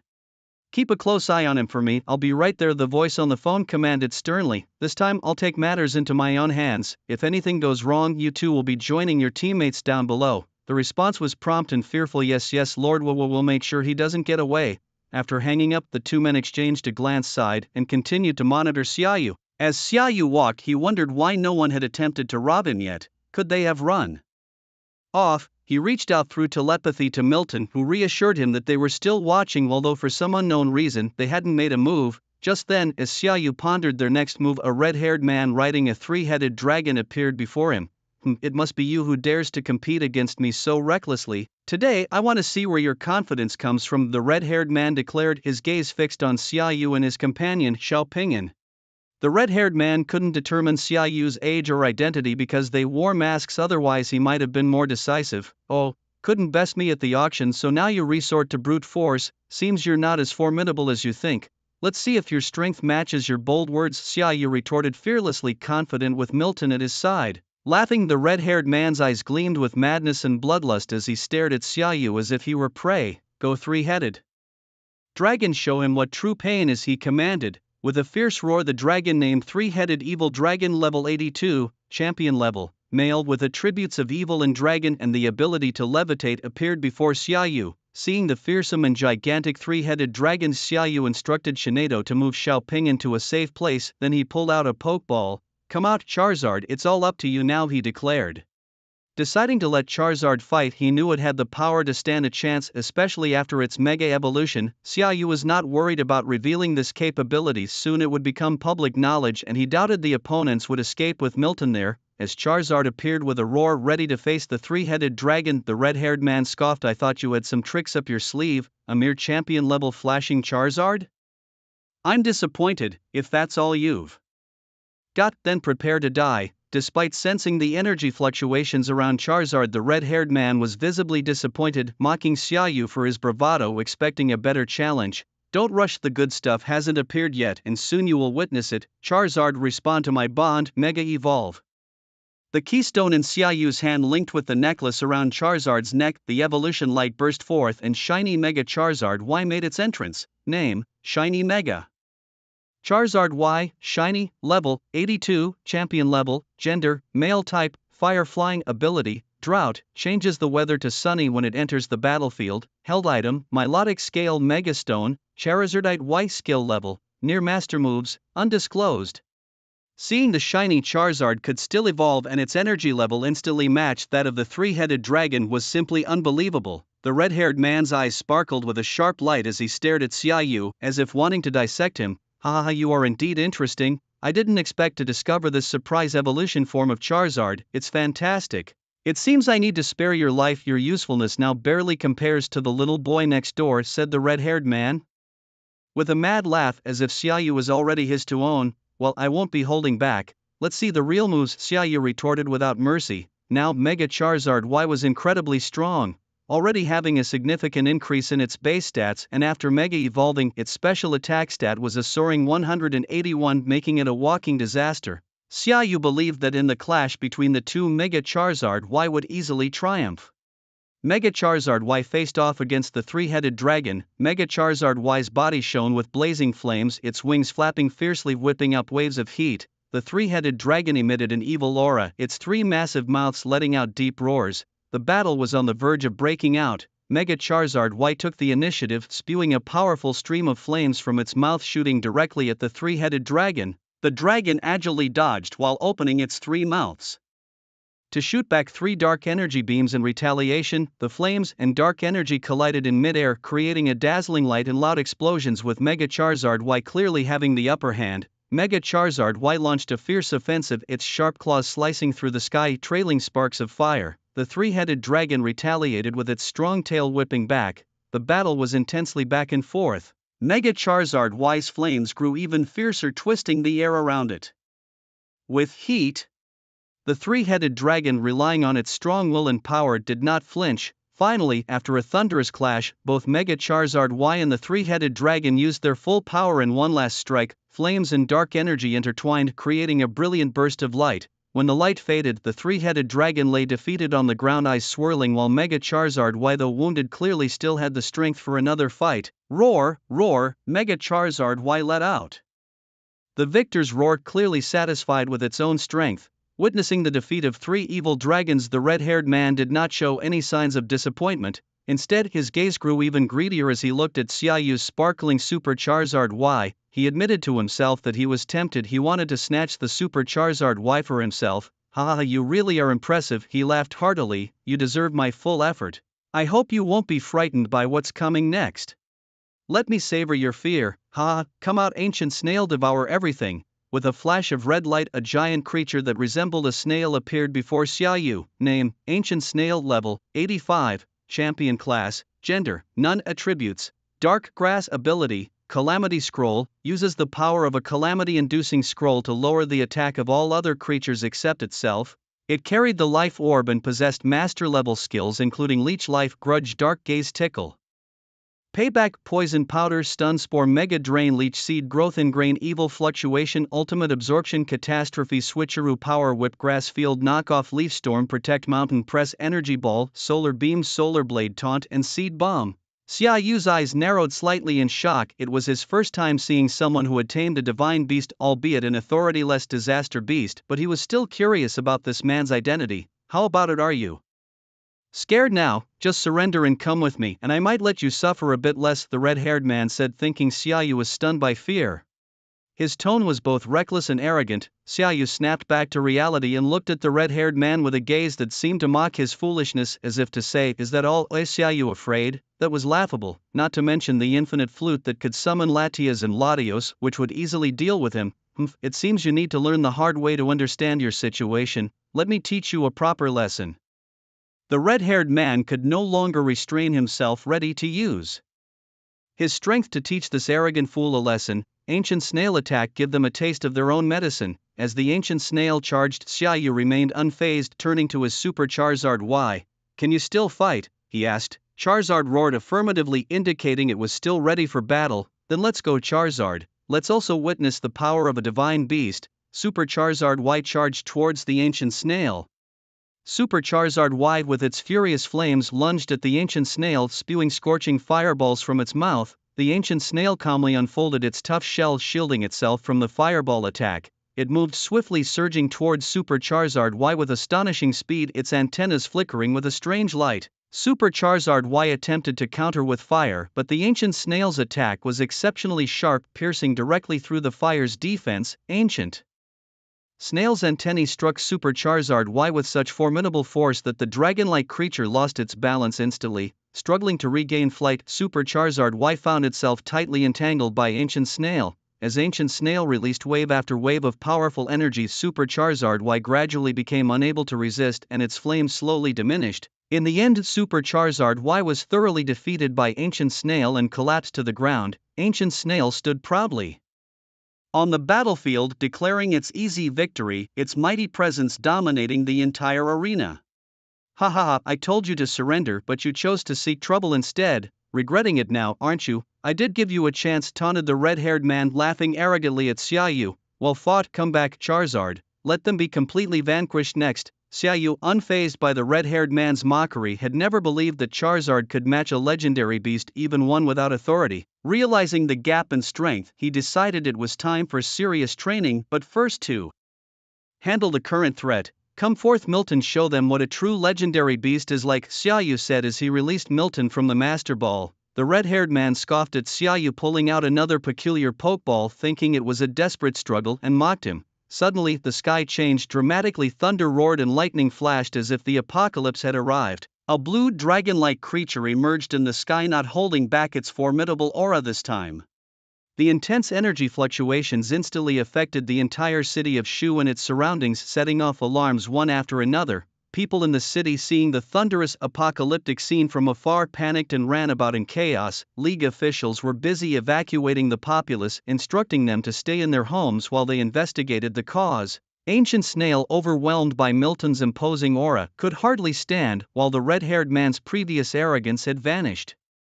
Staring dumbfounded at Milton as if witnessing a deity descending, murmuring, "This is a legendary beast, a true legendary beast. This immense power, this formidable strength, this is the beast I wish to tame." As Ancient Snail adjusted to Milton's overwhelming presence, it watched cautiously. Milton and Ancient Snail faced off, a battle imminent. Milton radiated an intense aura, its large and formidable form exuding strength with every movement. Ancient Snail, coiling its body, exposed its Sharp antennae, watching its opponent vigilantly. With a roar from Milton, it charged like lightning towards Ancient Snail.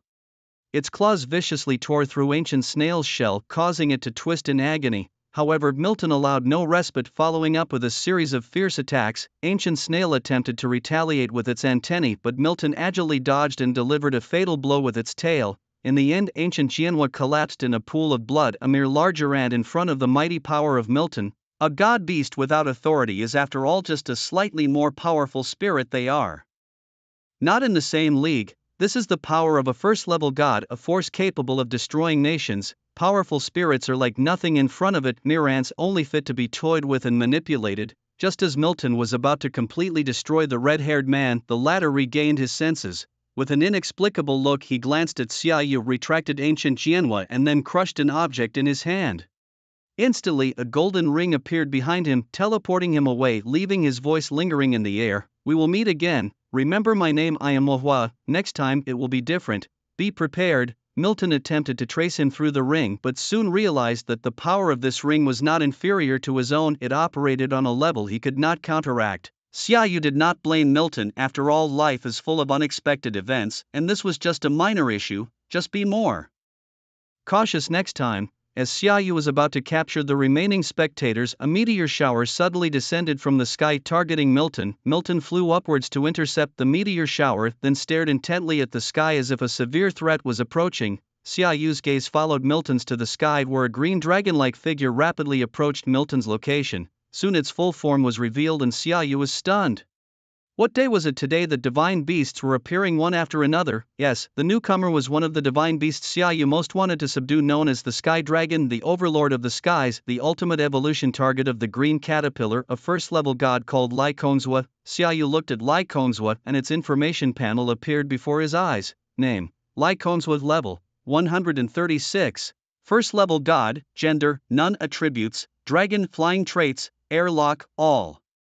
Weather effects: disappear, carrying items, none. Talent: first-level god. Moves: frightful face, tornado, primordial power, air/dragon, drawing, crunch, dragon dance, extreme speed, dragon pulse, roar, sleep, fly, storm, outrage, destructive beam, meteor swarm, meteor beam.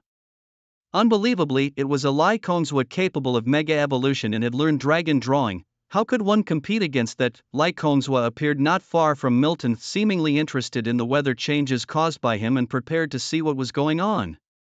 Milton and Lai Kongzhua locked gazes, each elevating their aura to its peak. The clash of their mighty auras seemed to tear the surrounding space apart, and the sky appeared to split open. This apocalyptic scene filled the people in the city with despair. The standoff between the two mythical beasts was so intense that even the Alliance could not intervene. They could only hope that the destruction caused would be somewhat minimal. Xiaoyu also realized the severity of the situation and instructed Milton to move the battlefield to the high skies to prevent further damage. Sensing Xiaoyu's intentions, Milton ascended towards the heavens, and Li Kongzhuo, seeing this, followed suit. Li Kongzhuo cared little for the ants on the ground. Its interest lay solely in the unfamiliar beast before it, eager to test Milton's mettle. At this moment, the fighting spirit of both creatures reached its peak and battle was imminent. In the vast expanse of the sky, Milton and Li Kongzhuo engaged in a breathtaking battle. Their massive bodies intertwined among the clouds, each collision emitting dazzling light and thunderous noise. Milton's body shone with a mysterious glow, each of its attacks carrying immense power. Its wings beat furiously, whipping up fierce winds as if to tear the sky apart. Li Kongzhuo displayed unparalleled majesty, its roars echoing through the heavens, with its scales glittering sharply. It responded to Milton's challenge with its sharp claws and powerful energy bursts. The sky was alight with flashes of lightning and tumultuous energy waves as their fierce and enduring battle seemed to set the very heavens ablaze. Neither side showed any signs of retreat, fighting with relentless will and formidable power, crafting a legendary battle across the sky. As the fight between Milton and Li Kongzhuo intensified, Milton soared higher, surrounded by enigmatic energy. It shone like a bright star, launching fierce attacks at Li Kongzhuo. Li Kongzhuo in turn roared defiantly, its massive body unleashing unmatched power, each scale shimmering with intense light. It met Milton's assaults with thunderous force, its claws tearing through the air, each strike immensely powerful. Their clash in the sky was a spectacle of intense energy collisions, blooming like splendid fireworks. Milton fought valiantly, but Li Kongzhuo's dominance gradually tipped the scales. Li Kongzhuo's attacks poured down like a torrential storm, and Milton slowly found itself overpowered. Ultimately, Li Kanzhuo claimed a decisive victory over Milton, standing proudly in the sky. Enveloped in the glow of triumph, the sky trembled from their great battle, with Li Kanzhuo emerging as the undisputed victor, showcasing its invincible royal demeanor. After defeating Milton, Li Kanzhuo did not pursue further attacks. Instead, it praised Milton's performance, comparing his strength favorably to its two belligerent brothers, Patuyu Gaioka and the flightless Groudon, of course referring to them without their primal reversion, otherwise the comparison might still be a bit precarious. Having stretched after the fight, Li Kanzhuo comfortably flew away, returning to its domain. After Li Kanzhuo departed, Milton also returned to Xiaoyu, covered in numerous scars which pained Xiaoyu to see. However, Milton assured that these were mere flesh wounds and that a couple of days of rest would suffice. This was the first time since its arrival in this world that Milton had encountered a beast more powerful than itself, and it found the battle exhilarating. The two subordinates of the red-haired man, initially planning to escape when their leader was defeated, found themselves paralyzed by the sudden and overwhelming aura of a divine beast during the battle. It was only after the battle concluded that they regained their senses and prepared to flee. However, Xiaoyu was not about to let them go. With one leader already escaped, these two could not be spared. Under the imposing aura of Milton, they honestly confessed their organization's background and the purpose of their mission, hoping Xiaoyu would spare them upon learning their reasons. From their confessions, Xiaoyu learned that they, along with the self-proclaimed snail disaster red-haired man, were from an organization known as the Apocalypse Guild. Just by the name, it was clear that this was an extremely dangerous group aimed at destroying the world, yet they only knew limited information about their superiors. They were familiar only with Lord Snail Disaster and knew there were 10 lords in total ranked by their strength. Lord Snail Disaster was ranked 7th, implying that there were at least 6 others stronger than the red-haired man. It was no wonder they dared to name their organization the Apocalypse Guild. Their strength was formidable indeed. Their hierarchy was not fixed. It was possible to challenge and replace others. To ascend in rank, one needed to kill the person they wished to challenge, but the prerequisite for such a challenge was to subdue a divine beast. This meant that the organization had at least 10 members, each paired with a divine beast, formidable opponents indeed, strong enough that even major nations might struggle against them. Their current objective was a young boy who had encountered the time-traveling entity Time Rabbit. By capturing the boy, they hoped to force Time Rabbit into the open and capture it. After hearing their explanations, Xiaoyu finally understood why he had been followed. It was all connected to Time Rabbit. With all the information he needed, Xiaoyu decided to end their misery quickly, allowing them to perish without further pain. As for sparing them, that was out of the question. Considering the malevolent nature of their organization, anyone involved was undoubtedly a vicious criminal. Xiaoyu made it clear he would not share the world with such evil. While Xiaoyu pondered his next steps, Milton informed him that several auras were approaching rapidly, one of which was familiar. It was likely his father. Knowing this, Xiaoyu quickly gathered his companions Shanai Duo and Xiao Pingyan from behind the trees and swiftly moved to a new location to avoid detection. Not long after Xiaoyu's departure, his father Xia Tianyun arrived with several champion-level trainers from the league. The terrain around the battlefield was heavily damaged, with significant residual energy still emanating in the area. One of the staff members used a device specifically designed to detect energy fluctuations. President Xia, the residual energy fluctuations here are of a champion level, and there's a hint of a divine beast's aura, reported the staff member. Based on the battle scenes and the post-combat environment, it could be inferred that there was likely a mythical beast battle here.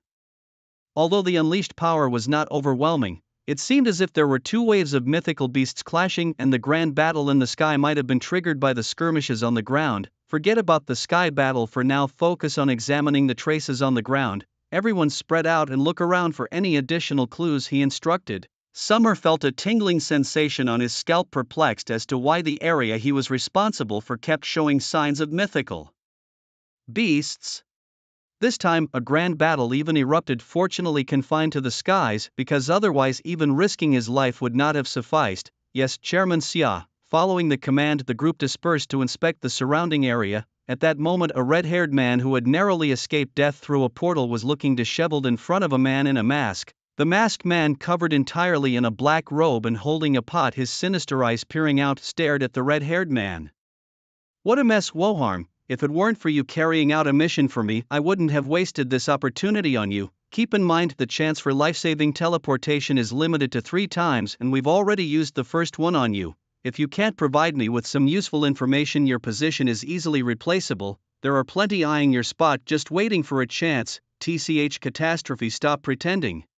It's just a 4-rank difference between us, nothing impressive. If it weren't for the fact that you have something I need, I wouldn't bother helping you with this mission, the red-haired man retorted arrogantly, his disdain and irritation for the man who saved him unmasked. Woharm, you're more arrogant than I thought. Even though this is only our third meeting, you show no respect to those stronger than you, do you? The man in the black robe said menacingly as he gripped the red-haired man's neck. Remember, there are only the two of us here. Even if I kill you, no one would know who did it. Even the organization wouldn't find out, as I have my ways of keeping them in the dark, so drop your ridiculous pride, understand? Seeing the red-haired man's complexion change, the masked man loosened his grip on his neck and gently patted his face, speaking calmly, TCH. The red-haired man looked unconvinced but refrained from saying more. He actually regretted his earlier words, as Catastrophe was well known in the organization for being ruthless and cunning. It was said that anyone who had dealt with him never wanted a second encounter. If it weren't for needing something Catastrophe possessed, he wouldn't have agreed to this task. Now that the mission had failed, it seemed he was out of luck in acquiring that item. Speak, tell me what happened. Share everything you know, and based on the value of your information, I'll decide if you still have a chance to get that item, Catastrophe said. Hearing this, Woharm felt a spark of hope, surprised that there might still be a chance to obtain what he desired. He then proceeded to relay everything that had happened along the way, including the encounter with Xiaoyu's unknown powerful mythical beast. It seems things are much more interesting than I had initially thought. Truly, as one of the oldest civilizations, this country's depth is unfathomable. A small probe has indeed caught a big fish. It seems I need to rethink my strategies towards China. Having heard what Calamity had said, Disaster thought to himself quietly, I've gotten wind of the situation. Though your mission failed, you still managed to extract some useful information from me. I am a person who values the principle of equivalent exchange. Since you've gathered some useful information from me yet didn't complete my task, I can only offer you a bit of the information you desire. Whether you can find it is up to you. The item you seek has clues within Team Rocket's possession, but let me warn you, don't underestimate Team Rocket. I've heard that their latest research has already shown results. You'd better be cautious. Disaster still divulged some information to Calamity. Whether he had other motives, who knows? Are you talking about that Team Rocket whose goal is to create the strongest creature? Those who haven't witnessed the true might of a divine beast. How could they possibly create the strongest creature? They don't understand the power of divine beasts. That sort of stuff. Am I supposed to fear them? Upon hearing Disaster's news, Calamity first felt joy, then mocked Team Rocket, looking down on those who only dreamed big. I hope you keep this confidence next time we meet. Hearing Calamity's words, Disaster didn't want to say much else. After all, Calamity was just a pawn he used to test Team Rocket. Let him think what he wants. He was looking forward to some interesting developments. After speaking, Disaster rode his creature and left the island, leaving Calamity alone to heal and plot on the island. I told you to let me handle it directly. You didn't trust me, and now look, the plan failed, didn't it? How about it? Do you want me to take action? Just find that secret realm for me afterward. While flying in the sky, Disaster heard a voice from the pod he carried.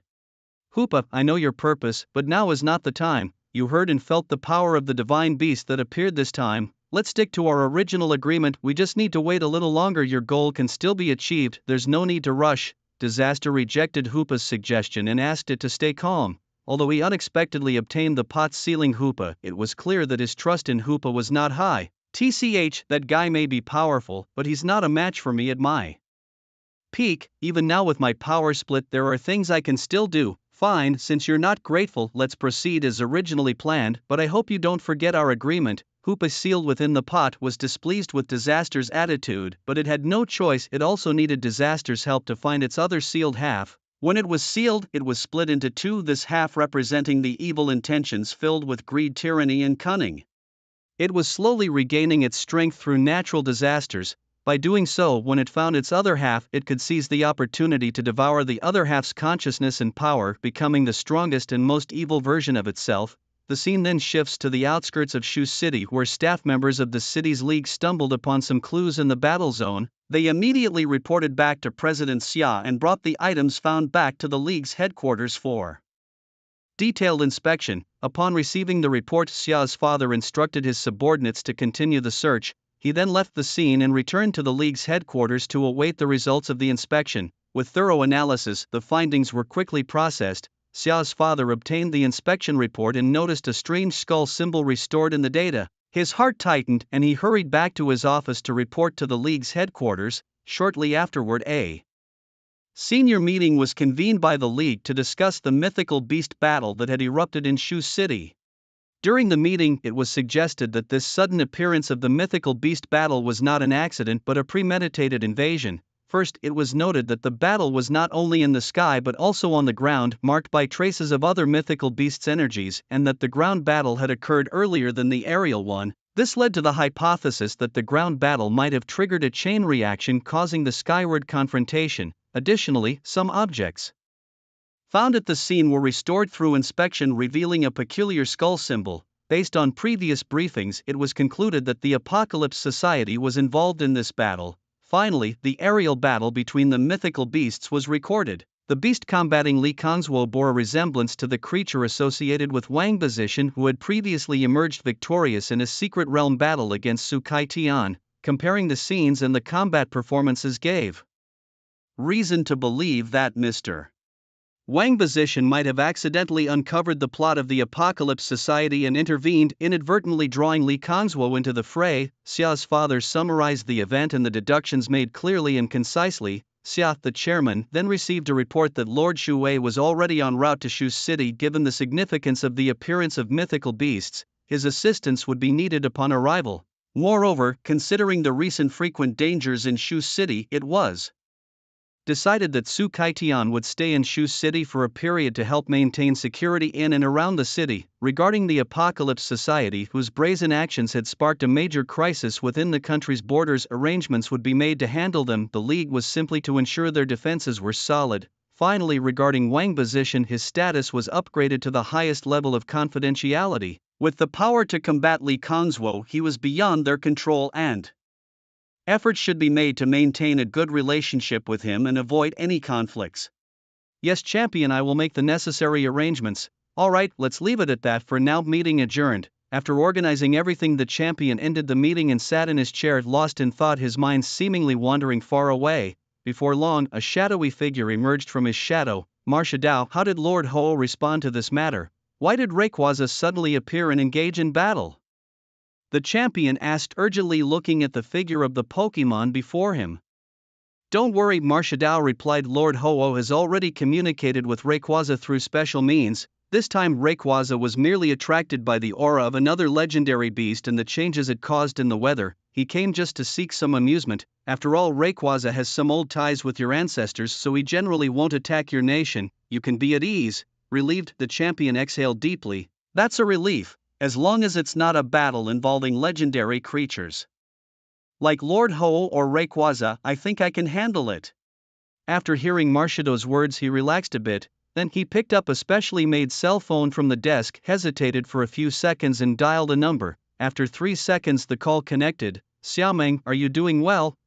You heartbreaker, you finally decided to call me. The blue-haired woman on the other end of the phone picked up with a joyful voice and then immediately started scolding him. It's just that work has been too busy, plus our situation is special, so I had to inconvenience you, the champion replied, knowing full well how to press her buttons. Always using these excuses to pressure me. You really are a selfless champion, aren't you? The blue-haired woman replied sarcastically, slightly annoyed. Oh come on, let's not talk about that. I called because there's something important I need to ask you. Alright, ask away, but I'll answer depending on my mood, she teased. Oh, don't mess with me. I'll bring you a gift next time we meet. Really, you promise? I'll remember that, she said. Really, so please tell me everything you know. Alright, no problem. Do you have any information about the members of the Apocalypse Club who are invading our country? Wow, you really think highly of me, asking such a sensitive question right off the bat. How am I supposed to answer that? I know you're aware of what's been happening here, so please just provide me with any information you can. Seeing his earnestness, she reluctantly began. First off, I don't know exactly who in our organization is causing trouble in Huagua. However, I heard someone inside had issued a mission concerning Huagua. It was Cataclysm who issued it, but that guy is a bit too scheming, and those who've worked with him don't speak highly of him, so I didn't inquire further. Given the current situation, it's likely he who issued the mission and someone from our organization took it up, causing the situation in Huagua Is that so? Any other information, brother? Although I rank fairly high in the organization, I know very little about them. The Apocalypse Club doesn't have a strict hierarchy, everyone acts under their own codenames and hardly anyone knows their true faces. They each have their own agendas and only mutual interests can unite these madmen. Over the years, there have been only a few significant decisions that required us to act together, otherwise we each did our own things without interference. I only know a few higher-ups well, but none of them are related to the matter with Hua country. Do you want to hear about it? Never mind, let's not pry into that for now. Do you have any news about your boss? No, I've been in the organization for many years but have never actually met him in person. I've only seen him a few times via video conferences. His real identity remains completely mysterious. Alright, since that's the case, I have no issues on my end for now. Next, I will initiate a devastating strike against the Apocalypse Club's strongholds within Hua country. If any of your subordinates are there, you better get them out quickly. This time I intend to make the Apocalypse Club pay dearly for their audacious actions. Ho, from the sound of it, our champion is preparing to take matters into his own hands. Can I come and watch? Enough jokes, let's leave it at this for now. After this incident we'll meet again. Little dream I'm hanging up. The champion hung up, leaving the blue-haired woman on the other end grinding her teeth in irritation. Use and discard, what an unromantic jerk.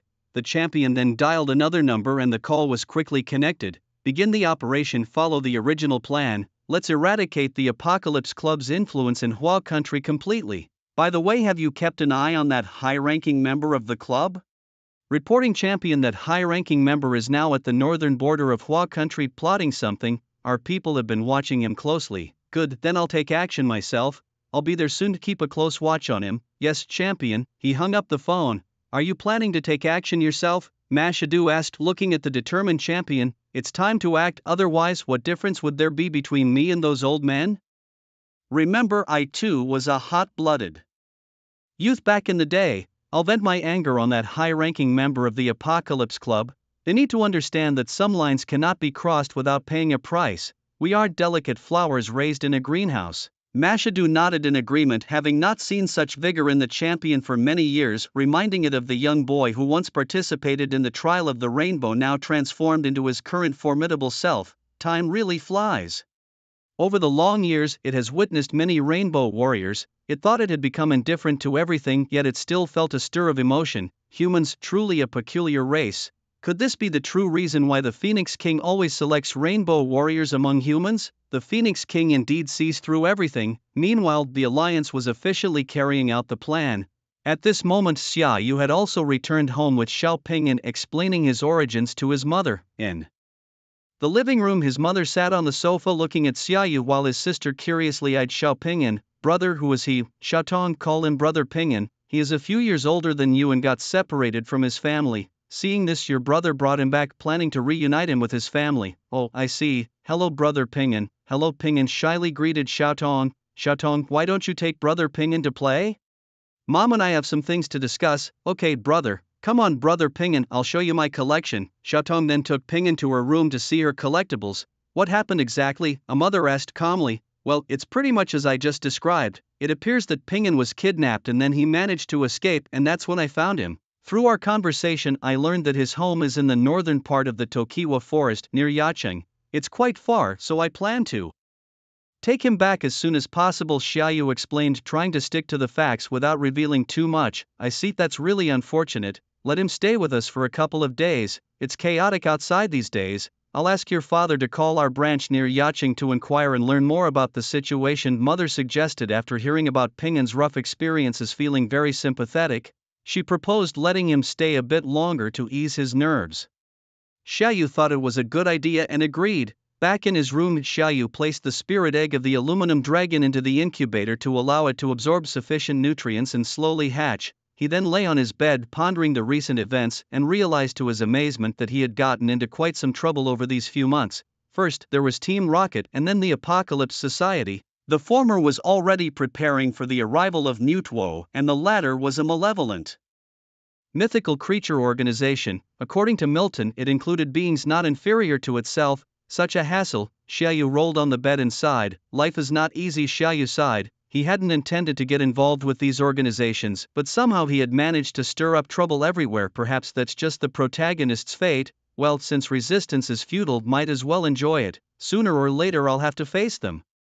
Let them become stepping stones on my path to becoming the ultimate Xiaoyu. After coming to terms with his situation, Xiaoyu began to fantasize about triumphing magnificently. After pondering a while, he felt that his current strength might not be sufficient. If only I could tame Rayquaza, that would settle things. But right now, that's just a dream. Better to safely tame Hoopa, punishment, first, at least then I wouldn't be so passive. He then thought about unsealing its other half, gaining another powerful mythical creature. The thought itself was delightful. While Xiaoyu was lost in his fantasies, his mother had already called his father, explaining Pingin's situation. His father, through the Yaqing branch, confirmed that a child named Li Pingin had indeed been reported missing by his parents. With the authenticity of the incident confirmed, his father told the Yaqing branch that the child was currently in Shudu City, given the severe conditions in Shudu City at the moment. They planned to send him back in a few days and asked them to reassure his parents to wait patiently for his return.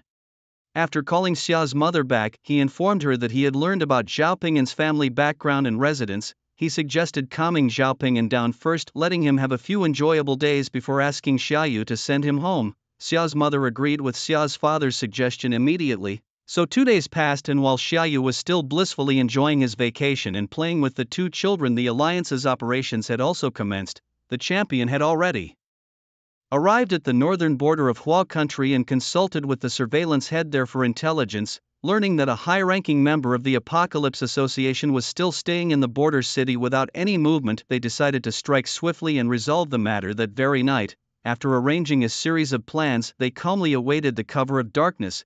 At dusk the operation began. The champion disguised himself and moved towards the residence of the high-ranking Apocalypse Association member. Coincidentally, the high-ranking member was just returning from a night of revelry and noticed the unusual disguise of the champion.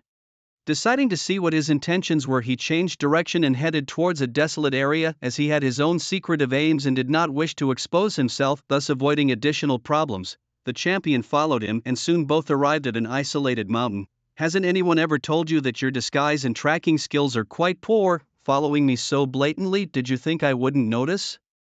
The high-ranking member turned and said mockingly to the champion, "Heh, it seems disguises and stealth really aren't my thing. I prefer a more direct approach. This is too troublesome," the champion replied, removing his disguise to reveal his true face, looking calmly at the man in front of him with a strong sense of confidence emanating from him, as if the high-ranking member was already within his grasp, no longer needing to hide. "It's you, Liaoxingchen.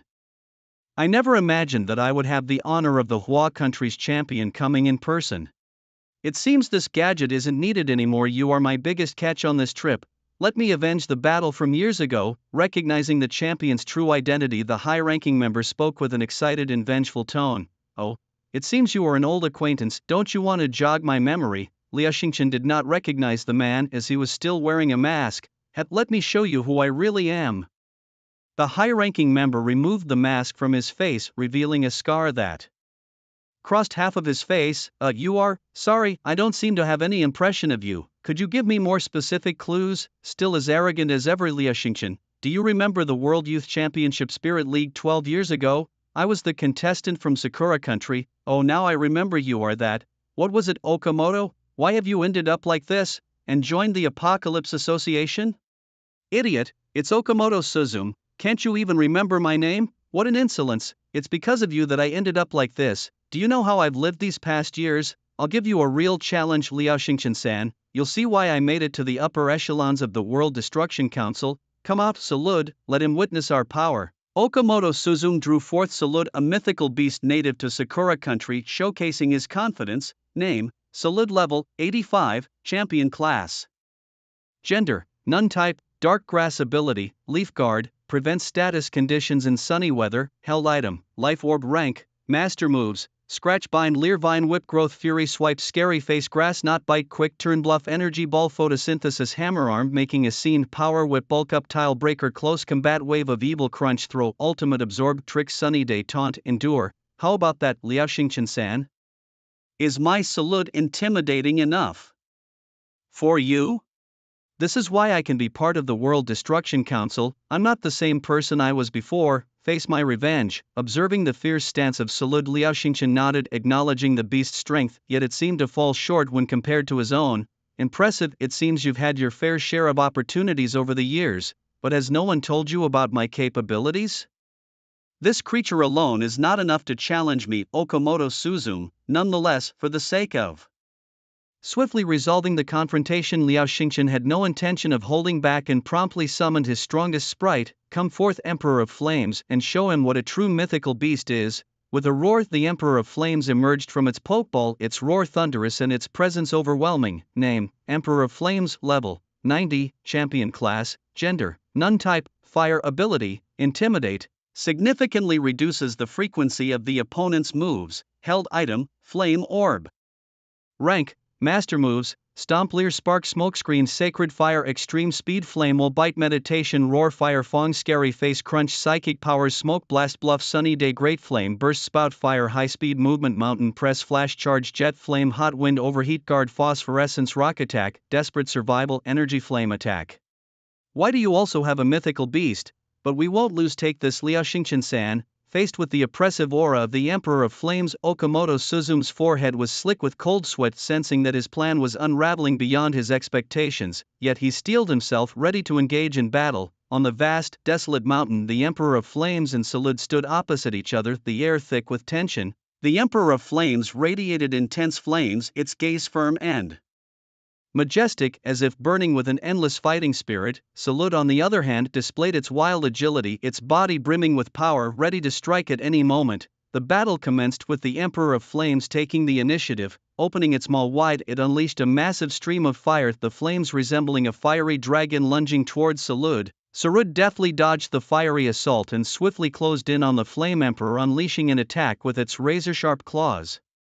Undaunted, the Flame Emperor raised its powerful paws to block Salud's attack and launched a counterstrike. The Flame Emperor's attacks grew fiercer, continuously unleashing its flame abilities, turning the battlefield into a sea of fire. Under the relentless assault of the Flame Emperor, Salud slowly found itself in a dire situation, but it did not give up and continued to resist stubbornly. However, the power of the Flame Emperor was overwhelming. Ultimately, Salud could not withstand its attacks and fell to the ground. The Flame Emperor stood victorious on the battlefield, flames raging around it, its presence exuding immense strength and majesty that commanded fear and respect. Seeing Salud defeated and unable to rise, Ogata Suzume tried to make one last struggle by releasing all his spirits, preparing to seize the chance to escape. But Liao Xingqian would not give him that opportunity. He also released all his spirits, and in the face of absolute power, Ogata Suzume's spirits were quickly defeated and he was soon captured. You haven't changed much from back then, have you? Liao Xingqian approached Ogata Suzume and spoke indifferently. Confess the purpose of your trip and all about the Apocalypse Society behind you. Ogata, you no longer have a choice. Ogata spat out defiantly. Liao Xingqian, do you think capturing me will force me to reveal anything? You underestimate me too much. Is that so? Then there's no helping it. You'll just have to experience the hundreds of methods of pain that our country has developed over the centuries. I'm quite looking forward to seeing how long you can last. Then, waving his hand, he signaled to two Alliance combatants who had been following him to tie up Ogata Suzume and take him away for a slow interrogation at the Alliance headquarters. The two combatants bound Ogata Suzume tightly and each grabbed a side, heading towards the car down the mountain. Hey Liao Xingqian, aren't you afraid of retaliation from the Apocalypse Society by treating me this way? After all, I'm one of the high-ranking members. By doing this, you are declaring war on the Apocalypse Society. Ogata Suzume struggled and shouted at Liao Xingqian, trying to pressure him. Liao Xingqian heard Ogata Suzume's words and scoffed with disdain. If they dare come, then let them come. It saves me the trouble of having to find you one by one. Our country is not a place where they can come and go as they please. Once they're in, they won't be leaving, they'll all stay here. At this moment, Liao Xingqian's confidence was palpable, instilling a strong sense of belief in the surrounding Alliance members, making them fearless. Hearing Liao Xingqian's words, a chill ran down Ogata Suzume's spine as he realized he might truly be doomed. He understood all too well the brutal internal competition within the Apocalypse Society, and he knew that the organization's higher-ups would not wage war against one of the world's strongest nations for him, the lowest ranking among them. This realization filled him with despair. After capturing Ogata Suzume, Liao Xingqian returned to the border city to completely eradicate the Apocalypse Society's stronghold there, and then he headed back to the Alliance headquarters, waiting for news of cleanups from other regions. 2 days later, under the gentle arrangements of the Alliance's interrogators, Ogata finally cracked and requested a meeting with Liao Xingqian.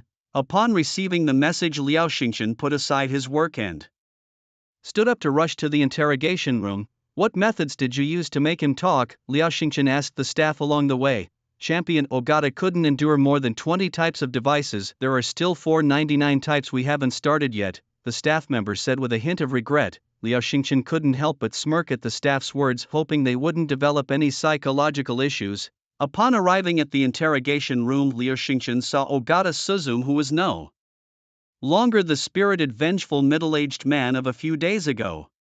Now his hair was disheveled, his complexion pale like a vampire, and his body was covered with dense scars, making him look as though he was on his last breath. Liao Xingchen-san, you've finally come. I'll tell you everything you want to know, please just make it quick. Ogata looked up at Liao Xingchen, trembling. Well, Ogata Suzume, giving up so soon? I rather liked your defiant spirit from a few days ago. Can you bring that back?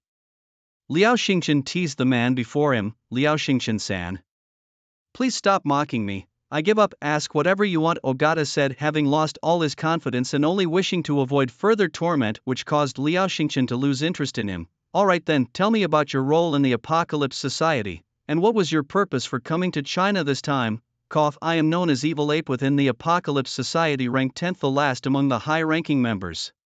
This time I came to China because I received information about an item that is very important to me, so I came here personally to find it. Oh, what is the item, where is it, and what does it do? It's a stone slab endowed with powerful evil energy, which is very useful for my salud. As for its exact location, I'm not sure, I just heard it was in China, which is why I've been staying at the border for so long, trying to gather information about it. And who did you hear about this from? From a member inside the organization called Catastrophe, who ranks 3rd. He's an old-timer in the organization with much higher strength and reputation than me. Although he's said to have a nasty character, his credibility is still intact, so I trust the information he provided. Do you know any other high-ranking members of the Apocalypse Society? I'm not sure, as I've only been with the Apocalypse Society for a few years, and during that time I mostly did my own thing without much contact with other high-ranking members. The internal management of the organization isn't very strict, everyone basically does their own thing, and everyone's identity is quite mysterious. Oh, and one last thing, how did you come to join the Apocalyptic Society? Aren't you the gifted heir of the Okamoto family from Sakura country? Well, it's a long story, can you make it short? Alright, the whole thing started when I lost to you at the World Youth Championship Sprite League, as one of the brightest talents of Sakura country at the time. I was burdened with great expectations from my family and country to perform well in the championship. However, I ended up losing to you early on, which led to a poor overall performance. When I returned home, I was met with harsh criticism, which made me deeply resent you, as it was because of you that I ended up this way. Later I channeled all my hate into motivation and trained tirelessly, all to redeem myself.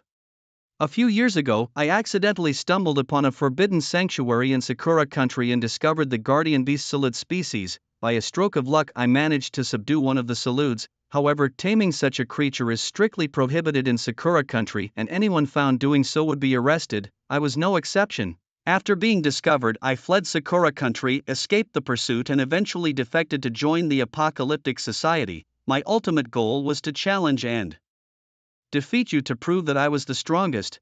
But as you can see, I lost to you again, Mr. Liao Xingchen, even with the power of a guardian beast, so please make it quick. Mr. Liao Xingchen, to die at your hands is a fitting end for me. I have no more expectations from this world. Hearing Okamoto Suzume's words, Liao Xingchen didn't expect the young man to be so persistent.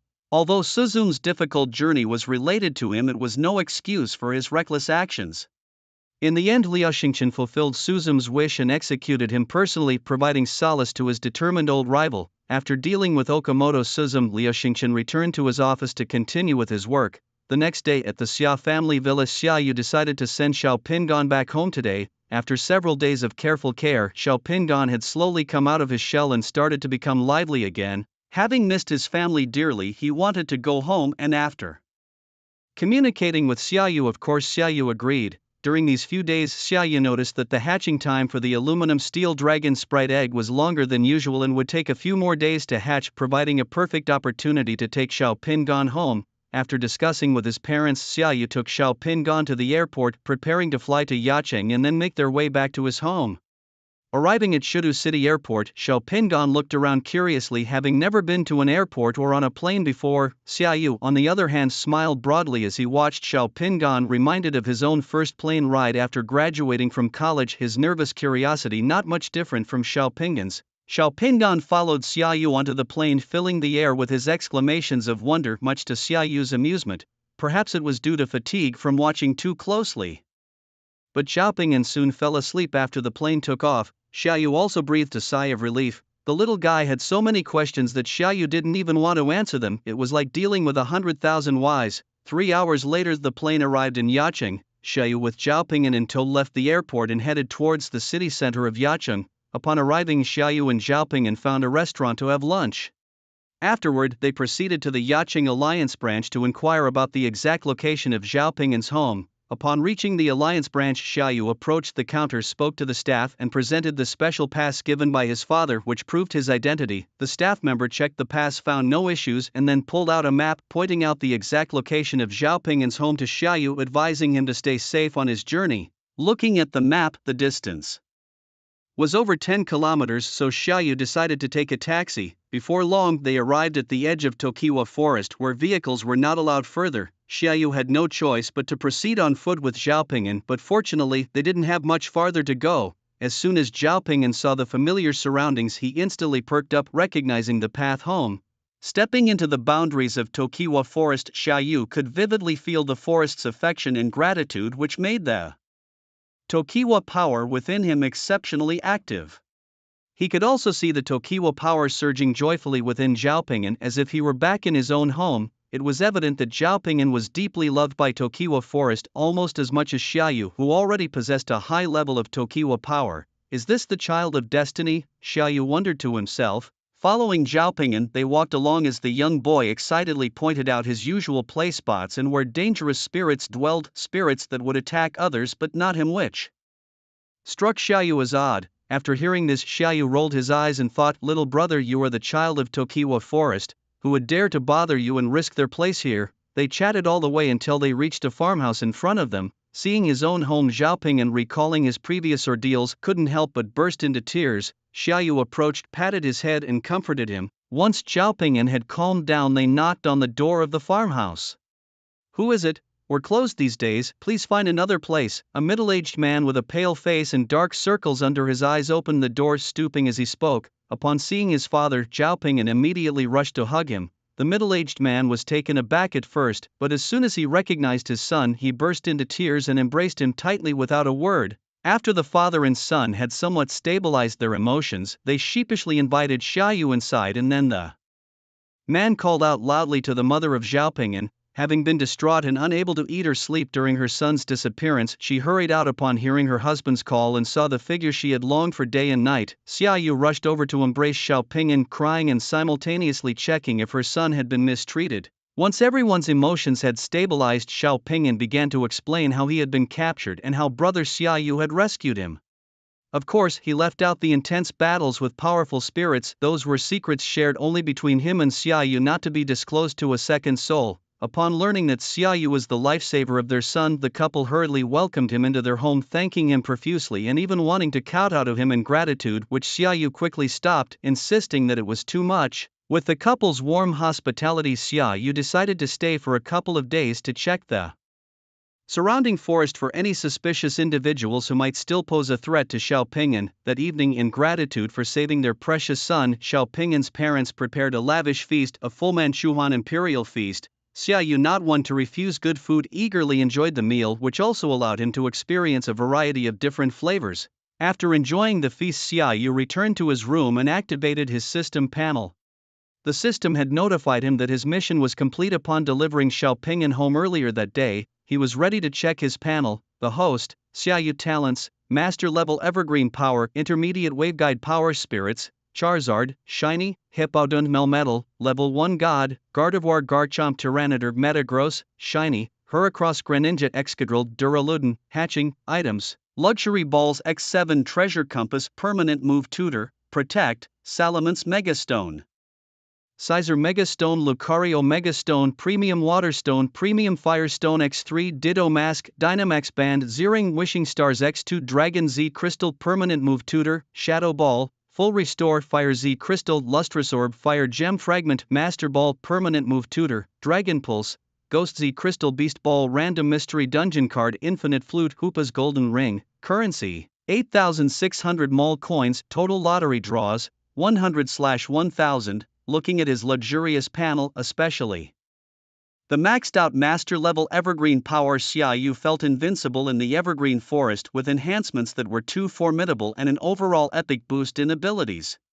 Having accumulated 8,600 mall coins also made Xiaoyu feel incredibly fulfilled, though he had no immediate desire to use them for lottery draws, planning to save up for something big instead. The next morning Xiaoyu was woken up by Xiao Pingyan, who was eager to take him to see his secret base where his friends were. Xiaoyu agreed to Xiao Pingyan's plan, ready to meet his friends.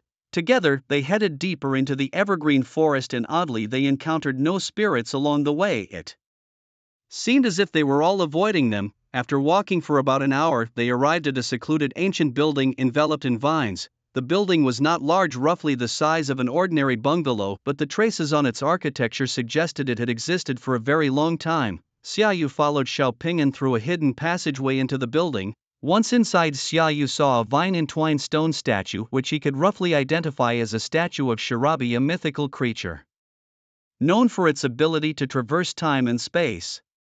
Xiao Pingyan searched around the building for his friend while Xiaoyu, using his master-level evergreen power, sensed the statue to see if he could discover anything new. A dense energy radiated from Xiaoyu, connecting with the statue. Suddenly, a violent energy fluctuation erupted above the statue, creating ripples in the air as if something was about to emerge. Soon after, a small spatial portal appeared above the statue, and out from it crawled a creature mostly light green in color with two small blue antennae on its head and a pair of wings on its back. Xiaoyu took a closer look and realized it was Shirabi. Had it been summoned so easily, he was merely trying it out. Shirabi level 110, Tier 2 God, Gender, None. Attributes: Psychic, Grass. Abilities: Natural Cure, heals any status conditions upon returning to the party. Held items: None. Skills: Psychic Heal Bell, Magical Leaf, Baton Pass, Primordial Power, Life Dew, Leech Seed, Regeneration, Future Sight, Healing Wish, Leaf Storm, Parish Song, Destructive Beam, Solar Beam, Confusion, Light Screen, Reflect, Trick, Imprison, Magic Room.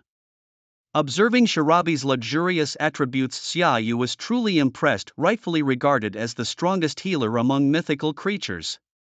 As Shirabi emerged from the spatial portal, it looked at Xiaoyu, tilted its head in confusion, and displayed a puzzled expression. Who is this? Then it flew around Xiaoyu, sniffing him, and found that Xiaoyu's natural energy vibes were quite to its liking, naturally making it want to be close to him. Just as it was about to perch on Xiaoyu's head, a clear voice suddenly rang out. Shirabi, so you were here. I've been looking for you for so long. Xiao Pingyan, who had been searching around the ancient building, returned to the statue and joyously called out upon seeing Shirabi. Hearing Xiao Pingyan's voice, Shirabi immediately turned and flew towards him, giving him a loving embrace. Indeed, this was the right scent. It was apparent that Shirabi and Xiao Pingyan had known each other for a long time. Brother Xiaoyu, look, this is my good friend Shirabi. I've known it since I was 6 years old, and it's my best friend. I wanted to introduce you to it so that we all can be best friends. Xiao Pingyan, holding Shirabi, came over to Xiaoyu, excitedly introducing his friend. Shirabi seemed quite open to Xiao Pingyan's actions, since it was also interested in Xiaoyu, who was covered in natural energy and shrouded by the evergreen power. Xiaoyu was naturally not going to miss the opportunity to befriend a mythical creature capable of traveling through time. He eagerly greeted it and even offered some specially made grass-type and psychic-type energy cubes for Shirabi to taste. Shirabi, delighted by the delicious food, wished it could enjoy such treats every day. Through telepathy, Shirabi communicated to Xiaoyu that it had accepted him as a friend. Little Pingyan, who was watching Xiaoyu and Shirabi get along so well, felt relieved. After all, any conflict between Xiaoyu and Shirabi would have been most distressing for him. The two humans and the spirit conversed around a stone table. Little Pingyan shared with Shirabi how he had been kidnapped by villains and subsequently rescued by Xiaoyu. Hearing this, Shirabi was furious. It couldn't believe someone dared to capture its new friend, clearly underestimating Shirabi's presence. Xiaoyu suggested that the villains might have targeted Little Pingyan to get to Shirabi. Upon hearing this, Shirabi became even more enraged, finding it audacious that someone would plot against it by kidnapping its friend. It was as if they were Treating Shirabi as if it were invisible, fuming Shirabi was ready to seek revenge but was calmed down by Xiaoyu and Little Pinyin. Xiaoyu explained that the villains had been driven away and were now nowhere to be found, making any immediate retaliation like searching for a needle in the ocean. Moreover, since they still had designs on Shirabi, they would likely not give up on capturing Little Pinyin easily and could attempt another move. After considering Xiaoyu's words, Shirabi calmed down and thoughtfully plucked 2 feathers from its body, handing one to each of his friends. Shirabi explained that in any danger they should use these feathers with the power of Tokuwan to create a protective shield. This action would also alert Shirabi, allowing it to cross time and space to come to their aid. Since Little Pinyin was not yet adept at using Tokuwan's power, Shirabi also provided him with an automatic protective feature. After receiving the feathers, which symbolized Shirabi's care and intentions, Xiaoyu and Little Pinyin continued their conversation in the ancient building for a while longer. Eventually, they said goodbye to Shirabi, who then returned to the space-time passage ready to explore other times and places for some fun. Xiaoyu summoned his Charizard to quickly take Little Pinyin back to the farmstay where his parents were busy preparing a feast in the kitchen. After spending a couple more days with Little Pinyin, Xiaoyu received a call from home about his Duraludin spirit egg nearing hatching and promptly prepared to leave. He wrote down his contact information for Little Pinyin, bid farewell to him and his parents, and left Tokuwan Forest to head home and welcome the birth of Duraludin. With Shirabi's protection, Xiaoyu was confident in Little Pinyin's safety and ready for his new journey. Upon landing, Xiaoyu took a taxi home, arriving early while his family was still out. Xiaoyu returned to his room where he noticed that the egg of the aluminum steel dragon in the incubator had developed some cracks. It seemed that it was about to hatch soon. Xiaoyu asked his Gardevoir to keep an eye on the egg while he prepared some special energy blocks to welcome the new member. Not long after, Gardevoir rushed to Xiaoyu, signaling that the egg was about to hatch and urging him to come and watch. Upon hearing this, Xiaoyu put down the energy block he was making and ran towards the bedroom. As he pushed open the door, he saw that the egg was now covered in cracks and was shaking as if gathering strength to break free. Xiaoyu and Gardevoir carefully observed the egg, eagerly anticipating the little one's arrival. Suddenly, with a crisp crack, a smooth and hard head pushed through the shell, and soon a half-meter-tall aluminum steel dragon appeared before Xiaoyu. The little creature looked at Xiaoyu and Gardevoir with a dazed expression and then emitted a tender cry, seemingly asking for food. Observing this, Xiaoyu fetched some moo milk to feed it. However, the dragon took a sip and refused to drink more, apparently disliking the taste of moo milk. Seeing the dragon's disinterest, Xiaoyu picked it up and walked towards the yard where there were plenty of mineral resources, the dragon's preferred diet. Upon seeing the piles of high-quality ores in the yard, the aluminum steel dragon became visibly excited. Turning to Xiaoyu and seeing his nod, it dashed towards the minerals and started eating joyfully, resembling the foolish son of a wealthy landlord. Xiaoyu watched its naive behavior and couldn't help but laugh, realizing that his team had gained another treasure. By evening, everyone in the family had returned home and they all gathered to watch this rare creature that was typically found abroad, marveling at its uniqueness, which made the little aluminum steel dragon somewhat shy. Xiaoyu's parents weren't overly curious about how he had acquired this dragon, considering they had been initially shocked when they suddenly encountered Xiaoyu's near-divine Tyranitar. They had no idea where he had found that either. By now, they were accustomed to such surprises and simply marveled at Xiaoyu's good fortune. Especially Xiaoyu's father, who joked that if he had half of Xiaoyu's luck, he would be one of the Elite Four or perhaps even a champion. After a few days, the aluminum steel dragon had overcome the initial weakness that comes with birth and was ready to begin training. Xiaoyu had initially planned to use a random Mystery Zone summoning card, but after giving it some thought, he decided to postpone it. First, he felt rushed as recent events had already consumed much of his time and exploring a Mystery Zone for a month seemed too hasty. Secondly, he intended to summon the zone near Shuda City so that the zone would be associated with his hometown, contributing to his local area. However, given the recent frequent disasters in Shuda City, Xiaoyu felt it was best to wait until after the National High School Spirit League. Thus, Xiaoyu decided to spend the month before the league starts training his spirits slowly at home and in his grandfather's dojo, getting them in good shape to kick off the competition. Time flew by, and before long the day of the league arrived. Early in the morning, Xiaoyu woke up early, washed up, grabbed his Pokeballs, packed his belongings and prepared to head to school. Upon arriving at the school, Xiaoyu approached the classroom door where the bustling noise of conversation inside had already reached his ears. Pushing open the door, he found that most of his classmates had already arrived, all of them excitedly chatting mainly about the upcoming National High School Pokémon League, although many did not qualify to participate. Their enthusiasm was not dampened. Xiaoyu responded to the crowd as he walked to his seat, noticing that his friend, the chubby boy, was unusually absent today. Xiaoyu had checked on his friend's gym challenge status via mobile the day before, learning that he had successfully earned his 4th junior gym badge 2 days prior and was preparing to return to Shudu City. Could he be late? Xiaoyu wondered just as a loud voice echoed from outside, achieving the effect of being heard before being seen.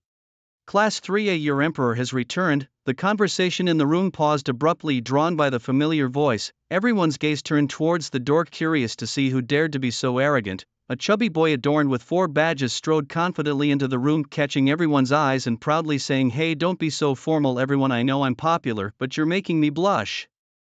He then asked, puffing out his chest to show off his gym badges, "You all know about the 4 gym badges I've got, right? We just wanted to see who was shameless enough to claim such a thing." "Oh, it's you, Zhang Yuhao, no surprise there. You sure took your time getting here. We thought you might give up," said one classmate. "Zhang Yuhao, better tuck those badges away, they're too showy. Many of us earned them without making such a fuss. Don't embarrass our class." Another added, right, take a seat before Mr. Wang decides to have a word with you in his office." As the classmates realized it was just the chubby kid, they found it unsurprising since every class has its quirky character, and they retorted before turning back to their own conversations. "I know you're all just jealous. I won't stoop to your level," the chubby boy replied reluctantly, then walked to his seat. "Bro Xia, how about it? Aren't my badges cool?" He showed his badges to Xiaoyu. "Yo, there's even a level 1 gym badge there, not bad." Xiaoyu examined the badge closely, noticing one that stood out. "That's right, give me 2 more months and I'll challenge all 4 level 1 gym badges," the chubby boy boasted confidently. As the classmates enjoyed their lively discussions, Mr. Wang walked into the classroom. A few sharp-eyed students spotted him and coughed a few times, quickly silencing the room. Old Wang strolled leisurely up to the podium, looking down at the students gathered below. "Today I can see that everyone is quite excited, and I understand why. After all, it is the annual High School Sprite League. Whether you are participating or not, it's important to maintain a good mental state," he began. "For those not participating, consider this an opportunity to enjoy the spectacle and relax a bit, gearing up for your college entrance exams. For those competing, adjust your mentality and ensure your sprites are in top condition to excel in this grand event," he continued. Let me explain the specifics of the competition. Firstly, the tournament is divided into regional and national competitions, each lasting half a month, making it a full month of events. The regional competition involves various major cities and their surrounding towns divided into different areas. Each city will determine the top 10 who will advance to the national competition. The city that produced last year's champion gets 30 qualifying spots. Last year's champion came from the capital, so this year there are 320 spots available national-wide from 30 cities. At this point Xiaoyu pondered, is this really fair? Wouldn't it mean fiercer competition for participants from big cities like the capital and the Magic City? After all, the quality of competitors from other cities might not match up. He realized there might be other strategies, such as transferring schools to a less competitive city, which would ease the competition and increase chances of qualifying. Xiaoyu suddenly remembered something. It seemed Luobing from the Magic City had transferred to their school in Shu City for this very reason. Damned city folks are always so cunning, always bullying us honest folks, Xiaoyu thought, momentarily forgetting that he himself was also from a city. Wang then mentioned, the regional competition for our Shu City will take place at the Central Sports Stadium, which I believe many of you are familiar with, so I won't go into details. The national competition will be held at the Phoenix Nest in the capital. The top 10 qualifiers from our city will be escorted by our local league division. The competition starts tomorrow morning, so everyone should arrive early at school to take the school bus together. In our class alone, 25 students have signed up. The entire school has 215 participants, which I believe is the highest number of any school. He further elaborated, students who have earned 4 junior gym badges are seeded directly into the elimination rounds without needing to qualify. Our school has 8 students who qualified this way, including Xiaoyu and Wang Hao from our class. During the competition, the school will be on break. Those who haven't signed up should come to support their schoolmates. We've managed free tickets for everyone, so let's show strong support for our participants. The competition format is a 3 versus 3 sprite battle, and the sprites used must not be over 1 year old. There will be machines to check this, so make sure your sprites qualify. Finally, Wang concluded with details about the prizes. The rewards for the national competition are not yet disclosed, but the local regional competition has already announced its prizes. The top 100 will all receive rewards. Those ranking from 100th to 51st will get 200,000 Huaguo currency, from 50th to 31st 500,000 Huaguo currency, from 30th to 11th 800,000 Huaguo currency, from 10th to 4th 1 million Huaguo currency, and a choice of Sprite Egg from the Shu City Breeding Center. Third place will receive 2 million Huaguo currency, a high-level Sprite tool, and a choice of Sprite Egg. Second place will get 3 million Huaguo currency, 2 high-level Sprite tools, and a choice of Sprite Egg. And first place will receive 5 million Huaguo currency, a top-notch Sprite tool, and a choice of Sprite Egg. Wow, what a generous reward! Upon hearing about the prizes, the students, especially those who had signed up for the competition, couldn't help but exclaim in awe at the lavish rewards that fueled their desire to win the battle. Indeed, the rewards this year were significantly more substantial than in previous years. It motivated all the participants to give their best in the hopes of seizing victory and claiming their prizes. Everyone should go home and rest up for the battle. Remember to come to school early tomorrow and don't be late, the teacher announced before leaving the classroom, which instantly erupted in cheers from the students. Filled with anticipation, excitement, and a bit of nervousness, the students faced their first participation in such a large-scale event, which would be a true test of their mental state during the competition. After school, Xiaoyu and his friend nicknamed Little Fatty headed home. Looking at the courtyard filled with various creatures, Xiaoyu pondered over which ones to use for the competition. He confirmed that among his creatures, Bodo Podora Shinai Duo, the fierce biting land shark, the giant gold monster, Shining, and the aluminum steel dragon were eligible for battle.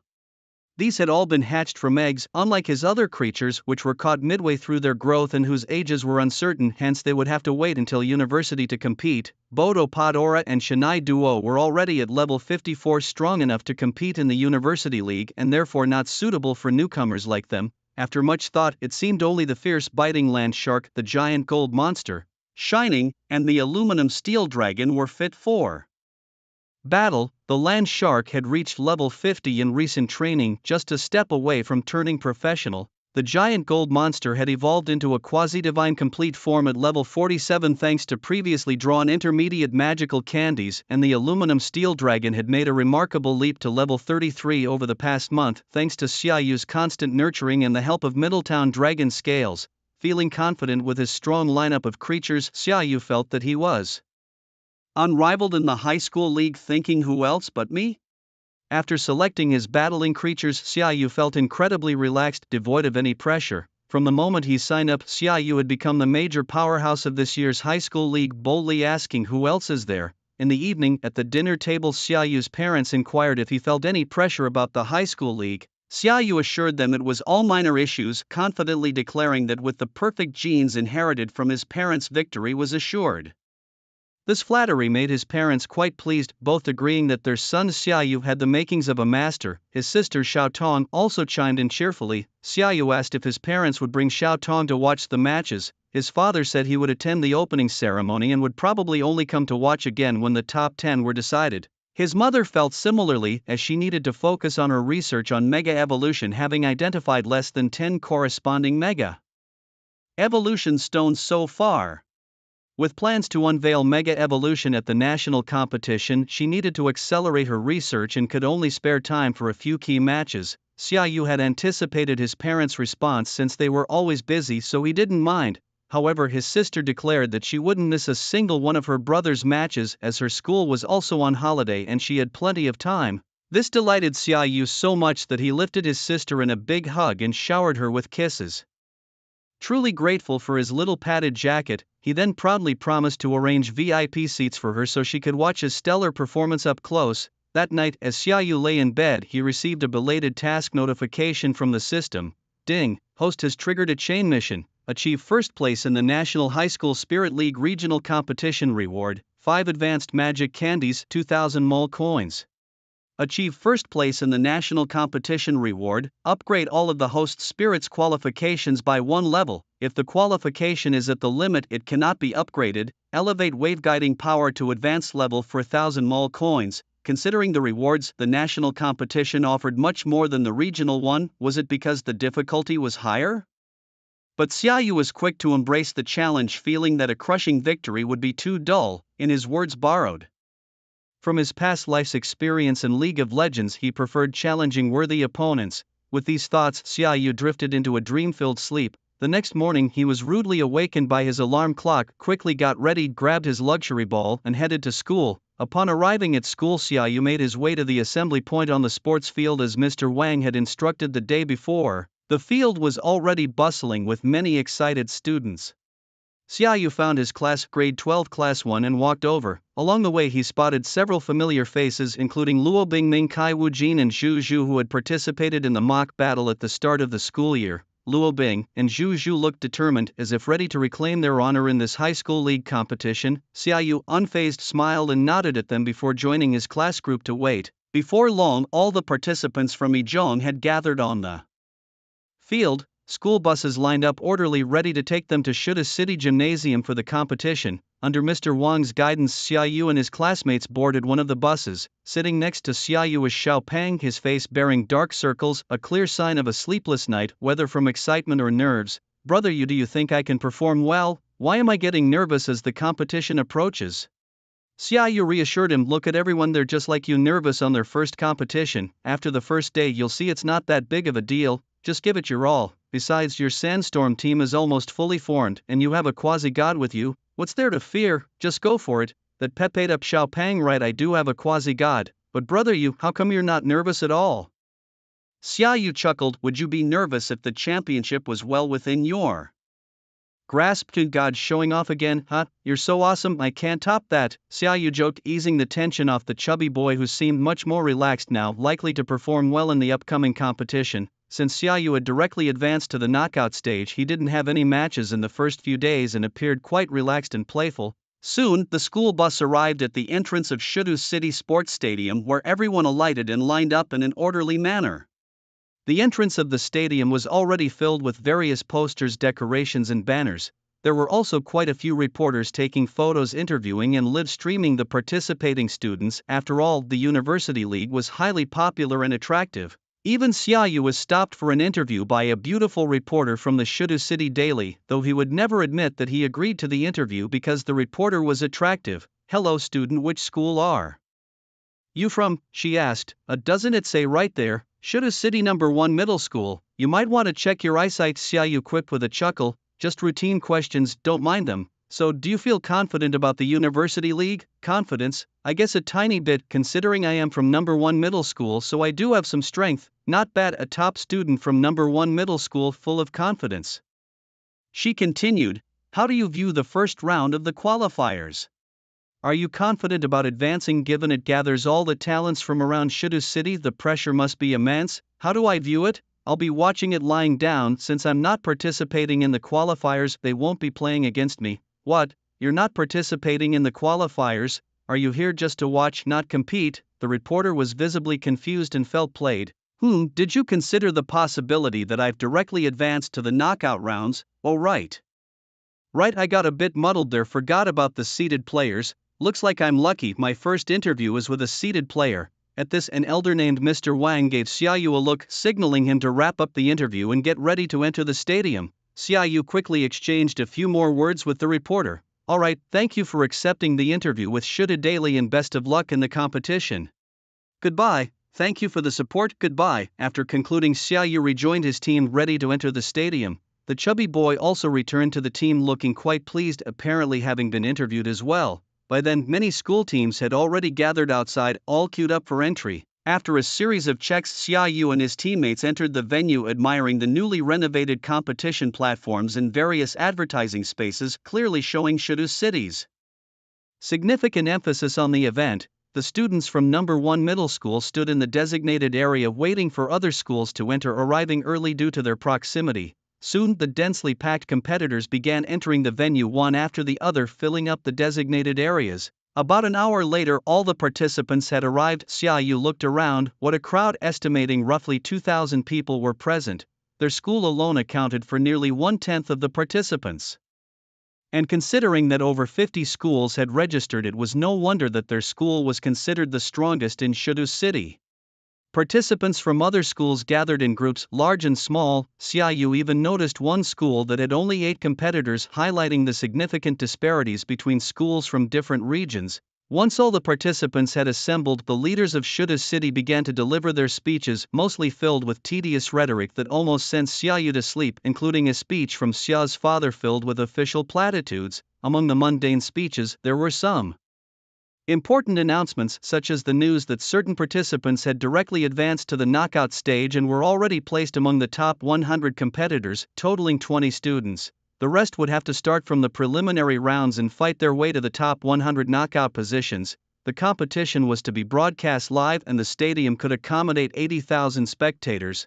Tickets had sold out well before the event started, under the intense scrutiny of both live and online audiences. The expressions of many participants tightened with nervousness. After about an hour of speeches, which felt endless to Xiaoyu, who would have preferred to show up only on his competition day, there was finally a break. During the half-hour intermission, the participants began the draw for their matchups, which was done randomly by machines, raising the possibility of competing against their own classmates. The stadium was equipped with 10 battle platforms, allowing for 20 participants to compete simultaneously. Each platform was monitored by professional referees, ensuring the competition progressed smoothly. The preliminary rounds were set to last 10 days due to the large number of participants. After watching his friend Little Fatty compete, Xiaoyu decided to head home and return to the stadium 10 days later, planning to use this time to intensively train his steel dragon, hoping to significantly enhance its capabilities. Time flew by and the 10 days passed in a blink. The competition had already determined the top 100 and Xiaoyu was preparing to head to the stadium as old Wang had called to remind him. During these 10 days, Xiaoyu kept an eye on the competition through live broadcasts and noticed that many strong competitors had emerged from other schools. His school had only 30 students make it into the top 100, slightly less impressive than previous years. However, those he knew had entered the knockout stage with absolute dominance, clearly having made significant progress. Today, Xiaoyu's mother and sister were also coming to watch his match. He had thought about asking old Wang for some VIP tickets, but his mother mentioned that his father had already secured some excellent seats, so he didn't need to worry. The family drove to the stadium, and upon arrival, Xiaoyu headed to the competitors' area while his mother and sister went towards the spectator stands. As soon as he entered the preparation zone, Xiaoyu spotted Little Fatty and several familiar classmates and walked over to them. "Brother, did you see my match?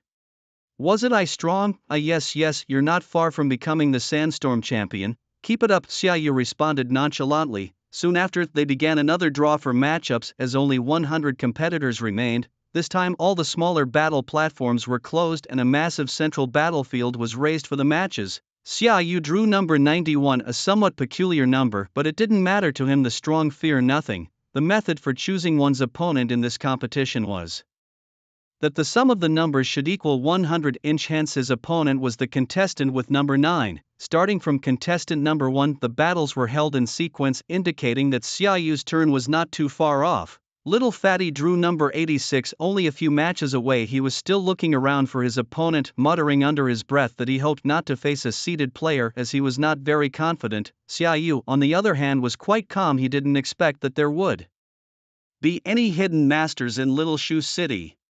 If it were in the capital or Magic City, he might have felt a bit more nervous. As each contestant fought, Xiaoyu observed their spirits and noted that they were quite capable, mostly around levels 38 or 39, the peak of high level, or levels 41 and 42, just entering the elite level. The quality of the competition was indeed high. When the host called his number, Xiaoyu stood up and walked towards the battle platform. The next contestants introduced were Xiaoyu, a seeded player from Shu City First Middle School, and Lin Chen from Yunqing Second Middle School. The host, sitting on the stage, introduced them passionately and the gymnasium erupted in cheers, showing the audience's enthusiasm. Walking onto the stage, Xiaoyu was startled by the intense atmosphere. The view from the stage was indeed different from that of the audience, and the fervor of the 80,000 spectators gave Xiaoyu a unique experience that made his blood boil.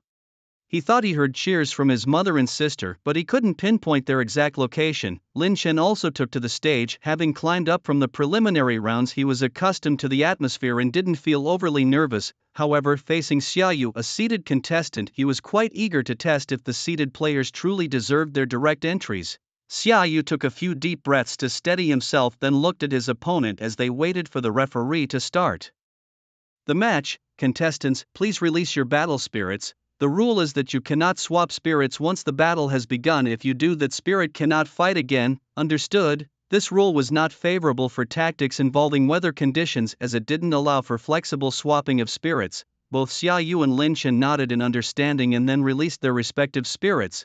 Xia Yu sent out Aluminum Dragon ready to test the waters, while Lin Chen released a Bursting Monkey.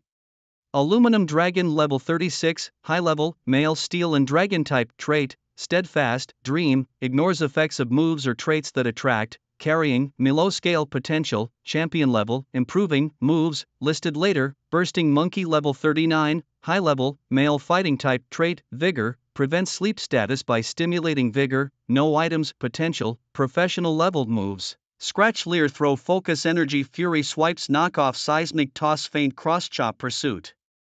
Uproar, hammer, arm, close combat, fire punch. Looking at the panel of his Celestial Dragon, he felt his rigorous training had not been in vain. Although the opposing Infernape was of a higher level, it seemed manageable. The massive Celestial Dragon, brimming with a warrior spirit, faced the Infernape with excitement in its first official battle. On the other side, Lin Chen saw Xia Yu release a creature he had never seen before, his face betraying his difficulty, his sense of alertness heightened. The host, experienced and knowledgeable, educated the audience about the origins of the Celestial Dragon, informing them that it was a unique steel and dragon dual-type creature native to Maple Leaf Country, rarely seen domestically, sparking curiosity and anticipation among the spectators. As the referee's command was given, the battle was on the verge of breaking out. The Celestial Dragon, large and gleaming with a metallic sheen, stood majestically on the battlefield, exuding a powerful aura. On the other hand, the Infernape was full of fighting spirit, its eyes ablaze with fury, constantly jumping around ready to launch an attack. The battle began with Infernape charging first, rushing towards Celestial Dragon at high speed, its fists swinging, casting fiery punches. Celestial Dragon, unflustered, opened its mouth and emitted a powerful freezing beam, instantly neutralizing Infernape's attack. Following this, Celestial Dragon launched a counterattack, swinging its massive iron tail directly at Infernape, knocking it to the ground. Then with its sharp claws it powerfully struck down at Infernape, each hit demonstrating immense force. Infernape did not concede easily, it struggled valiantly, continuously retaliating with fiery punches. However, against the formidable strength of Celestial Dragon, it seemed somewhat overwhelmed. Eventually, Celestial Dragon, with its powerful strength and resilient defense, successfully defeated Infernape, securing victory in this battle. On the battlefield, Celestial Dragon stood proudly, its regal demeanor evident. Thanks to its excellent defense, Celestial Dragon did not suffer much damage in this duel, though it did expend a considerable amount of energy. Lin Chen withdrew Infernape and released his next creature, Galalagal. Its details were as follows. Name, Galalagal. Level, Advanced, 3-9, Gender, Male type, Ground ability, Rock head, does not lose HP from recoil damage, carried item, none. Quality, Professional moves. Tail whip, growl, mud slap, takedown, headbutt, payback, fling, stomp, boomerang, focus, energy, earthquake, fire punch, dig. Observing Lin Chen's Galalagal, Xia Yu felt that a Celestial Dragon in its current state could still contend with it. Both creatures stared at each other intently. A Celestial Dragon, massive and shimmering with a metallic glow, had a determined and commanding gaze. Galalagal, smaller in stature but muscular and strong, held a giant bone in its hands. As the whistle sounded, the battle commenced with Galalagal initiating the attack, swinging the bone at a Celestial Dragon. A Celestial Dragon agilely dodged the attacks while countering with its sharp claws. Each strike of a Celestial Dragon was powerful, leaving deep marks on the ground. However, Galalagal was not to be underestimated. Using its speed and agility, it continually dodged a Celestial Dragon's attacks, looking for opportunities to strike back. As the battle progressed, both combatants gradually depleted their stamina. Duraludon bore some scars but remained steadfast in the fight. Galarian Stunfisk also felt the fatigue, yet its fighting spirit soared high. At a critical moment, Duraludon unleashed its signature move, the Dragon Pulse. A powerful wave of energy burst forth from its mouth, hurtling towards Galarian Stunfisk. Despite its best efforts to resist, Galarian Stunfisk was ultimately struck by the energy wave and collapsed to the ground. Although Duraludon emerged victorious, it had paid a hefty price. Weary, it stood with its scars visibly marking its form. "Come back, Duraludon, you did well. Great job," announced its trainer. Xia Yu, observing the scene, also recalled Duraludon back into its luxury ball. Opposite him, Lin Chen retracted his Galarian Stunfisk, preparing to release his trump card Pokémon. Now that the weakest Duraludon has stepped down, let's finish this perfectly. Come out Gigalith and splendidly defeat the opponent. Xiaoyu released his Gigalith, which immediately sparked cheers from the audience. After all, seeing a near-legendary Pokémon isn't an everyday occurrence, and each appearance inevitably drew massive attention. Upon seeing Xiaoyu's Gigalith, Lin Chen sighed. Realizing his chances of victory were slim, yet he spiritedly prepared for battle even if it meant a graceful defeat. Come out my ace Camerupt. Lin Chen released his trump card Pokémon as well. Stat details appeared: Gigalith, Shiny, Level 47, Elite, Gender, None type, Steel Psychic ability, Clear Body, prevents ability reduction due to an opponent's moves or abilities. Held item, Life Orb. Skill level, Near Master moves, listed, Camerupt level 42, Elite, Gender, Female type. Fire Ground ability, Magma Armor, prevents freezing. Held item, Charcoal. Skill level, Near Gym moves, Tackle, Roar, Spark, Earth Split, Focus Energy, Eruption, Stomp, Burn Up, Amnesia, Smog, Earth Power, Curse, Take Down, Yawn, Earthquake. Filled with a fighting spirit, Camerupt faced the shiny Gigalith, which remained remarkably calm, exuding an air of having everything under control. Gigalith shone with a golden light, its massive form giving off an aura of invincibility. Camerupt, covered in red rocks, spewed fierce flames from its mouth as if it could incinerate everything in its path. As the battle commenced, Camerupt charged at Gigalith without hesitation, reaching it almost instantaneously, then opening its mouth wide. Camerupt unleashed a searing blaze in an attempt to reduce Gigalith to ashes. However, Gigalith was not intimidated by Camerupt's attack. It quickly raised its metal-clad arms, blocking the flames with its sturdy metallic claws. The flames bounced off Gigalith's metallic surface, causing no harm. In response, Gigalith prepared for a counterattack. Its eyes emitted a dazzling light, and then its body began to spin, its metallic claws attacking like a whirlwind towards the flame camel. The flame camel tried to dodge, but the attack speed of the flashing giant was too fast, leaving it no chance to escape. The flame camel was hit by the flashing giant's attack, staggering backwards a few steps. However, it did not give up. Instead, it charged again towards the flashing giant, ready to launch a new attack. Just at that moment, the flashing giant suddenly stopped, its body starting to glow. A powerful wave of energy burst forth from its mouth, heading straight for the flame camel. The flame camel sensed the immense force and knew it could not withstand it, so it mustered all its strength to spit out one last flame, trying to counter the attack of the flashing giant, but it was all in vain. The power of the flashing giant's attack far exceeded the flame camel's expectations. The flame was instantly extinguished by the energy wave and the flame camel was struck down, falling to the ground. The flashing giant won the battle, its strength overwhelmingly superior to that of the flame camel. On the battlefield, the flashing giant shone with the glow of victory, its figure appearing exceptionally towering under the sunlight. The referee announced Xiaoyu's victory and the crowd cheered. Xiaoyu enjoyed the feeling of triumph. He recalled the giant back and shook hands amiably with Lin Chen before stepping down from the stage. Today's competition was over. In the contestants' backstage area, Xiao Pingzi rushed eagerly towards Xiaoyu, hugging him and praising his excellent performance. The other contestants also watched Xiaoyu with a mix of respect and fear, feeling the gap in strength and hoping not to encounter him. In later matches, however, a few competitors looked at Xiaoyu with a fighting spirit, eagerly anticipating a battle with him. Xiaoyu told Xiao Pingzi that he was going to join his mother and sister in the spectator area to watch the matches, urging him to perform well and win beautifully. Before the next match started, Xiaoyu quickly called his mother to ask where they were. Upon learning their location, he headed towards his mother and sister. Not far from the viewing platform on the lowest level, he sought his mother and sister and hurried over to them. The location was indeed excellent, close and with a good angle, surely the result of his father securing privileged tickets. As he approached his mother and sister, both congratulated him on winning his first match smoothly. Nearby spectators who saw Xiaoyu also praised his skills, acknowledging his strong potential to be a champion contender. Those who recognized his talent had already taken out paper and pens for his autograph, suggesting that Xiaoyu might be a star of tomorrow, and securing his signature now was a great investment. This flurry of attention made Xiaoyu a bit embarrassed, while his mother and sister chuckled at the side. As the competition continued, everyone's focus returned to the arena, where the thrilling battles of the creatures had the audience's blood pumping and cheering enthusiastically. Before long, it was Xiao Pingzi's turn to compete. He walked confidently towards the arena, chest out, facing an opponent who was a muscular man, clearly a fighter trainer, creating a stark contrast between the two in physique.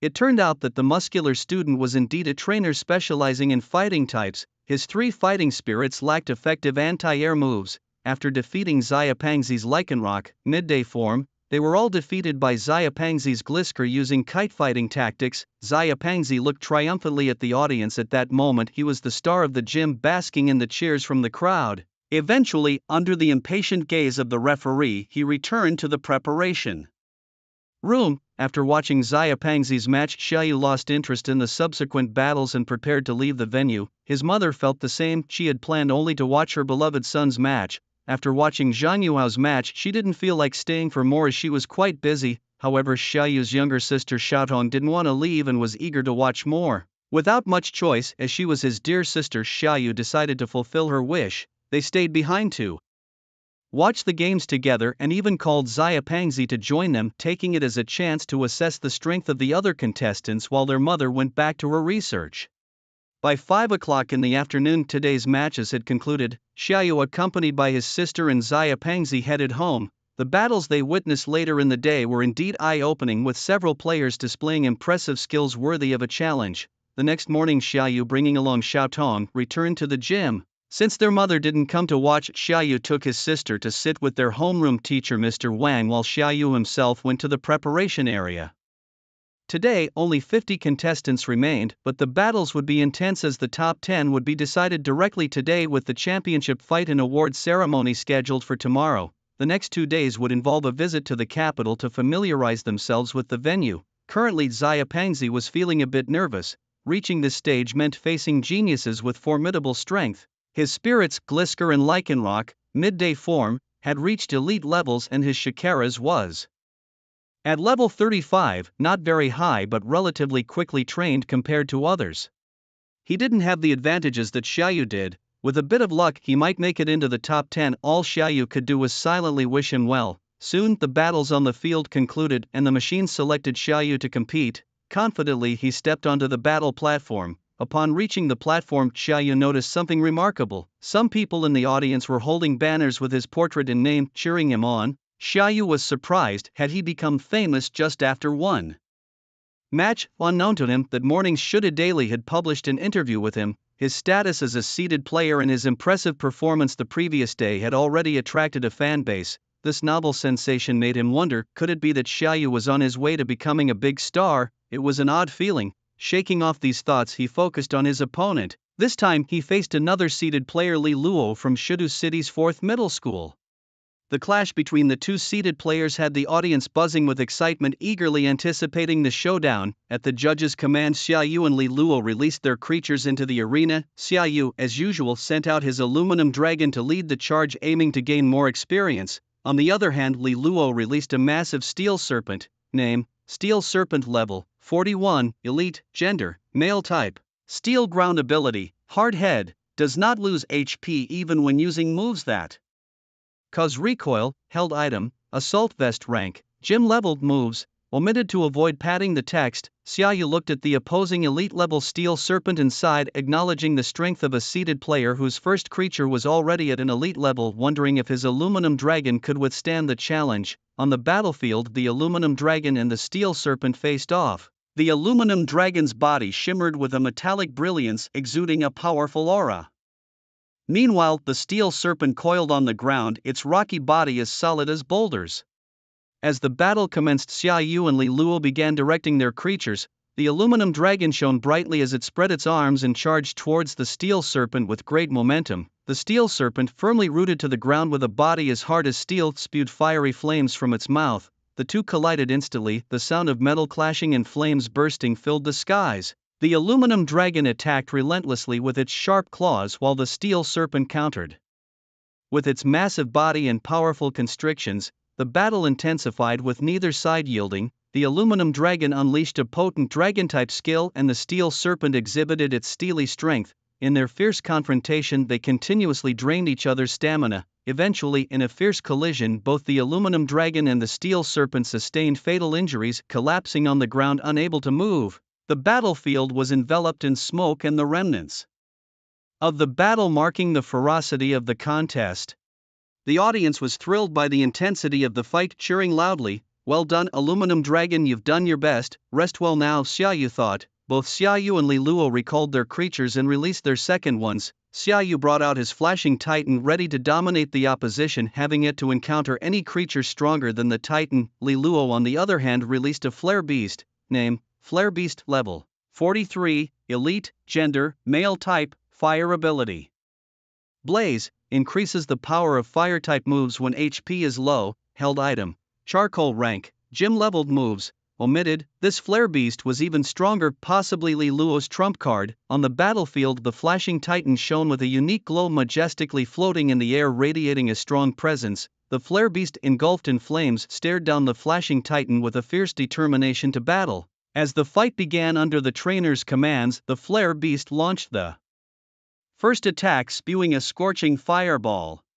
However, the flashing titan calmly dodged the attack and rushed towards the flare beast with incredible speed. The colossal creature known as the Glinting Titan swung its massive claws with formidable force, each strike powerful and precise. Firestorm Beast struggled valiantly to defend itself, but was gradually overpowered by the titan's relentless assault. The titan unleashed a potent psychic blade, striking Firestorm Beast directly and inflicting severe damage. Despite its efforts to retaliate, Firestorm Beast found no opportunity as the titan's continuous attacks left it powerless. Ultimately, the Glinting Titan easily secured victory with an overwhelming advantage. Witnessing his Firestorm Beast's devastating defeat, Li Luo's face clouded with difficulty. This had been his ace spirit, yet the loss was disheartening. The rumors of Xiaoyu being called the Great Devil indeed seemed well deserved. Recalling Firestorm Beast, Li Luo released his final spirit, the Water Jet Turtle. Name: Water Jet Turtle. Level 42, Elite, Gender, Male. Type: Water. Ability: Torrent,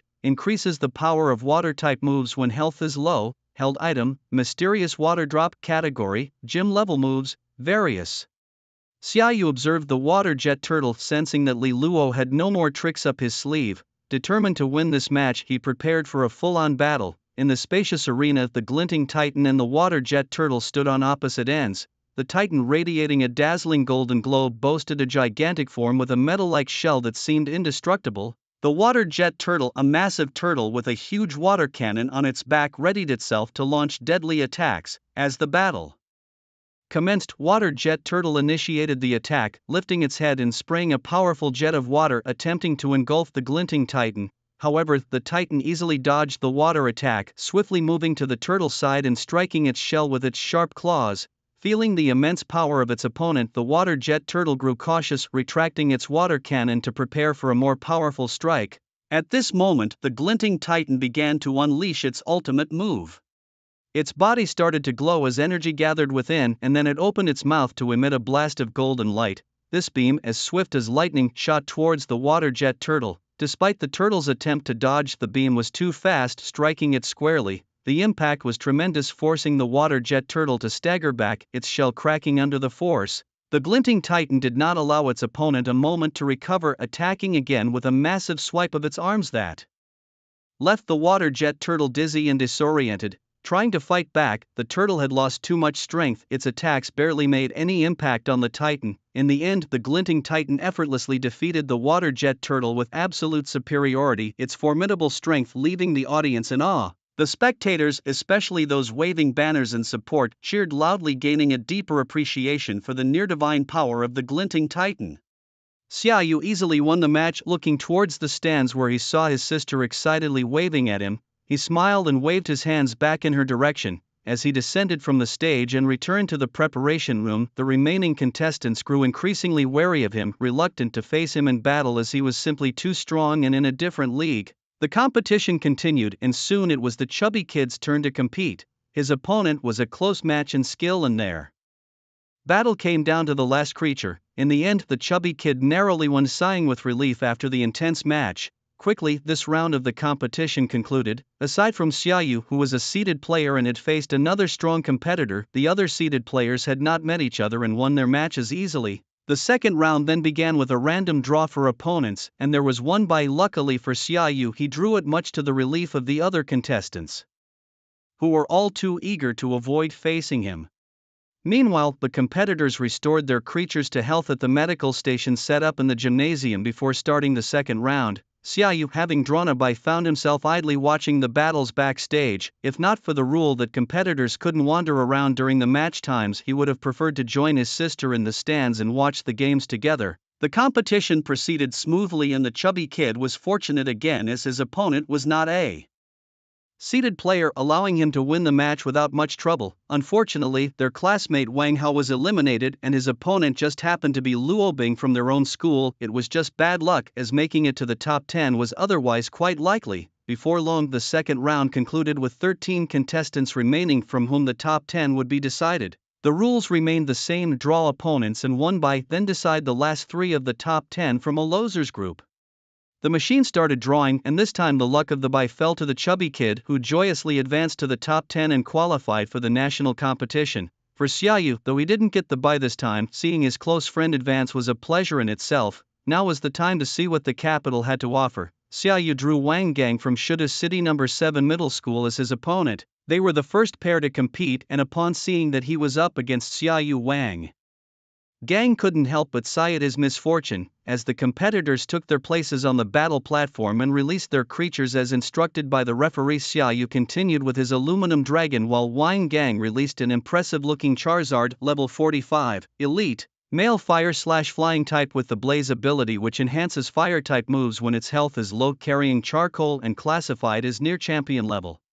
Seeing the level of this Charizard, Xiaoyu was taken aback and quickly decided to pull out his ace creature, ready to play a trick. After all, even if he was outmatched, it was worth the lesson. On the battlefield, Charizard and Duraludon stood face to face. Charizard spread its massive wings, flames blazing across its body, exuding a powerful aura. Duraludon, on the other hand, shimmered with a metallic luster, its cold gaze revealing its resolve. As the battle commenced under Xiaoyu's command, Duraludon took the initiative, unleashing Meteor Assault. Numerous metallic meteors plummeted from the sky while Charizard agilely dodged them. Duraludon then fired the Flash Cannon, a powerful beam targeted at Charizard. Undeterred, Charizard took a deep breath and retaliated with a powerful blast burn, the flames colliding fiercely with the light beam exploding in mid-air. Seizing the moment, Charizard soared into the sky, circling above. It timed its attack perfectly, striking with Dragon Claw, diving fiercely towards Duraludon. Duraludon attempted to block with its metal claw, but the force of Charizard was too overwhelming, pushing it back several steps. Charizard then unleashed a fire spin, trapping Duraludon in swirling flames, confining it within. Duraludon struggled intensely, but the power of the flames gradually wore it down. Spotting the opportunity, Charizard launched another blast burn, this time with even more ferocity, hitting Duraludon directly. Overwhelmed by the impact of the flames, Duraludon eventually fell, unable to continue. Charizard stood proudly on the battlefield, declaring its victory. "Come back, Duraludon, the opponent was indeed strong this time, you've done your best. Next, let your elder brother take over," Xiaoyu said as he recalled Duraludon and released Garchomp, who had not yet appeared in the battle. "Like a sneak attack, huh? Then let's see what true strength is," Xiaoyu remarked as Garchomp entered, instantly causing a sensation across the arena. The crowd was shocked that Xiaoyu had yet another fully evolved pseudo-legendary yet to reveal. Upon Garchomp's arrival, its formidable presence filled the arena, putting significant pressure on Charizard. Garchomp, known as the mock Pokémon, was at level 50, elite class, with the dragon and ground types, possessing the ability Sand Veil and carrying the items Dragon Fong and Milotic Scale. Its moves were undisclosed, but its presence alone intensified the atmosphere. As Garchomp faced off against Charizard, its sharp teeth glinting coldly while Charizard flared up, both ready for combat, Wang Gang commanded Charizard to strike first, spewing intense flames, forming a fiery vortex aimed at Garchomp. Garchomp, with its agility, easily dodged. It then executed Sand Tomb, causing the ground to sink instantly, creating a quicksand area that trapped Charizard's feet, restricting its movement. Garchomp seized this chance to rush forward, opening its massive jaws and using Dragon Rush, striking Charizard like lightning. Despite Charizard's struggle, it countered with Air Slash, sending blades of wind flying towards Garchomp. However, Garchomp's speed allowed it to evade effortlessly, crashing into Charizard and sending it flying.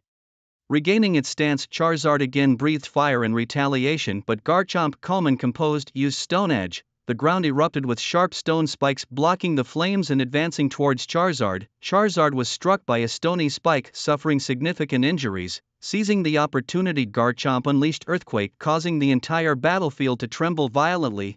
Charizard, struggling to maintain its footing, was vulnerable. Garchomp capitalized on this moment and launched a powerful superpower attack, charging at Charizard with formidable strength. Overwhelmed and unable to resist, Charizard was hit directly by the superpower, crashing heavily to the ground and passing out. Garchomp stood proudly, declaring its victory, having effortlessly defeated the once mighty Charizard. Wang Gang, seeing his ace Charizard defeated so easily, knew he had lost. However, since the battle was not yet over, he had to continue fighting. He released his second Pokémon, Luxio. Unfortunately, the level 42 Luxio could not withstand Garchomp's assaults for long and was ultimately taken down by a Dragon Pulse.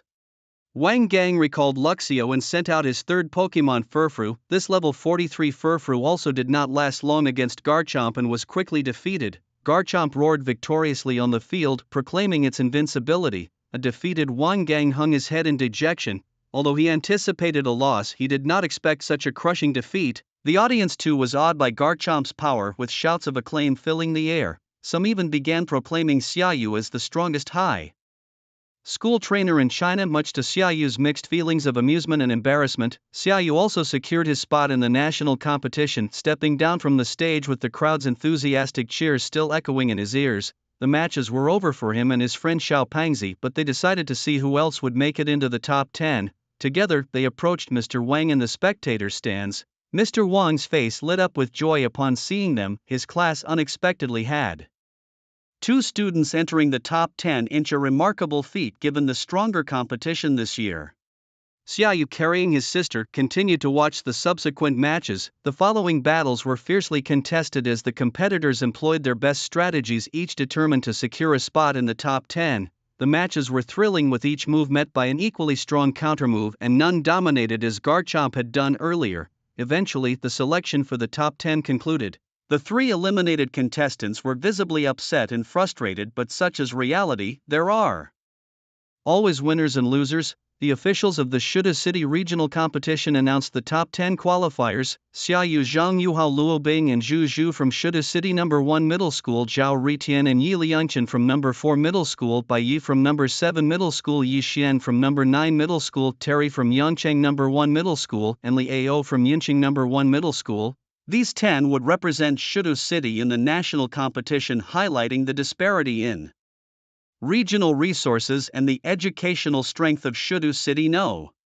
1 Middle School is a leading institution. Tomorrow is the day the regional championship will be decided. After parting ways with his sister and the chubby kid, Xiaoyu headed home to prepare for the competition. In the evening, the family gathered around the dinner table. Xiaoyu's parents expressed their intention to attend the finals the next day, and even his grandparents had called to say they would be there to watch him compete. With smiles, his parents asked if he felt any pressure. Xiaoyu confidently replied that with his skills, it was impossible for there to be any surprises. The championship was practically in the bag, completely within reach, and he felt no pressure at all. Seeing Xiaoyu so carefree and unworried made his parents exchange a smile. His sister Xiaotong chimed in from the side, declaring that her brother would definitely win the championship because Xiaoyu had promised to give her the trophy.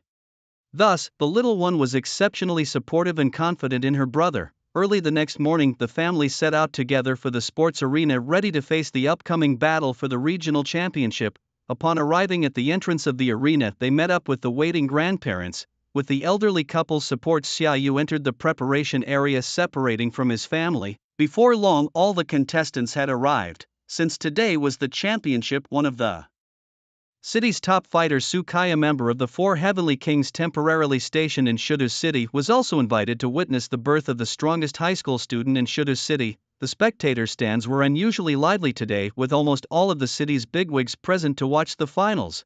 The audience, thrilled to see such important figures, was already filled with cheers and shouts even before the start of the competition, creating an atmosphere of excitement and passion.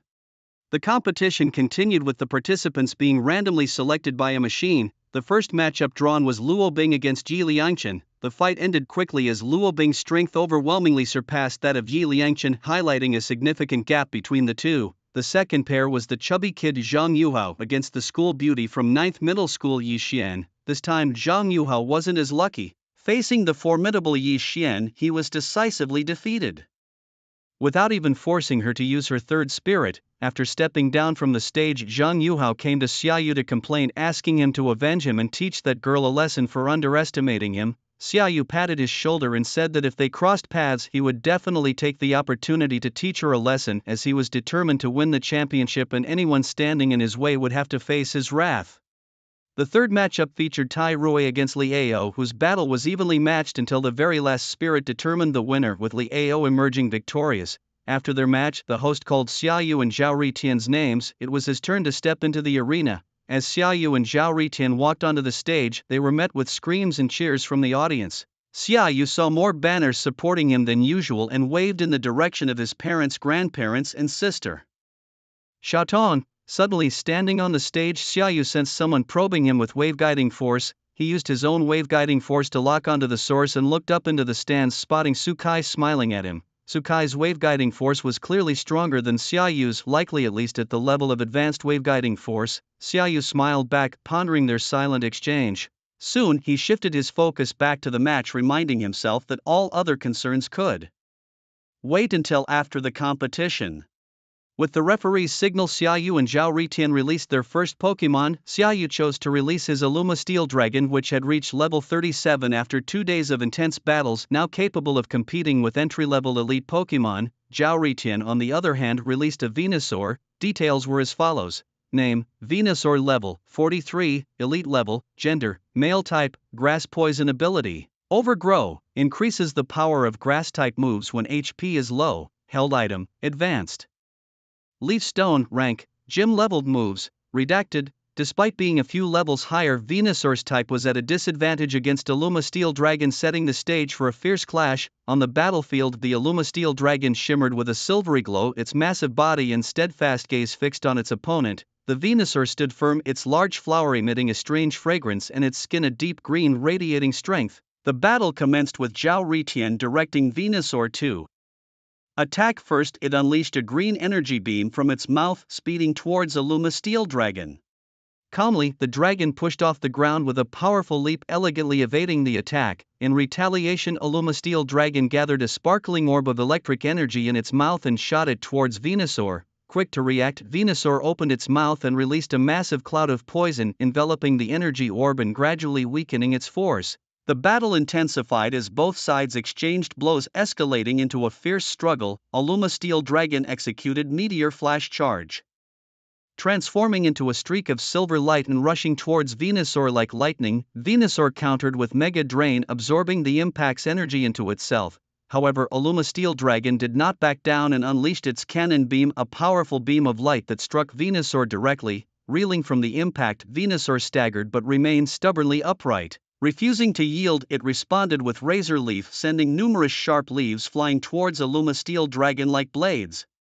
The dragon deftly dodged these attacks and, seizing an opportunity, executed Mirror Shot, releasing a dazzling burst of light that enveloped Venusaur.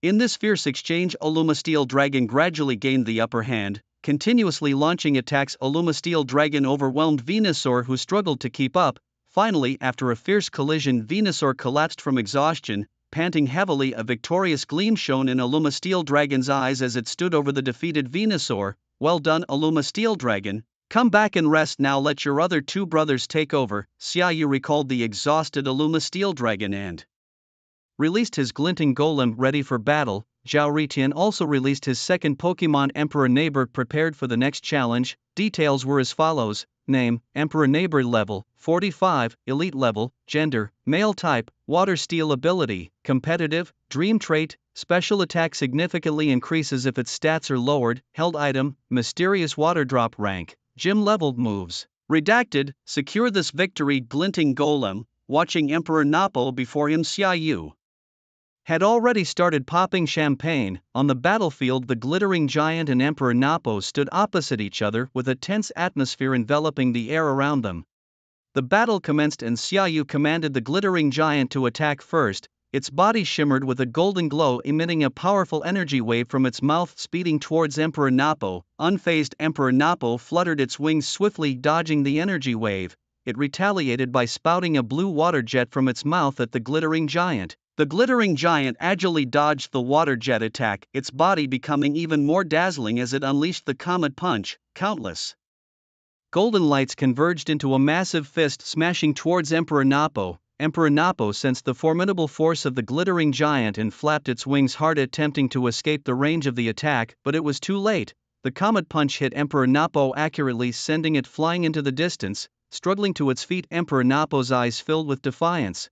It launched another attack, spewing a powerful ice pillar from its mouth, attempting to freeze the glittering giant.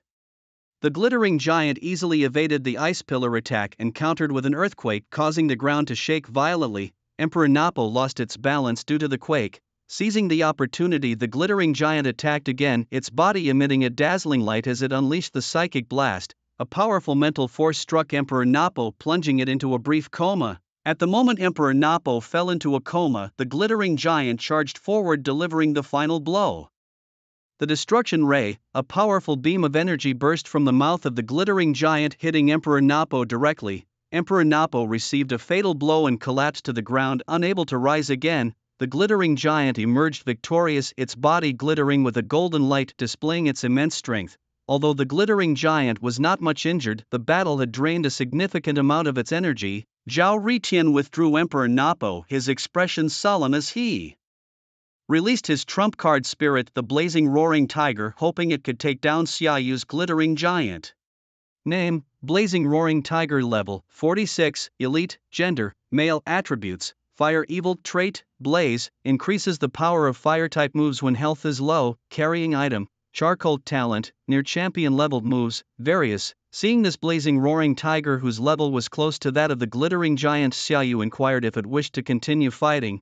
The glittering giant indicated it was fine and could continue the battle. Xiaoyu nodded, and thus the battle continued. In the open battlefield, the glittering giant and the blazing roaring tiger stood facing each other, a fierce battle about to unfold. The flashing colossus swiftly dodged to the side, launching its signature move, Comet Punch, its fists gleaming with a golden light like a meteor, crashing towards the blazing roar tiger. Agilely, the blazing roar tiger leapt aside to avoid the comet punch, then charged at the flashing colossus with incredible speed, striking fiercely with its sharp claws. The flashing colossus used its sturdy body to fend off the blow, but still felt the formidable power of the blazing roar tiger. The battle was intense, with neither side yielding ground. The blazing roar tiger continuously unleashed fiery attacks, while the flashing colossus countered with its metallic body and strength. Sparks flew, leaving the audience in awe. At a critical moment, the flashing colossus executed its ultimate move, Supercharge. Its entire body radiated a brilliant light, striking like a golden meteor towards the blazing roar tiger. The force of the impact was immense, sending the blazing roar tiger flying. However, the blazing roar tiger did not give up. It struggled to its feet, its eyes burning with an indomitable fighting spirit. With its last bit of strength, it unleashed a massive pillar of flame, aiming to land a final blow on the flashing colossus. Unyielding, the flashing colossus, with its iron will and powerful defense, withstood the fiery assault. Ultimately, the flashing colossus triumphed over the blazing roar tiger, emerging as the victor of this fierce battle. After the fight, the flashing colossus showed signs of fatigue. The consecutive intense battles had taken their toll. Xiaoyu successfully won this top 5 contest, continuing his march towards the championship. Zhao Ritian came over to shake hands with Xiaoyu, conceding defeat graciously, hoping Xiaoyu would win the championship, as losing to the champion would bring him some consolation. This sportsmanlike attitude truly lived up to his reputation. The audience also gave their applause and cheers to both, contributing to a spectacular battle.